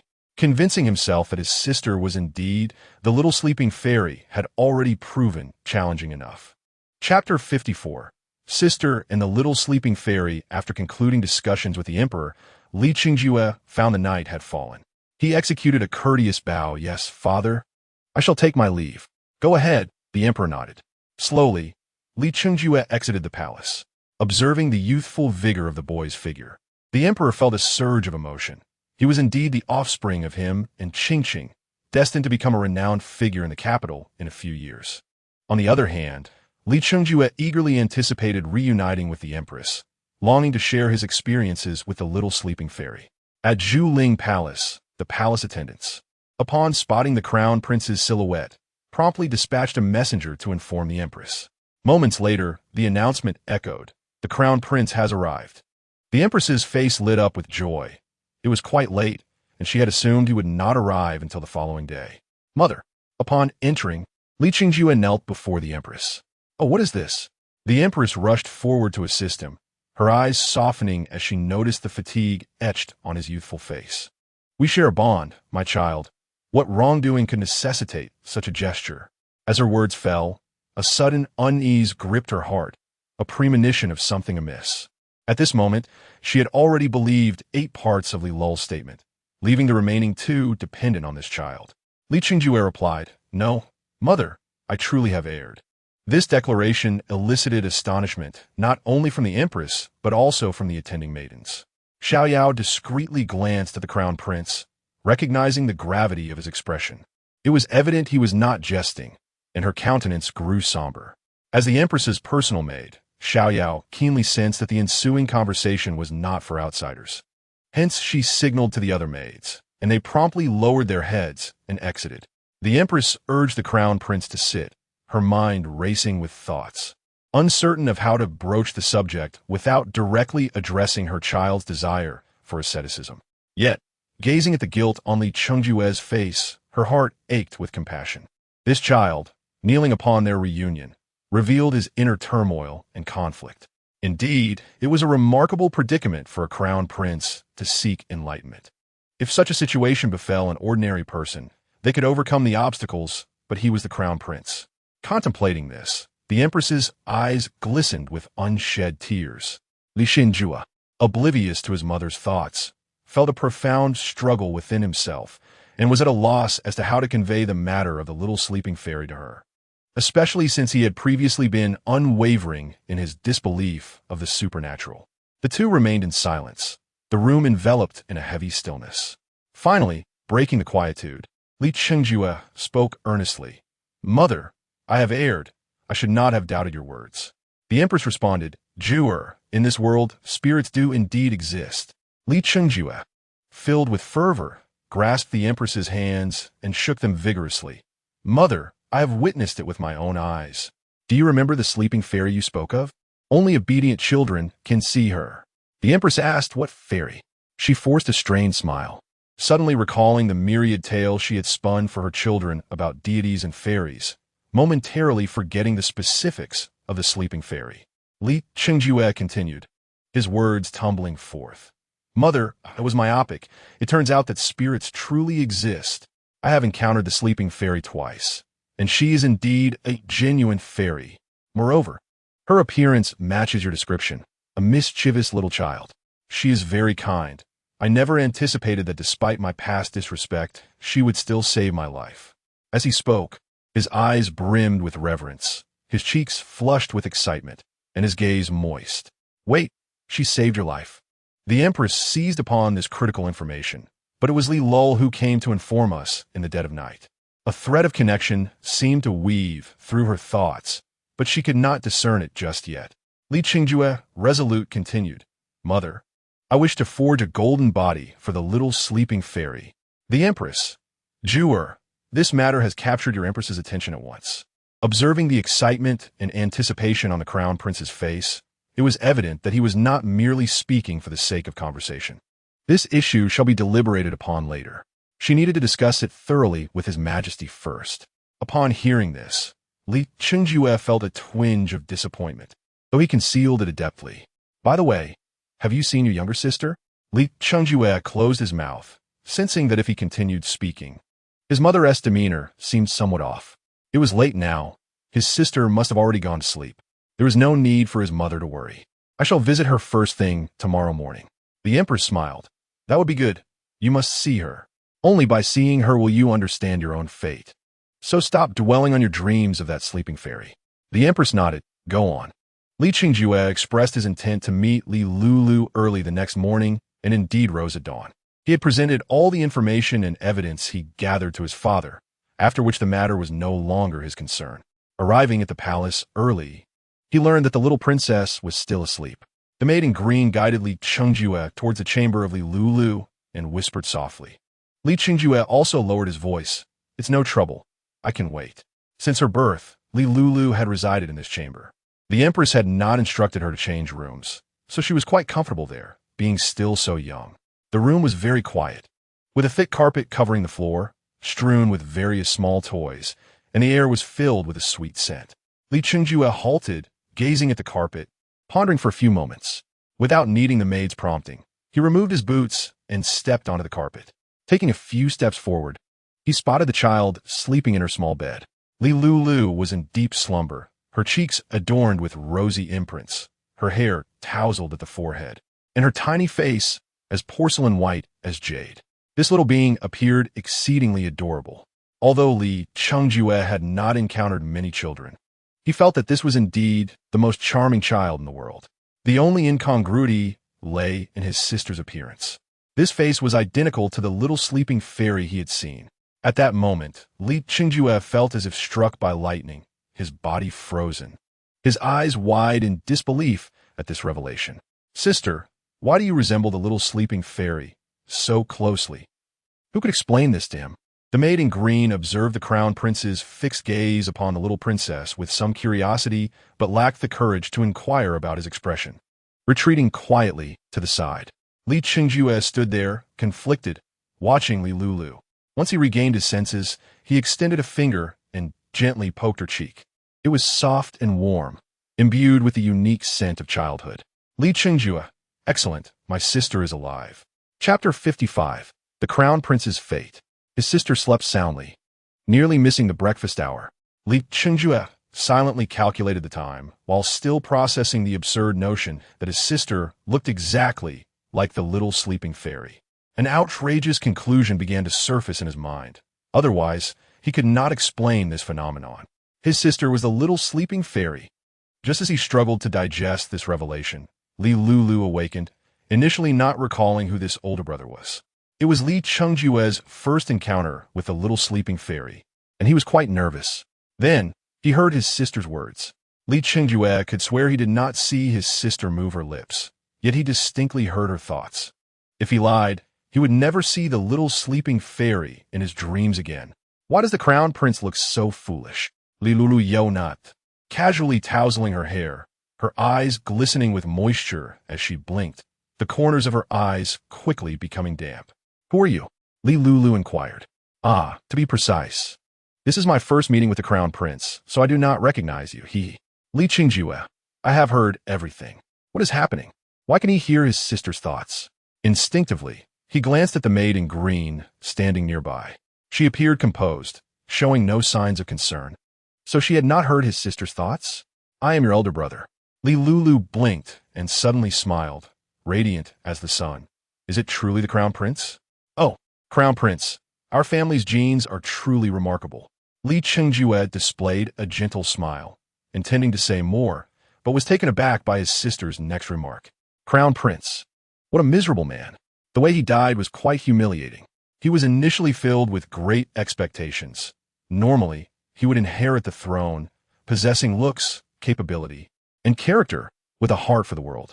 Yet, because of this, that long Gongju sought to utterly ruin him. Li Qingjue stood frozen, unconsciously clenching his fists. At this moment, his mind seemed to lose its ability to think. What did his sister mean by that? Outside the chamber, the Empress had finished attending to the palace affairs from the previous day. Upon learning that the crown prince was in Li Lulu's room, she decided to personally check on the two siblings. However, before she could enter, she overheard Lulu's thoughts. The Empress hesitated, her hand poised to lift the curtain, then slowly lowered it, choosing to continue listening. At this moment, she had waited long for this. The outcome for the family was now known, except for what lay ahead for Jewar. First, they tarnished his reputation, spreading all kinds of sordid rumors about him, claiming he was excessively preoccupied with women, which at that time, people would not have taken seriously. Yet it was precisely because these matters were initially dismissed that the subsequent plans progressed particularly smoothly. When the crown prince died, I and my second brother were probably also met with similar fates. Someone hinted to him that our deaths were not ordinary. But at that time, my second brother's end was so tragic that he kept the truth to himself. That Long Gongju was truly ruthless, swiftly eliminating the crown prince without letting him bleed. Instead, she suffocated him, stripped him bare, and cast him onto the bed of a courtesan. The next day, deliberately allowing this incident to be exposed. With the deliberate stirring of public sentiment, it became widely known that the crown prince had died on a woman's bed.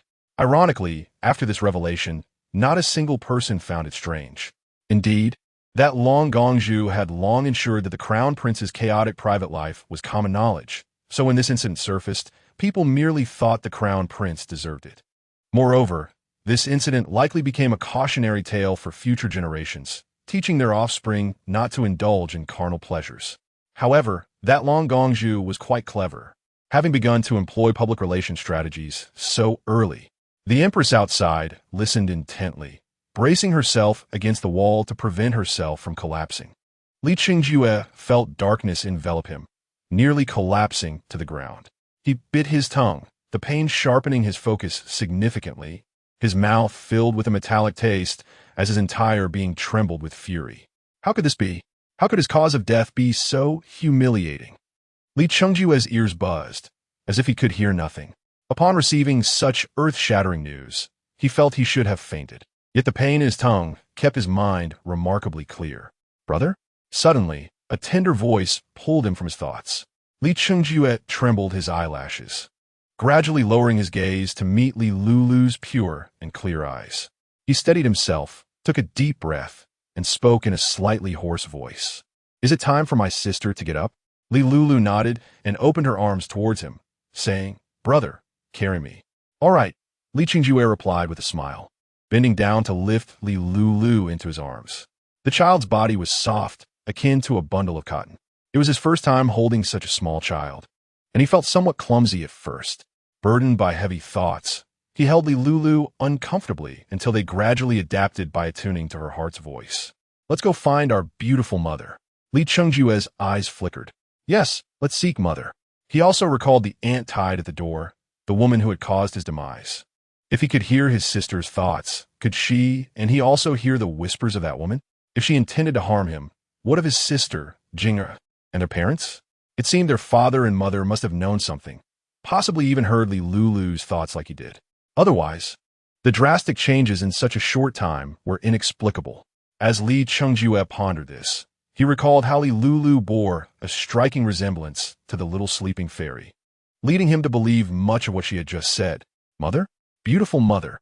After emerging from the side hall with Li Lulu, they saw the Empress leaning against the wall, her face pale and appearing quite weak. Li Lulu's eyes widened. Beautiful mother, are you feeling unwell again? If you're sick, don't hide it. Whatever it is, I can cure it. Chapter 56. Could be a good beginning. Their voices were not soft, and soon a palace maid approached, looking worried. Your Highness, are you unwell again? Li Lulu perceptively picked up on the word again. Beautiful mother, what do you mean by again? Are you feeling unwell once more? She said this while unable to resist reaching out her arms towards the Empress, needing to embrace her. The usual twinkle in her eyes immediately shifted. Upon seeing this, the Empress smiled gently. It's nothing to worry about, Lulu. Perhaps I just haven't had breakfast yet. Mother is not ill. A lie. Li Qingjue noted the Empress's pale lips and instinctively thought, mother and child share a heart. Although his mother had always been unwell, this was clearly not due to missing breakfast. She had been standing at the side hall's entrance. Upon this realization, a conclusion emerged in Li Chengjue's mind. His mother could also hear the thoughts of the little sleeping fairy. She must have heard those thoughts just a moment ago. He did not miss the part of Li Lulu's thoughts that indicated she and Jing'er had already walked ahead, with the culprit being his dear aunt. As for why this aunt would wish harm upon the Emperor's progeny, the reason was evident. Yet, his mother, who loved each of her children, had suffered the loss of 3 in her middle age. How could she endure, along with their father? Li Chengjue's expression turned grave. In truth, since hearing the tragic outcome of his own fate from Li Lulu, he had not collapsed, relying solely on the sharp pain at the tip of his tongue. Fortunately, Lulu was currently concerned for the Empress. Being closest to her, she momentarily did not notice the bloody scent emanating from her elder brother's mouth. Seeing that Lulu remained unconvinced, the Empress chuckled, lifting her from Li Chengjue's arms and bouncing her lightly.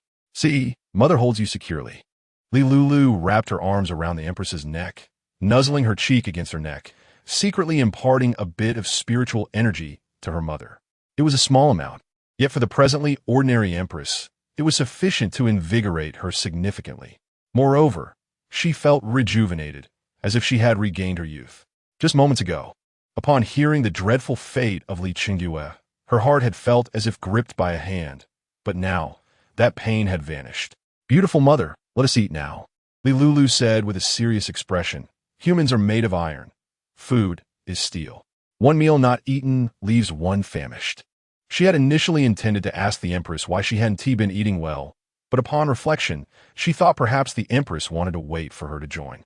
Why hadn't she waited? Because a certainly child had been reluctant to rise. Lulu would not expose her own shortcomings.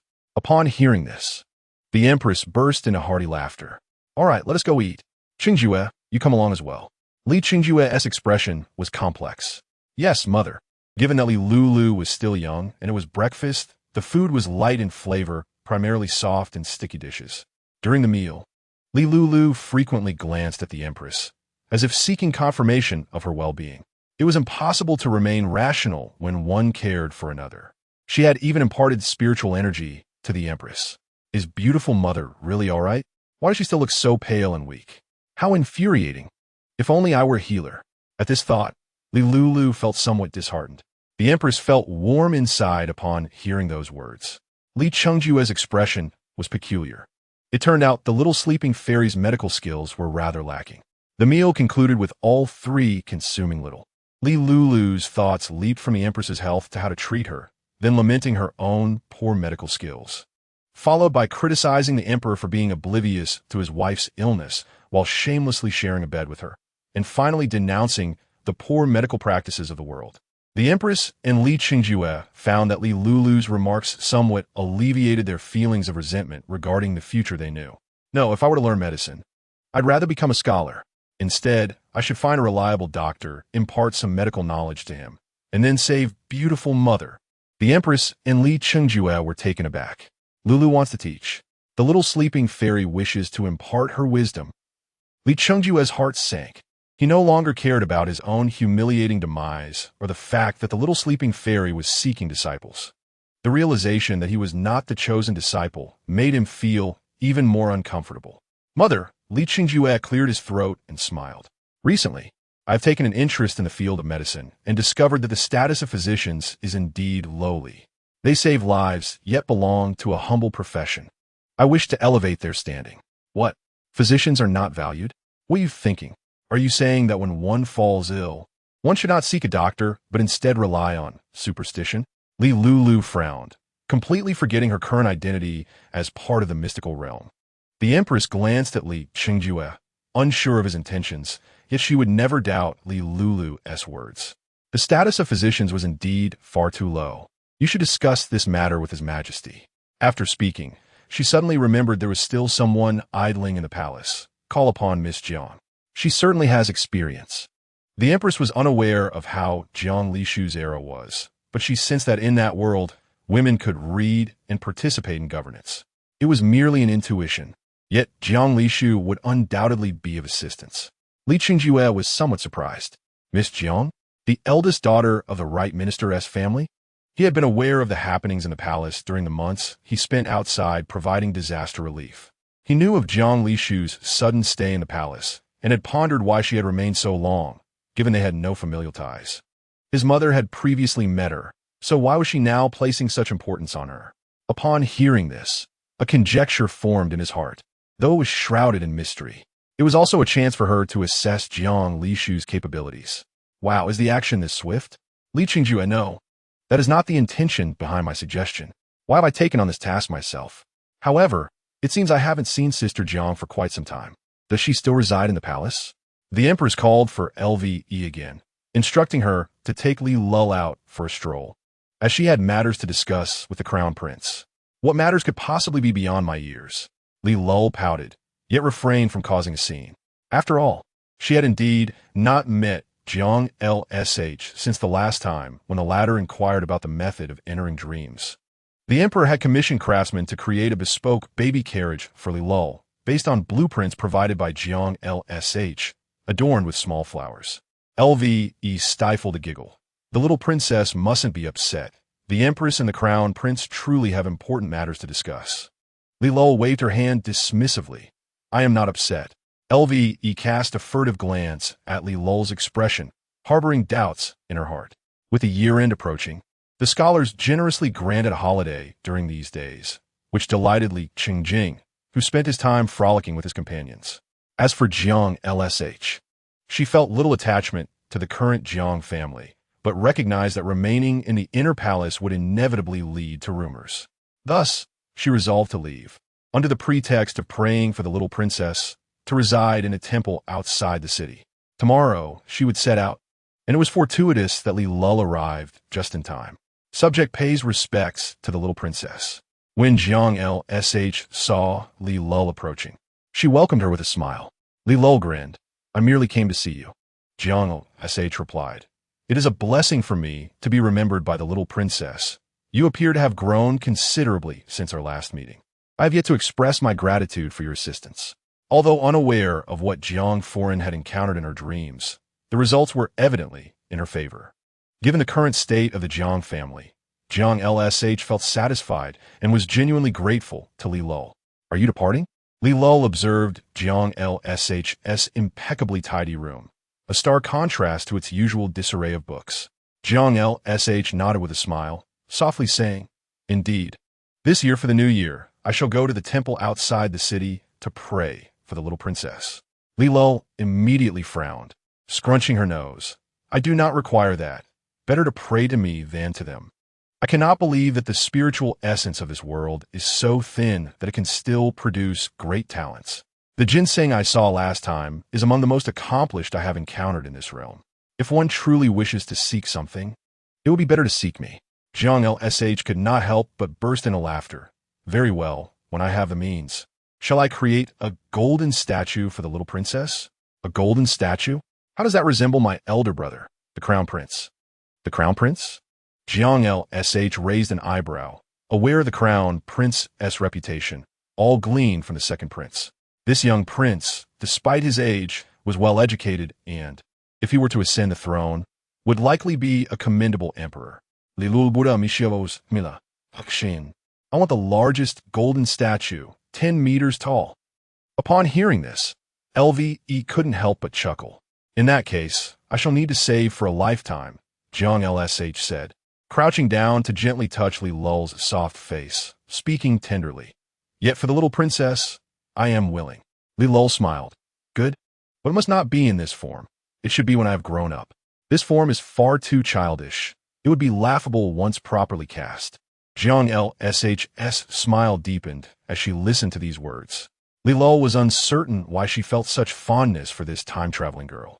Perhaps it was due to her beauty and kindness towards her. Thus, Lulu lingered with Jiang Lsh for quite some time. Jiang Lsh, skilled with her hands, crafted many small trinkets that delighted Lulu, which she adored. The palace was indeed sparsely populated, and after Lve escorted Lulu out of Jiang Lsh's room, she looked up at the sky and said sweetly, Lve, let us go to father. Lve replied, Little princess, his majesty is likely discussing matters with the ministers. No matter, Lulu shook her head. We shall enter from the back. I wish to help father with his troubles. Unable to persuade Lulu otherwise, Lve acquiesced. Meanwhile, Jiang Lsh was still organizing her belongings when, shortly after Lulu's departure, a voice from outside announced, The crown prince has arrived. She was instantly taken aback. What business could the crown prince have here? Surely it is to find the little princess? Jiang Lsh observed a slender figure appear at the door, a young boy shorter than herself, and promptly approached to pay her respects. Subject greets the crown prince. Li Qingjue waved his hand gently, saying warmly, No need for formalities. Sister Jiang need not be so polite. Jiang Lsh forced a smile. I dare not accept such a title from the crown prince. May I inquire the reason for your visit? The little princess has left a quarter of an hour ago. Li Qingjue took a seat. Calmly regarding Jiang Lsh. I indeed came to seek you, Sister Jiang. Since you are older than I, and my sister holds you in high regard. Referring to you as sister is not inappropriate. Jiang Lsh's heart raced, her anxiety mounting. This was a recognition from the crown prince of considerable weight. I do not favor beating around the bush, so I will be direct. I have come at the behest of my mother to enlist your assistance. Jiang Lsh's eyes widened in astonishment. Li Qingjue then clarified his intentions, specifically regarding enhancing the status of physicians. Jiang Lsh's eyes sparkled with enthusiasm as she blinked. If it is the Empress's wish, I shall spare no effort. She understood precisely what needed to be done. Could this be the first step toward her official career? Jiang Lsh felt a surge of excitement. Chapter 57. The trio, Li Qingjue, naturally noticed the brilliance in Jiang Lsh's eyes, a brightness he had never encountered before. The nature of this matter was indeed extraordinary. He paused, directly asking, Sister Jiang, are you considering a career in public service? Given what I have heard from my mother, these matters will certainly require my father's endorsement. If this endeavor succeeds, it will be an offense on my part. Are you truly prepared for this? To his surprise, Jiang Lsh readily affirmed, I indeed harbor such intentions. My mother is aware of them as well. Does the crown prince believe that women cannot pursue this path? Li Qingjue shook his head. Not at all. It is just that I had never heard of this before. Sister Jiang, are you truly ready? Initially, he found it peculiar, but recalling that his father had permitted his sister to serve as a national advisor, even if it was due to her unique status. Jiang Lsh chuckled. Then that settles it. In that case, let us discuss the specifics of the physician's role. She spoke calmly. This way, the crown prince will understand my capabilities. Moreover, having decided to pursue this path, Jiang Lsh felt confident that she would not falter. Li Qingjue's expression remained gentle. I eagerly anticipate that day, since the goal is to elevate the status of physicians and curtail the current prevalence of charlatans. This is no simple task. Jiang Lsh resolved to conduct a thorough investigation before making a decision. After their brief conversation, Li Qingjue took his leave as crown prince. He had begun engaging with governmental affairs a year prior. However, he hadn't anticipated encountering a little one by his father's side. Little sister? Li Qingjue blurta. Then quickly corrected himself upon seeing his father's impassive expression. What brings you here, little sister? Li Lul clutched all the pens from the emperor's desk, looking obstinately fierce. Her small face a picture of reproach as the emperor appeared somewhat flustered beside her. What on earth has transpired? Ah, Qing, you've arrived. The emperor exhaled in relief upon seeing the newcomer. Lul, your elder brother the crown prince is here. Would you like to play with him? Li Qingjue, the emperor, momentarily caught off guard, chuckled and said, Lulu, do you not enjoy playing with clever children? Your older brother, the crown prince, is indeed quite intelligent, excelling in his studies. Li Lulu shook her head. Do not think I have not noticed. When dining with our beautiful mother, the crown prince's expression changes like a painter's palette. I cannot fathom what he is thinking. The emperor mused. Perhaps he is simply astonished to hear your thoughts, lost in fanciful imaginings. Children tend to be so restless. So Navi, Li Qingjue awkwardly rubbed his nose, for he feared that the little sleep fairy might not favor him. He felt a connection with her, yet questioned why she would choose a disciple other than himself. Moreover, he recalled his mother's words. The deity of dreams only visits well-behaved children.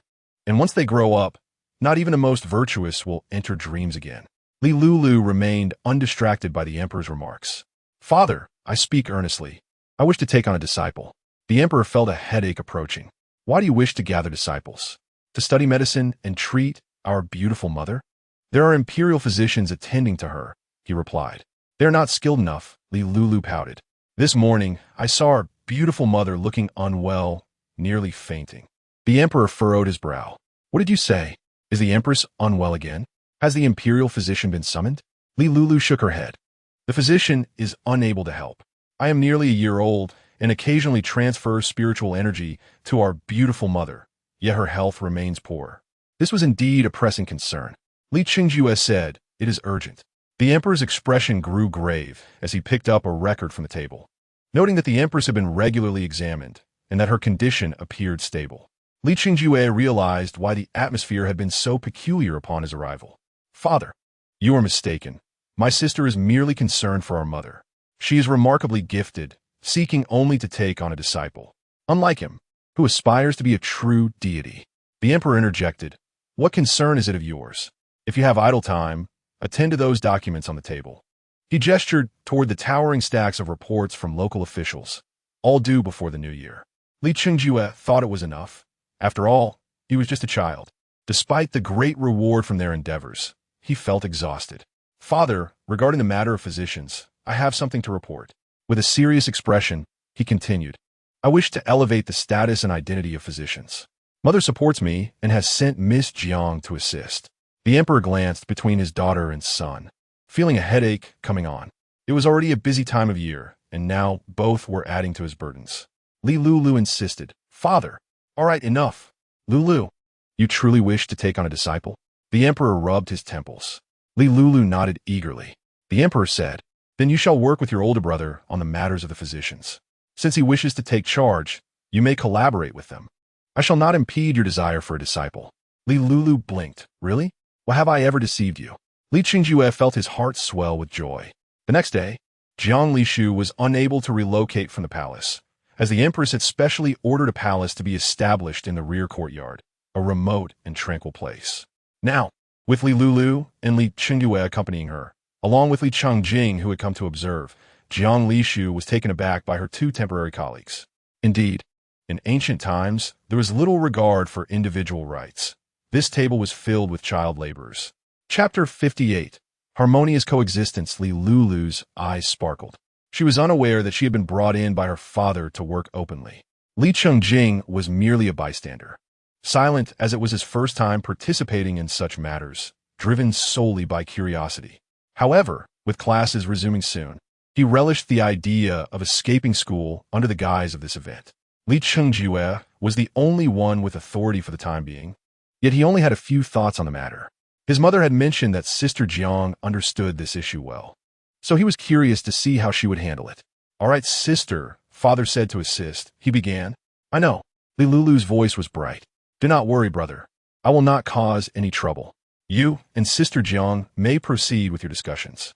Seeing his sister so obedient and sensible melted Li Qingjue's heart. He longed to pat her fluffy head, but alas, she was the little sleep fairy, and he dared not. After all, the focus is on Sister Jiang and the Crown Prince. I merely wish to take on a suitable disciple to teach the art of medicine. Medicine, indeed. Jiang Lishu pondered if this local girl was a medical student. Li Changjing was hearing this for the first time. His sister could practice medicine? Oh, of course. She was born knowledgeable. She could do anything. Jiang Lishu said, "Then I shall rely on the little princess." Li Lulu smiled. "Not a bother at all. I am merely an accessory, and I am curious to see how this matter will unfold. To address a problem, one must first understand its roots. Therefore, Jiang Lishu insisted on conducting an on-site investigation to ascertain why the status of physicians was so low. However, Li Qingjue felt that during his time aiding disaster relief, he had encountered many physicians, both renowned and obscure, and had gained sufficient understanding without wasting more time. The two found themselves at an impasse, leading to initial discord. Jiang Lishu's expression turned serious. "Your Highness, you are rather presumptuous. The world is vast, and physicians are numerous. Different regions undoubtedly have varying circumstances. Moreover, such beliefs are deeply ingrained. How can one generalize? However, your method, Sister Jiang, is indeed valuable, yet it requires excessive time," Li Qingjue countered, retrieving several sheets of paper from his sleeve on which he had outlined most issues, with only minor concerns remaining. "Do you understand the term fact-based assessment?" "I do not, but I believe there are commonalities across regions." Jiang Lishu continued, "Are you aware of shamanic healers? In my readings, I learned that they once served as a bridge between humans and the divine, also capable of healing human ailments. Their identities cannot be simply categorized as physicians. I understand that some remote areas still retain this role, whereas many have abolished it altogether." She stated firmly, Different regions have different circumstances. In such places, a regular physician might be seen as blasphemous. Wow, I did not expect such places to exist. I thought that with modern advancements, such professions had faded into history. Jiang Lishu exclaimed, her eyes lighting up at the term modern advancements, a phrase she had not heard in quite some time. Li Qingjue firmly upheld his viewpoint. Sister Jiang has mentioned these matters, which I have heard from other physicians. If that is the case, why not commence governance? This issue cannot be resolved in a single stroke. It merely requires time for thorough investigation. Why not send someone to inquire? The prince expressed understanding of the words spoken, yet suggested, why doesn't Sister Jiang first finish reading before speaking? Li Qingjue shook the paper in his hand and handed it to Jiang Lishu, indicating for her to take a look. Interrupted in her speech, Jiang Lishu accepted the paper, which outlined several concise questions. Seizing the opportunity, Li Qingjue slowly remarked, Sister Jiang, perfection in any endeavor is an impossibility. What we can do is gradually eliminate one flaw after another over time. After a brief pause, he continued, just like the current central official system, which is also quite ambiguous. Among us few, I can openly state that there are significant loopholes, with the roles of several officials remaining rather unclear. Yet, initially, this system appeared flawless. Indeed, this central official system is none other than the Sangong, Jiuqing system. Is it not?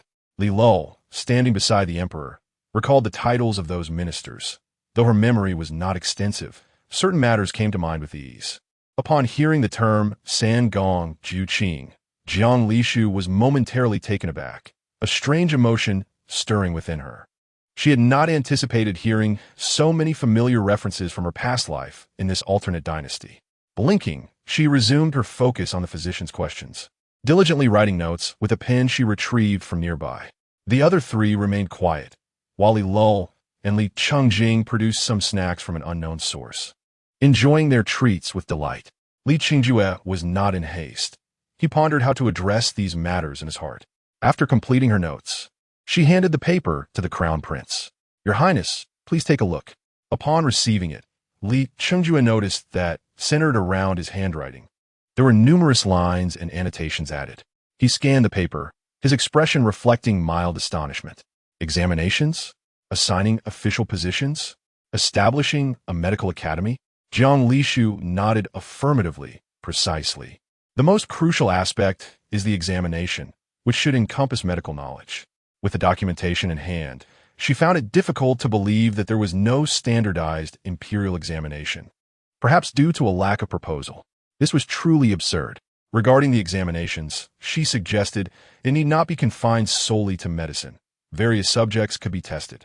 Upon completion, we could issue official certificates registering the candidates' identities, thus certifying them as qualified physicians. The dreaded examinations. Li Lul speculated on Jiang Lishu's intentions.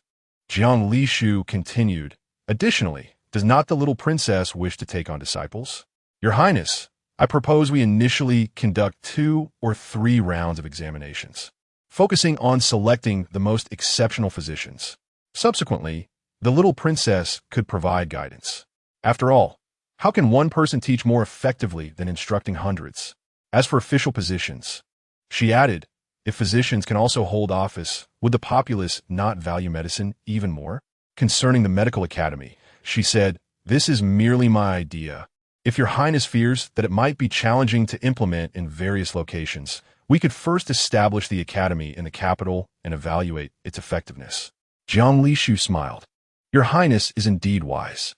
She had many aspirations, and fostering a good relationship with the future heir was paramount. However, before proceeding further, a more pressing matter was at hand. The emperor had declared that the Taoist Exchange Conference was to commence the following day.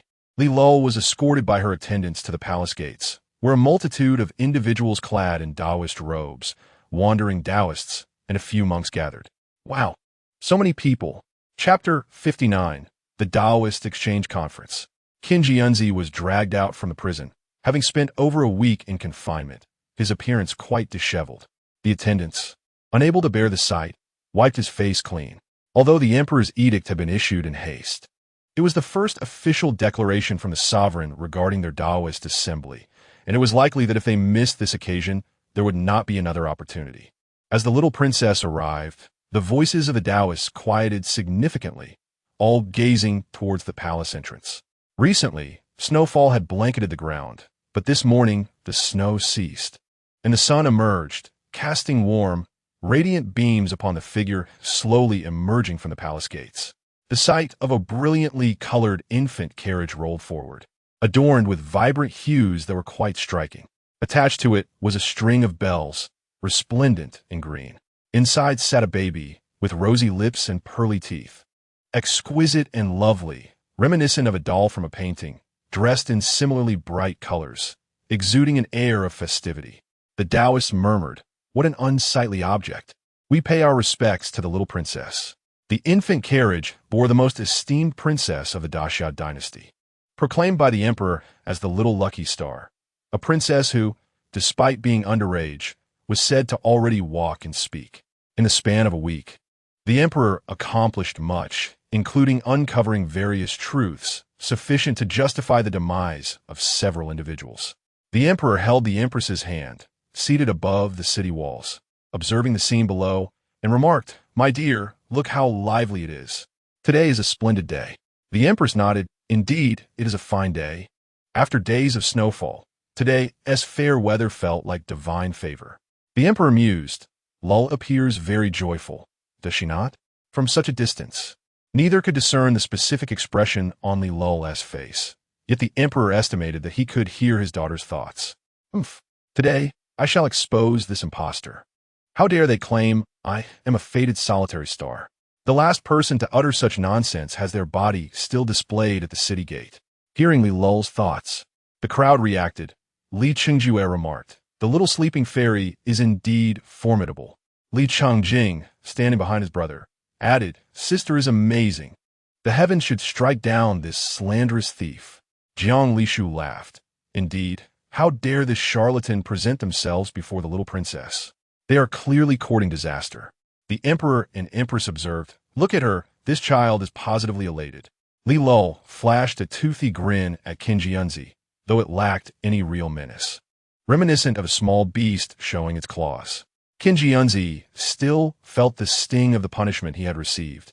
Fortunately, someone from the princess's faction had discreetly provided him with healing ointment, or else, rather than engaging in a battle of wits, he might have already met the three pure ones.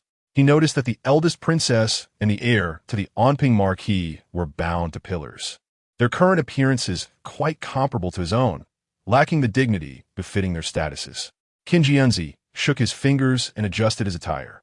Not to worry, he indeed possessed genuine skills. Who could have anticipated the emperor's decisive actions? He took a moment to calm his nerves and bowed to the two figures atop the city wall. "I, a humble Taoist, pay my respects to your majesty and to the empress."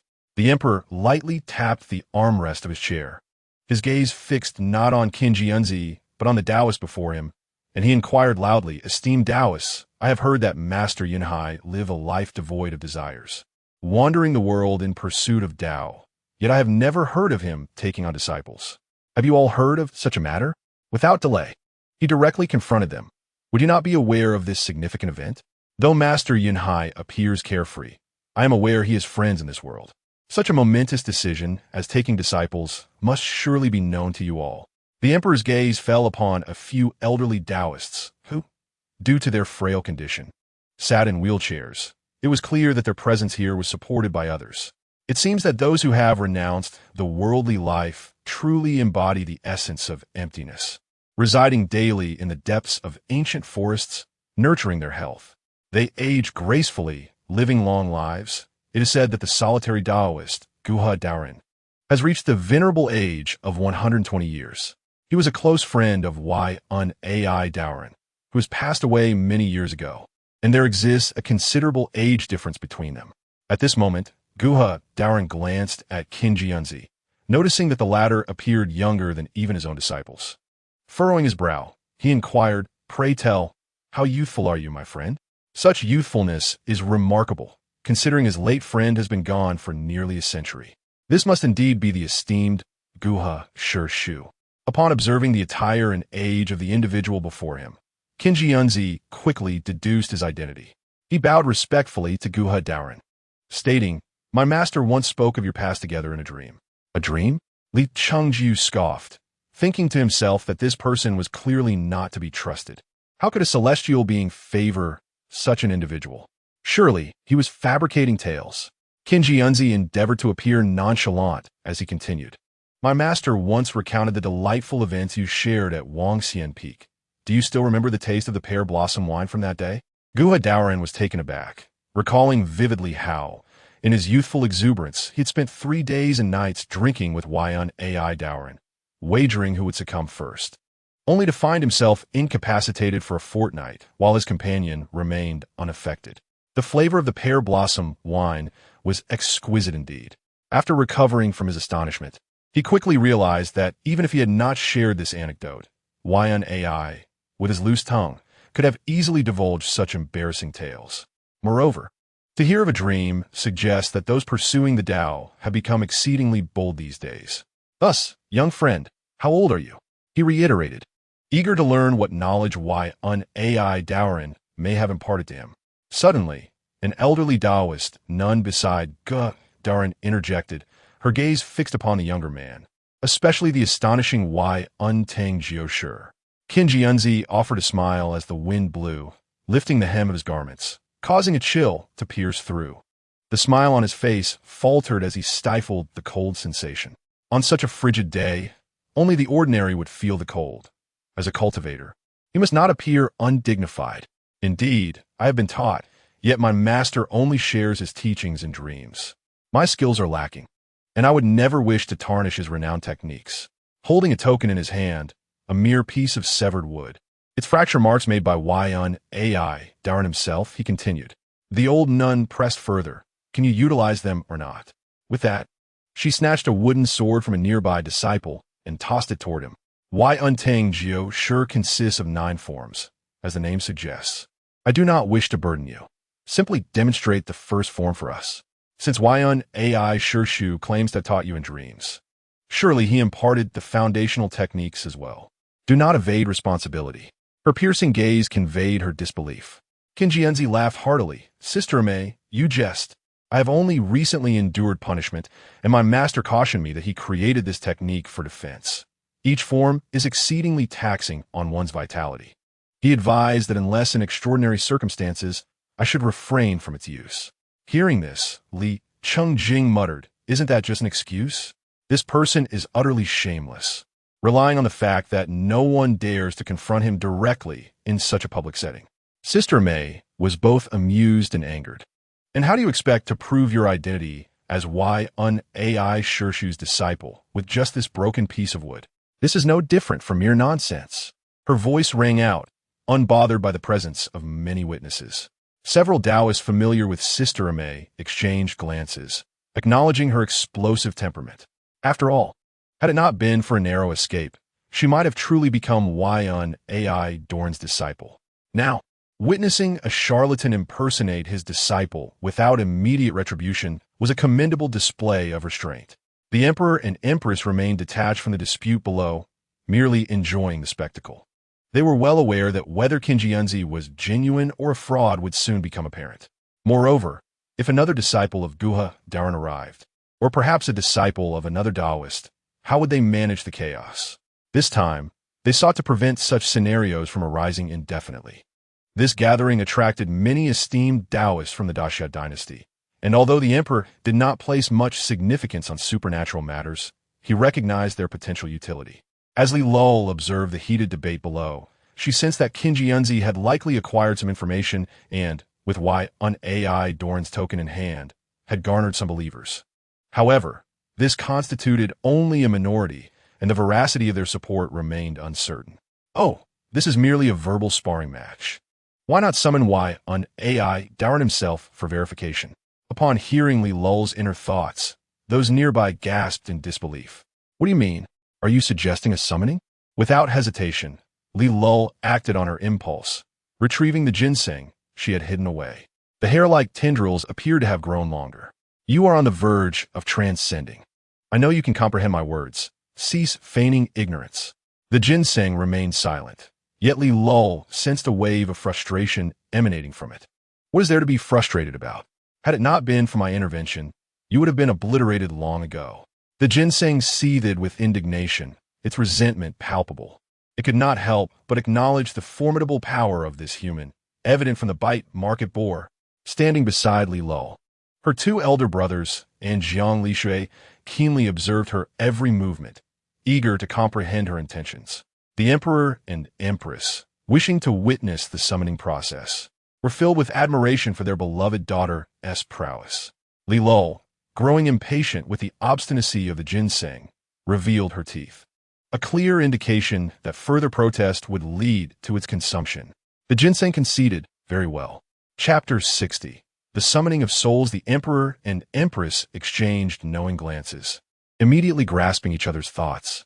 Thus, the Emperor signaled to Li Dequan, who promptly understood and approached Lulu with small, careful steps, whispering, "What is your command, Your Majesty?" "Li Dequan, you shall do this and that," the Emperor instructed. Li Dequan nodded in understanding. He then maintained his posture, slowly retreating a few steps before turning to face the crowd below, standing tall and proclaiming, "Esteemed Taoists, the Emperor has decreed that as dignified individuals, it is most unbecoming to raise a ruckus. Today's exchange pertains to you all, so let us discuss the Tao of the law. Our Emperor, in his wisdom, has suggested that since the Taoist Qinji Yunzi claims to have encountered the late Ai Daoran, and our beloved princess possesses extraordinary abilities, why not summon the soul of Ai Daoran for clarification?" As his words settled, an eerie silence enveloped the assembly, as if even the sound of a needle dropping could be heard. The Taoists maintained their composure, merely performing the customary salutations. It was clear that the Emperor's intent was to have the princess and the impostor compared, allowing those present to observe. In today's Taoist realm, individuals with true capabilities were exceedingly rare. Many gathered here were, in truth, charlatans, albeit possessing some genuine talents that aided others. Regarding the summoning of souls, numerous methods existed. However, in a setting filled with peers, and under the watchful gaze of the princess capable of executing lethal strikes, no one could predict how the matter would unfold.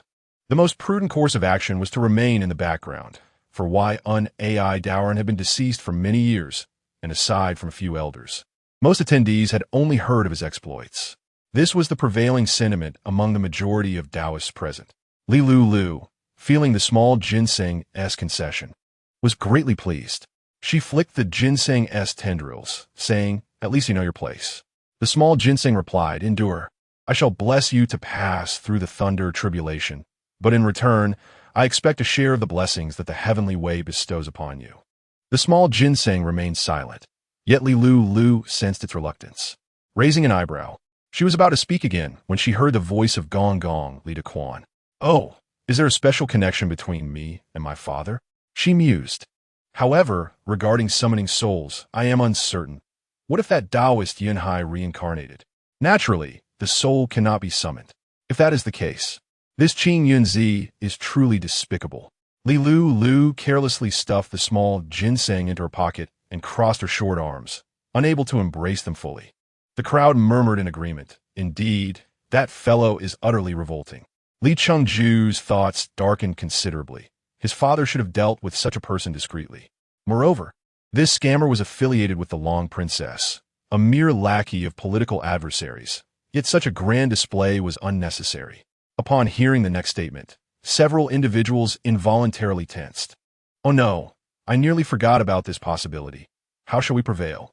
"Forget it. This morning I calculated an auspicious sign," she declared. "I'm not worried." Lulu thought. Although the heavens constrained her, they did not favor anyone, and the balance was somewhat fair. The crowd felt reassured. This child, honestly, why did she not speak more clearly? However, engaging in a contest of wits with this charlatan seems beneath me. The Emperor was taken aback. He had not anticipated this turn of events. Originally, he intended for the Taoists and Qing Yunzi to compete, thinking Lulu did not need to involve herself. But upon hearing her mention summoning souls, he could no longer remain seated. The Emperor was also eager to see how souls could be summoned. The Empress shared his curiosity. Their thoughts were aligned. While they were uncertain if the other Taoists could summon souls, they were confident that their Lulu could accomplish anything. for summoning souls was a trivial matter. Humans are inherently drawn to spectacle. Lulu contemplated the method of summoning souls, considering the one that would conserve her spiritual energy. Upon realizing this, her mood soured. Damn the heavens. Suddenly, a thunderous rumble echoed across the sky. The crowd instinctively recoiled, having only heard tales of thunder rolling above the palace. Yet today, they witnessed it firsthand. This was Li Chengju's first encounter with such a phenomenon. Is this little sleeping fairy truly so formidable that she can curse the heavens? The small ginseng had already resolved that regardless of the outcome, transforming into human form after overcoming the thunder tribulation would be splendid. As for the heavenly blessings, if this human infant could indeed assist, receiving a portion would not be a concern. However, the booming thunder caused it to reconsider its earlier decision. Should it deliberate further?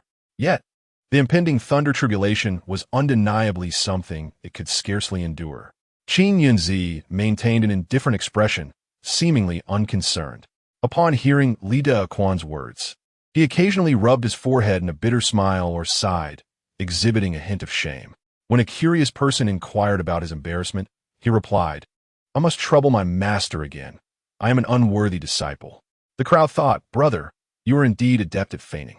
You have even convinced the Long Princess, transforming from figure of nobility to a captive bound to a pillar outside the palace, subject to ridicule. You can even deceive His Majesty, to the point where the little princess joins you in this contest of wits. Brother, you are truly remarkable." Some Taoists pondered and realized Qin Yunzi was indeed skilled in this regard, though regrettably, this tactic could only be employed once. The former national master had already delineated the outcome, while Qin Yunzi merely provided an entertaining spectacle. "Your Majesty," Qin Yunzi bowed to the emperor, "I require certain preparations." The emperor beckoned Li Dequan, for ever since he discovered his little daughter was no ordinary child. He had perused numerous books on the subject and acquired a wealth of knowledge. Since they were to engage in a contest of wits, he had already prepared all the necessary tools: cow tears, rooster blood, peach and willow branches, cotton dolls, talismans, vermilion powder, and more. Wow, who would have thought the official side would be so well prepared? Yet, what concerns me most now is how to beseech the heavens for some benefits, Lulu lamented. She retrieved the small ginseng from her pocket, sensing its fear, yet unsure of what it feared. She tugged at the ginseng's tendrils, clearly intensifying its fear. "Tsk." She expressed her displeasure with a sound. As Lulu grappled with her thoughts, Qin Yunzi had already begun his incantation. He muttered incantations while scattering some substance. And suddenly a burst of fire erupted. "Wow!" The crowd outside gasped in amazement. The knowledgeable onlookers exclaimed, "What else is there?" Suddenly, Qin Yunzi trembled. Standing amidst the flames, he was engulfed by the fierce fire, yet emitted no cries of agony. Instead, he radiated a dim light, remaining unscathed. The crowd's expressions shifted. What kind of technique was this? The flames were genuine, and while they had methods to stand barefoot on burning coals, standing within flames was unprecedented. This was a skill beyond their capabilities. Qin Yunzi smirked disdainfully. He had once gained the trust of the Long Princess using this very trick. It was a pity that unless one's life was genuinely at risk, it could not be triggered. However, after that previous beating, he had not suffered any life-threatening injuries, thus missing the opportunity to show off. "Oh," Lulu lifted her head, observing Qin Yunzi and sensing a familiar aura. Her gaze swept over the flames several times, eventually settling on his wrist. "Wow, a high-grade spiritual jade, refined by a master. No wonder this person is so fearless with such a protective talisman. Moreover, it is a recognized protective talisman, TSK. Jiang Li Shu's expression shifted. Having read numerous novels in her past life, such a plot was all too familiar. Listening to Lulu's inner thoughts. Could it be that this world truly harbors immortals? Lulu's eyes expressed two words: desire. The emperor understood and resolved to procure it for his obedient daughter. After the flames subsided, Qin Yunzi, his face charred yet exuding an ethereal demeanor, turned to the Taoist Gu He, his voice imbued with nostalgia. "My friend, it has been a long time. How have you been?" Chapter 61. Dance of the Sword and Recognition. Time is indeed peculiar. It was precisely noon. Summoning souls during daylight was an unprecedented endeavor for Qing Yunzi. Furthermore, his method was remarkably unconventional, lacking even a soul-summoning banner. Lulu's keen hearing picked up the murmurs of the nearby Taoists. Observing their expressions, she knew they were undoubtedly skeptical. Taoist Gu He was taken aback. The tone was strikingly familiar. However, he was deeply reluctant to acknowledge that this Qing Yunzi was the disciple of his friend. As such a distinguished and radiant figure could hardly take such a person as a disciple. Qing Yunzi smiled enigmatically. "My friend, what troubles you? Do you not recognize me?" As he spoke, he casually picked up the peach-wood sword from the ground, instinctively performing an exquisite sword flourish. In the next moment, he moved gracefully, dancing with the sword amidst the flames. Each move fluid and effortless, as if the sword's intent swept past the onlookers. "This is Yun Tung Jiu-Shi," the Amei fairy exclaimed in astonishment. Her wrist trembled subtly as she gripped the sword, her gaze unwaveringly fixed on the figure dancing amidst the flames, not daring to miss a single moment. "Indeed, in my youth, I had the fortune of witnessing the Yun Tung Jiu-Shi, and this was precisely it. His movements were flawless, even the essence mirrored that of the original. Back then, upon witnessing such a scene, she was resolute in her desire to apprentice under Daozhong Yunhai. Yet alas, he refused, claiming he did not wish to be burdened with a disciple. Truly, Qing Yunzi was currently executing Daozhong Yunhai's renowned technique, the Yun Tung Jiu-Shi, with each movement from the first to the ninth flowing seamlessly. At this moment, he truly resembled a master. The aura of a master allowed the onlookers to overlook his charred visage. Daozhong Gu He, tears streaming down his face, gazed at the sword dancer with a sense of nostalgia, involuntarily recalling the stunning figure of his dear friend during their swordplay. Could it be that this Qing Yunzi truly is my apprentice? His mind was in turmoil, while the notion of taking in an apprentice in a dream seemed fantastical. Upon reflection, it was entirely plausible given his friend's nature. "Master, please take care of your health," expressed his young disciple, Wan Hai Fan, with concern, understanding that his elder could not withstand too great a shock. Gu He shook his head. "Hai Fan, do you truly believe such a thing as taking in an apprentice in a dream exists?" His voice was ethereal, tinged with uncertainty, yet his expression sought to validate this possibility. If such a thing were true, why did his friend not enter his dreams?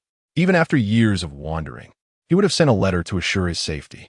Wan Hai Fan smiled gently. "Master, the world is vast and full of wonders. Since we have cultivated Tao, studying the laws of nature, perhaps such things truly exist. However, when a soul departs the body, it may become lost, unable to recognize itself. As one ages, one often errs." Upon hearing this, Gu He raised his gaze. "Oh?" Wan Hai Fan continued. "A few years ago, I had a fleeting encounter with this Qing Yunzi, but I cannot speak ill of him. If this is true, it can only be said that the elderly may indeed make foolish decisions. Perhaps in their old age, after death, their vision falters, leading them to take on such an apprentice." He inwardly scoffed, perceiving Qing Yunzi as merely a decorative facade, yet the swordplay was undeniably astonishing. Even Gu He, who had once met Daozhong Yunhai, felt a twinge of doubt. Let alone those who had only heard rumors, many had already begun to believe. The grace of the sword dance was sufficient to instill suspicion and even conviction among the crowd. Jiang Lishu found it peculiar. How could one individual undergo such a transformation? As for the trickery displayed by Qing Yunzi, she dismissed it as mere illusion, refusing to be swayed. However, witnessing his swordplay only deepened her unease. If Qing Yunzi were indeed so formidable, why had he still been punished by the emperor? Was this contradiction? She pondered for a moment. The clues in known premises were too scant for her to draw a conclusion, yet instinctively, her gaze drifted toward the few individuals bound to the pillar, where she noticed the weakened and unconscious Princess Chong curling her lips in a smile. What could this mean? Did she believe victory was assured? Jiang Lishu contemplated the sequence of events. Initially, the princess had schemed to harm the young princess, only to be caught red-handed, provoking the wrath of both the Empress and the Emperor. This situation was indeed strange. Typically, someone like the princess, whose ultimate aim was to seize the throne, would not act so rashly, opting instead to remain in the shadows. With this thought, Jiang Lishu instinctively turned her attention to Lulu, her fellow townsman, who was shrouded in mystery. Initially, she had thought to let things be, as Lulu did not seem to harbor ill intentions toward her. Through snippets of conversation after Jiang Lishu entered the palace, she had gathered insights into the nature of the princess, having briefly interacted with her. In summary, the princess was cunning, driven by immense ambition, and not the type to settle down quietly. Had Jiang Lishu encountered this character in literature, she would have eagerly wished for her success in becoming a formidable empress. The princess? No, she was a villain. A villain. She killed my dear mother, my father, and my brothers. Such a villain. Father was foolish too, relying on the princess, who intentionally caused chaos, leading to many deaths. That great villain. These were the sentiments Jiang Lishu had gleaned from her conversations with Lulu about the princess, which were quite revealing. The struggle for the throne, where victors are celebrated and the vanquished scorned, was a historical certainty. Jiang Lishu understood this well. Thus, at first, she regarded the princess's intent to eliminate the emperor for her own ascendance as ruthless. Yet the future that Lulu foretold, including the fates of the emperor's family, painted her as utterly deranged and morally reprehensible. Such a person, even if she became empress, would not be virtuous. Her support would not be guaranteed simply by the title of empress. The welfare of the common people was paramount. As this realization dawned upon her, Jiang Lishu suddenly perceived the possibility that the young princess might have played a significant role in the princess's scheme against her, perhaps merely riding the wave of circumstance. It seemed prudent to find an opportunity in the coming days to converse with the young princess, as she held many answers to Jiang Lishu's confusions. Alas, one cannot ensnare a wolf without first sacrificing the lamb. My dearest and most revered Heavenly Father, please bless your myriad of spirits. In the original narrative, the conclusion arrived at the point where the princess had fully grasped the reins of power, yet the aftermath was far from perfect.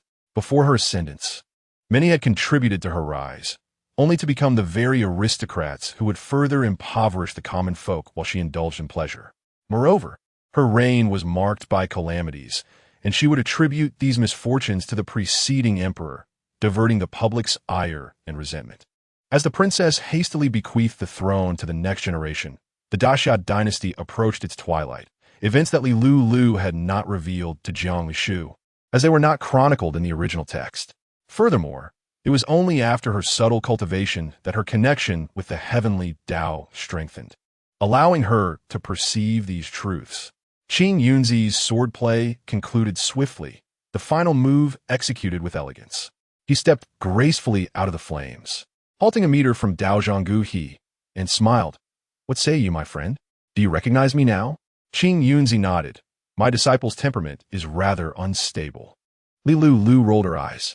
"Deceitful charlatan, still pretending. Oomph. Today, let us see how the clever young princess wields her power to unmask this fraud." Li Chungjing blinked. "Sister, that statement seems a bit off rhythm." Chapter 62. "Allow me to show you what a true master is." Qin Yunzi smiled faintly, exuding an air of sophistication with every movement, a stark contrast to his previous disheveled appearance. How could one individual possess so many facets? Initially, the emperor felt a twinge of anxiety upon witnessing Qin Yunzi's swordplay. This technique, without exaggeration, could rank among the top 3 in the realm, perhaps even contend for the title of the greatest. Such a skill could not possibly be honed by a mere decorative facade. Could it be that he had misjudged him from the start? The emperor glanced at the empress, who, true to form, was equally astonished. "Your Majesty need not worry." The empress spoke in her gentle tone. "This deceptive practitioner may indeed harbor hidden talents, yet such a person could not withstand the emperor's punishment. Rest assured." Upon hearing the empress's words, the emperor felt reassured. If this individual were truly so formidable, how could he have endured such punishment? Dao Zhanggu, he was laughing so hard he could barely breathe, causing concern among his disciples nearby. "Master, take a deep breath, take a deep breath. Master, please stop laughing. You cannot possibly believe this, can you? Shigong, what is happening?" "Shigong, everyone is quite busy." Although the solitary crane Taoist has aged significantly, Aside from the natural decline of old age, he remains in good health. What if, due to this incident, he truly ascends to meet Taoist Yunhai? He is the talisman of our temple. You claim to be the soul of Taoist Yunhai? Amidst the chaos, a voice of confusion suddenly interjects. Everyone turns to see a young Taoist, with rosy lips and pearly white teeth, strikingly handsome in his elegant robe. Kinjiunzi laughs heartily, exuding a carefree demeanor. Am I not? Could it be that this young Taoist is the one? The young Taoist snorts dismissively. Your swordplay is indeed impressive. I concede you possess some skill. Yet, perhaps you're neither Kinjiunzi nor Taoist Yunhai. Of course, if you truly are Taoist Yunhai, one must not disregard the bond between master and disciple. Are you aware that your little disciple has slandered the current princess as a fateful lone star? What do you have to say about this? As his words fall, the murmurs around them abruptly cease. Everyone understands the underlying reason for the Daxia dynasty's sudden convening of this Taoist exchange conference. It is primarily due to this fellow's audacity in provoking the princess. Or rather, he has stirred trouble with the princess while entangling himself in the power struggle of the eldest princess. Indeed, at this point, the emperor has already revealed the disgraceful actions of the eldest princess, exposing her wolfish ambitions. Otherwise, how could he so brazenly bind imperial relatives outside, inviting such a wave of protests? The young Taoist looks on with disdain. He scorns such antics. The increasing number of charlatans has tarnished the reputation of all Taoists. Do you still wish to assert that your disciple was correct? Kinjiunzi falls silent, sighing as he glances towards Lulu. This matter is grave. The nation harbors malevolence. In my lifetime, I foretold that a century after my death, chaos would ensue. Lulu ignores him. Regrettably, I am merely borrowing my disciple's body. I cannot remain here for long. Kinjiunzi shakes his head in lament. Fool, you possess only your own spirit. This performance is truly remarkable. Lulu, having concluded her discussion with the young ginseng, gestures to the one in green, who immediately approaches, bowing. What are your commands, little princess? Bind that fellow. Lulu points at Kinjiunzi. Her voice, youthful and resonant, echoes like an amplified sound across the crowd. Bind whom? The Amei fairy instinctively seeks to question this absurdity. But upon seeing Kinjiunzi's face, charred and ashen, she refrains. She senses that this person is surely connected to Yunhai, though she does not recognize him as a disciple. However, the other Taoists harbor no such reservations. Most, especially those from remote regions, are emboldened by their inflated egos, having been pampered. Some who mingle with the eldest princess and the Onping Marquis's retinue brighten with excitement, recognizing this as a prime opportunity. What does the little princess mean? To bind him? This is utterly absurd. Was it not stated that competition should be fair? Kinjiunzi is a disciple of Taoist Yunhai. Is the little princess humiliating someone of such stature? You royal family are exceedingly presumptuous. Indeed, who is Taoist Yunhai? He has saved countless lives. Even rescuing the former emperor in his youth, his status is unparalleled. How can his disciple endure such indignity? Listening to these remarks, Lulu surveys the crowd and suddenly points. You, and you, the ones I just indicated in green, bind them all. Her words are crisp and decisive, betraying none of her tender age. Simultaneously, she channels a hint of spiritual energy into the young ginseng, creating an upheaval in the heavens. Thunder roars, and a massive vortex appears above, winds howling as the crowd's vision darkens, while a faint luminescence emanates from Lulu. The one in green, receiving Lulu's command, wastes no time, quickly summoning several guards to bind those she indicated. However, upon encountering Kinjiunzi, they are momentarily taken aback as he brandishes his sword, fiercely defiant, seemingly unyielding. In the next moment, Li Chengjue and Li Chengjing, the two brothers, appear with basins of water, dousing the flames, intentionally splashing some on Kinjiunzi. The crowd gasps. Li Chengjing scoffs. What is there to fear? My sister has declared him a charlatan. Here in the capital, the ancient capital of 6 dynasties, even the greatest malevolence cannot stir a tempest. Indeed, 2 basins of water, and his true form shall be revealed. Li Shinjua Beams Briguli. The guards, His Highness and the second prince, are brilliant. Impudence. Kinjiunzi's eyes widen, bloodshot and furious, as he brandishes his wooden sword. How dare you? The captain of the guards swiftly swats the sword away, and his companions immediately produce ropes to bind him. In no time, Qin Jianzi and those who have insulted the little princess are securely tied together. Lulu, holding the ginseng, signals for the one in green to lower her down from the infant carriage, then gestures for everyone to step back, stand clear. It would be unfortunate to cause an accidental injury. At this moment, the solitary crane Taoist has regained his composure, finding the situation peculiarly bizarre. As if the very heavens have transformed. Those watching cannot help but feel a sense of despair.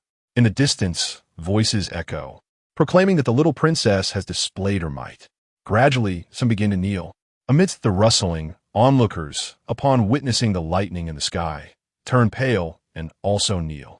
We beseech the little princess for mercy. Thunder rumbles continuously, dark clouds gather ominously, and flashes of lightning flicker between the layers as the enormous vortex begins to churn. Everyone present feels an immense pressure bearing down upon them, rendering them immobile, an innate fear gripping their hearts. Jiang Lishu's reaction is markedly different. She bolts away, signaling for the guards to stand down, then clambers up the nearby city wall to secure a prime vantage point. This is a free, divine retribution. Missing this would mean losing a rare opportunity. Who knows when another fool will arrive to court disaster.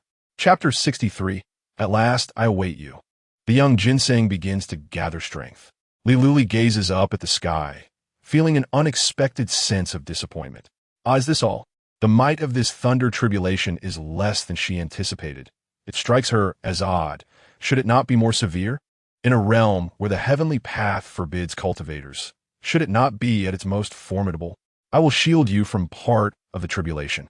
If I were to block it entirely, this tribulation would hold no value, and you would receive no blessing from the heavenly path, understand?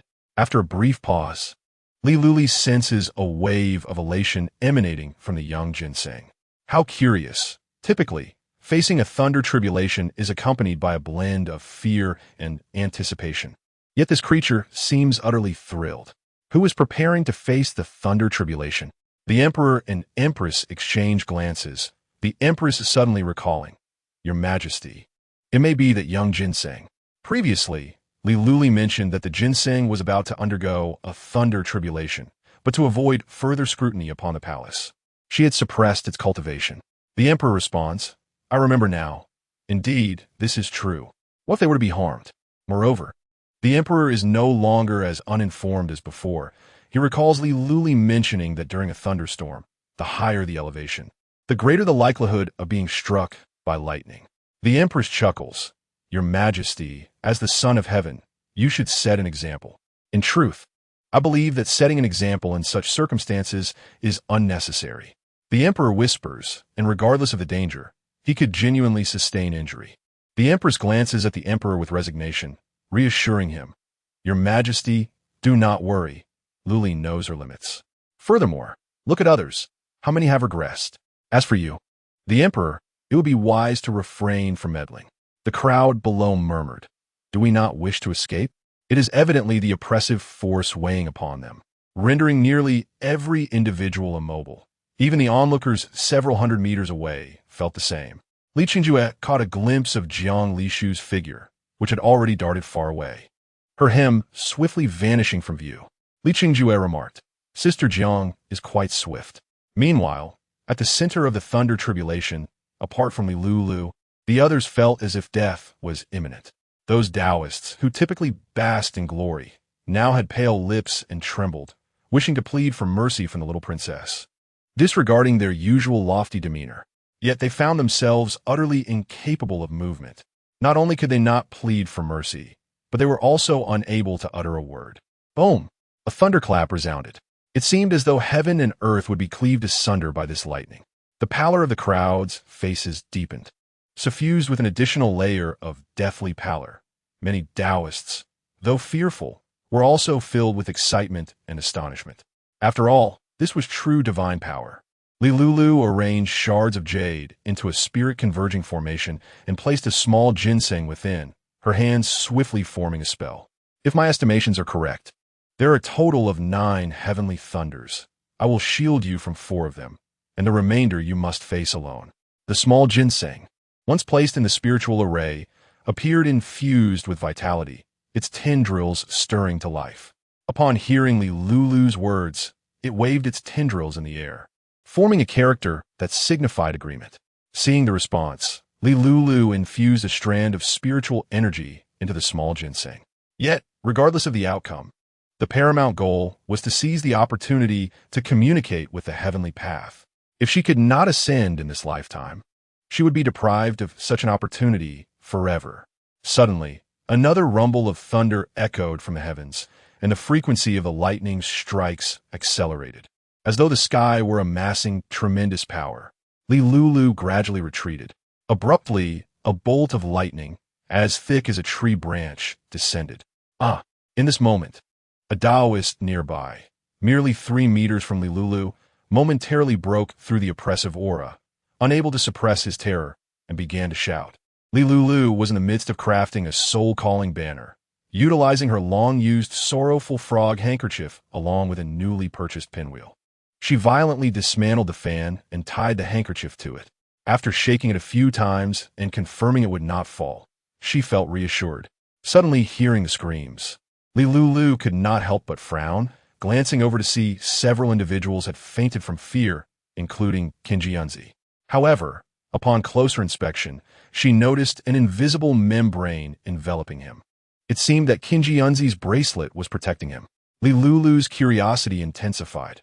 Whose possession could this be? She could only discern that the jade material was of the most ordinary kind, but it was imbued with a powerful will. As Lulu contemplated saying more, another bolt of lightning struck down, causing the formation she had set for the small ginseng to develop some cracks. The small ginseng calmly relaxed its tendrils, appearing unperturbed, even exhilarated. This emotion somewhat infected Lulu.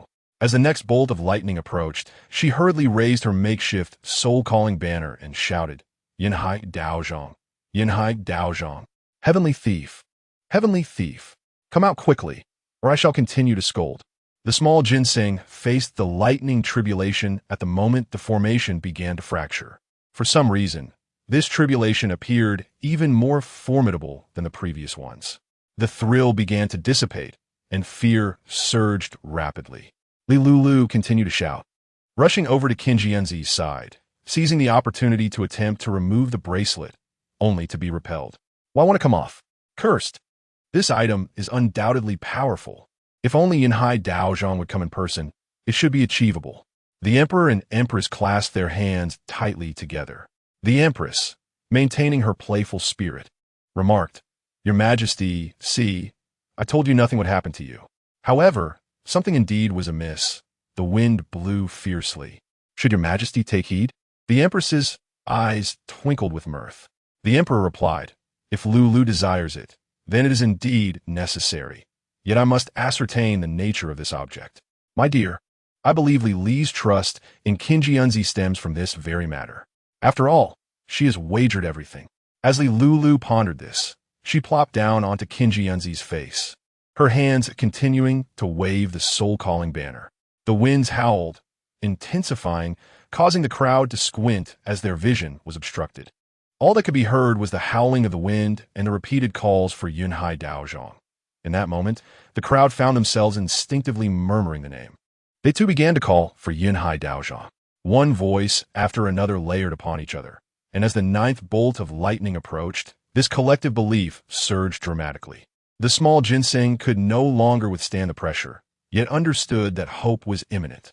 Lulu's eyes sparkled as she gazed at the vortex in the sky, catching sight of a faint silhouette, tall and unrestrained, a wine flask tied at its waist. Oh, you've finally shown yourself, she smirked. The figure rapidly enlarged, and within moments, a phantom appeared before Lulu. Just then, the 9th bolt of lightning struck down swiftly, splitting in midair, with one fork aimed directly at Lulu. Lulu cursed. Cursed heavens, it seems they will not allow her to gain an advantage. Unexpectedly, the phantom shielded her effortlessly from the bolt of lightning. And at that moment, time appeared to stand still, all existence ceased. In that realm, only Lulu and the phantom before her remained in motion. You are not of this realm, The phantom spoke. Chapter 64. Entering and Exiting the World.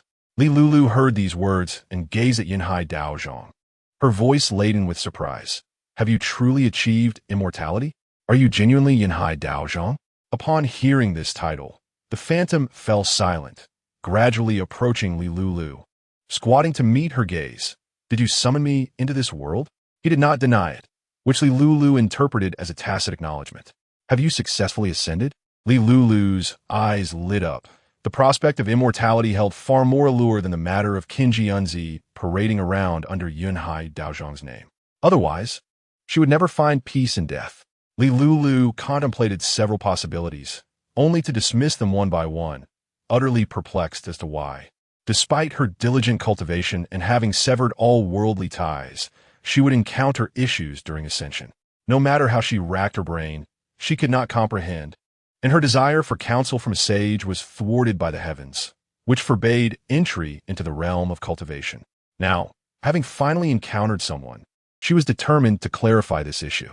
Yinhai Daozhong remained silent for a moment, his phantom gradually solidifying in Lulu's eyes. His eyes sparkled like stars, his white hair billowing, his wide sleeves fluttering without wind, and the wine flask at his waist swayed, embodying a carefree demeanor. A cultivator? Lulu Nudda. You are correct. I am indeed not of this world, but since the heavenly path allows my existence here, I have been recognized by it. Thus, in a certain sense, I am also a part of this world. Yinhai Daozhong pondered for a moment. I see. She sensed a faint aura of order emanating from the other party. The recent thunder tribulation had evidently left no impact on this individual, as Lulu observed with clarity. Moreover, time is impartial to all beings in this world, a gift bestowed by the heavenly way. Time continues its relentless march, even in the face of the potential destruction of the heavenly order. Yet at this moment, Lulu perceived that time had been artificially halted. This Taoist of Yinhai was surely no ordinary practitioner.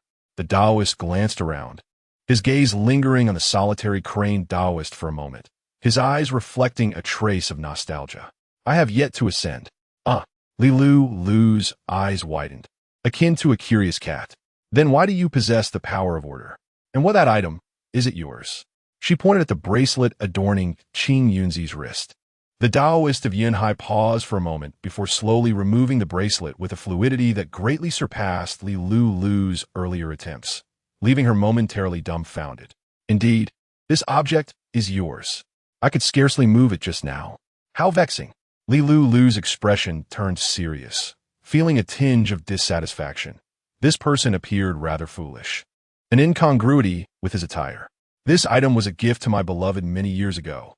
Could it be that this person is?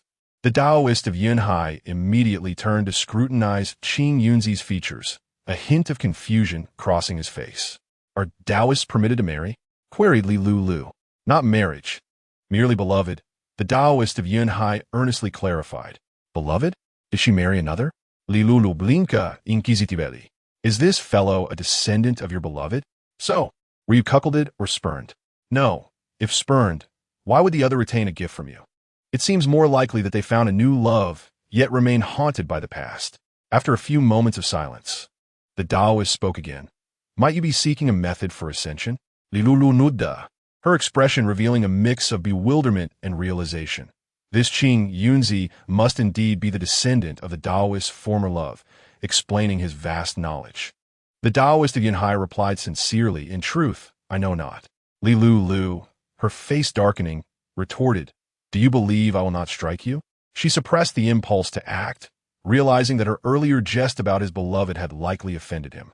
For since my death, this is my true awakening. The Taoist of Yunhai himself was enshrouded in confusion. It is said that upon death, a soul vanishes from this realm. Yet, as a practitioner, he had encountered those who had genuinely passed on, and he himself was no exception, left with only a vague feeling of having slept since death, until voices began to call to him, growing in number and volume, as if thousands were beckoning him. Thus he awakened. Upon hearing this, Lulu was taken aback. So you truly do not know? No, you must have gleaned some insights, yet remain unaware of them. After all, the enigmatic nature of the heavens is known to play tricks. Should I have perceived something?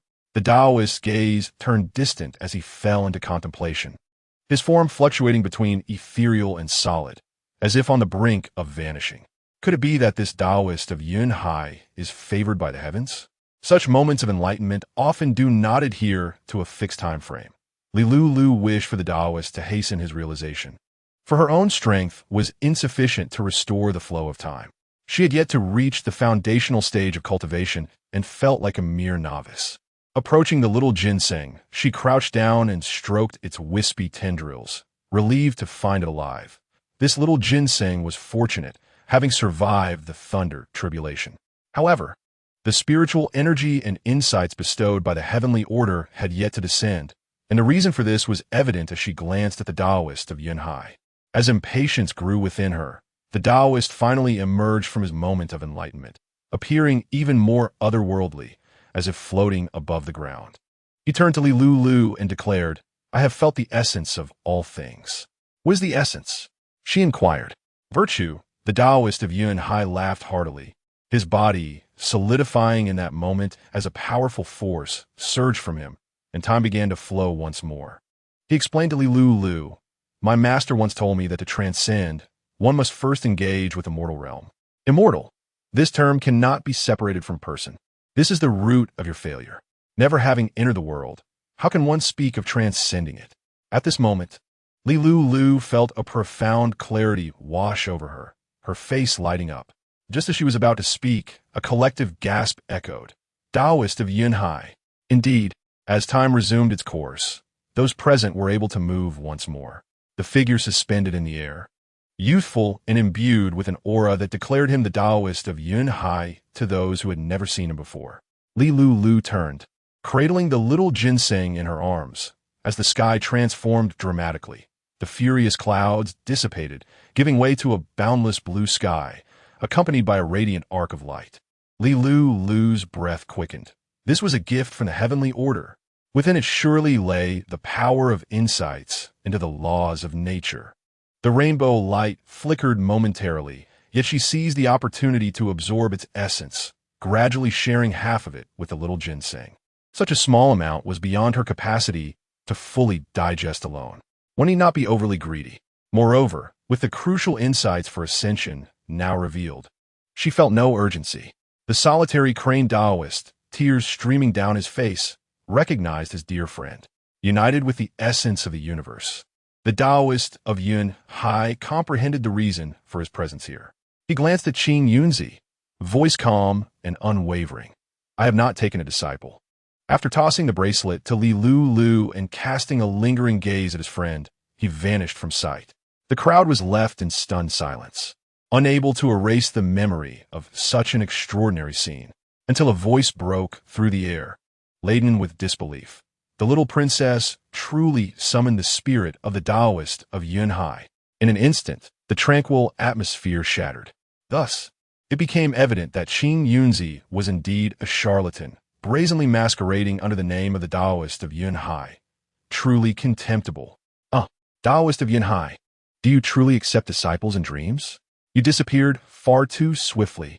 By the way, is the little princess so formidable that she accepts disciples?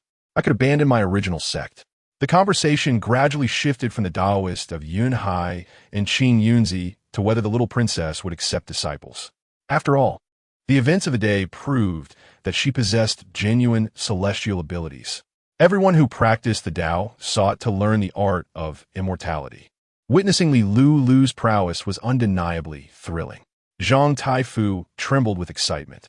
Indeed, she is a celestial blessing, having witnessed the thunderous display in the imperial palace. He had seen the little princess's might. However, he could hardly believe that heaven would send down such a blessing. Surely, the heavens should treat all beings with equality. He slowly raised his head to glance at the sovereign atop the city walls, sunlight streaming from behind him, dazzling his eyes. He blinked, attempting to squint and discern the figure, ultimately giving up in frustration. "Regretful, are we, Taifu?" came the sardonic voice of Anping Ho. They have been bound here for several days, initially believing that the emperor would show some compassion, considering their noble status. Yet, who could have anticipated that the emperor would dare to bind them and allow the commoners to gawk at their plight? Not only that, but it appears that the forces they had nurtured behind the scenes have also been entirely apprehended. The expression of Anping Ho darkened at this realization. When did the emperor become so astute? Was he not once a mere pawn in the hands of the Princess Chong? Zhang Taifu chuckled softly, acknowledging the emperor's wisdom. He now comprehended that perhaps this was the emperor's scheme from the very beginning, starting with the accusation against the Princess Chong for plotting against the young princess. And each subsequent move had led them into the emperor's trap. The garrisons at the borders had undergone a complete overhaul, and the elite soldiers nurtured by Anping Ho and Princess Chong were likely scattered, leaving them without military support. Suddenly, a small piece of information flashed in his mind. It was said that the emperor had restructured and revived the Heijia way. Thus, he might have been privy to all the ministers' movements, perhaps eagerly awaiting this very day. Contemplating the emergence of Qinjianzi, the Taoist Exchange Conference, and the events of today, Zhang Taifu bitterly smiled. The only solace was that the young princess was kind-hearted and had not put them to death. Fortunately, he had already given all necessary instructions to his students, and his family had been safely placed in someone else's care. Even in death, he felt at peace. "Are you tired, Xiao Gongzhu?" The voice of LVY carried an unusual respect and caution. Lulu looked up and yawned slightly. "Just a bit, but not much, LVY. Mainly, my spiritual energy is nearly depleted, making my body feel heavy, which is quite uncomfortable. However, this time I've gained a lot." At this moment, the Li Qingjue brothers hurried over, and upon hearing Lulu's words, they immediately grew anxious. "A little nap is not advisable, sister. Should we find a place for you to rest?" He almost let slip the name of the sleeping immortal, but quickly corrected himself, adding, "Father will handle the ensuing matters." "Really?" Li Lu yawned again. Li Qingjue assured her, "Yes, indeed. Father is not so incompetent. At the very least, he can maintain the overall situation, especially since everything currently leans in our favor. Moreover, he has already gathered substantial evidence." "Ah, I see. Well then, I can rest easy. Father should be quite reliable, right?" Upon hearing this, the Empress chuckled. "Your Majesty, look, Lulu still trusts you greatly. This little one surely has not ceased to secretly criticize me," thought the Emperor. He shook his head, bemused, and gently patted the Empress's hand, saying, "However, it is indeed time for me to take action." What about Zhang Taifu? His situation is rather unique among these individuals. The Empress considered his advanced age, his significant contributions to the court, and his genuine lack of rebellious intent. The Emperor's gaze involuntarily shifted to the elderly man, his emotions complex. "Li Dequan," he called. "At your service," came the reply. The Emperor continued, "Go ask the young princess. She should still be awake. Inquire her thoughts on Zhang Taifu." The fate of Zhang Yu now rested upon Lulu's judgment. The Empress immediately grasped the Emperor's intent and added, "Oh, and be sure to bring Jiang Girl along." Yes, although Li Dequan did not fully comprehend the Empress's actions, he recognized that every movement of the Emperor and Empress carried profound significance, especially since Jiang Girl was currently favored by the Empress. "Li Gonggong," she greeted him. Li Dequan's eyes brightened. "Ah, Jiang Girl, come quickly. His Majesty and Her Majesty have tasked us with finding the young princess." "What do we need to find the young princess for?" Jiang Lishu inquired. "Oh, it seems we're to ask her what impression she has of Zhang Taifu." Li Dequan replied, hastily leading Jiang Lishu towards Li Lu's palace. Upon hearing this, Jiang Lishu immediately understood the Emperor and Empress's intentions. Zhang Taifu was ostensibly deserving of death, yet truly he had committed no grave crime, and given his age, he held considerable esteem among the scholars. The demise of such a person would be regrettable in many respects. Jiang Lishu considered this. In modern times, a person like Zhang Taifu would undoubtedly be a literary giant, commanding great respect. I understand. Furthermore, if it were revealed that he owed his life to Li Lu, he would be in her debt, thus aligning him completely with the young princess's faction. Therefore, even if no one spoke of this matter to Zhang Taifu, she would find a way to ensure he was aware. Contemplating this, Jiang Lishu felt a sense of joy. Chapter 66. Repentance? With newfound vigor, Jiang Lishu quickly surged ahead of Li Dequan, who had no choice but to quicken his pace, albeit still in small steps. Soon, he was almost jogging to keep up. Why does Jiang girl walk so swiftly? We can barely keep up. Youthful energy is indeed remarkable, but this matter is not urgent. Zhang Taifu will not perish today. Li Dequan smiled broadly, though his legs were moving so quickly that they were nearly a blur. At last, they arrived at Zhuling Palace, just before Lulu was about to rest. After a little eunuch relayed the message, LVY announced their arrival, stating that His Majesty had sent Li Gonggong and Jiang girl to inquire about something with the young princess. Why would they go to such lengths to ask me? Surely they're not curious about my secrets for summoning souls? Or whether I can truly cultivate? Or perhaps if I would take on disciples? After hearing this, Lilu's mind buzzed with various thoughts. She was aware that many desired to be her disciples, which overall brought her joy. Her eyes sparkled, and her voice danced with excitement. Your servant pays respects to the young princess. This humble girl pays respects to the young princess.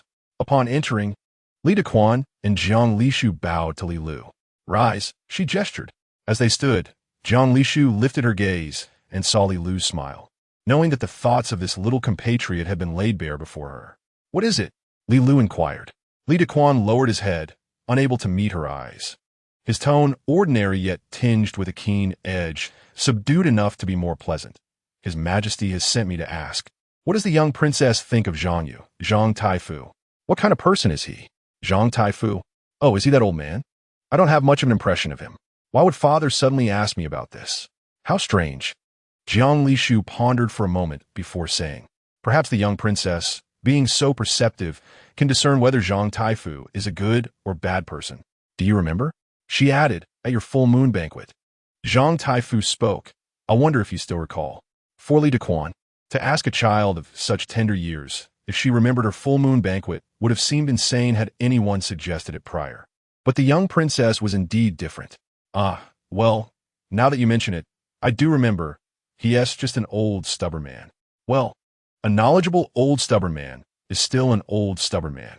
Li pondered this matter and seemed to grasp the underlying intent behind her father's decision to summon Li Gonggong and Jiang Lsh to inquire about her thoughts. Did her father wish for her to preserve his life? Observing Zhang Taifu's countenance, he appeared to have enjoyed a rather fortunate existence. His early years were smooth, yet the latter part of his life was somewhat tumultuous, largely due to his own obstinacy. Was her father considering sparing him due to his erudition? It was indeed possible to rescue him, for the nation required talents for its advancement. However, one must take responsibility for their actions, as one is not a mere child of 3 who can act without contemplation of the consequences. Jiang Lsh, upon hearing Li L's musings, smiled knowingly. Indeed, the young princess would extend her hand in salvation. She exchanged a glance with Li Dequan, who was taken aback. How could Miss Jiang be so discreetly perceptive? Already aware of the young princess's stance? After a brief moment of contemplation, Li modestly nodded, stating, I am unaware of the true nature of Zhang Taifu. Yet my beautiful mother once imparted that one must be accountable for their deeds. Nonetheless, she also asserted that everyone deserves an opportunity for redemption. Li Dequan, a man of keen intellect, swiftly comprehended her implication, responding with a smile. In that case, I shall convey your sentiments to His Majesty. He discerned that Zhang Taifu could live, albeit not without facing the consequences of his past actions. At his advanced age, surely he could not expect to escape unscathed. As Jiang Lsh and Li Dequan made their way back to report, she found herself reflecting on Li Ll's words. In truth, she harbored a rather intense disposition, particularly under the immense pressures of academia. This conundrum was indeed complex. Even with her current intellect and understanding, she found it perplexing. If a villain sought to repent and atone, should they not have that right? Yet, they must also bear the weight of their malevolent acts. Suddenly, she recalled a law from the current dynasty. Any condemned criminal who exhibited remorse prior to execution could receive a reprieve. This law had been subject to much criticism. In her view, it seemed entirely unnecessary, for showing kindness to evildoers only inflicted further harm upon those they had wronged. Nonetheless, many upheld this law, and she had earnestly inquired of her tutor at the time, who was also the tutor to the second Prince Li Sijing, about its necessity. The learned he, with a complex expression, had shared numerous insights, explaining that laws exist not solely to punish but also to protect. There is no perfect law, and what we can do is strive for continual improvement, inching ever closer to perfection. It was said that he had once been involved in codifying laws, and during her studies, Jiang Lsh diligently absorbed various knowledge, particularly in legal matters. Miss Jiang? Miss Jiang? Li Dequan interjected with a chuckle. We are soon to meet His Majesty and Her Highness. Do not lose your train of thought. Only then did Jiang Lsh realize they had exited the palace, standing beneath the city walls. She offered an embarrassed smile. I was merely lost in contemplation. Thank you for the reminder, Li Gongong. Ah, it is but a trifling matter, he replied. From this day forth, we shall serve His Majesty and Her Highness together, and it is only fitting we assist one another. Jiang Lsh smiled in agreement. Indeed, mutual support. Upon learning of Li Ll's intentions, the Emperor and Empress were far from surprised. Their aim was to ensure Zhang Y owed them a debt of gratitude. After all, he had served through 3 reigns, and such prestige could not be easily replaced. The Taoist YNH publicly declared he had no disciples, effectively delivering a stinging rebuke to Qing YZ. Coupled with the recent tribulations, it was evident that in the years to come, the young princess would embody the image of the thunder god in the hearts of the people. The emperor summoned Wang Shio, ordering the binding and imprisonment of the traitor Li L and his associates, commanding their execution in 3 days. He ordered the confiscation of the Long Princess's estate, the Anping Marquis's residence, and Zhang Taifu's household, with their families detained pending judgment. As for Qing YZ and his followers, their respective temples were to be scrutinized. Wang Shio, I accept the command. Go forth. After the emperor's decree, Li Dequan announced the imperial edict to the gathered populace regarding Li Ll's plans to take on disciples. The emperor was aware of her intentions to teach medicine. Yet the specifics were less important. The essence was that she would indeed take in students, and he had spoken no falsehood. As expected, the crowd erupted in excitement upon learning that the young princess truly intended to accept disciples, and her youth was no obstacle. After all, she was a formidable figure capable of summoning lightning. Chapter 67 reached its conclusion, heralding a grand reckoning. The emperor acted swiftly, gathering evidence. And when the Long Princess's involvement in the recent calamity surfaced, inciting public outrage, it was revealed that this was not a singular occurrence. Further evidence implicated the former national master in corruption. The populace was stunned. Li L had long been perceived as a savior, and they had believed their survival was due to her intervention. Now, they learned that the benefactor they had revered was, in fact, the architect of their suffering. How could they endure such a revelation? The representative of this disillusionment was Su En, the medical woman previously recommended to the Empress. The list and account books belonging to the former national master finally served their purpose, and of course, the Emperor retained them for this very moment. Not only were they affected, but the Anping Marquis and his son had amassed close to 50,000 troops and held sway over the border commanders. Fortunately, the Emperor acted decisively. There was no doubt that Qing YZ must die. The mysteries surrounding him were of little concern to the Emperor, for when the time came, the executioner's blade would fall, and he would meet his demise. The Emperor observed with a smile as Li L was led away. Catching a glimpse of her glance in his direction, though her expression was unreadable, it was certain it was not one of friendship. With ample evidence at hand, there was no need for further discussion regarding the necessary executions. The current reign was known as H-ing-ming, and this incident would later be referred to as the H-ing-ming turmoil, which commenced on this very day, so quietly. Nearly half the officials in the court were ensnared, and the blood spilled in the marketplace had yet to dry as the executioner continued to bring forth victims, his blade growing dull from overuse. Among the first to fall were the Long Princess and her immediate officials, becoming the first souls claimed by the guillotine. Long Princess Li L was expelled from the royal family, stripped of her title. She was no longer the Long Princess, but merely the commoner Li L. She remained bewildered as to how matters had escalated to this point, yet she would never receive an answer. The entire Anping Marquis family faced execution, with one exception. Tang Yu's wife, a woman strikingly similar to the Long Princess, voluntarily surrendered to the Emperor providing extensive accounts of the Onping Marquis family's various transgressions, including land grabs from the common people and usurious practices. Her demands were simple. She sought clemency for herself and her daughter. She had never shared a strong bond with Tang Yu, especially upon learning of his ulterior motives in marrying her. She had her own children to consider, and even if not for herself, she must secure a future for them. Not only central officials, but many local officials found themselves implicated. The emperor provided ample evidence, affording them little time for defense. The heads would roll before the year's end. The Dishi dynasty mandated that officials' annual leave commenced on the first day of the Lunar New Year, lasting for 14 days. Amidst the palpable tension, the first day of the new year arrived, and with it, a brief respite in the marketplace. The emperor's display of authority took everyone by surprise. Initially, they believed he merely sought to purge the Long Princess's faction. Yet little did they know the former national master's affairs were far from resolved. His Majesty had merely been biding his time, waiting for the opportune moment. This time, Jiang Lsh also entered the public eye. A snowfall graced the land the other day, leaving a blanket of pristine white. Such weather surely poses a threat to many lives.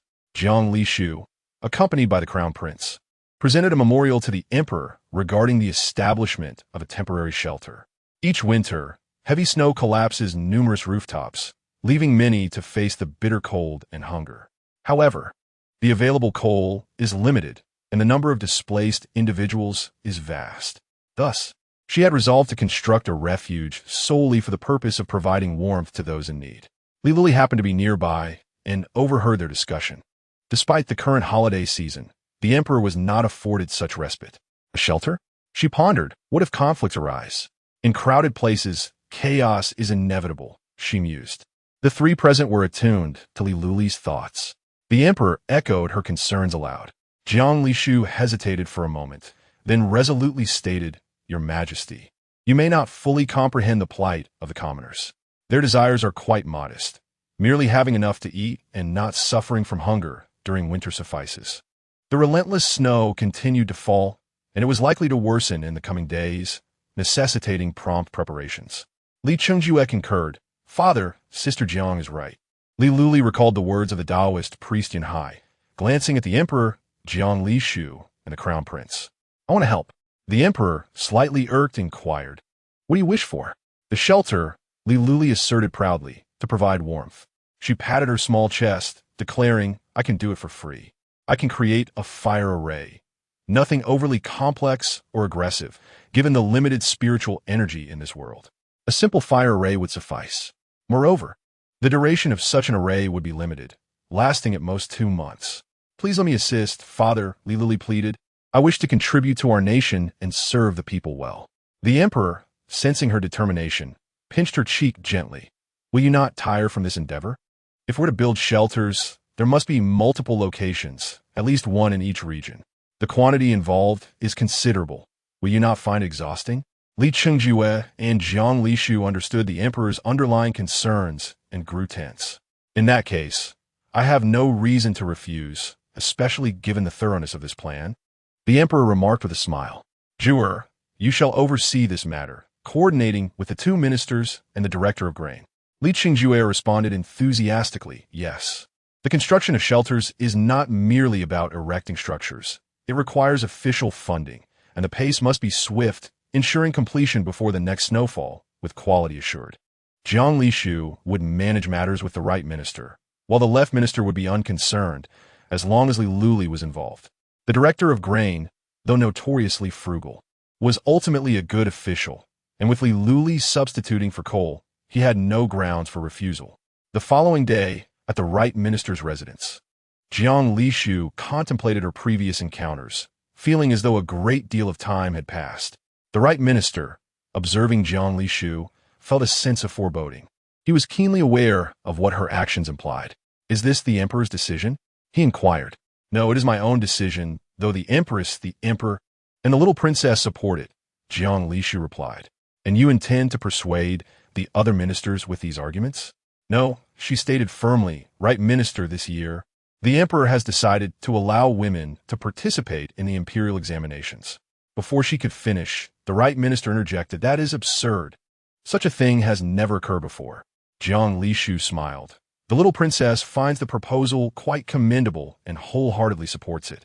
Mention of the little princess rendered the right minister momentarily speechless. Chapter 68. A Curse. A Curse.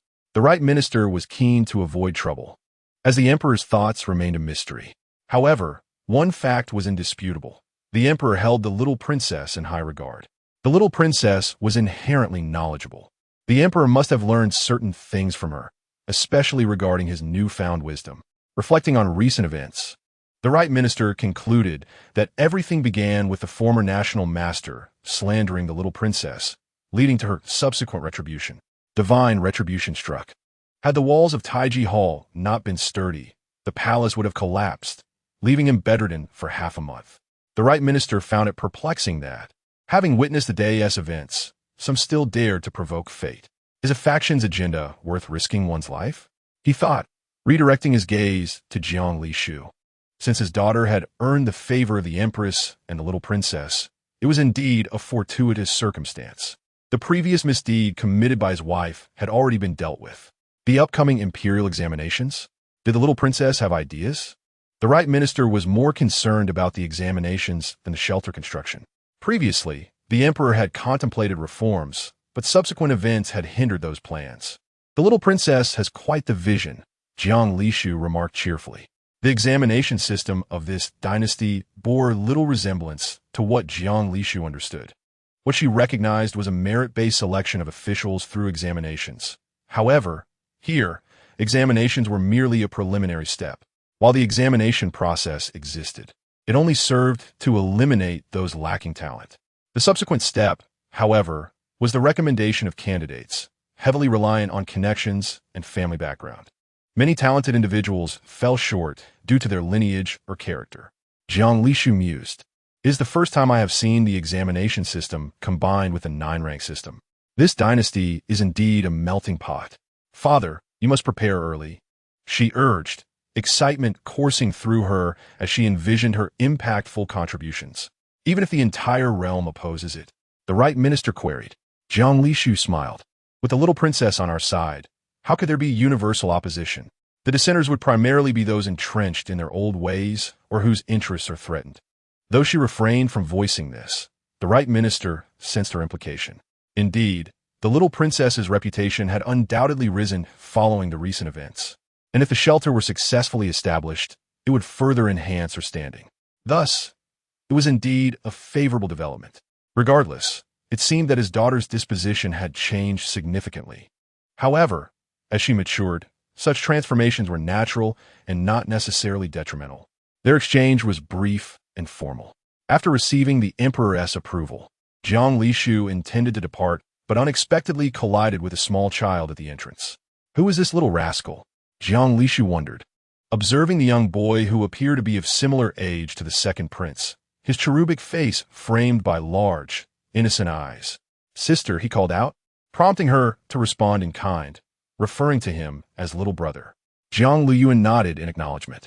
Their sibling bond remained somewhat superficial, as Jiang Lishu had spent little time with the Jiang family upon her arrival in this world.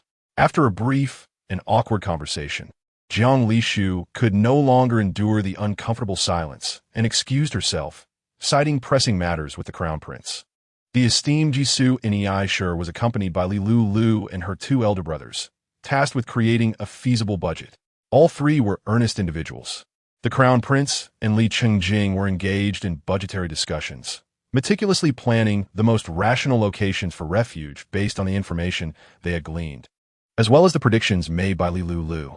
Although a substantial sum had been seized by the central authority, Li Qingjue was aware that their father intended to implement sweeping reforms and undertake various projects. Thus, frugality was paramount. When these budgets were presented to Jisoo Nei, he remarked that further savings could be achieved. He suggested that instead of constructing expensive brick houses, it would be more prudent to build with earth materials, lowering the structure and thereby conserving labor. As for the rooftops, reinforcing them with thatch would suffice, allowing any snow to provide additional weight. Moreover, certain locations were in close proximity, negating the need for separate establishments, and thus, reductions could be made. given the treacherous local roads and the difficulty of traversing snow-covered paths. It was unnecessary to complicate matters any further. Lulu, along with her brothers, engaged in this discussion, with Li Changjing patting her shoulder and saying, "Sister, the decision rests with you." Lulu's face flushed with indignation as she gazed upon the rotund Ji Su Nei Shi, whose ruddy complexion and well-fed appearance belied the gravity of the situation. How could he utter such words? "Will you agree or not?" she demanded, pointing an accusatory finger. "If you refuse, I shall curse you." Upon hearing this, Li Qingjue and Li Chengjing's initial anger transformed into mirth. Would this man, too, suffer the same fate as the Lady of Yong, and the young princess? Unable to relieve himself, they couldn't help but touch their noses in amusement. Nevertheless, the two brothers were aware that the situation was not without its own complexities. Li Qingjue had already investigated and found that the two individuals were still alive, their survival seemingly linked to Qinjianzi. It was said they had received pain relief, with the specifics involving an abdominal surgery to extract waste. Si Suneishi, looking perturbed, replied, "Your Highness, I find myself utterly powerless. The treasury is depleted, and there are numerous areas in need of funds. I truly do not know how to proceed."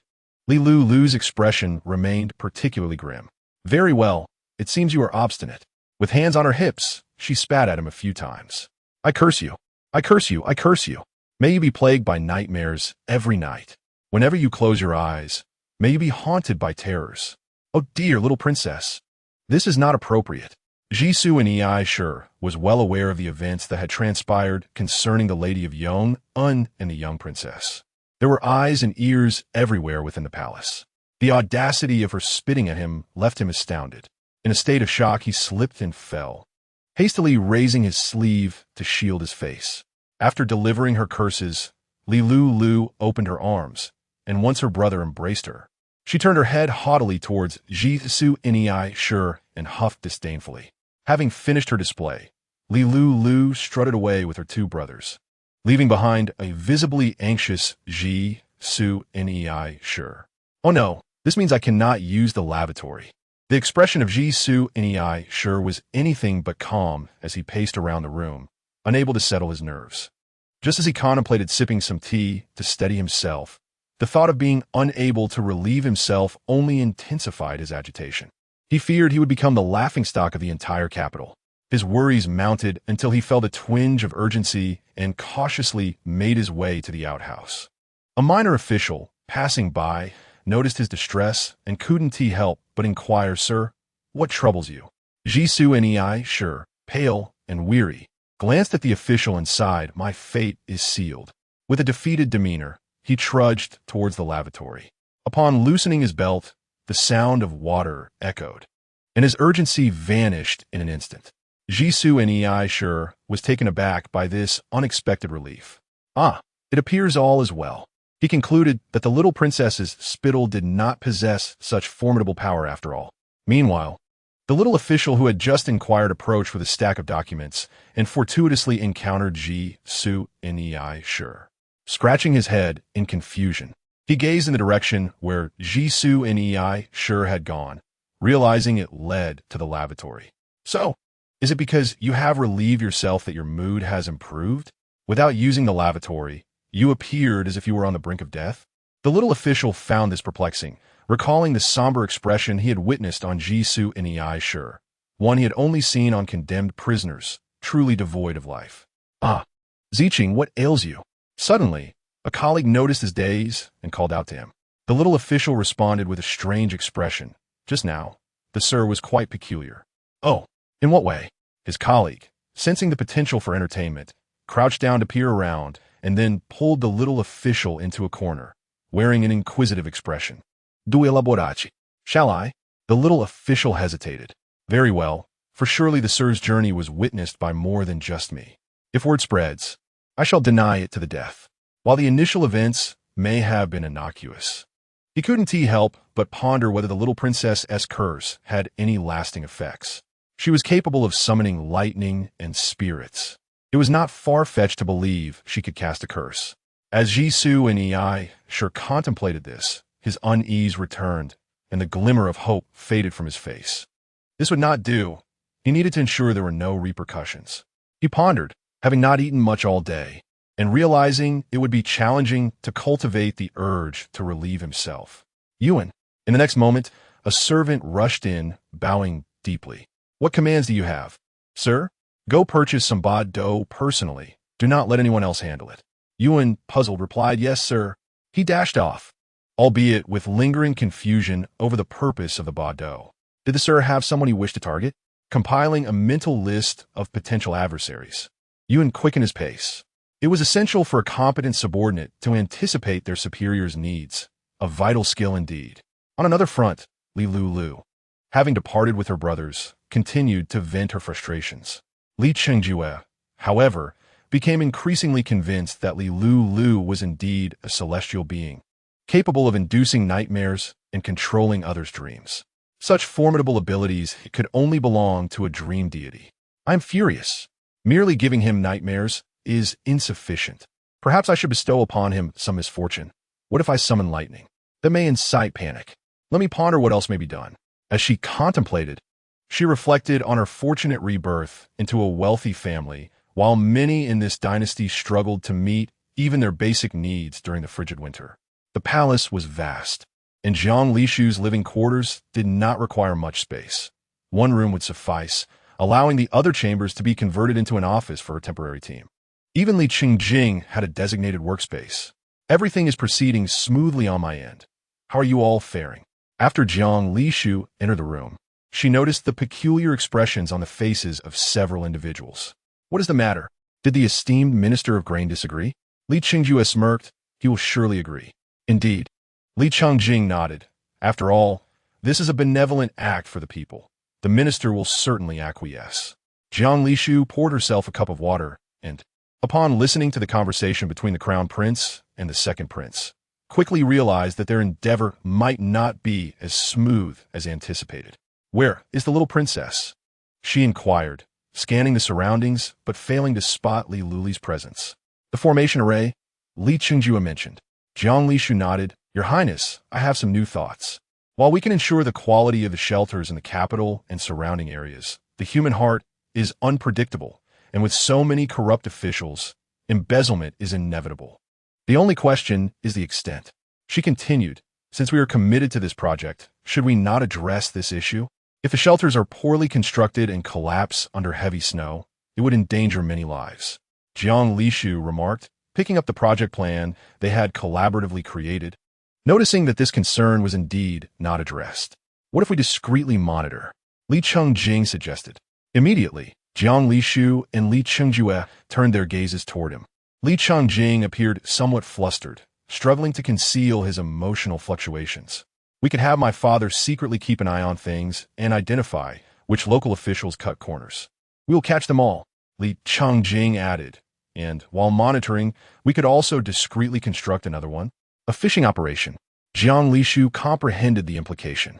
Meanwhile, Li Luli was engrossed in drawing formation arrays, having fully absorbed the benefits from the little ginseng's tribulation. Her spiritual energy had significantly increased. However, she felt a tinge of regret as the little ginseng had fallen into a deep slumber. This gift had proven too burdensome for it, requiring an extensive period for digestion. It would likely remain unconscious for years. Li Luli lamented, wishing she could converse with the little ginseng once it awoke. Minister of Grain, Chapter 70, The Lavatory. So many Biedo. Who does that rascal you intend to feed them to? The Minister of Grain frowned at the sight of the overwhelming Biedo. Feeling a headache coming on, he picked out a small portion to sprinkle into his tea, carefully wrapping the remainder to hide in a crevice.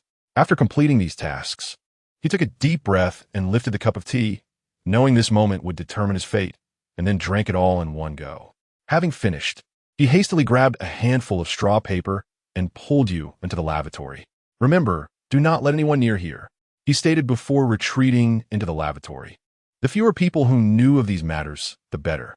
The minister had decided that since Yuan had procured the Biedo, he would continue to keep watch. Yuan, bewildered, understood that he must choose his words wisely as a competent subordinate, especially in such a delicate situation. Thus, He swiftly unsheathed his large knife and stood guard at the lavatory door. From that moment until the minister exited, he would not allow even a bird to pass within a 10-mile radius. Yuan was acutely aware of the minister's vulnerability at this moment. Any minor crisis could inflict significant harm and leave lasting scars. This could not be permitted. I shall protect the minister's safety. He recalled performing well in a previous task, having procured an upgraded version of the BA dough that was rumored to be so potent that even a small amount could lead to grave consequences. It was not merely the quantity, but the quality that was paramount. In the frigid winter, the lavatory lacked proper insulation, and the minister sat shivering on the latrine, regretting not having donned a cloak for warmth beforehand. Now, however, he was even colder in a far more uncomfortable predicament. With the wind blowing and snow falling throughout the day, the evening brought even heavier snowfall, allowing the cold air to seep through the cracks of the lavatory. The minister felt his backside growing increasingly frigid, yet this was a crucial moment. Soon, as the effects of the BA dough took hold, his expression brightened. A few moments later, accompanied by the sound of waste being expelled, an unpleasant odor wafted forth. Ha ha ha! He could not suppress his laughter. No curse. No curse. After reveling in his relief, he heard Yuan cautiously asking if everything was all right. The minister's face darkened instantly. Yuan, still bent over, inquired whether the minister encountered any issues, his laughter likely audible to those outside. It is none of your concern. Just keep watch. After a lengthy pause, a muffled voice emerged from within. Yuan scratched his head, perplexed, as the minister had been in the lavatory for nearly half an hour. Could it be that the minister is constipated? Suddenly enlightened, Yuan realized the connection. No wonder the minister had asked him to procure BA dough. It was for his own use. With this revelation, Yuan glanced at the lavatory door and stealthily distanced himself, summoning a servant. Hey, what are you doing? Taking out the slop. No wonder you smell so foul. Yuan understood, but at this late hour, he could not locate anyone else. The minister's predicament must remain known to as few people as possible, and since the minister had personally instructed him to guard this spot, he could not entrust it to another. Very well. He looked at the servant responsible for the slop and ordered, "You go brew a fine cup of tea. This is a direct favor from minister. Bring it over promptly and with efficiency. Use the tea leaves the minister enjoys and place it on the second shelf. Second compartment of the bookcase, wrapped in butter paper. Remember, do not mistake it. Yes, I will not disappoint."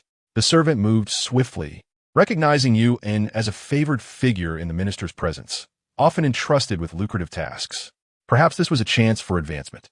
He mused, but did not slacken his pace, hastily making his way to the minister of grain's study, where hot water was ready in the adjacent tea room. Upon reaching the bookshelf, he pondered, second compartment from his second shelf? Is that from the top down or bottom up? Confused, he decided to search both ways, inadvertently discovering the correct compartment from the bottom up. His eyes lit up upon spotting the bulging object wrapped in butter paper. This must be it. Upon opening it, his expression turned strange. Is this tea? He murmured. Ah, this must be the newly popular tea powder. The minister's tea powder is clearly fresh. Excited to brew the tea, he suddenly realized he had no idea how to make it. Usually, he only dealt with slop. Who could have anticipated being tasked with brewing tea for the minister? He pondered for a few moments, deciding that adding more would be better. After all, it was powder. What if it lacked flavor once brewed? Wouldn't that hinder his rise to success? This simply would not do. Some opportunities, once missed, could never be reclaimed. He had to seize this one. With that thought, the servant boldly poured a generous amount of powder into the small teapot, watching as it quickly dissolved in the hot water. He stirred with a chopstick, then poured it into a teacup and hurried to deliver it to the minister. The minister of grain was indeed feeling quite vexed. After his earlier laughter, he had relaxed his body several times, yet he could not afford to let his guard down now. From which pharmacy did Yuan procure this BA dough? The quality is exceptional. He gritted his teeth, and the pain made his vision blur, causing his hands to tremble even while wiping himself, nearly tearing through the thin paper. His posterior felt as though it had turned numb with cold. After the esteemed minister of grain finally donned his trousers, despite feeling unwell, his spirits lifted, for it was evident that the little princess's curse held no sway over him. As he opened the door, Yuan approached with a teacup in hand, saying, "My lord, I had someone brew you a cup of hot tea. Rest assured, I only mentioned that I desired it, without disclosing your name." The minister, unable to think clearly due to the cold, found solace in the sight of the warm tea before him. "Well done, Yuan," he said, completely oblivious to the glaring flaw in Yuan's words. As he lifted the lid of the teacup, had he scrutinized it closely, he would have noticed that the tea's color was markedly different from what he typically drank. Yuan beamed. "I am glad you are satisfied, my lord. This is merely my duty." In the biting cold, having a cup of warm tea was indeed a comfort. "My lord, what is the matter?" Yuan exclaimed in alarm. Chapter 71. "Oh no, that's castor bean powder. This is bad." He can no longer hold it in. Yuan panicked, instinctively wanting to follow. My lord, he cried out, his voice so loud that it roused those nearby from their slumber. The minister of grain had no time to spare, striding towards the latrine, just managing to unfasten his belt in time to avoid a mishap. Nearby, several homes lit their fires anew, and inquiries about the situation began to arise. Seeing Yuan, many were puzzled. Isn't he the minister's aide? The minister is in a latrine? If he is startled, it could leave a lifelong scar. The thought of such an outcome sent shivers down Yuan's spine. No, he must do this job well. My lord, what is happening? Yet some remained, watching Yuan guard the latrine, their confusion growing. It stinks so much here, no one wants to work nearby, one remarked. Indeed, it's midwinter. I heard someone crying out just now. What has happened? That cry was quite distressing. Could there be an intruder? I was startled awake. His heart raced, for it was clear the minister intended to linger in the latrine. If word got out, it would surely be a source of ridicule. Yuan finally sensed something was amiss. He summoned a young servant and, pinching his nose, asked, "What kind of tea did you brew?" Having spent too long in the latrine, his sense of smell had dulled, but as he stepped outside a bit, the light revealed the tea's color and aroma. There was no hint of fragrance. The young servant nervously replied, "I followed the instructions you gave, my lord. I used the tea powder wrapped in yellow paper from the second column." "Is that so? Then what could possibly be wrong?" Yuan's mind swirled, and suddenly, a flash of realization struck him. What tea powder? Where did that come from? The servant shrank back in fear, murmuring, "It was the yellow powder wrapped in paper. I examined it closely. Did I brew it incorrectly?" Upon hearing the first part of the servant's explanation, Yuan's vision darkened, his anger surging, and he advanced with a swift motion, delivering a sharp slap. "You have brought me great suffering." The servant, dazed from the blow, quickly knelt, banging his head in remorse. "Please spare me, my lord. I truly did not mean to." Yuan pointed at him. You. He glanced towards the latrine, where aside from the sounds of relief, the minister had not uttered a word. Lowering his voice, he continued, "Tea surely tastes different from castor bean powder. Have you never noticed?" The servant looked quite embarrassed, trembling as he replied, "My lord, I must confess. The reason I was assigned to the latrine is that my sense of smell is poor, and I cannot discern any odor." Upon hearing this, Yuan felt a wave of dizziness wash over him, nearly collapsing. Yet his mind was startlingly clear. This was disastrous. He had assumed the minister intended to play a prank and had specifically ordered the finest quality from a shop. "How much did you put in?" His voice quivered. The servant held up a finger. Yuan felt a glimmer of hope. "Just a little?" The servant shook his head. "I have little experience brewing tea," he admitted shamefully, "so I filled a full half cup. It was only brewing in the pot, not much in the cup." Seeing Yuan's anger rising again, the servant hurriedly added, "But it didn't matter. I only got a kick for that." Inside the latrine, the minister of grain felt utterly exhausted, too preoccupied to concern himself with the outside commotion. His condition remained dire, and each time he thought he had recovered, it proved otherwise. This mental strain was equally torturous. His complexion turned pale, and he felt a ringing in his ears. How had he come to this? Squatting in the latrine, he trembled as he pulled out a handkerchief to wipe the sweat from his brow, feeling both fatigue and drowsy, his head slowly drooping until he fainted. Outside, Yuan and the young servant pondered how to save the minister. With so much castor bean powder consumed, he could easily be left incapacitated. "You, hurry and fetch a physician now." The servant quickly responded, "I will go at once." With that, he dashed away like a startled rabbit. Meanwhile, the minister began to dream, in which he was no longer a high-ranking official, but rather an ordinary refugee. Just yesterday, he had a modest house of his own, albeit dilapidated. It was still his. However, fate was unkind, A heavy snowfall collapsed his roof, and finally, that precarious dwelling crumbled. He found himself homeless. It was freezing, unbearably cold. Would the snow never cease? The following morning, the minister of grain, having mistakenly ingested castor beans, remained unconscious after spending a frigid night in the latrine. His body frozen as if it were a popsicle. Yet the most pressing question loomed. How could he have mistakenly consumed castor beans?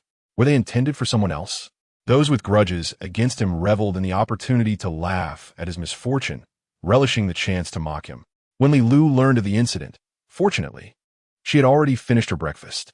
Why on earth would he eat castor beans?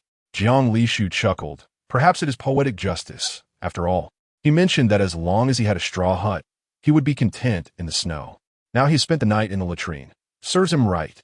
Lulu joined in her laughter. Yet, I find it curious. How did this minister come by castor beans? Jiang Lishu mused. No matter how one might mistakenly consume them, surely they would be stored with caution. Could there be a spy in his residence? Lulu blinka. Could it be that someone is deliberately plotting against him? Could it be the second brother? The crown prince could never be the one, and neither could Sister Jiang. The curse I cast upon him was not meant for them. Only the second brother, with his mischievous nature, seems the most likely culprit. As Lulu pondered this, she recalled the recent tensions with the esteemed minister of grain, which involved her and her companions. Yet, one could never be certain. In the realm of politics, there are bound to be a few bitter enemies. However, should these enemies seek to harm her, they would not resort to such petty tactics as using powdered beans. After much contemplation, she still felt that the second brother was the most probable suspect. Li Changjing widened his eyes in disbelief, almost ready to erupt, but was fortunately restrained by Li Qingjie. Do not reveal anything, Li Changjing cautioned. Sister, wait a moment. He paused, finally realizing the gravity of the situation, and glanced at Jiang Lishu and then at Li Qingjie, as if struck by a revelation. Can you both hear this? Unbeknownst to him, as they were facing away from Lulu, they remained unaware of her actions. Li Qingjie twitched his lips. Only now do you realize? Oh, my foolish brother. Listening to Lulu's series of speculations, Jiang Lishu smirked and gently patted her head, offering a resigned smile. Since this minister of grain has fallen ill, which esteemed official should we approach next? Li Qingjie replied. It is stipulated that if an official takes leave, we must obtain their official seal to conduct any business with them. Only then can we proceed with financial expenditures. Lulu wrinkled her nose. Let us go find him. He must have awakened. It's not a serious illness. We should go see him now. She contemplated the concept of merit. If the intention was to accrue merit by helping others, would that count towards it? She found it perplexing. Nevertheless, one thing became clear to Lulu. It was essential to connect with others. However, being of tender age and a princess, her options were more expansive. Helping others could never be a misstep. Sister, could you be a tad too anxious? Li Qingjie expressed surprise, considering it had only been a morning since the incident. Lulu shook her head affirmatively. Now is the perfect time. Chapter 72, An Unexpected Chill. Lulu was resolute in her determination, convinced that addressing the matter now would yield solutions, and the other three acquiesced to her will. This must be resolved swiftly. In a few days, a blizzard will strike, making it even harder to endure. The talismans have been prepared, and an additional solidification talisman has been added. Lulu reflected on her efforts from the previous day, having spent the afternoon crafting talismans, exhausting much of her spiritual energy. Yet, the prospect of significant gains made it worthwhile. Upon arriving at the residence of the Minister of Grain, they were greeted by his wife. My sincerest apologies, esteemed young lords, she said gently, explaining, my husband has been unwell and caught a chill. He cannot receive you today, and I must welcome you on his behalf. Unwell? A mere chill? Lulu thought to herself. He is practically on the verge of collapse. Yet this excuse seems rather convenient. However, I assure you, this is not my doing, and the consequences should not be attributed to me. Counting on her fingers, Lulu suddenly looked up at the ceiling, but in the confines of the room. All she saw was the roof above. She felt this could not be accounted for and reasoned that her intentions were noble. Perhaps it would evoke empathy for those still enduring the winter's chill. Surely, the heavens will not hold this against me, she mused anxiously. While Lulu remained lost in her thoughts, the other three, except Jiang Li Shu, were somewhat confused but could discern that this matter was of great significance to their sister. "Do not worry, my lady," Jiang Li Shu stepped forward to reassure her. "We have come for this very purpose." The former Minister of Grain had been a trusted advisor to the previous national master, and the current one, surnamed L, had also risen through the ranks. In other words, after the Long Princess and the previous national master settled their affairs, very few officials remained in the court, as most had been replaced. "Is what Miss Jiang says true?" Lady L exclaimed with delight. "Indeed, this is my father's wish," Li Chungjing replied, lifting his chin slightly. Jiang Li Shu continued. "His Majesty recognizes the minister's dedication to the nation and its people, and due to his overexertion, he has fallen ill. Thus, the little princess has been tasked with offering blessings for Lord L. Since the second prince had stated that this was the Empress' command, she simply followed suit." "Is it true?" Lady L's expression was one of surprise, but upon closer inspection, her true feelings revealed disbelief and embarrassment over her husband's condition, which had already become public knowledge. Thus, she was not entirely convinced. Sometimes, flattery is simply embellishment, but in this instance, it felt more awkward than gracious. Fortunately, both parties were skilled actors, adept at concealing their true emotions. Jiang Li Shu maintained her composure, grasping Lady L's hand. "Of course, Lord L cares deeply for the country and its people, and the little princess is equally concerned. We met just yesterday." With that, she led Li Lul and the others to meet Lord L. "What a beautiful garden!" Li Lul exclaimed, taking in the intricately carved railings and the artificial lake surrounded by bamboo, which, though unknown in variety, was undoubtedly of fine quality. In the winter snow, it appeared enchanting. "This man is so frugal. I didn't expect him to be so generous with his home decor. Ah, it would have been splendid if that official, whose surname seems to be Yang, could have come to see this. His keen eye would surely discern the quality of these items." As she mused, Li Lul suddenly thought that such a person would be quite suitable for managing finances. After all, someone in her family was engaged in commerce and would certainly be sensitive to monetary matters. Thus, she felt he would be perfect for managing finances. Yet why was he not? The title seemed to imply he was an inspector. Isn't an inspector of a higher rank than a financial officer? Jiang Lishu replied, "Indeed." She had studied history. Although this dynasty was a mélange, it retained the name of the Xia dynasty while adopting the Qin dynasty's bureaucratic structure, employing the 3 dukes and 9 ministers at the center and the commandery county system locally, all while having invented paper and a form of the imperial examination. Unfortunately, this examination was not a true one, but rather a hybrid of the examination and the 9-rank system, replete with eccentricities. I digress. Regardless, since the 3 dukes and 9 ministers system is in place, the Grand Inspector must certainly outrank the Minister of Grain, as he is one of the 3 dukes. "Esteemed officials, my husband is within this room." Lady L guided them to a door, adding, "However, he has not awakened since being discovered this morning. I fear you may have made a futile trip." With that, she pushed the door open. As the group entered, they found the room pleasantly warm, with ample charcoal fires and thick blankets adorning every corner, the air infused with fragrant incense. Lady L's maid drew back the curtain, revealing Lord L lying in bed, his face pale, lips cracked and bluish, and an indescribable odor emanating from him. He truly appears to be suffering from the cold. Li Lul nestled comfortably in Li Chengjue's embrace, extending her chubby finger toward Lord L. Li Chengjing hid behind the crown prince, his gaze fixed intently on Li Lul, and as he noticed her outstretched finger, a glimmer of light seemed to emanate from it. As the gentle glow captured his gaze, it drifted toward LDRN, perhaps due to the positioning of his bed directly across from the window, where the reflection of the snow outside illuminated the room with a bright radiance. Had he not scrutinized it closely, he might have overlooked those glimmers. My sister is employing her magical arts. Observing her husband in such a state, LFRN clutched her handkerchief, feeling a pang of emotion that nearly brought tears to her eyes. Unexpectedly, in the next moment, LDRN's eyelashes fluttered, and he slowly opened his eyes. "Ah, I knew he would awaken upon our arrival." "No, it is entirely due to my sister's prowess. I witnessed it with my own eyes, truly. Why is His Highness crying?" Ji Ingel sh noticed the tears welling in Njj Ng's eyes as he rubbed them vigorously, leaving them reddened and glistening. How peculiar. Upon awakening, LDRN was greeted by Li LL's beaming face. Time seemed to stand still for a few moments. Then LDRN exclaimed, "Little princess, I have heired. I have truly heired. Whatever you wish to do, I shall immediately grant my approval for funding." Chapter 73. I have heired. The four of them remained silent, as LDRN rambled on, expressing every thought he had. In essence, he was pleading for mercy, agreeing to anything she proposed.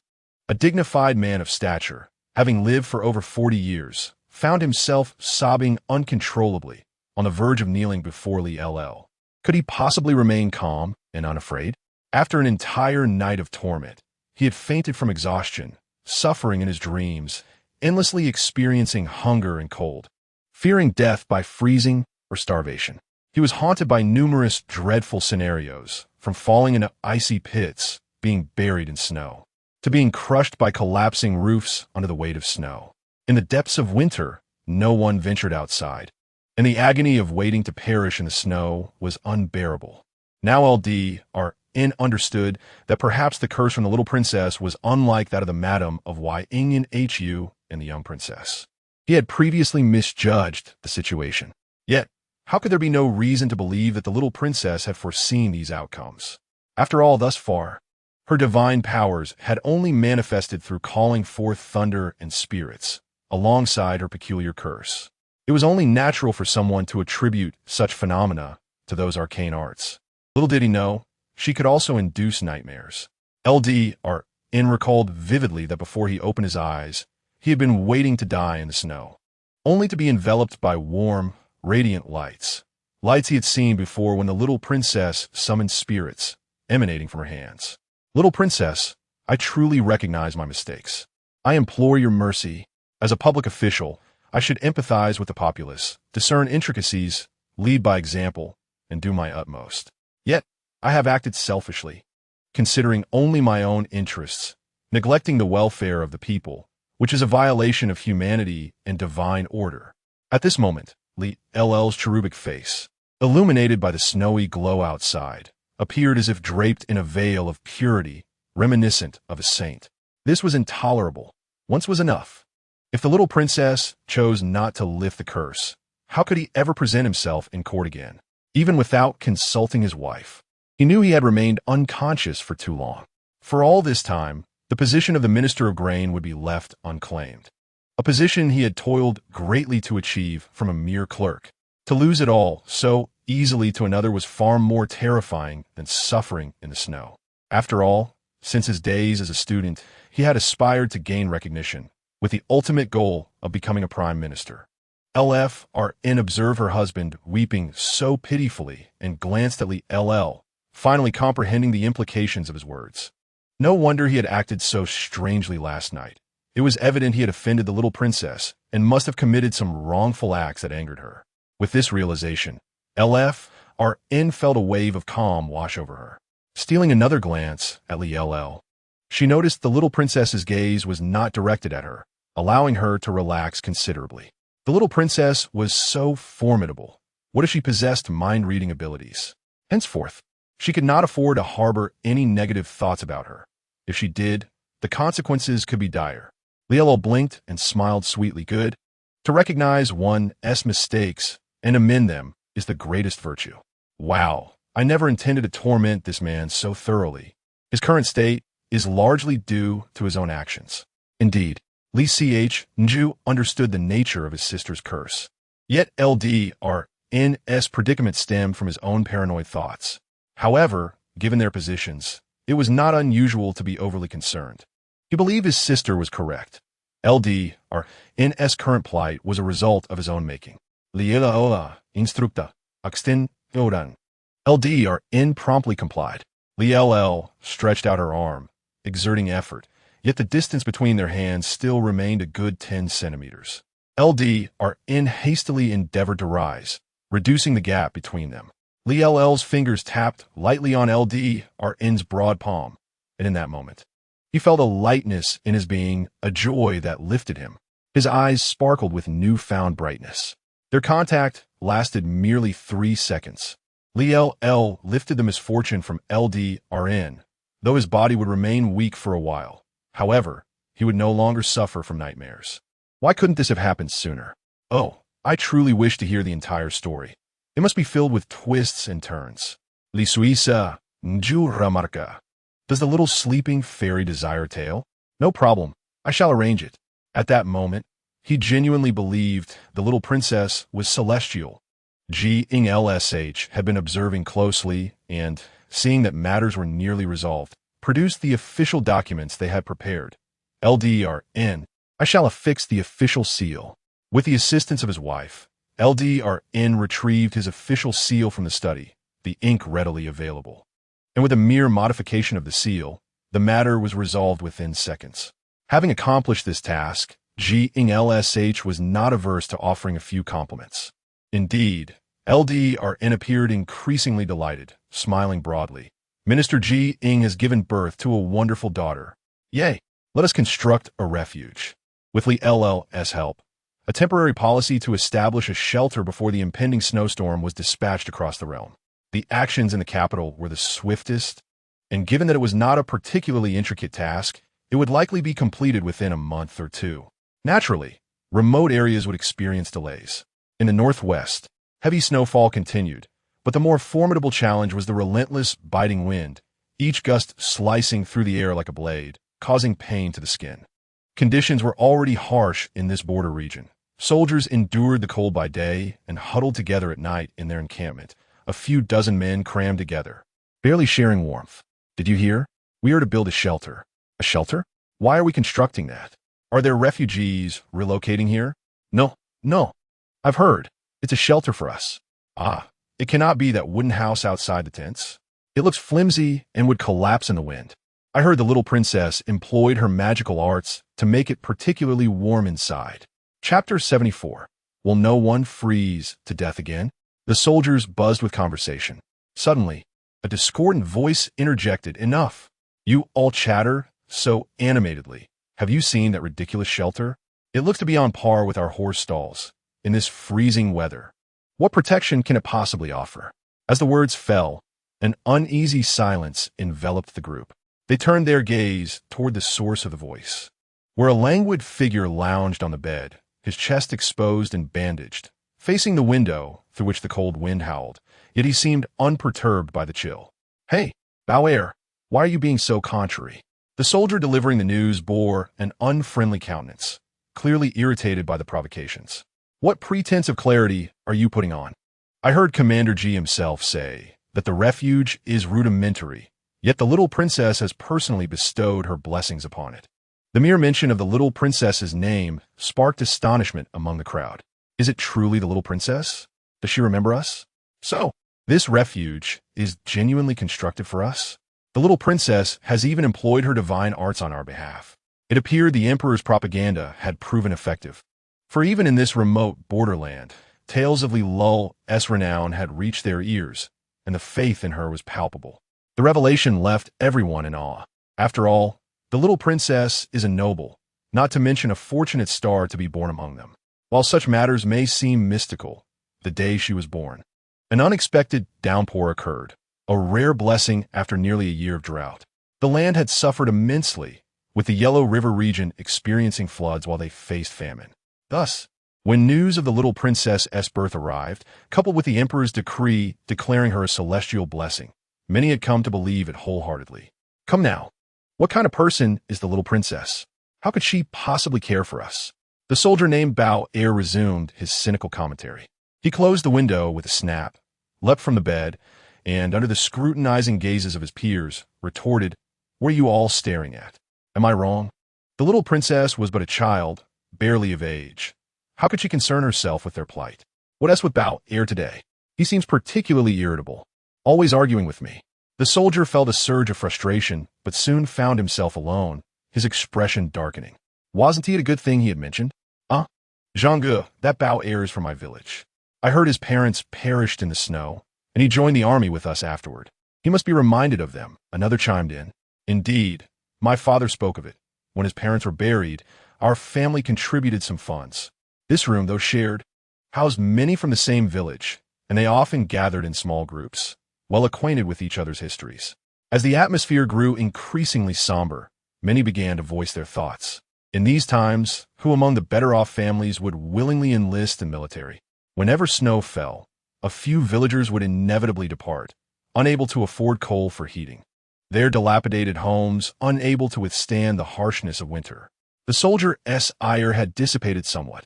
Deep down, they all understood that such matters were as unpredictable as a fairy tale. After enduring years of hardship, the arrival of the little princess, while promising, felt distant. Let it be, let it be. I hear the refuge will soon be completed. Then we shall see if what I said holds true. Heir exited, intending to head to the training grounds. While he feigned disinterest in the discussions of his comrades, he could not entirely dismiss the implications. How could those nobles possibly think of them? He had long come to terms with this reality. Which camp are you from? It's late. Why aren't you resting? Bieching, searching for something, unexpectedly discovered someone still present at the training grounds. Upon hearing this, Bieching raised an eyebrow slightly. Are you so excited about the refuge being built that you can't sleep? Truth be told, he too had felt a thrill upon hearing the news. Bieching hailed from a prestigious military family, his father and grandfather both esteemed officials. Yet in his generation, their fortunes had prospered, granting him a life of plenty. Prior to arriving here, he had heard of the harsh conditions, but experiencing them firsthand revealed the true extent of the hardship. Bieching laughed heartily. Do not fret. You will surely find shelter. This time, it is thanks to the little princess. I've heard she has set up a formation for our refuge, so once inside, it will feel like summer. You might even find it a bit too warm. His father had relayed the information. Indeed, this initiative was the little princess's doing. Although he was not present at the Taoist conference, the tales of the little princess's formidable presence had reached him, and he regretted not witnessing the spectacle himself. He was certain the news was true. The emperor would never jest about the little princess's reputation. Heir, upon hearing these words, felt a twinge of uncertainty and finally mustered the courage to inquire. Commander, is what you say truly the case? Will we not freeze during the winter? Naturally, Bieching replied with a hearty laugh, his beard twitching in amusement. His imposing stature seemed at odds with his name, but he assured, I, as your commander, guarantee it. From now on, we shall not perish from the cold in winter. With that, he took his leave, leaving Heir standing in a daze. We shall not freeze in winter? Could such a thing truly come to pass? He felt the rhythmic pounding of his heart echoing in his ears, each beat resonating with clarity. Snow began to fall, and as he wiped his face, he felt the dampness. Was it snow, or his tears, or perhaps a mixture of both? If such a day were to arrive, how wondrous it would be. Chapter 75. This winter, no one shall freeze to death. Such occurrences unfolded in many places. In winters past, a number of people would inevitably perish from the cold. This was an unfortunate reality, as impoverished families often lacked even the most basic garments for warmth, surviving in mere thatched huts. Now, with news of the crown prince and the little princess showing concern for the populace, it was said that despite her youth, the little princess bore the welfare of the common people in her heart and sought to construct shelters across the land to prevent them from freezing in winter. It was rumored that she had even employed divine magic to hastily draw talismans to the point of spitting blood, all for their sake. Just consider how young the little princess is, barely a year old. Once this news spread, many were moved to tears, and given the gravity of whether they would survive the winter, numerous citizens gathered at the construction site of the refuge. Every action of the workers, every material used, was scrutinized closely, fearful of any oversight. Even in the coldest of winters, those with slightly better living conditions could survive, but having a warm shelter was undeniably preferable. The talismans crafted by Lulu were to be employed by the Emperor's specially trained elite guards, ensuring that their methods remained secure from theft. The emperor had long foreseen the necessity of such measures, having grasped Lulu's aspirations and contemplated various strategies to secure his throne. His daughter possessed remarkable abilities. In the future, her talents would be indispensable, prompting him to expedite the training of a dedicated cadre for her. Indeed, he had but one requirement for this elite guard: They must be well versed in the classics of the Tao. Soon enough, the first significant snowfall of the year arrived, blanketing the landscape in a flurry that collapsed rooftops and buried roads, leaving many homeless. In the midst of the blizzard, the homeless trembled by the roadside, lacking even the strength to beg. When the snow ceased, the officials emerged to attend to their duties, transporting the frozen bodies of those who perished in the cold to be buried, leaving no trace of their existence in this world. This grim occurrence had been a yearly ritual, even during the prosperous times of previous dynasties, where the streets bore witness to the bones of the frozen dead. However, the officials managed these tragedies adeptly. Yet this year was different. His Majesty commanded the establishment of shelters across the land, providing a warm refuge for those unable to survive the harsh winter. The success of these shelters was largely due to the efforts of the little princess. In the vast northwest, where sandstorms reign, the temperature had plummeted several degrees since the previous day, causing the water outside to freeze during the day, devoid of any vitality. Ever since heir conversed with Captain G, he had been secretly observing the developments surrounding the shelters, though he felt a twinge of embarrassment for having boasted about it in front of his companions. Of course, he was not the only one concerned about this matter. Late at night, with the moon high in the sky, the snow had paused for several hours, yet the temperature remained low and the cold wind fierce. When everyone had fallen asleep, heir carefully dressed and stealthily made his way toward the shelter, determined to ensure that no corners were cut in its construction, despite the time constraints that only allowed for a simple flat-roofed building. As he gazed upon the nearly completed shelter, a sense of satisfaction filled his heart. The thought of Captain G's words, that no one would freeze to death again, brought him joy.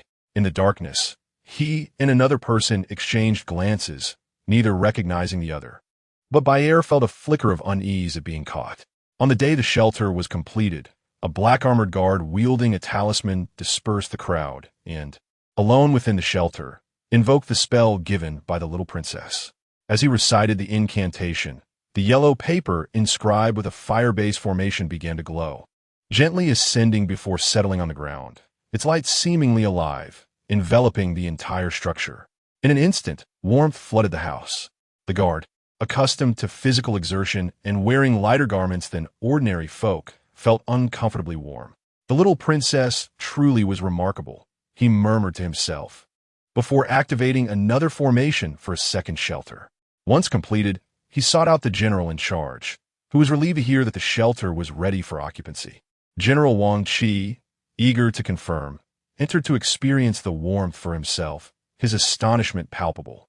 This was not merely warmth, it was a spring-like comfort. Captain G, having removed his armor to don a simple tunic, felt no chill whatsoever, marveling at the miraculous transformation. Wang Qi chuckled, remarking on the little princess's prowess. He then produced a piece of paper from his pocket and handed it to Captain G, explaining that it was a creation of the esteemed Jiang Chancellor's daughter, designed to accommodate more occupants with a bunk bed arrangement. Captain G inquired if this was the same item he had previously instructed the soldiers to construct. Wang Qi nodded, revealing that several had already been made, and they would be brought in shortly. Captain G sighed, lamenting that the modest improvements would surely entice his two elderly relatives to linger indefinitely. If they were comfortable and healthy, they could remain here to protect the homeland. With that, he urged Wang Qi to don his armor, as his casual attire was unbecoming. Wang Qi rolled his eyes and sent soldiers to fetch the beds. Having heard word that the shelter was finished, those who had witnessed it firsthand reported that numerous beds were being moved inside, and it appeared they would be able to settle in by nightfall. The structure looked unremarkable, yet the sight of the two generals inside without their shirts, seemingly unfazed by the cold, was astonishing. "Is it true? Can we really move in?" came the excited exclamations. The cold had intensified in recent days, waking many from their slumber. Now, with the shelter's warmth, they would surely sleep soundly without fear of freezing. Conversations buzzed with enthusiasm, though skepticism lingered among some, who doubted the existence of such a haven. By evening, the captains received orders to sleep in the shelter that night, though space would be tight. Heir squad, unfortunate enough to be among the last to enter, faced a fierce wind outside that cut like knives, causing some skin to crack. Inside, it was dimly lit, yet the moment they crossed the threshold, the biting cold seemed to dissipate. "It's not cold. Not at all. The soldiers exclaimed, their astonishment palpable. Even those who had already settled into their beds were still in disbelief, overwhelmed by the miraculous warmth. Upon entering, my air was filled with a singular thought. This winter would truly be warm. It was real. Captain G's words were indeed true. Many struggled to suppress their tears, grateful for the dim light that concealed their red-rimmed eyes. What is wrong with your voice? One asked. I was just caught in the wind and sand. I'm not crying. Me neither, not at all. Despite the limited number of beds, no one minded sleeping on the floor as the warmth enveloped them. Some preferred solitude and chose to sleep directly on the ground. Lying there, by air felt his body and heart warm. At that moment, someone remarked, if only the little princess could join us. He had not sought agreement, but spoke to himself, adding, but it's for the best. We are fortunate to have the little princess. By air silently concurred. Indeed, they were grateful for her. This sentiment echoed in the hearts of countless souls enduring the winter. Never to forget the little princess's boundless kindness. Some even contemplated erecting a temple or crafting a golden statue in her honor, lamenting their ignorance of her appearance. The heavy snowfall persisted for several days, gradually easing, prompting Jiang Lishu to decide on an inspection visit, a resolution supported by Lulu and others. This marked Jiang Lishu's first significant undertaking, and she approached it with earnest intent. Will Sister Jiang go alone or with others? It could be dangerous alone. Lulu remarked from her cozy cradle, surrounded by plush toys crafted from Jiang Lishu's designs by the palace seamstresses. At that time, cotton was not yet widely used, and the stuffing consisted of buckwheat husks, soft to the touch and gentle on a child's skin. Regardless, the imperial examination was an essential step, and Jiang Lishu was determined to stand proudly in the court. Li was happily gnawing on a large chicken leg, her teeth fully grown and effortlessly biting into the tender meat. As for the capacity of child's stomach, she was utterly unconcerned. It was as strong as iron, impervious to any challenge. However, amidst her chewing, she posed a question to her elder sister, Ji Jia. Are you truly prepared for the danger ahead? Li Chng, enticed by the savory aroma of the chicken leg, felt his mouth water uncontrollably. His sister's chicken leg smelled divine, and he yearned for one of his own, yet he knew their mother would surely disapprove. Deflated by this thought, his mind was consumed by the tantalizing chicken leg, rendering Ji Jia's and his brother's words meaningless to him. Li Chng reassured, Sister, fret not. Once father consents to Ji Jia's proposal, he will undoubtedly send someone to accompany her. Their father was not devoid of compassion. He was indeed quite generous. Then that is good. I am merely surveying the remote areas, which will take approximately half a year. The prospect of half a year was daunting. Ji Jia was still studying with second brother, so would she need to complete additional assignments during that time? Speaking of classes ignitedly Ng's enthusiasm. Ji Lsh pondered, in that case it could be considered a government-sponsored trip. Is it necessary to complete schoolwork? The thought made her uneasy. During her last encounter with the teacher, he lamented about the potential impact of extended breaks on student studies. She had suggested assigning a reasonable amount of holiday homework during the break, depending on its duration. This would ensure students did not forget their studies during their time off. The teacher had praised her suggestion and even contemplated presenting it to the emperor for widespread implementation across the dynasty. If not for Ji Lsh's fervent objections, her name would have been included in the proposal. She mused, I wonder which misguided individual proposed holiday homework to the teacher. How distasteful. Is such a loathsome notion truly beginning to gain traction in this world? Yet, those around her were different. Since the advent of holiday assignments, nearly every teacher had naturally adopted the practice of assigning homework. The one who suggested holiday homework to the emperor was named Gu S. Liang. It was likely that his name would become well known among all students, forever etched in their memories, even after he departed. Such a concept is utterly repugnant. Ji Lsh fidgeted uncomfortably. Surely it cannot be that bad. She contemplated L's words, hoping it wouldn't be so harsh. Perhaps she should consult the teacher? Ll, blinking innocently, inwarded, yeah. What do you think, wouldn't he be so cruel? The three of them were struck by the realization that they had forgotten the previous conversation was meant to be kept secret. What is wrong? Why has everyone fallen silent? Lulu took another bite of the chicken leg, her curious gaze scrutinizing the trio. Her instinct told her they were harboring a secret. While everyone has their own secrets, it felt as though these three shared a common one, creating an air of exclusion. Moreover, she sensed a peculiar emotion emanating from them, a mix of guilt, awkwardness, and regret. It was strange. And this was one of the reasons Lulu was certain that despite the coincidences, their emotional fluctuations were remarkably similar. It's truly odd. Their expressions are so alike. They must be hiding something from me. With this thought, Lulu squinted, her cheeks puffing out as she chewed, her gaze piercing as if attempting to unveil their secret. Enraged quickly spoke. I meant to say, the inspection shouldn't be too harsh. She spun her thoughts into a rationale. With your assistance this year, the number of casualties will surely decrease significantly. Is that really the reason? Her chewing slowing as her intuition suggested otherwise. Enraged glanced between Lulu and Enraged, then quietly leaned closer to Enraged, softly asking, Enraged, does that mean you have to do homework or attend classes? Enraged paused, then nodded. That should be the case. Upon hearing this, Enraged's eyes sparkled with excitement. No classes. He could go out and play. What a delightful trade-off. In that moment, Enraged made a swift decision.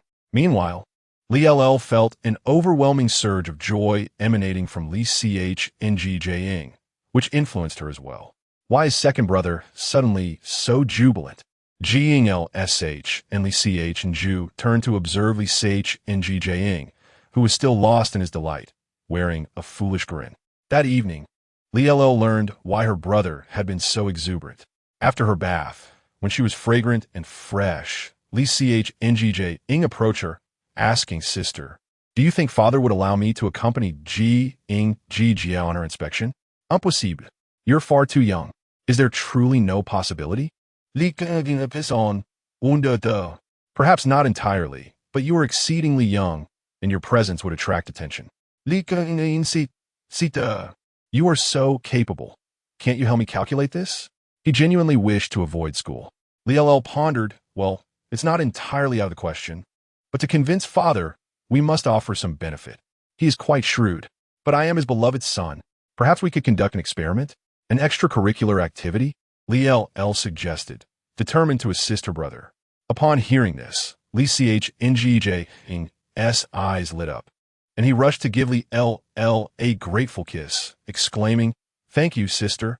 After the kiss, he hurriedly dashed away, eager to present his case to their father. He believed he had devised a plan. It was essential to speak with father now, as he was currently handling affairs and would surely have time to meet with him. Father had also assigned some guards and covert protectors to ensure Enraged's safety, along with a bestowed sword. On the day of Enraged's departure, she was surprised to find an unexpected companion within the group. She had chosen the date wisely, aligning it with the first day after the great Xia dynasty's holiday, coinciding perfectly with the commencement of their studies. Second Prince, what brings you here? Enraged proudly replied, Naturally, it is under father's permission. He brandished the token from his waist, flaunting it triumphantly. After careful consideration, it was clear that the arrangement was not entirely advantageous. However, it mattered little, for Enraged had a dedicated homework assistant. Let us depart swiftly. Simultaneously, Enraged and Enraged's shared responsibility for medical reform was gaining momentum. During the first court assembly of the new year, the emperor unexpectedly announced this initiative to the ministers. The foremost requirement was that future physicians must possess a medical license, which would be obtained through examination, a two-part process consisting of a written test and an interview. Upon the announcement of this initiative, the ministers found it rather peculiar. How could His Majesty suddenly decide to bestow such honors upon the physicians? The status of healers has long been regarded as lowly. What purpose could this serve? Some astute ministers sensed an underlying tension, realizing that the emperor must have deeper motives rather than a mere whim. Indeed, the emperor continued, The little princess has resolved to establish a school in the capital, where exquisite medical skills will be taught to alleviate the ailments of our people and bestow upon them well-being. Furthermore, I have decided to create official positions specifically for physicians and to establish a new department to recruit them. Upon hearing this, the ministers were struck as if by thunder. What? An increase in official positions? Their eyes gleamed with newfound hope. Could there be more opportunities? The emperor spoke of a new department, not merely a single position, hinting at numerous possibilities. Many ministers began contemplating how this new department might benefit their relatives and friends who had yet to secure official titles. However, Minister Jiang noted the connection between the emperor's words and the involvement of the little princess, sensing that the matter was far from straightforward. Suddenly, Minister Zongjing stood up to voice his concerns. Your Majesty, is this action not rather hasty? The Great Xia dynasty comprises numerous ethnicities, and the standards of medical practice vary significantly. In some regions, medicine is dismissed as witchcraft, with practitioners serving as both healers and leaders who do not recognize this as legitimate healing.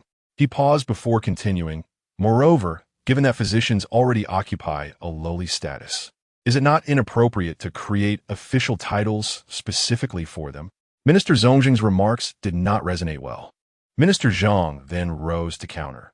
Physicians dedicate themselves to the noble cause of saving lives. Is it not true that everyone experiences pain? Has Minister Zongjing never consulted a doctor in his lifetime? Indeed, chimed in Minister L, the Minister of Grain. I wholeheartedly agree with Minister Zhang. Your Majesty, I believe this initiative is entirely feasible. The status of physicians ought to be elevated. How could he not support the endeavor initiated by the little princess?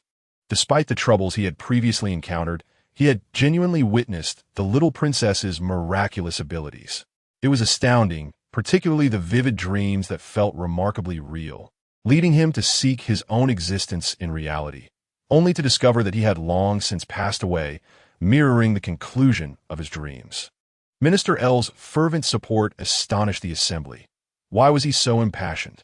After all, he sought to follow Minister Zhang's path. Furthermore, the little princess herself would personally teach medicine, which was an honor for them all. The emperor's expression was one of bemused amusement.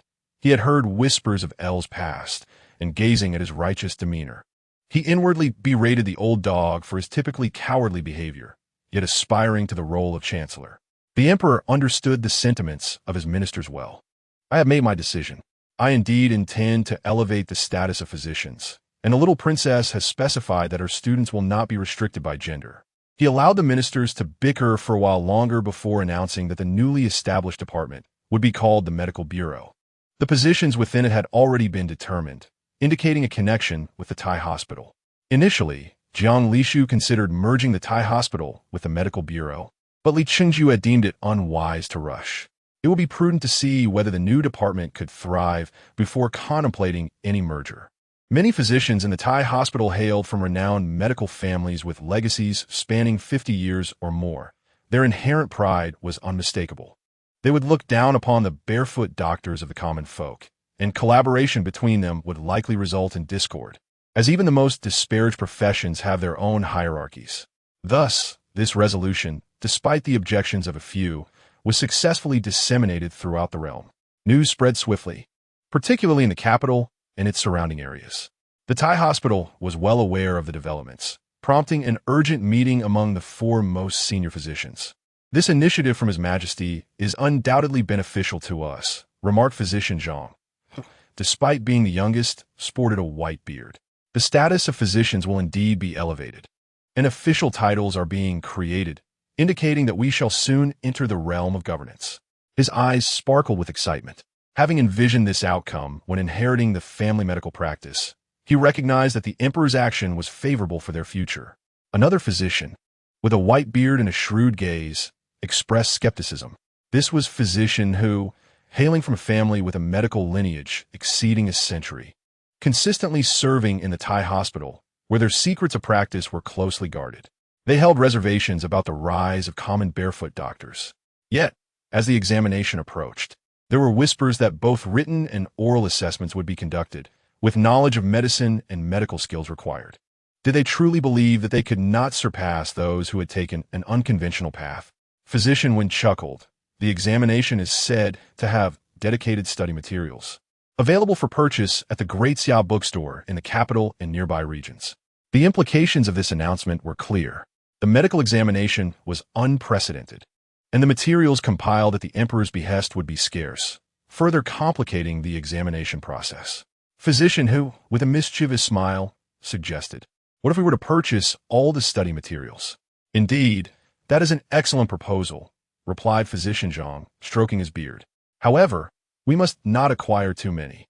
Let our kin procure some as well. Surely, the emperor's bookstore will have watchful eyes, and we should not draw too much attention." The emperor's power was evidently on the rise, and it would be wise to avoid overt confrontations with him. Who could forget that the previous emperor's beloved daughter, the Long Princess, once wielded immense influence, only to meet a grim fate? Following those events, crime rates within the capital plummeted, citizens became more charitable, and harmonious neighborly relations flourished, leading to a semblance of a utopian society. The source of this transformation was clear to all. "Let it be so," spoke the fourth physician, who had remained silent until now. This was Physician Chun, the most skilled and senior among them, with a medical legacy nearing 2 centuries. "Let us proceed discreetly. However, should we encounter capable physicians, we might consider forming alliances. Given our early awareness of these developments, we can prepare accordingly." Chapter 78. Seizing examples. The impending examination was merely to obtain a medical license, a matter of lesser concern for them. However, they were deeply invested in the affairs of the medical bureau. It is said that entering this so-called medical bureau requires an examination, which is conducted only after obtaining a medical practitioner certificate, and it appears that there are also textbooks available. Naturally, every physician in the Tai Bureau must take this examination as well. Consequently, many physicians, even those in their middle age, have begun to study diligently by the light of their lamps. On the day the textbooks were put up for sale, a throng of people had already gathered at the entrance of the bookstore.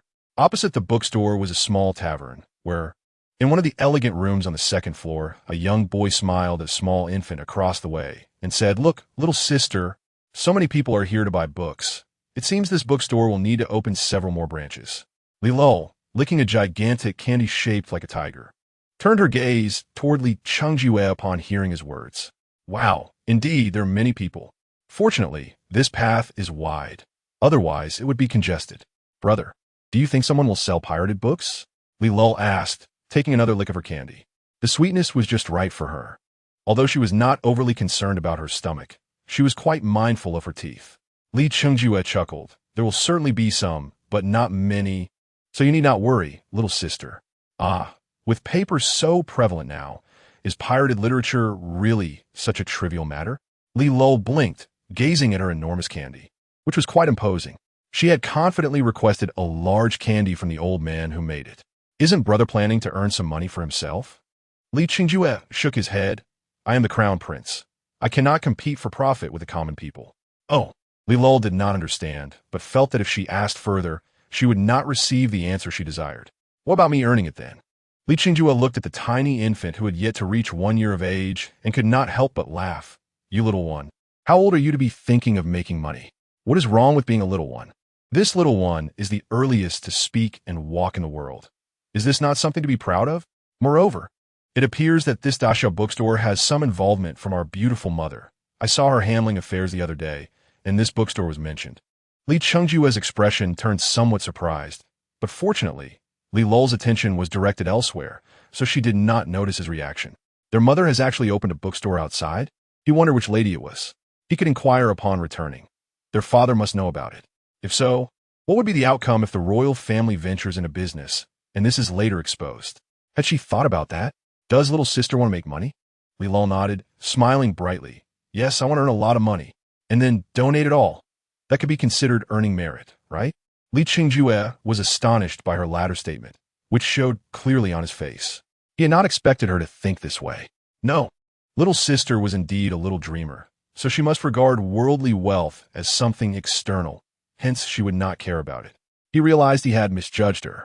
Li Chengjue felt a sense of shame for having thought that his sister was fond of such base materialistic pursuits. Li Luo was oblivious to his thoughts. Her attention focused on the crowd below when she suddenly said, "Brother, that person has come over 5 times." The bookstore had a rule that limited each person to purchasing only one set of books. Upon hearing this, Li Qingjue furrowed his brow as he looked at the person Li Luo was pointing out. It seems that merely possessing a medical practitioner certificate has led these individuals to harbor ulterior motives. He spoke coldly. "Wan Lian, your subordinate is here." The dark-clad guard promptly appeared before Li Luo and Li Qingjue. "You go follow that person discreetly and ascertain who they are working with before capturing them for questioning. This group is surely conspiring together. Aside from him, there must be others involved, and they are likely quite comfortable in their dealings." "Understood." With that, he departed. "Wow, brother's guard is quite impressive. His skills are remarkable." Li Qingjue raised an eyebrow. After all, this was the personal guard he had selected in his youth, known for his exceptional martial arts and unwavering loyalty. The purpose of their outing was initially to enjoy themselves while observing the sales of medical textbooks at the bookstore. Now it seemed there would be additional surprises in store. Father. The emperor had just finished reviewing a pile of documents and was feeling quite disoriented. After taking a sip of strong tea to refresh himself, he heard Li Luo's cheerful voice. He raised an eyebrow and glanced toward the entrance, mentally counting down 3, 2, 1. Sure enough, in the next moment, 2 figures appeared at the door. The crown prince was holding Li Luo, who was waving happily at him with her enormous candy. "Father." The sweet voice of his beloved daughter brought an involuntary smile to the emperor's face. He stood up, took Li Luo from the crown prince's arms, and playfully lifted her. "You've gained some weight." "Father, one must not say a girl is heavy. That is quite impolite," Li Luo replied solemnly. After saying this, her candy had become a melted mess, and she managed to break off a piece from a relatively intact spot, offering it to the emperor. "Father, try this. It's sweet." Li Qingjue remarked, "It seems only father gets to enjoy this, while brother is left out. Brother has poor teeth and should eat less sweet food." "I heard you lost a tooth last time," Li Luo explained earnestly. "Father is different. He enjoys sweets and has good teeth. That old man selling the candy is quite straightforward. I overestimated my own appetite. This much sweetness is indeed a bit overwhelming." "Perfect. Father likes sweet things. Anything that goes uneaten can be given to him." Thinking of this, Li Luo's eyes sparkled with delight. The emperor chuckled. "So it turns out you can't finish it. I thought you were genuinely honoring your old father." Li Qingjue blinked, his face slightly flushed. How did his sister know he had bad teeth? Even their father and mother were unaware of this. In the next moment, it was evident that she was indeed a little dreamer. She seemed to know everything. In Jiangnan, after the death of his father, Shi Jiadawang took over his father's position, becoming the only doctor in Qinghai town. Although the status of a physician was humble, he was the sole healer in the town, and his medical skills were commendable. Over the years, he had saved many lives, and public opinion about him had gradually improved. One day, as Shi Jiadawang was preparing to close up after a day of consultations, his friend Lu Yuan hurriedly approached. Z, good news, great news." Shi Jiadawang smiled and set his medical kit down, pouring a cup of water for Lu Yuan. "Calm down, take a breath. No matter how big the news is, your health is what matters most, right? Haven't you heard it all?" Lu Yuan gulped down his water and poured himself another cup. "Oh, right. You've been seeing patients all day, so it's understandable you wouldn't know." After finishing his second cup, he quickly conveyed the news. "The emperor intends to establish a medical bureau, specifically for you physicians. Oh, and the emperor also mentioned that a medical practitioner certificate will be issued. In the future, you physicians won't be able to treat patients without this certificate." Shi Zi frowned. He did not feel much about the first part of the news regarding the emperor's establishment of something. After all, he was just a physician in a remote mountain town, and it did not really concern him. However, the latter part made him uncomfortable. Why should they physicians need a certificate to constrain themselves? "So, if I fail to pass that examination, I won't be able to practice medicine in the future?" Shi Zi's expression stiffened. Lu Yuan nodded. "That seems to be the case, but you need not worry. The examination will not take place until the second half of the year. It is said that the authorities have even prepared textbooks. Everyone knows how skilled you are in medicine, so you will undoubtedly pass." SHZY. To manage to pass is one matter, but he initially had no desire to study in the academy, which is why he chose to follow his father in the pursuit of medicine. After all the twists and turns, must one still take an examination? The emperor's decree sent throughout the realm sparked considerable commotion. What is even more worthy of discussion, of course, is the newly established medical bureau, which is said to have the capacity to participate in state affairs, indicating a significant shift in the status of physicians. The emperor's intention is quite clear: to elevate the standing of healers. As for the medical practice license, it is evident that the aim is to rectify the issue of quack doctors and filter out those lacking in skill. This news swiftly reached the ears of Lsh, who was quietly investigating in the Yellow River region. At this moment, she was situated in the central stretch of the river, a region that, while developing well, required careful attention.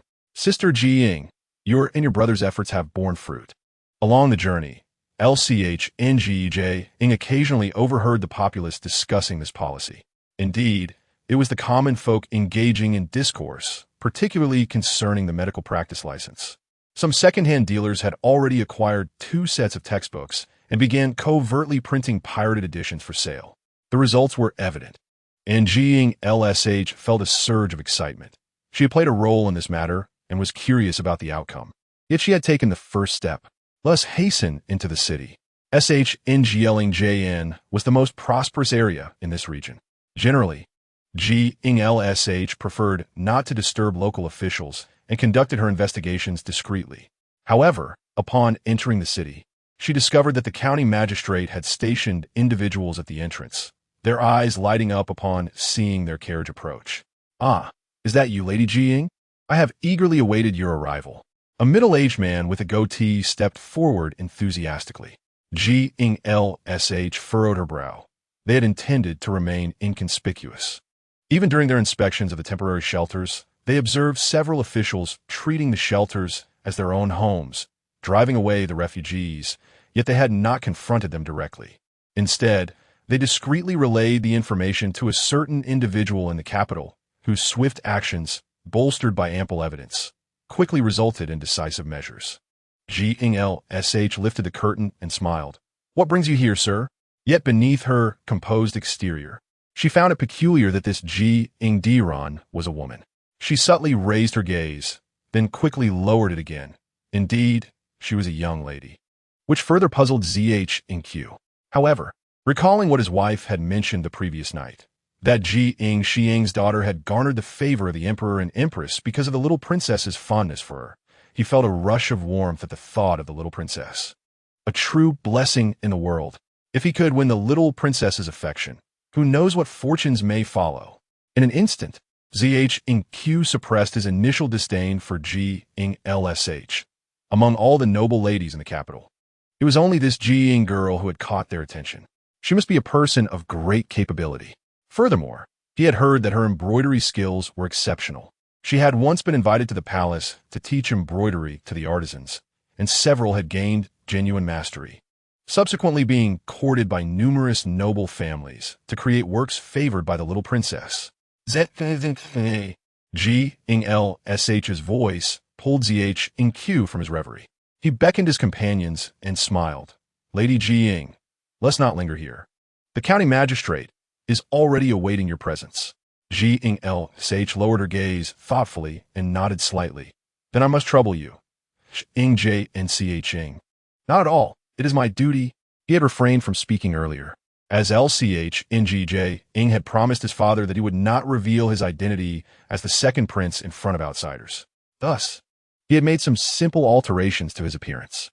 Among the 4 great families, Shing, Li, and Ln, Njnch was aptly named, likely connected to the Zhing family. Lchngj wore a gloomy expression.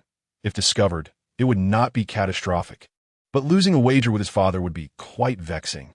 Lsh, noticing Lchng's demeanor, quickly deduced his thoughts and reassured him.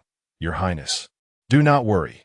Zhnch has not mentioned you, so he likely does not know you accompany us."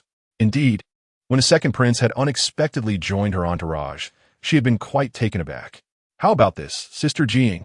I will investigate while you negotiate," he whispered, fearing eavesdroppers. Lsh expressed concern, "But Your Highness, this may be different from before." "In what way?" Lchngj asked, peering through the curtain's gaps. "Was it because someone recognized him?" "Yes, precisely," Lsh replied. She sensed that matters would not be so straightforward, and since the other party recognized her, their purpose for this visit would surely be uncovered. She could not underestimate these ancients. They were remarkably astute. "Should I inform my brother of this?" Lsh paused for a moment before slowly nodding. "Not only the crown prince, but also the little princess. The respect I have garnered is largely due to the little princess's favor, so it is best to utilize that connection." With this in mind, she smiled. "And we must send our messages openly." Lchngj pondered for a few seconds before comprehending Lsh's words. He relaxed, leaning back against the cushion, and remarked lazily, "In that case, we could take a couple of days to rest. It would be a perfect opportunity to unwind," allowing both himself and the other party to relax. Indeed, Lsh reflected. Although the second prince's reputation might not be particularly astute, he was hardly foolish, for an elite education could not produce a dullard. "Your Highness, I must trouble you with one more matter." "What is it? Speak."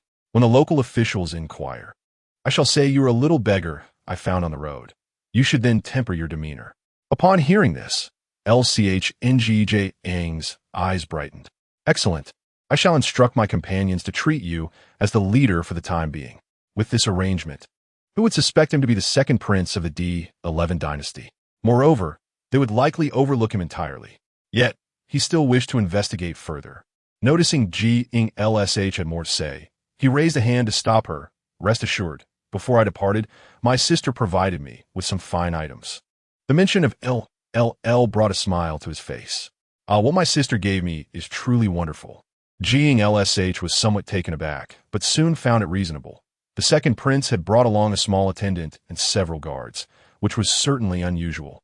There were indeed contingencies. How enviable. The county magistrate's office soon came into view as Lsh and Lchngj dismounted from their carriage. Zhq immediately noticed the young boy. "Who is this little master?" Lsh replied with a smile. "Oh, Hngj need not worry. This little boy is merely a beggar I picked up from the roadside, fallen on hard times. Seeing he had some education, I took him in." "A little beggar?" Zhq regarded the boy's slightly tanned face and his smooth, dark hair with skepticism. Could a beggar look so well? Nonetheless, he did not dwell on it. After all, it had been stated he was down on his luck. Lchngj, noticing this, lowered his head and instinctively clutched Lch's sleeve, mimicking the fearful demeanor he had once adopted in front of his parents when he had caused trouble with his teacher. Chapter 80. The Clever and the Clever. Alas, although his face had been altered, he had forgotten that hair could also distinguish the impoverished from the affluent. A miscalculation, indeed a grave miscalculation. Just as she was about to utter further words to mend the situation, her counterpart unexpectedly accepted her words with ease. Jiang Lishu, noticing the indifference of the other party regarding the matter, realized that they had narrowly escaped trouble. However, in Shanglingjun, having one individual lacking in wisdom would not likely lead to the presence of a second such individual. It was said that the Jun Shou was appointed by the central authority, undoubtedly possessing the requisite capabilities.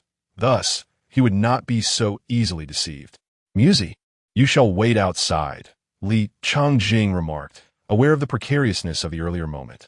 "Indeed, Jiang Darren," he added, his tone betraying a hint of timidity. Jiang Lishu turned her head slightly, concealing the subtle upward curve of her lips. It seemed that the performance of the second prince was remarkably commendable.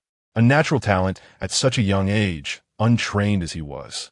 Zhang Junsheng led the way ahead, while Jiang Lishu entered with only 2 accompanying attendants. These attendants, dispatched by His Majesty, were disguised as guards, each possessing extraordinary martial prowess capable of single-handedly confronting 10 robust men, or even more. "Jiang Darren, please proceed," Zhang Junsheng said, expressing his respect. Your labor is appreciated, Zhang Junxin. I have seen you, Jiang Lishu responded, immediately flustered. She rushed forward to prevent him from bowing, saying, Junsho, you flatter me. I hold no official title. I am merely here at the behest of the little princess. There is no need for such formalities. Upon hearing this, Lu Junsho chuckled lightly. Jiang Darren, your words are misguided. Even without an official title, your inspection of the people's welfare on behalf of the little princess warrants such respect. Despite his words, he straightened himself at Jiang Lishu's insistence, ultimately refraining from continuing the bow. Ah, what a pity, if only he had been a tad slower. Jiang Lishu mused, initially expecting him to prolong the ceremony. Lu Junsho welcomed Jiang Lishu into the room, and after some pleasantries, he finally broached a matter of concern. Might I inquire what brings Jiang Darren to us on the little princess's command? There was no harm in divulging this, as it was evident that the Junsho had already heard of the matter. Jiang Lishu offered a gentle smile. What the little princess is concerned with is indeed the matter of medicine. Oh, Lu Junsho's expression shifted to one of surprise. According to the information they had received, it seemed otherwise. Truth be told, Lu Junsho had acquired this news through his wife, Zhang Shi. Jiang Lishu had been exceedingly discreet during her journey, and had it not been for her wife's niece's visit to the capital and her encounter with the eldest daughter of Jiang Chengxiang's household, they would not have been aware. The young Jiang lady had become a topic of great discussion. Many were puzzled as to what qualities endeared her to the little princess, resulting in a flurry of speculation about her every action. Even those who had previously befriended her found themselves under scrutiny. Consequently, his wife's niece had been discreetly observing and relaying information to them, yet had not mentioned the Jiang lady's interest in medicine. Could it be that she overlooked something? Or perhaps she chose to remain silent? Clever individuals tend to overthink, a reality Jiang Lishu was well aware of. Although it felt somewhat awkward to once again use Lu as a cover, it proved to be an amusing endeavor. Whenever the little princess was mentioned, their minds spun faster than a whirlwind, conjuring all manner of conjectures. Especially with the recent medical certificates and the establishment of a medical bureau, the little princess's influence was surely present. At that moment, Jiang Lishu felt fortunate that the news had arrived in a timely manner, as she subconsciously wished to conceal her true intentions. Lu Junsho pondered deeply, observing Jiang Lishu's composed demeanor, and finally ventured. I have heard that the little princess intends to establish an academy in the capital dedicated to the study of medicine. Could it be that Jiang Darren is here to scout for suitable students? This matter had not been publicly announced, yet those with connections were undoubtedly aware and had begun preparations. Regardless of the type of medicine the little princess would teach, it was certain to be of significant interest to many. Jiang Lishu raised an eyebrow. Where did you acquire this information, Darren? I recall that this matter has not been posted on the imperial edict. Oh, but you are unaware, Lu Junsho replied eagerly. His Majesty announced it in the Grand Hall, stating that the little princess wishes to take on disciples. Many families are already aware, and countless individuals are making their way to the capital. Jiang Lishu feigned surprise at this opportune moment, quickly turning her head to avoid revealing too much of her performance. It is indeed a significant matter for the little princess to take on disciples. Catching a glimpse of Lu Junsho's gaze, a hint of regret flickered across her face. As for what she regretted, let him ponder that on his own. However, I have a question that I hope the Junsho might clarify. Speak freely, Jiang Darren. Lu Junsho replied. Jiang Lishu had not actively disclosed her identity throughout their conversation. Rather, she had concealed it, curious as to how he had discerned her actions. Uncertain whether he would respond honestly, she inquired, given her youth and impetuous nature, which provided her with a compelling persona. Lu Junsho was taken aback, clearly not anticipating such a direct question. He studied Jiang Lishu for a moment, confusion evident on his face, and upon recalling her earlier hints of regret, he seemed to comprehend the situation. Ah, the youth are often reckless. It was not that he could not divulge the information, it simply pertained to his wife's family. Who had happened to encounter her? Lu Junsho's wife. Was she not Zhang Shi? Having met Jiang Lishu previously, it seemed she had encountered the former Jiang Lishu. I see. Jiang Lishu smiled. It appears I have been too naive and perhaps revealed a flaw. The little princess places great importance on this matter. She has expressed that everyone is susceptible to illness, and medicine serves to dispel such ailments. She is capable of safeguarding our dynasty. Yet she does not wish for us to rely on her unduly. At this juncture, she paused briefly before continuing, I trust you understand the principle of self-reliance. Lu Junsho had evidently accepted Jiang Lishu's words, yet as a meticulous individual, he sought further clarification. What if she was involved in more than one matter? Then I shall trouble you further, Jiang Lishu said. Agreeing would likely lead to clandestine followers. Thus, it was wiser to be forthright. Their conversation continued with courteous exchanges until the sky outside began to darken. Jiang Lishu seized the opportunity to suggest her departure, and Lu Junsho had no choice but to acquiesce. If the genders were aligned, they might have shared a night of heartfelt conversation, but given their disparity, it was prudent to avoid any gossip. Consequently, their words were chosen with great care. Upon exiting, Jiang Lishu settled into her carriage, and Li Changjing began to inquire eagerly. How is it, Sister Jiang? What did the Junsho ask you?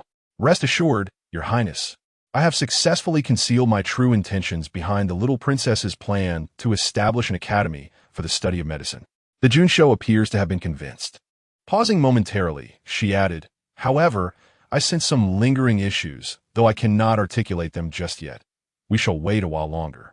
Shanglingjun was vast and bustling, and Jiang Lishu extended her stay for several more days.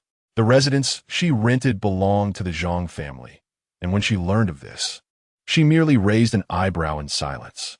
Upon arriving at the rented courtyard, Jiang Lishu promptly penned letters to the little princess and the crown prince, dispatching them without the slightest attempt at concealment. Chapter 81. Suspicion. Once the letters were sent, many were made aware of the situation. That evening, Lu Junsho discussed the matter with his wife, a peculiar expression gracing his features. Indeed, this Jiang Darren is truly the daughter of Jiang Xiang, and there is no one else. At the outset, it seemed rather peculiar to think that even if the esteemed majesty were to delegate tasks on behalf of the little princess, he would certainly not permit Miss Jiang to undertake this alone. Surely, one or two ministers would be dispatched as well. However, it appears that Miss Jiang holds considerable weight in the eyes of His Majesty. Could it be due to the influence of Jiang Xiang? As Zhang Shi observed her husband's distress, she tenderly massaged his temples. While Lu Junsho relished his wife's service, he remarked that such a possibility was not entirely unfounded. Yet he felt that matters were unlikely to be so straightforward. Nian Ci, has your niece mentioned anything further? Is it merely a medical issue? Has there been no inspection of the populace? Such matters had already arisen during the last disaster relief led by the Crown Prince, and we cannot afford to be exposed again. Even His Majesty cannot possess complete knowledge of every event under heaven. However, with the addition of a little princess, while I have not witnessed her myself, it is said that nearly 1,000 people were present at the time, and could it be that everyone is fabricating tales? Moreover, this little princess has yet to reach the age of 1, yet she can already speak and walk. Such is irrefutable evidence. What infant can achieve such milestones? Furthermore, she was born unlike any ordinary child, with fair and delicate features. That child merely stated she saw Miss Jiang, seemingly at the entrance of a medical establishment. After all, Miss Jiang had gone there for a concealed ailment, having heard of a physician with commendable skills in the city, hence her visit. Otherwise, she would not have ventured out. The letter did not clarify where the encounter occurred, yet as a young lady, she must consider her reputation, since she visited a medical establishment. It surely relates to it. Is that so? Lu Junsho opened his eyes wide and grasped his wife's hand, inquiring. Zhang Shi nodded and replied gently, Indeed, it is true. I would not conceal this from you, my dear husband. You are well aware of my niece's character. She is quite honest. Upon hearing his wife's words, Lu Junsho felt a significant weight lift from his heart, though he remained cautious, still needing to observe further. Each official possesses a degree of uncleanliness, and after the Crown Prince's previous investigation, everyone was on high alert. Now, with Miss Jiang, who is ostensibly acting on behalf of the little princess, who can truly know the reality of the situation? At that moment, a knock resounded at the door. Lu Junsho exchanged glances with Zhang Shi, who promptly retreated behind screen. Lu Junsho called out for the person outside to enter, and the door swung open to reveal Zhang Qi. Do you have news? Lu Junsho's heart raced with apprehension. Could you have stolen it? He asked. How could I, brother-in-law? Do I appear to be such an unreliable person? Zhang Qi retorted. What if that letter was intended for the little princess? If we open it and are discovered, what then? Indeed, the title of a little princess instilled considerable fear in them, all dreading the consequences. Yet, some remained unafraid, for they had escaped unscathed since the little princess's birth, fostering a sense of fortunate immunity. Zhang Qi had entertained this thought, but ultimately dismissed it. However, brother-in-law, I did share this news with several other families, he added with a mischievous grin. Upon hearing this, Lu Junsho laughed heartily. Well done, you have made progress. The last time we pilfered the crown prince's account books, several from the 4 prominent families have already fallen into disfavor. Fortunately, you did not meddle too deeply. Otherwise, you too would have faced dire consequences. Moreover, the letter's content was written in pinyin, which would serve as a means of recognition among compatriots. Jiang Lishu harbored her own motives. Should they recognize each other, it would add a layer of security for herself. Perhaps this compatriot truly possesses some mystic abilities to share with her. However, the letter dispatched by Jiang Lishu was intercepted along the way. Days later, it finally reached the hands of Li Lulu and Li Qingjue. What is this? Li Lulu questioned, gazing at the letter in her brother's hand with curiosity. Sister, a letter from Sister Jiang has arrived, he exclaimed, pulling Li Lulu into his embrace as they began to read the letter together. Upon seeing the cryptic symbols on the letter, confusion crossed Li Qingjue's face. What does this mean? It's pinyin, exclaimed Li Lulu. What is pinyin? Li Qingjue cleared his throat. Sister, do you recognize these strange symbols? I do, exclaimed Li Lulu, her eyes sparkling. Then translate it for me. Tell me what Sister Jiang has communicated. Since they're using coded language, it must pertain to something significant. Although Li Qingjue felt a tinge of worry, observing his sister's beaming expression reassured him that all was likely well. All right, brother, hand me the letter. As Li Qingjue listened to Li Lulu reading the letter, he found himself intrigued by the envelope in his hand, noticing signs of tampering despite the carefulness displayed. Just as he made this observation, he heard his sister's thoughts. Wow, someone has broken this curse. Misfortune awaits them. Li Lulu's mischievous voice rang out, filled with glee. Li Qingjue was both surprised and somewhat exhilarated. This marked the 3rd curse his sister had dispatched, while the Lady of Yong'an and the little princess remained in a deep slumber. Lord L, the Minister of Grain, had indeed turned over a new leaf. As for this 3rd letter, it remained uncertain who the unfortunate recipient would be. Dear little princess, you have caught the attention of Lu Xiaoji, the governor of Xinglin County. Someone has taken notice of our previous discussions regarding physicians, and this letter will undoubtedly attract scrutiny. Li Lulu read aloud, word by word, as the opening made Li Qingjue's lips twitch. However, as he continued listening, his expression grew grave. It was indeed from Xinglin County. What a coincidence! There are numerous matters at hand, yet the rewards are substantial. Indeed, despite the apparent dangers, there is no threat to life. I consulted the divination before Sister Jiang's departure. Li Qingjue summoned Lvi to accompany his sister in play while he took the letter to the emperor. Excitement sparkled in his eyes. Such an opportunity had presented itself yet again, and it would be a grave mistake to let it slip away. Li Lulu pondered over the pinyin. With this development, she would soon be recognized by Jiang Lishu. She contemplated what demeanor she should adopt at that moment. Over the past few days, soft snowflakes began to fall outside. Fortunately, thanks to the little princess's efforts, many could survive the winter in warmth. Many had begun to revere her in their hearts, even without having seen her. These beliefs coalesced around Li Lulu, though she remained unaware, silently augmenting her strength. One day, she would discover this formidable power. Chapter 82. This beef jerky is delicious. Lvi, observing the little princess's heavy heart, decided to share a recent amusing tale. Little princess, have you heard? Yesterday, many Taoists came for the registration of the medical examination you organized. Upon hearing this news, Li Lulu was indeed intrigued. Why is that? she inquired, her big eyes blinking with curiosity. Lulu chuckled, covering her mouth. Little princess, truly, do you not know? They have all come specifically to see you. Lulu's eyes widened in surprise, sparkling with joy, resembling a delightful little kitten. Lulu's heart nearly melted at that moment. She had to resist the urge to pat the little princess's head. Little princess, you may not be aware, but many outside wish to see you in person. Lulu was momentarily taken aback. Fortunately, Ly began to answer her own questions. Ever since the last time the little princess displayed her divine might, there have been rumors of devotees emerging among the populace. Most of them were common folk who had witnessed the event, and the Taoists were no exception. After all, the little princess could be considered their ancestral master. She ended with a light-hearted remark. Although the little princess was endearing, the thunder and lightning that day had struck fiercely, scorching the ground at the palace gates and shattering many tiles. They yearned to draw closer to the little princess. Eventually, Lulu's mind caught up. Indeed, she was not merely taking disciples, but stepping into the role of a teacher. In this context, Lulu did not view herself as someone who could take on over 100 students at once. The examination materials were personally compiled by her, encompassing various practical insights, including essential protective measures and symptoms of common ailments, alongside methods for treatment and prevention. The most crucial of all, however, was the herbal medicine book. In this era, there was no comprehensive medical text on herbs. Only fragments existed, often merely supplementary.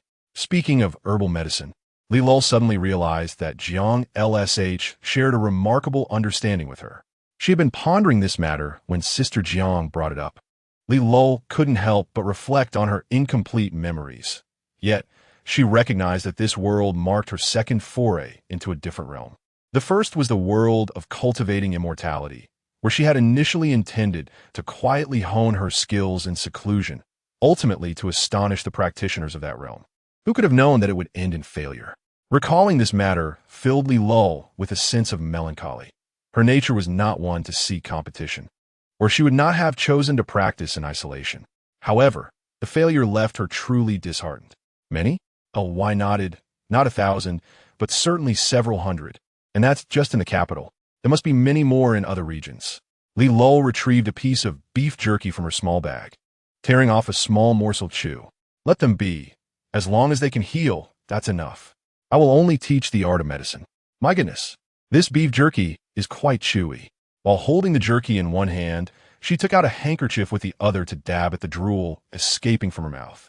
Upon hearing this, Ly chuckled. Indeed, how could the little princess easily impart her celestial arts? Delicious beef jerky. Is there any more? If not, have someone prepare some more, Ly remarked. Little princess, this is already the 3rd pack of beef jerky you've consumed today.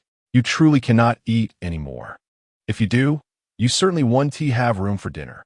The next day, Jiang LSH planned to explore the Shangling County, and coincidentally, the tour guide dispatched by the county magistrate had also arrived. Perhaps to reassure Jiang LSH, there were 2 guides, one male and one female. The male was Zhang Q, whom she had seen the day before. Li Chngjj Ing was also experiencing this for the first time, and he had put considerable effort into his beggar's disguise. It was unclear what means he had employed, but his complexion was a sallow yellow, exuding an air of malnutrition, while his hair appeared dry and split, giving the impression of someone without wealth.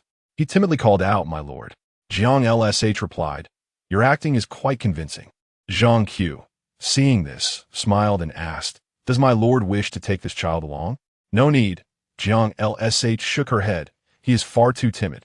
It's best he stays indoors." Upon hearing this, Li Chngjj Ing understood Sister Zhang's intention. It seemed she planned to approach the situation from both the overt and covert angles. They were both in the know, suggesting that significant matters of intrigue had undoubtedly transpired here. The thought of it made Li Chngjj Ing's heart race with excitement. This must be a major case. By the way, may I inquire who this lady is? He prompted, directing the conversation towards the young woman in the hood. The woman spoke in a slightly hoarse voice. "I am Zhang SH. My given name is Y New York N. You may call me Y New York N, my lord." Upon hearing her voice, Zhang Q raised his brows slightly. Why did Y New York N's voice sound so hoarse? Had she contracted a cold?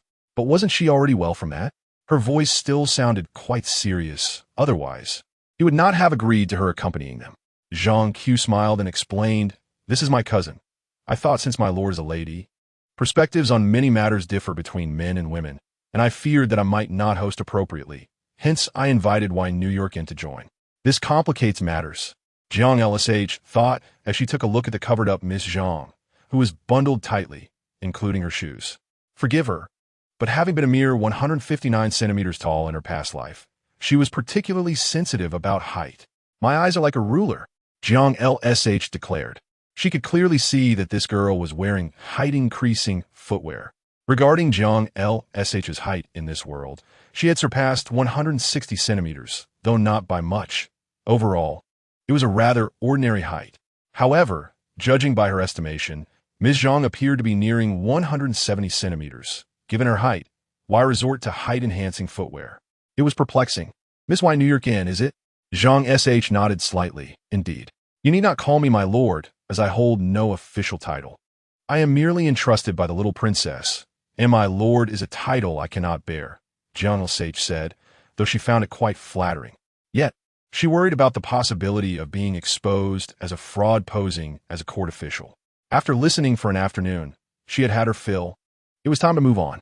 Zhang Qi remarked, TSK, I see how it is. These people are all hypocritical, fully aware, yet pretending otherwise. All right then, my lord." Jiang LSH felt that her previous words had gone unheard. It was now the hour of the snake. The snow had not fallen today, and the sun overhead was vibrant, casting a warm glow in the winter chill. The streets were bustling with people, exhibiting a scene of prosperity. "Where does Sister Jiang wish to explore?" Zhang SH inquired. Jiang LSH lifted the curtain of the carriage to gaze outside, from her current vantage point. It appeared that the county was a place where the people lived in peace and prosperity, their faces radiating with joy, suggesting an exceptionally high happiness index. Although Zhang Qiu seemed somewhat muddled, what his cousin Zhang SH said was indeed comprehensible. "Why do you still wear a hood inside the carriage?" Jiang LSH asked, recalling Zhang Qiu's explanation that it was due to blemishes on her face, which were not suitable for public display. Upon asking, Jiang LSH realized that she too was considered an outsider. Zhang SH touched her hood and smiled. "Sister Jiang, I merely have a few blemishes that make me look unappealing. Once they clear up, I will show you." After all, she was a girl too. What was there to be ashamed of? Unless her face was utterly unpresentable. Contemplating this, Jiang LSH felt she might have overthought it. But she was accustomed to this habit. She would have to keep this in mind moving forward. "By the way, Sister Jiang, you have yet to say where you wish to go." Zhang SH's fingers curled nervously around her sleeve as she spoke. Jiang LSH stroked her chin. "Is there a place here where people tend to gather? A place where people gather?" That was indeed an odd query. "Ah, there is such a place. Lunchtime is approaching, and it will be the perfect time to go." "Oh, where's this place?" Zhang Shi remarked. "Wanghe. It is said there is one in the capital as well. Sister Jiang must have visited it, right? We have one here too. At mealtimes, it becomes quite lively, filled with scholars who, if inspired, might compose a poem. The owner is perceptive. If someone pens a fine piece, it is displayed on the wall." "Oh," Jiang Lishu nodded. "Understanding. Then let us go there. I am fond of bustling places." Zhang Shi seized the opportunity to speak further. "I have heard that the owner has invited a storyteller this year, performing in the main hall on the first floor. It is still early. Sister Jiang has just finished her breakfast, so we can listen to the storytelling first." Jiang Lishu nodded. "Let us do as you suggest. Today, you are the tour guide." "Tour guide?" Zhang Shi pondered the title for a moment and couldn't help but chuckle. "That title fits, Sister Jiang. I am indeed your guide." The carriage rolled along the street, and Zhang Qi, listening to the joyful laughter from within, felt increasingly assured of his decision. Indeed, it is far better for a girl to be accompanied by another girl, allowing her to lower her guard. Their previous interactions had felt rather stiff. He began to braid his hair, a task he had done for his sister before, and it was not difficult. Soon, he donned feminine attire, transforming into a frail-looking young girl. "Xiao Yi," he suddenly called out. A deep voice responded, "At your service." "Where is the refuge located?" "Ah," Li Chengjing nodded. Considering the location, it seemed reasonable, yet he sensed something amiss, an ineffable strangeness. How long would it take to travel to the eastern part of the city and back? About an hour. That is quite a while. After some deliberation, Li Changjing decided to have Xiao Yi guide him using lightness skills to shorten the journey. Before departing, he left a note for Jiang Lishu and ensured he had some defensive tools. Let's set off. Every corner of the city center appeared splendid. And even at the outskirts, the buildings remained intact, the streets clean and spacious, bustling with people who all seemed able to afford decent clothing. However, once past the city wall, everything changed. The wall appeared quite new, as if erected not long ago, with bricks still vibrant in color and devoid of unruly vegetation. The scene before Li Qingjing was unlike anything he had ever witnessed, a cluster of diminutive houses crowded together, some with roofs already caved in, serving as exceedingly rudimentary shelters. Others were constructed from tattered cloth, branches, reeds, and bamboo, tightly packed, with narrow, winding alleys threading through them, creating an atmosphere of oppression. That wall stood as a stark dividing line, distinctly separating the two sides.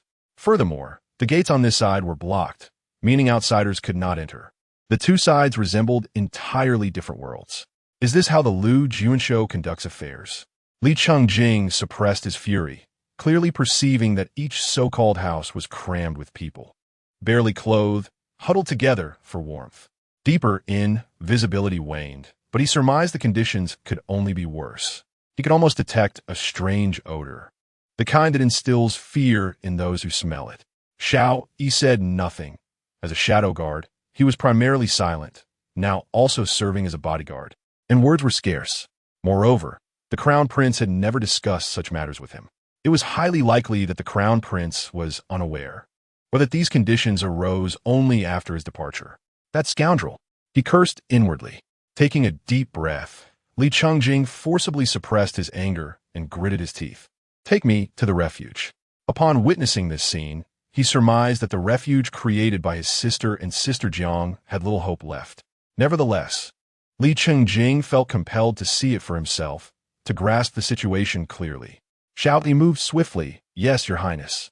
The so-called refuge indeed had buildings. Yet the structures were drafty, supported by a few rough wooden beams and covered with straw and reeds. It was more akin to a pavilion than a proper house. Despite the inadequacy of such shelters, many gathered inside. While it offered little warmth, it at least provided some shelter from the rain. Li Qingjing's eyes widened in indignation. His face flushed with anger.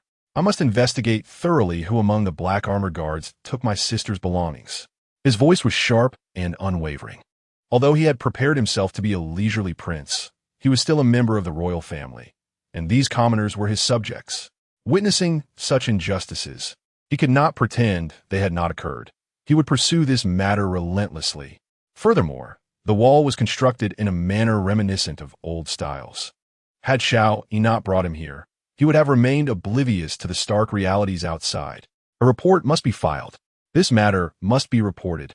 He resolved that his father, brother, and sister must all be informed. Chapter 84. Wang He-Lu. How dare this Lu Junsho act in such a manner? Do these people not belong to the Xia dynasty?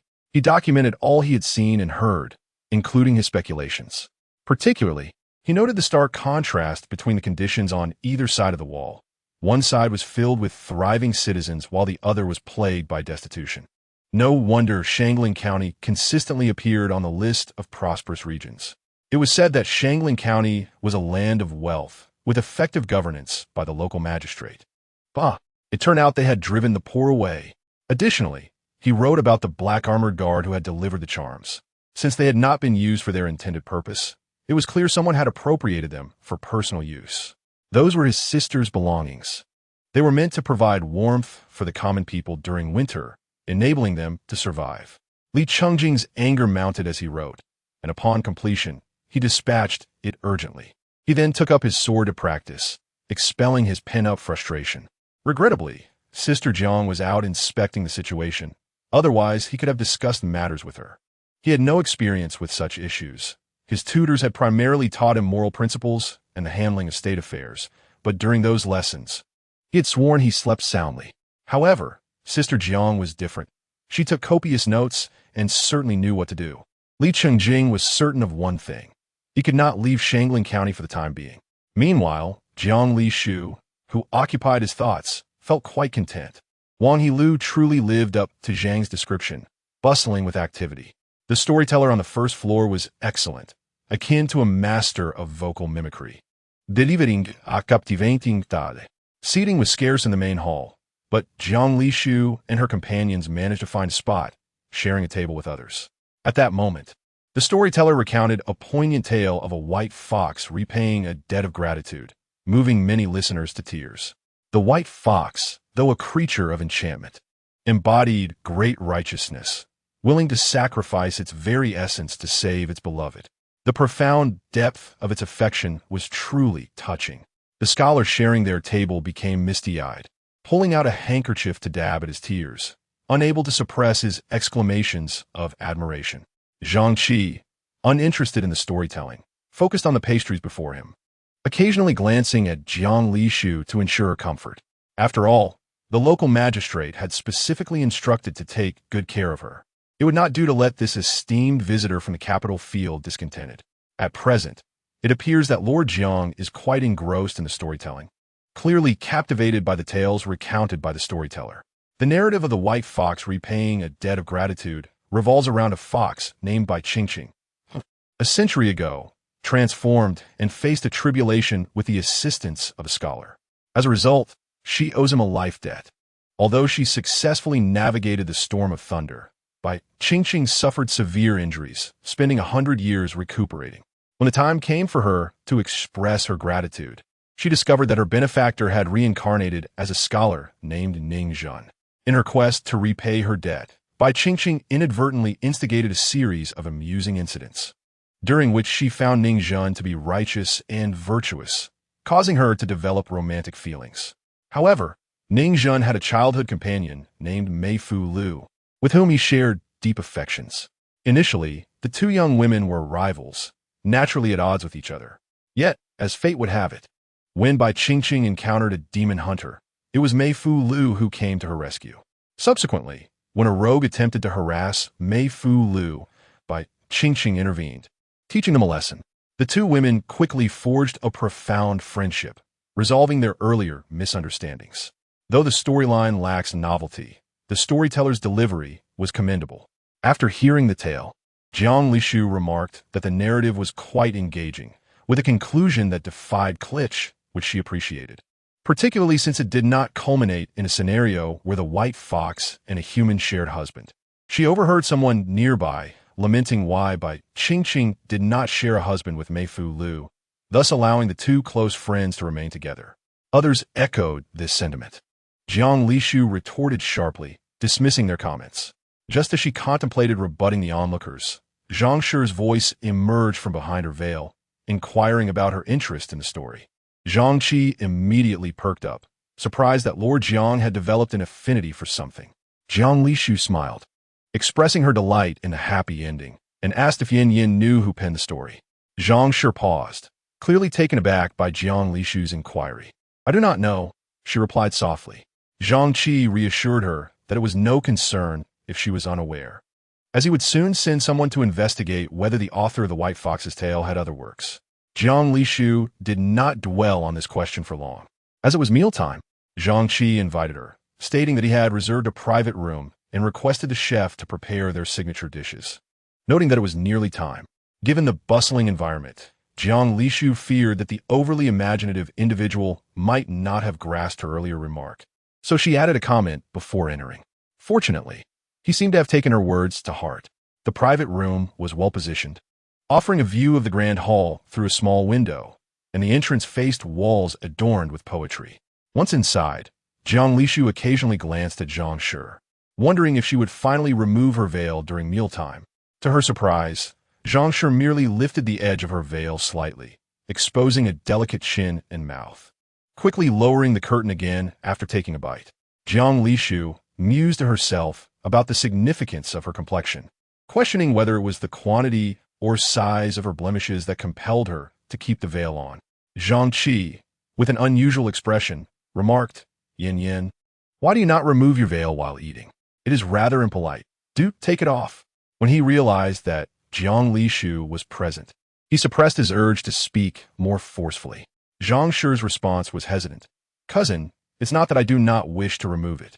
It's just that my complexion is poor, and I have blemishes. I would not want to disturb Sister Zhang's enjoyment. Furthermore, she noted that applying makeup forcefully would seem unnatural and potentially ruin the atmosphere. Anticipating Zhang Qi's suggestion to apply some makeup, she preemptively voiced her objections. Jiang Lishu felt a tug on her sleeve and glanced down to find Zhang Shi gently pulling at it. She quickly understood and noticed something peculiar. Indeed, Zhang Jun Cheng need not pressure Yin Yan. Women are quite sensitive about their appearance, and it is she who would find the veil inconvenient. I shall not mind. Jiang Lishu spoke up, acknowledging that the individual in question was not concerned, and naturally, Zhang Qi would not press the matter further, especially since she was his cousin, with whom he had a good rapport, which is why he felt comfortable bringing her along. Since Jiang Lishu did not mind, it was indeed fortunate for the girl. Zhang Qi chuckled. The dishes on the table were visually appealing and delicious, all of which Jiang Lishu enjoyed. Since she was not footing the bill, she felt free to indulge. Alas, with others present, she could not eat to her heart's content and had to maintain her composure. Just as Jiang Lishu was finishing her meal, a sudden commotion from outside broke the tranquility, accompanied by the exclamations of literary men praising a remarkable poem, extolling its beauty and exclaiming that poetry should be crafted in such a manner. What is happening outside? Zhang Shi inquired, wiping her mouth and glancing towards the door. It seems another scholar has penned an exquisite poem. It appears the walls of Wang Lu will soon bear another masterpiece. Jiang Lishu expressed her interest, prompting Zhang Qi to eagerly open the window wider. This individual truly knows how to make an entrance, Jiang Lishu remarked.